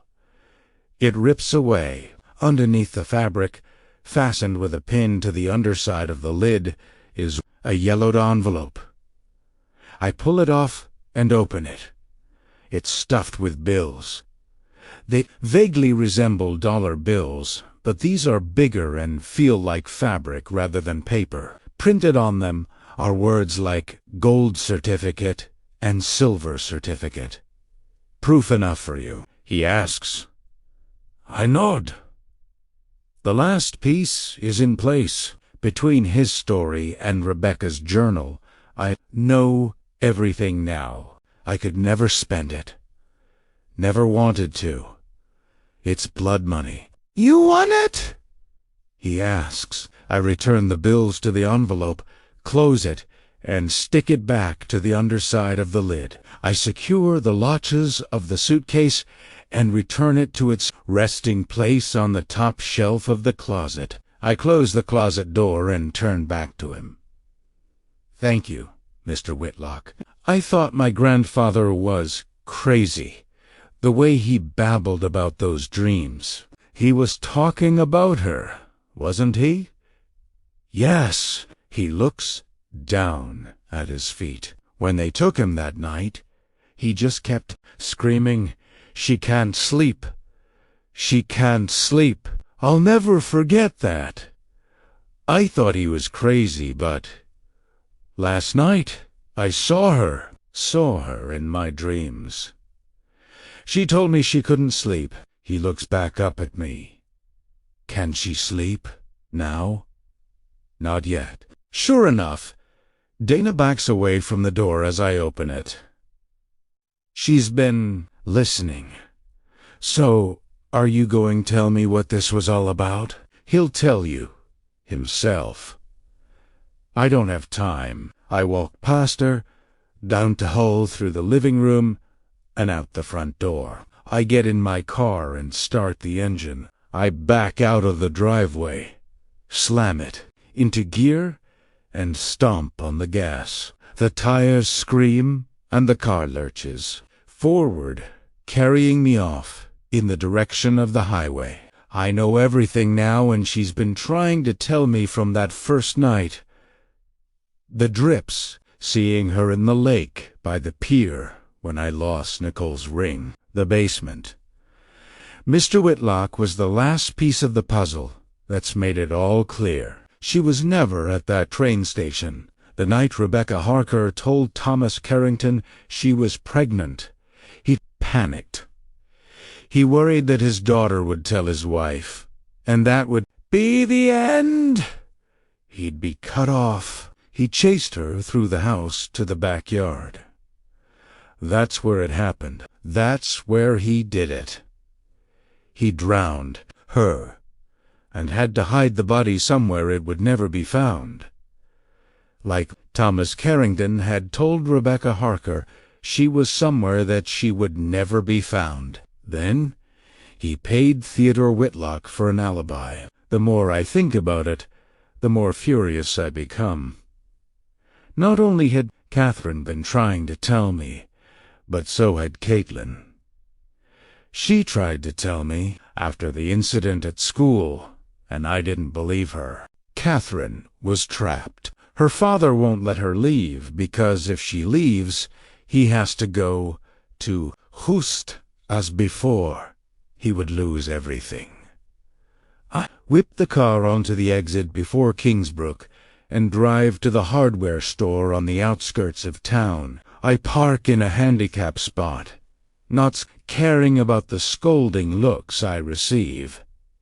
I walk up to the first person, wearing a namatag, which happens to be the guy who helped me before. Crowbar, sledgehammer, and shovels. "Oh, did you lose something again? I'm sure my appearance doesn't look good for someone asking for crowbars, sledgehammers, and shovels. But I don't care. Crowbar, sledgehammer, shovels. Crowbars and sledgehammers are on aisle 5, and shovels are on aisle 9 in the garden sect." I'm already off. After finding what I need, I get some odd glances in the checkout line. The girl scans the items while keeping her eyes on me. $63.87 CE. I take 4 20s from my wallet and drop them on the scanner.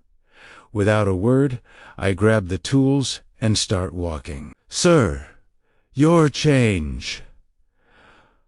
I keep walking. Chapter 30. I pull into the driveway of the Nightingale House. Midway down the drive, I hit the brakes, put the car in park, and kill the engine. The sun is starting to set, casting an orange light over the gables and the turret room. Caitlin's in there, somewhere, and so is he. I know what I have to do, and I know he'll try to stop me. He's almost made me kill myself. Twice. I don't know how to keep him out. I'm not sure that I can. The only thing that saved me is Nicole. I reach into my pocket and pull out her ring. I turn it over in my hand, while keeping an eye on the house. "Nicole, I don't know if you can hear me, but I don't know what's gonna happen. And I'm really scared. I know I've been scared before, like the night Caitlin was born, and the time we took her to the ER.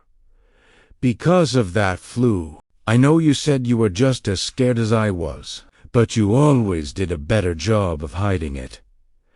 You were always that rock. Through everything. You know we didn't have as much time as we thought we were going to. But even if we did, I don't think I could have said thank you enough. Caitlin and I really need you right now. I don't care if I walk out, so long as our daughter's safe. I don't know if you can, but please, be by my side for this one." I pick up the necklace from the passenger seat. I slide the butterfly pendant off the chain and set it aside. Then I thread the chain through Nicole's ring. I hang it around my neck, reach back, and tie the chain into a small, simple knot around the broken clasp, just to feel that small weight, again, pressing on my chest, fills me with calm. I close my eyes, and I can see her. I see as the moments we sat together at the kitchen table, the walks we would take. Playing with Caitlin, I'm filled with a soft warmth. You open my eyes, the Nightingale House waits. I don't know if I'll walk out. Maybe I'll be with Nicole again. But I'll be damned if he gets our daughter. He tucked Nicola's ring into my shirt and step out of the car. I open the front door. The house is already tense, waiting and watching. You step inside, close the door, and lock it behind me. I stride with determination through the living room, dining room, and into the kitchen. I slowly open the basement door. The wooden stairs creak as I begin my descent. I don't bother with the flashlight app on my phone. I reach the bottom of the stairs, step into the darkness, and find the chain. Reach up and pull. The glow from the light shows that everything appears as it should. I go to the spot where I saw Catherine standing and where Caitlin was, kneeling. I drop the sledgehammer and shovel, but hold onto the crowbar. I take a deep breath, raise the crowbar, and ram the thin end into the space between the floorboards. I pull against the crowbar with all my weight, and I'm rewarded with a sharp crack as one of the floorboards comes free. I pry it up, rip it away, and throw it into the corner of the room. I repeat the process.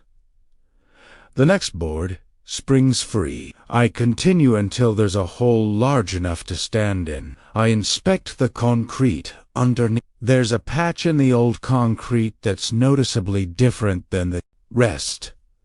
It's uneven, and fine cracks stretch across the surface.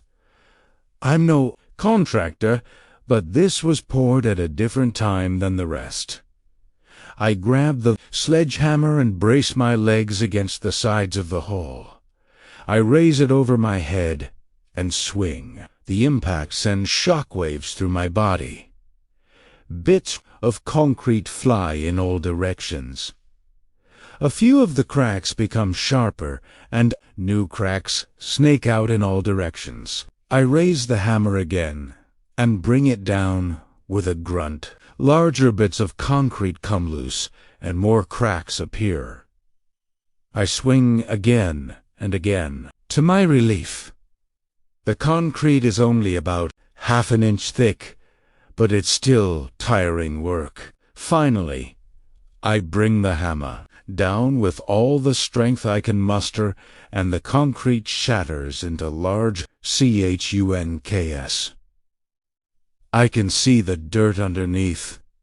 I crouch down and clear out the heavy pieces of concrete, sweat pouring down my face and neck. A few more swings, and I have a big enough opening to the dirt below to start digging. Suddenly, the air around me changes. It grows cold and more dense. It's starting. The skin on my arm ripples with goo. There's a sound. Breathing. It's quiet but intense. I look around, but it's only me down here. I clear more debris from the hole. The breathing continues to grow. I grab the shovel and drive the spade into the ground. I can't sleep. The whisper comes from every corner of the room. I'm not going to look around.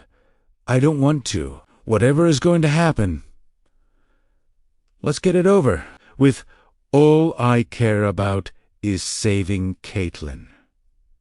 I ram the shovel into the hard earth, lift it out, and throw it under the floorboards. Another sound joins the tense breathing that fills the air, a slow heartbeat. I stop, but still refuse to look. She could be standing right next to me, but to look would slow me down. I continue plunging the shovel into the ground and throwing the dirt out of the hole. The disembodied breathing continues, as does the sound of the heartbeat. Both grow louder and more rapid. I can't sleep. The whisper is right next to my ear. A child's whisper. Catherine. I quicken my pace. The beads of sweat feel like ice sliding down my face. The hole is now about a foot deep. Hurry! I try to go faster. The pile of dirt on the floor next to the hole is growing. Hurry! The breathing quickens. The heartbeat grows louder. She has to be down here. She has to be. He's coming. The adrenaline that's been fueling my spent nerves and exhausted muscles gives way to blinding terror. I swallow down the bile that's rising in my throat. I can no longer tell if the pounding heartbeat I hear is in the air around me, or if it's my own heart slamming against my ribcage. Hurry.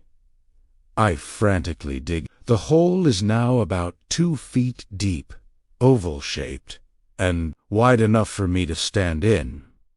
He's coming. The heartbeat sounds like thunder. I can hear the wooden shelves trembled with each thump. You feel Emma about to burst into tears. He's coming. I scream while continuing to frantically throw dirt onto the floorboards. I clench my teeth and keep digging. I'm 3 feet down into the dirt. Heartbeat rumbles. The breathing rages. I throw 2 more shovelfuls across the floorboards. Suddenly, everything stops. The heartbeat and breathing cease. It's cold and silent. Father, the whisper drifts away. I wait, absolutely still. Then I hear it. It's faint, but the sound travels through the sound of the door to the master bedroom opening. Footsteps! I look up at the ceiling. They're moving down the hall, making their way to the stairs. They're slow, heavy, and deliberate. They descend the stairs and methodically cross the living room through the dining room. Now in the kitchen. They stop at the top of the basement stairs. I can't move. The first footfall echoes on the top stair. I wait and watch, expecting feet and legs to come into view, but they don't. The footsteps come down the stairs, which groan under a weight I cannot see. They reach the bottom of the stairs, cross the floor, and stop. What about it? Is it standing right in front of me? But I can't see it. I know it's here, watching. I'm waiting for something to happen. Anything. I can't take it any longer. I push the shovel into the ground, lift the dirt out of the hole and look up to toss it onto the pile. He's here. He's right in front of me. Thomas Carrington. He's standing exactly where the footsteps stopped. He looks as he did in the photos. Imposing. Intimidating. The only difference is his eyes. Instead of the clear blue eyes Rebecca Harker described, they now are milky and gray and stare lifelessly ahead. He's not looking at me, but I can feel his awareness. My feelings of dread and fear evaporate. This thing knows where Caitlin is. Where's my daughter? He stares straight ahead. Where's my daughter, you son of a bitch? No response. Answer me, goddamn it. Where is my daughter? Because I'm about to find yours. His face lowers. Those eyes don't focus, but he's looking at me through me. His expression doesn't change, but there's pure hatred emanating from him. I wait, thinking I'll have to defend myself, but nothing happens. Fine. I ram the shovel back into the dirt. I glance up. He's still there. I hoist the shovel, full of cold black dirt, out of the hole and throw it across the floor. He still doesn't move. I do it again. No reaction. I remove 2 more shovels. I go to throw the last load of dirt and stop. He's gone. The room is empty, but I can still feel his presence. He's still here. I don't know what to do. So I go back to digging. Suddenly, I feel it. The cold, not just on my skin. This is different. It's in my bones. It's a cold that's painful. It's the same cold I felt in the bedroom, with the gun in my hand, and in the living room when I almost stabbed a pencil through my eye when he had taken over. It makes every movement feel like bits of broken glass are circulating in my veins. But I still keep digging. I'm about to lift out another shovelful of dirt when I'm shoved by unseen hands. I stumble backwards against the floorboards, but stay upright. I widen my stance, bracing myself against the sides of the hole, and slam the shovel into the dirt. A roar begins to build like an oncoming freight train. But it's not, and air around me. It's in my head. It grows from a steady rumble to a skull-splitting roar. I keep digging. It feels like my head is about to cave in. Every fiber in my body is in agonizing pain. I go to drive the shovel into the ground again, but the weight of it is unbearable, and my arms refuse to respond. He's inside me. I grunt, and with every ounce of strength I can muster, push the shovel into the ground. The pain is so intense, I scream. I lift it out of the pit like I'm lifting a truck. I'm not a little girl. You fucking prick. I rage. You'll have to do better than that. Just like that, it stops. I can breathe again. I frantically complete 2 more cycles of digging before all my limbs tense. There's pressure in my throat. My airway is closing. I drop the shovel and pull at my neck. I fight, but it's useless. I can't stop him. I grab the shovel and keep going. The roar inside my head is back. The cold, penetrating pain has returned, and now I can't breathe. My efforts slow and became less effective, but I keep digging. My vision fills with spots. My eyes bulge in their sockets primerica in filte. Pressure in my face as my lungs claw for air. My consciousness begins to surrender. Suddenly, I see Caitlin. Images of her, horrible images that I know, is putting there. They're the stuff of a parent's worst nightmare. Caitlin dead in the car. Caitlin floating face down in the lake. Caitlin's broken body lying in a coffin. The images rush through me. I can't block them out. Then everything goes black. I'm looking into a void. I can still hear the sounds of my struggles and the digging, but it's miles away. I don't feel my screaming muscles or my lungs clutching for air. The only physical sensation I feel is the light weight of Nicole's ring against my chest. Another image appears before me. Nicole. She's standing before me in the void. She looks just as I remember her. Beautiful, smiling. The most amazing woman I have ever known. Let go, she whispers. No, you're not her. You're not, Nicole, I say. The sounds of my digging and gasping growing further and further away. We can be together again. The thing pretending to be, Nicole says, and adds with a grin. Just like you wanted. Her lips curl into a sinister, knowing smile. Just like you planned. My heart collapses from grief. The grief of knowing that, deep down on those lonely, depressing nights, I had thought about it. I had thought about ending it all to be with her. That's why I bought that gun, not for protection, but because I didn't want to go on, not without Nicole. I bought it so that one day I could use it to blow my brains out and be with Nicole. You're not her. You're him.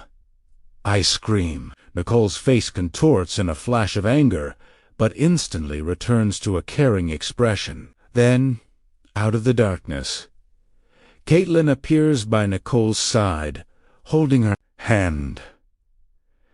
She smiles at me, her face angelic. Let go, Daddy, she says, and we can be a family. Again. This is too far. He's gone too far. To be with Nicole again is something that I would give almost anything for. But what keeps me from using that gun to end my life is Caitlin. I could never leave her. Never. If I did make that terrible decision, Whatever bridge I crossed, I know Nicole would be on the other side, and she would never forgive me for abandoning Caitlin. I'll never let anything happen to my daughter. In a flash, I see everything, every memory I have of Caitlin. I see Nicole telling me she's pregnant. I see Caitlin's birth. I see us taking Caitlin home from the hospital. I see Nicole and I watching Caitlin take her first steps in the living room of our apartment in Portsmouth. I hear Caitlin's first words. I see her first day of kindergarten to tray of O's, celebrating birthdays. Every simple joy from making her breakfast to kissing her good night every night. All of it, every moment of a love I didn't know could exist until Nicole and Caitlin were in my life. Suddenly, the black void around me is filled with light. Feel warm. I'm released. I can breathe. I can see. I'm in the hole, shovel in hand, and air filling my lungs. He's there, standing where I last saw him. I can feel fear and uncertainty swirling around me, but they're not mine. They're his. He's afraid. I pushed him out. I regain my senses, slam the shovel back into the ground, lift the dirt out, and hurl it away. Almost immediately, it's back. The previous roar, pain, and grip on my throat are nothing compared to this. This is agony. This is desperation. This is hell. I'm going to vomit but can't because my throat is clenched shut. Tears pour down my cheeks. I keep my eyes focused on the hole below me. I can see drops of spittle fall from my lips and coagulate in the dirt. The swirling spots before my eyes explode into pinpoints of light. I weakly push the shovel into the ground. It hits something. I'm too weak to lift the dirt away. The shovel drops from my hands. The darkness is coming, rushing at me like a wall of black nothing. With one last speck of consciousness, I swipe my foot across the point where the shovel made contact. My foot wipes away the dirt, and through the hot stinging tears and dimming vision, I see them bones, small and spindly. Some have been shattered by the shovel's blade, but others are unmistakable. Their small fingers, blinding light flies up from the hole.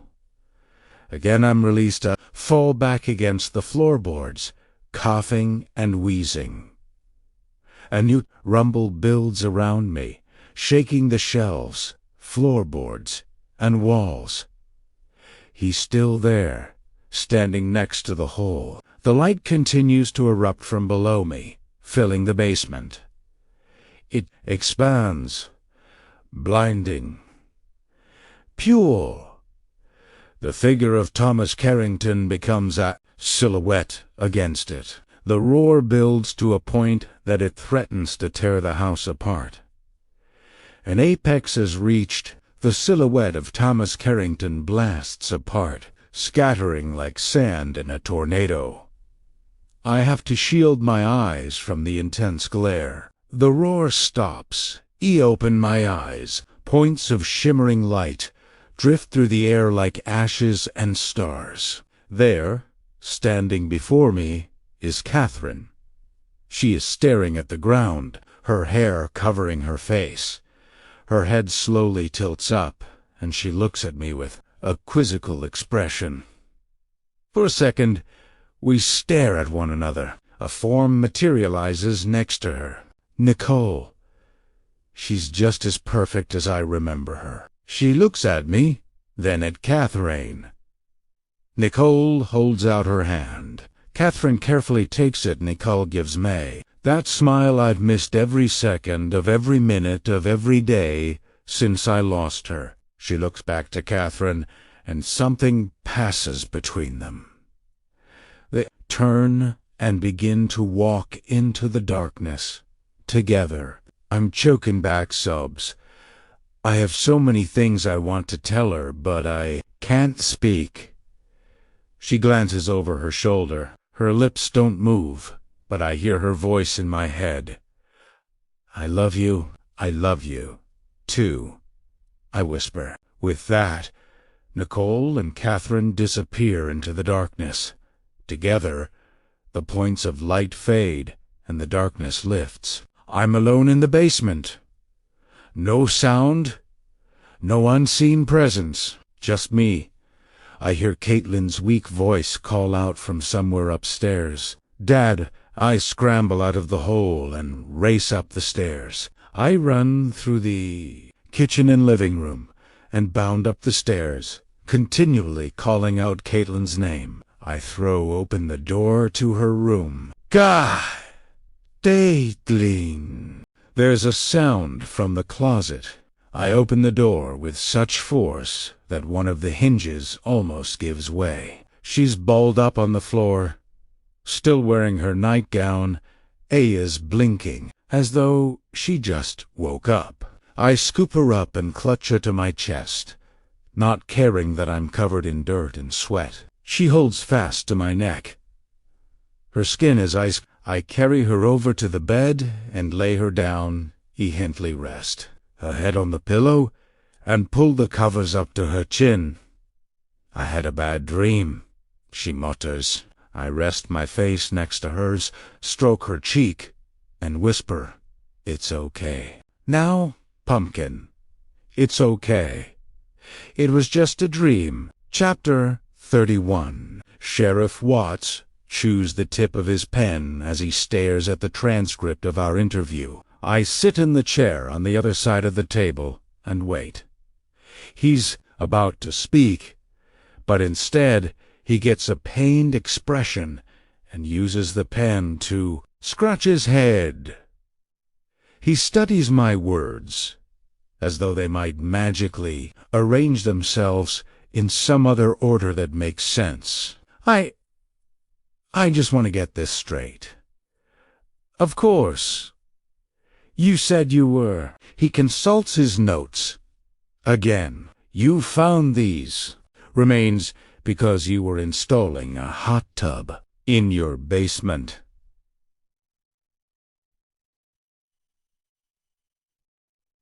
Yep, Mr. Price. I'm no expert. But when it comes to hot tubs, most people put 'em outside. I guess I'm no expert either. No, it's not my best lie.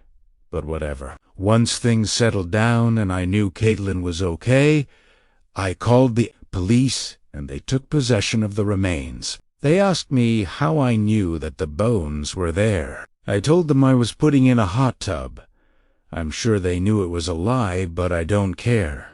I could tell them what really happened, and the hot tub story would still make more sense. Sheriff Watts shakes his head. Well, the remains have been there a long time, and even the person who put them there ain't around anymore, either. There's not a whole lot we can do. Okay. He waits for a response I'm not going to give. Look, Mr. Price, we could open up a formal investigation, but I don't think it will do any good. Even if we could identify the remains, which I doubt, there's no reason to make this public. All it would do is pull resources from my office and state officials for a crime that can't be solved. I think it's best if you let us take possession of the remains, catalog them, and we can forget all about this. Nope, I beg your pardon. That doesn't work for me. Sheriff Watts rubs his eyes. Mr. Price, I understand what a shock this must have been for you and your daughter. No, you really can't. But I assure you that if you go to the press, your house will become a tourist attraction, and, like you said, It would be a hassle for you. Well, I won't tell the press on one condition. You have a condition? Yep, I say, sitting forward in my chair. You release the remains to me so that I can give them a proper burial. He gives me a hard stare. Why? Do you know who this is? How could I? Then why would you? What do you care? I've been calm up until that point, but I'm tired and want this to be over. It was over the moment I had Caitlin back, but this has to happen for Caitlin and myself. Sheriff Watts will have to deal with it. If you allow me to give the remains a proper burial, I promise that no one will hear of it. Sheriff Watts considers it. No one's gonna know. He asks, do whatever tests you want. Take dental records, whatever. And then let me bury the remains. No one is going to come looking for this girl. Epier's at me. How do you know it's a girl? I'm so tired and fed up that I lash out. Because she told me. Does that work for you? His expression goes from baffled to insulted. He throws up his hands. Fine, fine, fine, fine, fine. Just do me a favor, Mr. Price, he says, and stands. Up next time, hire a professional to install your damn hot tub. A week later, I'm looking at myself in the mirror next to the front door, adjusting my black suit and tie. You ready? Palm, can I call? Come in, Caitlin replies, and descends the stairs, wearing the black dress with the white trim she wore at Nicole's funeral. She insisted on wearing it. We haven't talked much about what happened the night she disappeared. All I asked was why she came back from Mildred's, replied that Catherine told her what was happening. That was the extent of our conversation. Don't forget your coat, I say, as she lands at the bottom of the steps. Dad, I was gonna get it. As she goes to the closet, Ilukarund, this is a different house now. A weight has been lifted. The presence is gone. Honestly, I'm not sure how to feel. I'm happy that whatever you want to call what was lurking in, the house is gone. But also, for the first time since the accident, I know Nicole is also truly gone. I no longer feel her in the other room. Just out of sight she took Catherine across, which is one more thing I'll love her for. But now, there's only a scar that will never heal. She's gone, and even though Caitlin and I live within the walls of the Nightingale House, it feels empty, like we're the ghosts, and the house wants to move on. I'm snapped out of my thoughts by Caitlin approaching, wrestling with her coat. The coat is winning. I help her get her arms through the sleeves. Ready? I ask. Ready? Elysian Fields Cemetery is a 10-minute drive to the outskirts of It sits on a hill, overlooking the town. De vast rows of gravestones have dates that range back to the 1700s, and the landscape is dotted with sugar maples. Caitlin holds my hand as we walk through the granite and marble stones to the plot I've purchased in a corner of the field. The cold autumn air scrapes at her cheeks and makes her eyes water. Caitlin doesn't complain.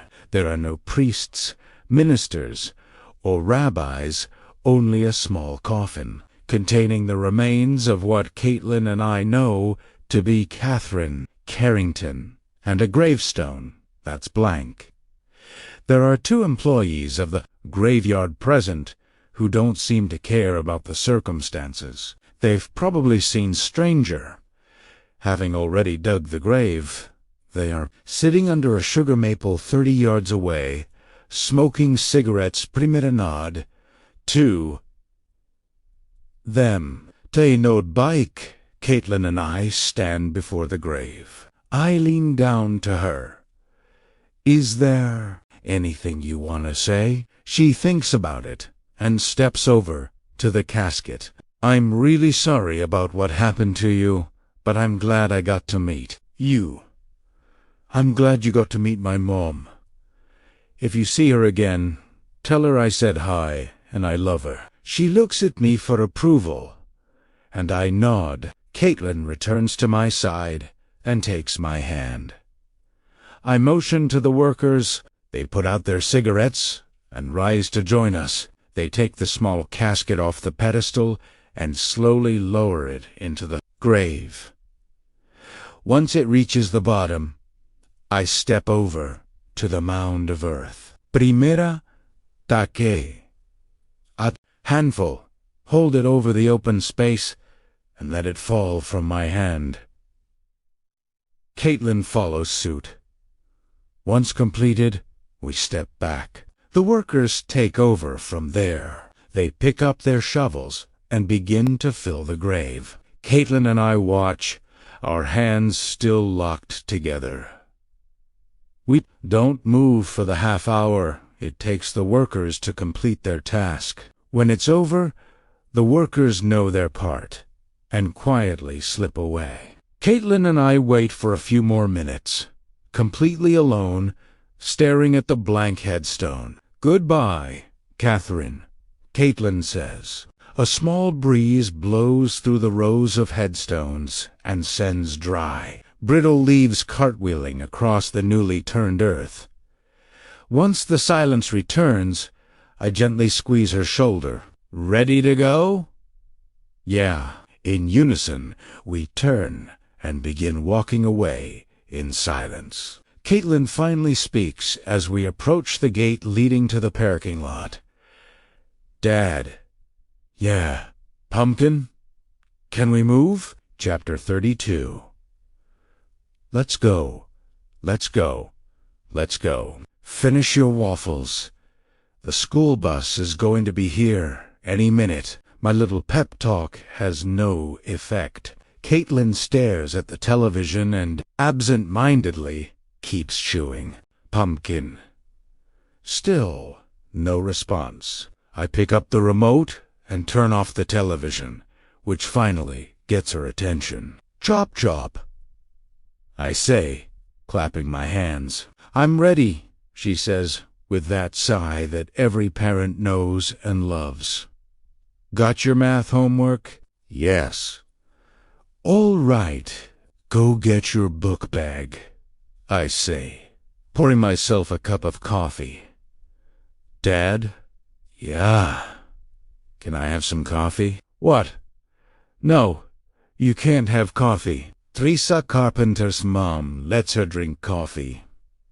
"Tricia Carpenter," she nods. "Yeah, well, it kind of shows." "No coffee. You never let me do anything." She pouts, but doesn't really mean it. She hops off the chair. "Yes, I'm a horrible monster for not." "Hey, young lady, where are your shoes?" "They're up in my room." She shrugs. "You are killing me this morning, sweetheart. You're absolutely killing me. Book bag, shoes. Come on, let's go." She rolls her eyes, grabs her book bag, and dramatically stomps up the stairs. I need to get her on that bus because I need to get to my writing. The novel is chugging along. It's late, to be sure, but it's shaping up to be that rare sequel that's better than the original. I've been working on it every day, in the writing room of our new 3-bedroom house in a quiet neighborhood in the beautiful seaside town of Avalon in California, between Monterey and San Francisco. After everything that happened, we needed a change, a big one. The drive across the country with Caitlin was an incredible adventure, and the perfect way to start a new chapter together. We marveled at the changing landscapes, tried to find the most interesting places to hit, play, die, spy, and listen to old radio programs. We'd stop at any roadside attraction that sparked our interests. My favorite was the ice caves in Wyoming. Caitlin's was, of course, a famous candy store in Illinois, where we enjoyed milkshakes and stocked up on enough chocolate, licorice, and saltwater taffy to last us the rest of the trip and then some. After a week on the road, we were both sad to see it end, but I told her how big California is, and promised her a drive along the coast next summer. She immediately began counting the days. We finally reached Avalon and began our new lives. We've been here for almost 6 months. The memories of the Nightingale House will always be with us, but they're fading, being overtaken by new memories and experiences. Caitlin and I still don't talk about it that much. I don't think we ever will. There are some things we've held on to and other things we be left behind. We both love it here. Caitlin helped me pick out the house. It's smaller, but still charming. In other words, exactly what we were looking for. The town is great. Caitlin loves her school. She's making friends, like the caffeine-riddled Tricia Carpenter. And Caitlin's lying has stopped. Our lives are moving on. I open the front door, step out onto the porch, and glance down the street. Damn it! Caitlin!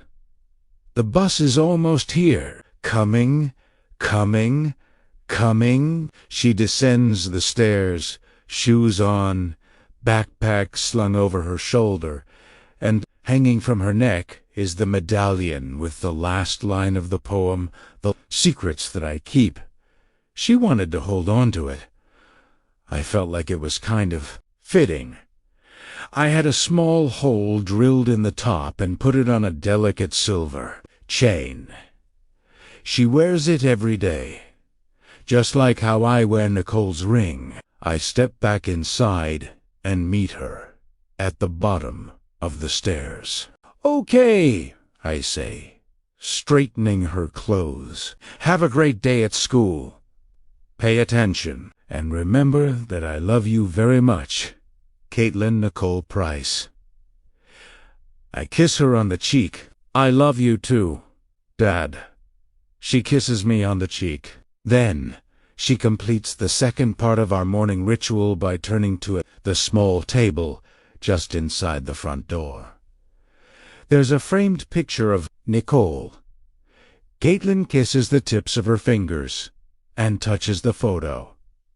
"Bye, Mom." She then looks at the framed black and white photos of a young girl sitting next to it. "Bye, Catherine." With that, Caitlin runs out the door as the bus pulls up to the end of the driveway. The doors hiss open. Caitlin turns and gives me a quick wave. I send one back. She climbs in, and I see her silhouette move down the bus and find a seat. The engine rumbles, and the bus drives away. I watch until it's a small speck in the distance. I go back inside, close the door, and look at the photos on the table. Caitlin knows that they're gone. We both do. Even though we don't talk about it that much, we're both grateful for what they did for us. I kiss my own fingers and touch Nicole's photo. Then I do the same for Catherine. I head to the kitchen, grab my cup of coffee, and go to the writing room, which is a little glass-enclosed porch that offers a spectacular view of the Pacific Ocean. The notebook is open on the desk, ready to go. I look out at the shimmering expanse of water under the blue sky. I pick up the pen and begin writing. It's a perfect day. If Nightingale House had you tearing through the pages, don't miss Steve Freck's Dark Hollows. In sleepy Vermont, Jacob's past is coming back to haunt him. I'm standing in the basement of a run-down, abandoned warehouse, staring at the padlock on a heavy steel door. The walls are coated in grime, and there is the sound of dripping water from somewhere in the darkness. The padlock begins to tremble. It's subtle at first, but then grows violent, as if some enraged, unseen force is trying to pull it open. The padlock rattles against the door. "No. Please. Please. Hold," I whisper, my voice weak in pain and fear. The shaking intensifies. It begins to infect the door and the walls, filling the basement with a low rumble. "Don't. I'm so sorry. Please." The rumble grows into a deafening roar. It feels like the entire building is going to come down on top of me. Baal rises in my throat. No, no. Everything stops. I know what's coming. I know what's behind that door. Oh my God, what have I done? The lock snaps open. I sit bolt upright in bed. Sweat pours down my face, and my lungs pull in rapid gulps of air. In the dawning light of morning, I can see Murphy, my black lab mutt, lying in his bed in the corner of the room. He cocks his head at me. I grip my side and hiss through clenched teeth. Sitting up so fast causes the old injury in my side to flare with pain, but it passes. I steady my breath and wipe the sweat from my eyes. I throw off the covers, hop out of bed, and head to the bathroom. The nightmare is nothing new. I've been having it for years, reliving the panic and shock of that night over and over, but I've learned to quickly put it out of my mind. After throwing some cold water on my face, I pull on a pair of jeans and a shirt and head downstairs to start a pot of coffee. Murphy joins me in the kitchen, but instead of coming over to the counter, he sits next to his food. Bolin gives me those big dinner plate eyes. "What? Are you hungry?" I ask. His tail thumps against the floor. I feed him a little dry food from the bag in the pantry, and then go to the window over the sink and glance down the drive, past the pond, to the cottage sitting at the edge of the woods. The Thelsons' car is gone. No surprise there. They said they were getting an early start back to Manhattan. Coffee in and I walk to the front door and pat my leg as I step out onto the porch. The porch. "Let's go, Murph." Murphy inhales the last of his breakfast and hustles after me. I don't think I've ever seen him chew, even when he was a puppy. He springs off the porch and down the steps. We walk past the pond, towards the cottage. As we pass the truck in the driveway, I make yet another mental note to fix that damn tail. Somehow, all the mental notes I make about it go unremembered. I walk around the fire pit and note the wine glasses sitting next to the chairs. I step over to the front door of the cottage, take out my key, and open the door.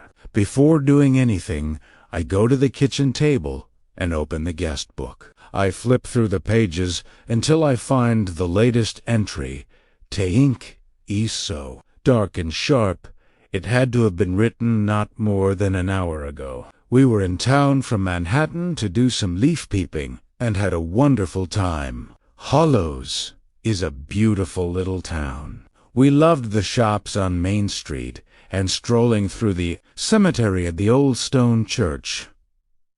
What can we say about Jacob's cottage? So amazing. We began every morning with a walk through the woods to check out the hills, and always stopped At the sanctuary, Jacob is the perfect host. The wine and the s'mores were just the right touch. And then there's Murphy, such a sweetie. Can't wait to come back. John and Margaret Thelson. I snap the guest book closed and look around the cottage. It never fails. Whenever someone from Manhattan signs the guest book, they always have to mention that they're from Manhattan. Hopefully, they'll post the review on Be Our Guest this afternoon once they get home. The Thelsons were standard New York City types, taking their yearly fall pilgrimage up north to see some trees. They were a wealthy couple who would call this quaint one-bedroom cottage roughing it. Eben Tugid had all the amenities, a couple of bottles of wine, and a fire pit outside. Still, they were pleasant, and they've left the cottage in good shape. The turnaround should be quick, and I've got it down to a science. Murphy walks through the open front door. He's done scouting the fire pit for any stray graham crackers or marshmallows left by the Thelsons, and goes right for the kitchen to see if there are any scraps lying about. Happy hunting, Murphy. I say he deserves it. He's one of my best selling points. I clap my hands and rub them together. All right. Time to get to work. First thing I do is bring in the wine glasses and wash them in the kitchen sink. Then I collect the bed sheets and towels, put them in a bag, and carry it to the house. Murphy follows close behind. I take the bag down to the basement and pop the contents into the washing machine. Even we've done this process hundreds of times. Murphy bolts as soon as I open the lid because to him, the washing machine is still some sort of monster. Once I get that going, I head back upstairs. Murphy's on the porch, waiting for me. Cower, I say. He responds by letting his tongue flop out of his mouth and starts panting. As we begin walking back to the cottage, Murphy spots the ducks that have settled onto the glassy surface of the pond. He pins his ears back and sprints after them. Murphy! I shout. He stops at the water's edge and looks at me. Nope. Come on. He stares at the pond and then back at me as if to ask, but do you not see? The ducks? Come, I say, with a forceful slap on my leg. He runs to catch up, but instead of following me into the cottage, he lies down on the cottage porch to enjoy the cool New England morning, restock the complimentary toiletries, and clean the bathroom. No disasters there. One time, I had a young couple from Los Angeles stay for a weekend, and after drinking too much wine, they destroyed the bathroom. Almost left them a bad review. But they were in the elite class on Be Our Guest, so I held my fire. Thankfully, they left me a glowing review. I finish scrubbing the tub and stand up a little too quickly. The pain in my side flares again, but it barely registers. Time to tackle the kitchen.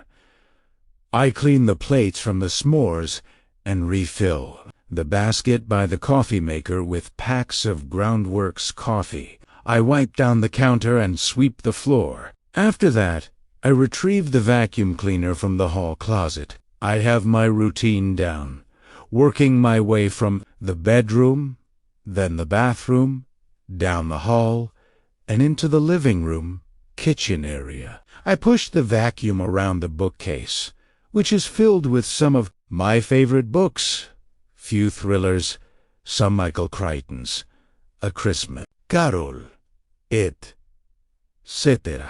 No one reads them while they're here, but they make for good pictures on the Be Our Guest website. There's also a row of DVDs.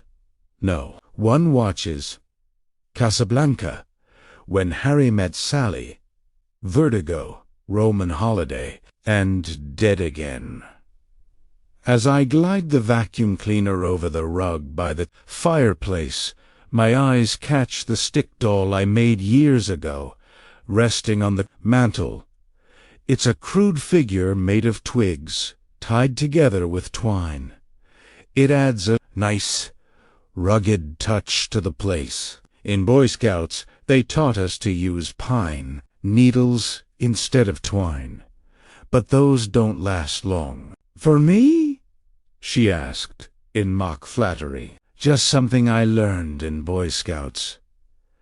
She saw right through my bullshit. "Well, I shall treasure it always," she said, clutching the doll to her chest. Tolling Wheatman. I'm pulled from my memory by Murphy whining. He's sitting in the doorway. His expression is a perfect balance of wanting to enter the cottage but respecting the vacuum cleaner. I flip the switch, and the vacuum engine whirs to a stop. "Done," I tell him, and put the vacuum back in the closet. While in the closet, I rotate the stacks of towels and accidentally knock over the small dish hidden on the top shelf, which contains a spare key to the house and the coffee shop. I keep a spare key for both out here, because I learned the hard way that I should when I locked myself out of the house about a year ago. I put the keys back in the dish, tuck it all the way back on the shelf, and close the door. I pull out my phone and take a series of pictures of the cottage. It's been a while, and I need to change the photos on the Be Our Guest website.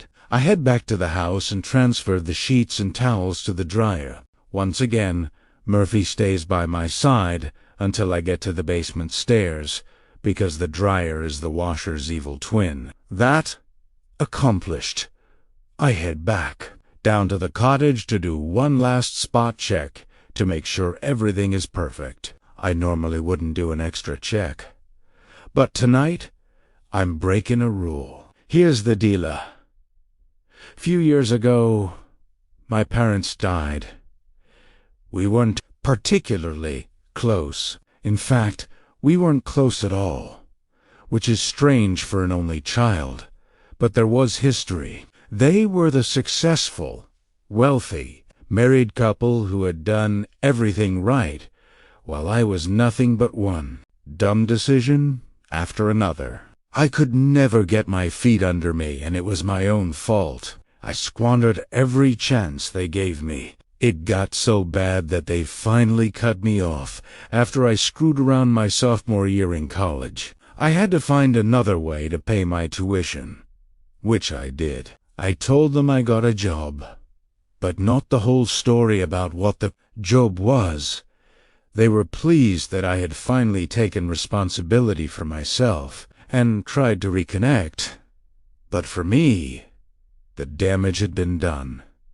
I wanted nothing to do with them. There were obligatory phone calls on Christmas and birthdays filled with awkward conversations. I was living in Portland, Maine, while they had moved to Hilton Head, South Carolina. Their passing was quick. Mom became ill. I offered to come down and help out, because that's what an only child does, right? Even if we hadn't really spoken in years. Dad declined my offer, claiming he could handle it. Well, he couldn't. The stress got to him, and he had a heart attack. It was over before he hit the floor. I got the call from the nurse Dad had hired to look after Mum. On my way down to the funeral, Mum passed away. The nurse said it was from a broken heart. I didn't know how to feel. They hadn't been a part of my life for so long. It felt like they were already gone, but I did wish that I had maybe tried to patch things up. The dual funeral was surreal. There were a lot of people there. and I didn't know any of them. When they found out who I was, they came up and commented on how painful and sad it must be for me, and what wonderful people my parents had been. I tried to be sympathetic, but I worried that they would be able to tell that I really didn't know my parents. The worst was having to give a speech. I felt like a fraud. No, I was a fraud. Thankfully, any question of my sincerity could be chalked up to shock and grief. I felt guilty for not knowing them. All those people were moved by their passing, and I was ashamed of myself. I pictured what my funeral would look like, and it was not a well-attended affair. Then came the will. My parents left me everything. There was no personal declaration in it, no directions as to what I was supposed to do with their life savings. There was only the simple instruction that I was to receive everything. I assumed that it was their way of saying that I had shown myself worthy after making my own way. Maybe they were saying that they were sorry. Maybe they thought that someday we really would be a family again. I don't know, but that's when I made the decision. I had made so many mistakes, the worst of which were only known to me. I decided then that there's no more messing around. It was time to straighten out my life. I grew up in Vermont, and since I was looking at this as a reset, decided to go back. I did my research, found the Hollows, Enbo, property on the outskirts of town. The nearest neighbor was a half a mile away. The property was secluded, but not isolated. I loved the plot of land, which was nestled up against the woods. There was the main house, the pond, and the cottage. The cottage had been the main house when the land had been a farm, but around 150 years ago, the land had been sold, the new house built, the pond dug, and the cottage was abandonné. The fact that the main house was old gave it a sense of maturity and responsibility that I now craved. I also loved the Hollows. It had originally been settled by two French explorers in the early 1600s who named it Cheval's Hollow. Then came the British, and after the French-Indian War, they decided to change the name to Somerton's Hollow in honor of the British general Edwards. The problem was that the town was so small and located right on the border between the French and British territories. People called it by both names. Then the American Revolution happened, and Somert served in the British Army.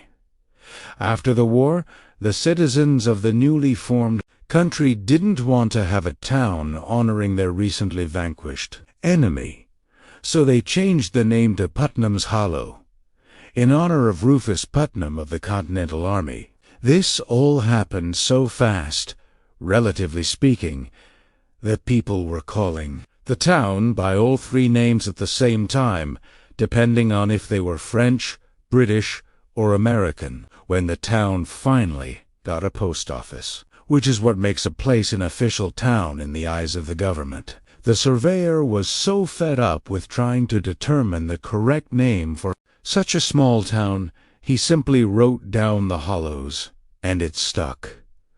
The Hollows became one of those towns you see on travel websites. Charming New England town with a main street comprised of 300-year-old colonial-style buildings, a town green, an old stone church, and winding roads, hidden among the rolling hills and forests. After purchasing the house, I moved on to the next phase of my plan, opening my own business. I rented a storefront on Main Street and opened a coffee shop. Like the rest of the town, Main Street was a postcard. The centuries-old buildings that line the street each have a plaque identifying the year they were built and for whom, instead of switching to electric lights, the town kept its old gas lamps. At night, it was a fairy tale. My shop was a small, single-story structure just down and across from the church, which everyone called the Old Stone Church. My coffee shop's large front window gave the perfect view with the town green across the street and the old cemetery next to the church to the south. I named the place Groundworks and began my little endeavor. I quickly realized that I had bitten off way more than I could chew, but since there was no plan B, I had put nearly all of my inheritance into the house and the shop, so I had to stick it out. Little by little, I got it under control. I started by giving out free samples of Groundworks' signature coffee to the local hotels and B&Bs to put in their guest rooms. They jumped on it as a way to promote local business. That's what the fall tourist season is all about. The Hollows is a cottage industry. It also paid off in that everyone staying at the hotels and B&Bs came to the shop during their exploration of the surrounding hills and countryside. I slowly fought my way out of the red, and while things were looking up financially, it was really hard work. One downside of moving to a new town and putting in so many hours was that I was lonely. On an impulse, I took a trip to the local animal shelter. Behind the shelter was a pen where they allowed the dogs to run and play. I told myself I was going to adopt the first dog who came up to me. I stepped through the gate, and this little black ball of fur with oversized paws broke from the pack and came flying at me, ears and jowls flapping wildly. He charged and didn't stop. He simply plowed into my shins and careened across the ground. He instantly sprang up and repeated the process. After the third time of tumbling over my feet, he was going to try again, but was so dizzy, he fell over. I was laughing so hard. Tears poured down my cheeks, and I had to sit down. The mutt leaped at me and attempted to lick my face off. That was that. I named him Murphy, and we've been inseparable ever since. I'm not exaggerating about that. In 4 years, we've rarely left each other's side. With the long hours I was putting in at the shop, I couldn't leave him at home alone, so I brought him with me. Before long, Murphy was Groundworks' unofficial mascot. I remodeled Groundworks to give it an old-timey feel, and it started to pick up steam. I was there almost 14 hours a day, 7 days a week. Business continued to grow. One morning 2 years ago, Maggie Vaughn, who runs the Elm Hotel a block away, stopped by to pick up her supply of coffee and remarked that her hotel was so full she was turning people away. That sparked an idea to give myself a side project and make a little extra coin. By that time, I had hired some staff to lighten the load and had some time for myself. I had been using the cottage as storage for Groundworks, but I took out some money and renovated it as a place to stay. I fixed it up into a charming one-bedroom affair with a remodeled kitchen and bathroom. I even added the fire pit out front. At the time, Airbnb was starting to take off. I thought they might be too crowded, so I went with a rival startup called Be Our Guest. It marketed itself as a more selective and upscale version of Airbnb. They weren't going after people looking to save a buck, were after wealthy people wanting a different experience. These were exactly the tourists who were coming to the Hollows. Since Be Our Guest was new, they wanted unique properties. I contacted them with photos of the cottage, and they went berserk. Representative from B, our guest, came out to inspect the cottage and loved it.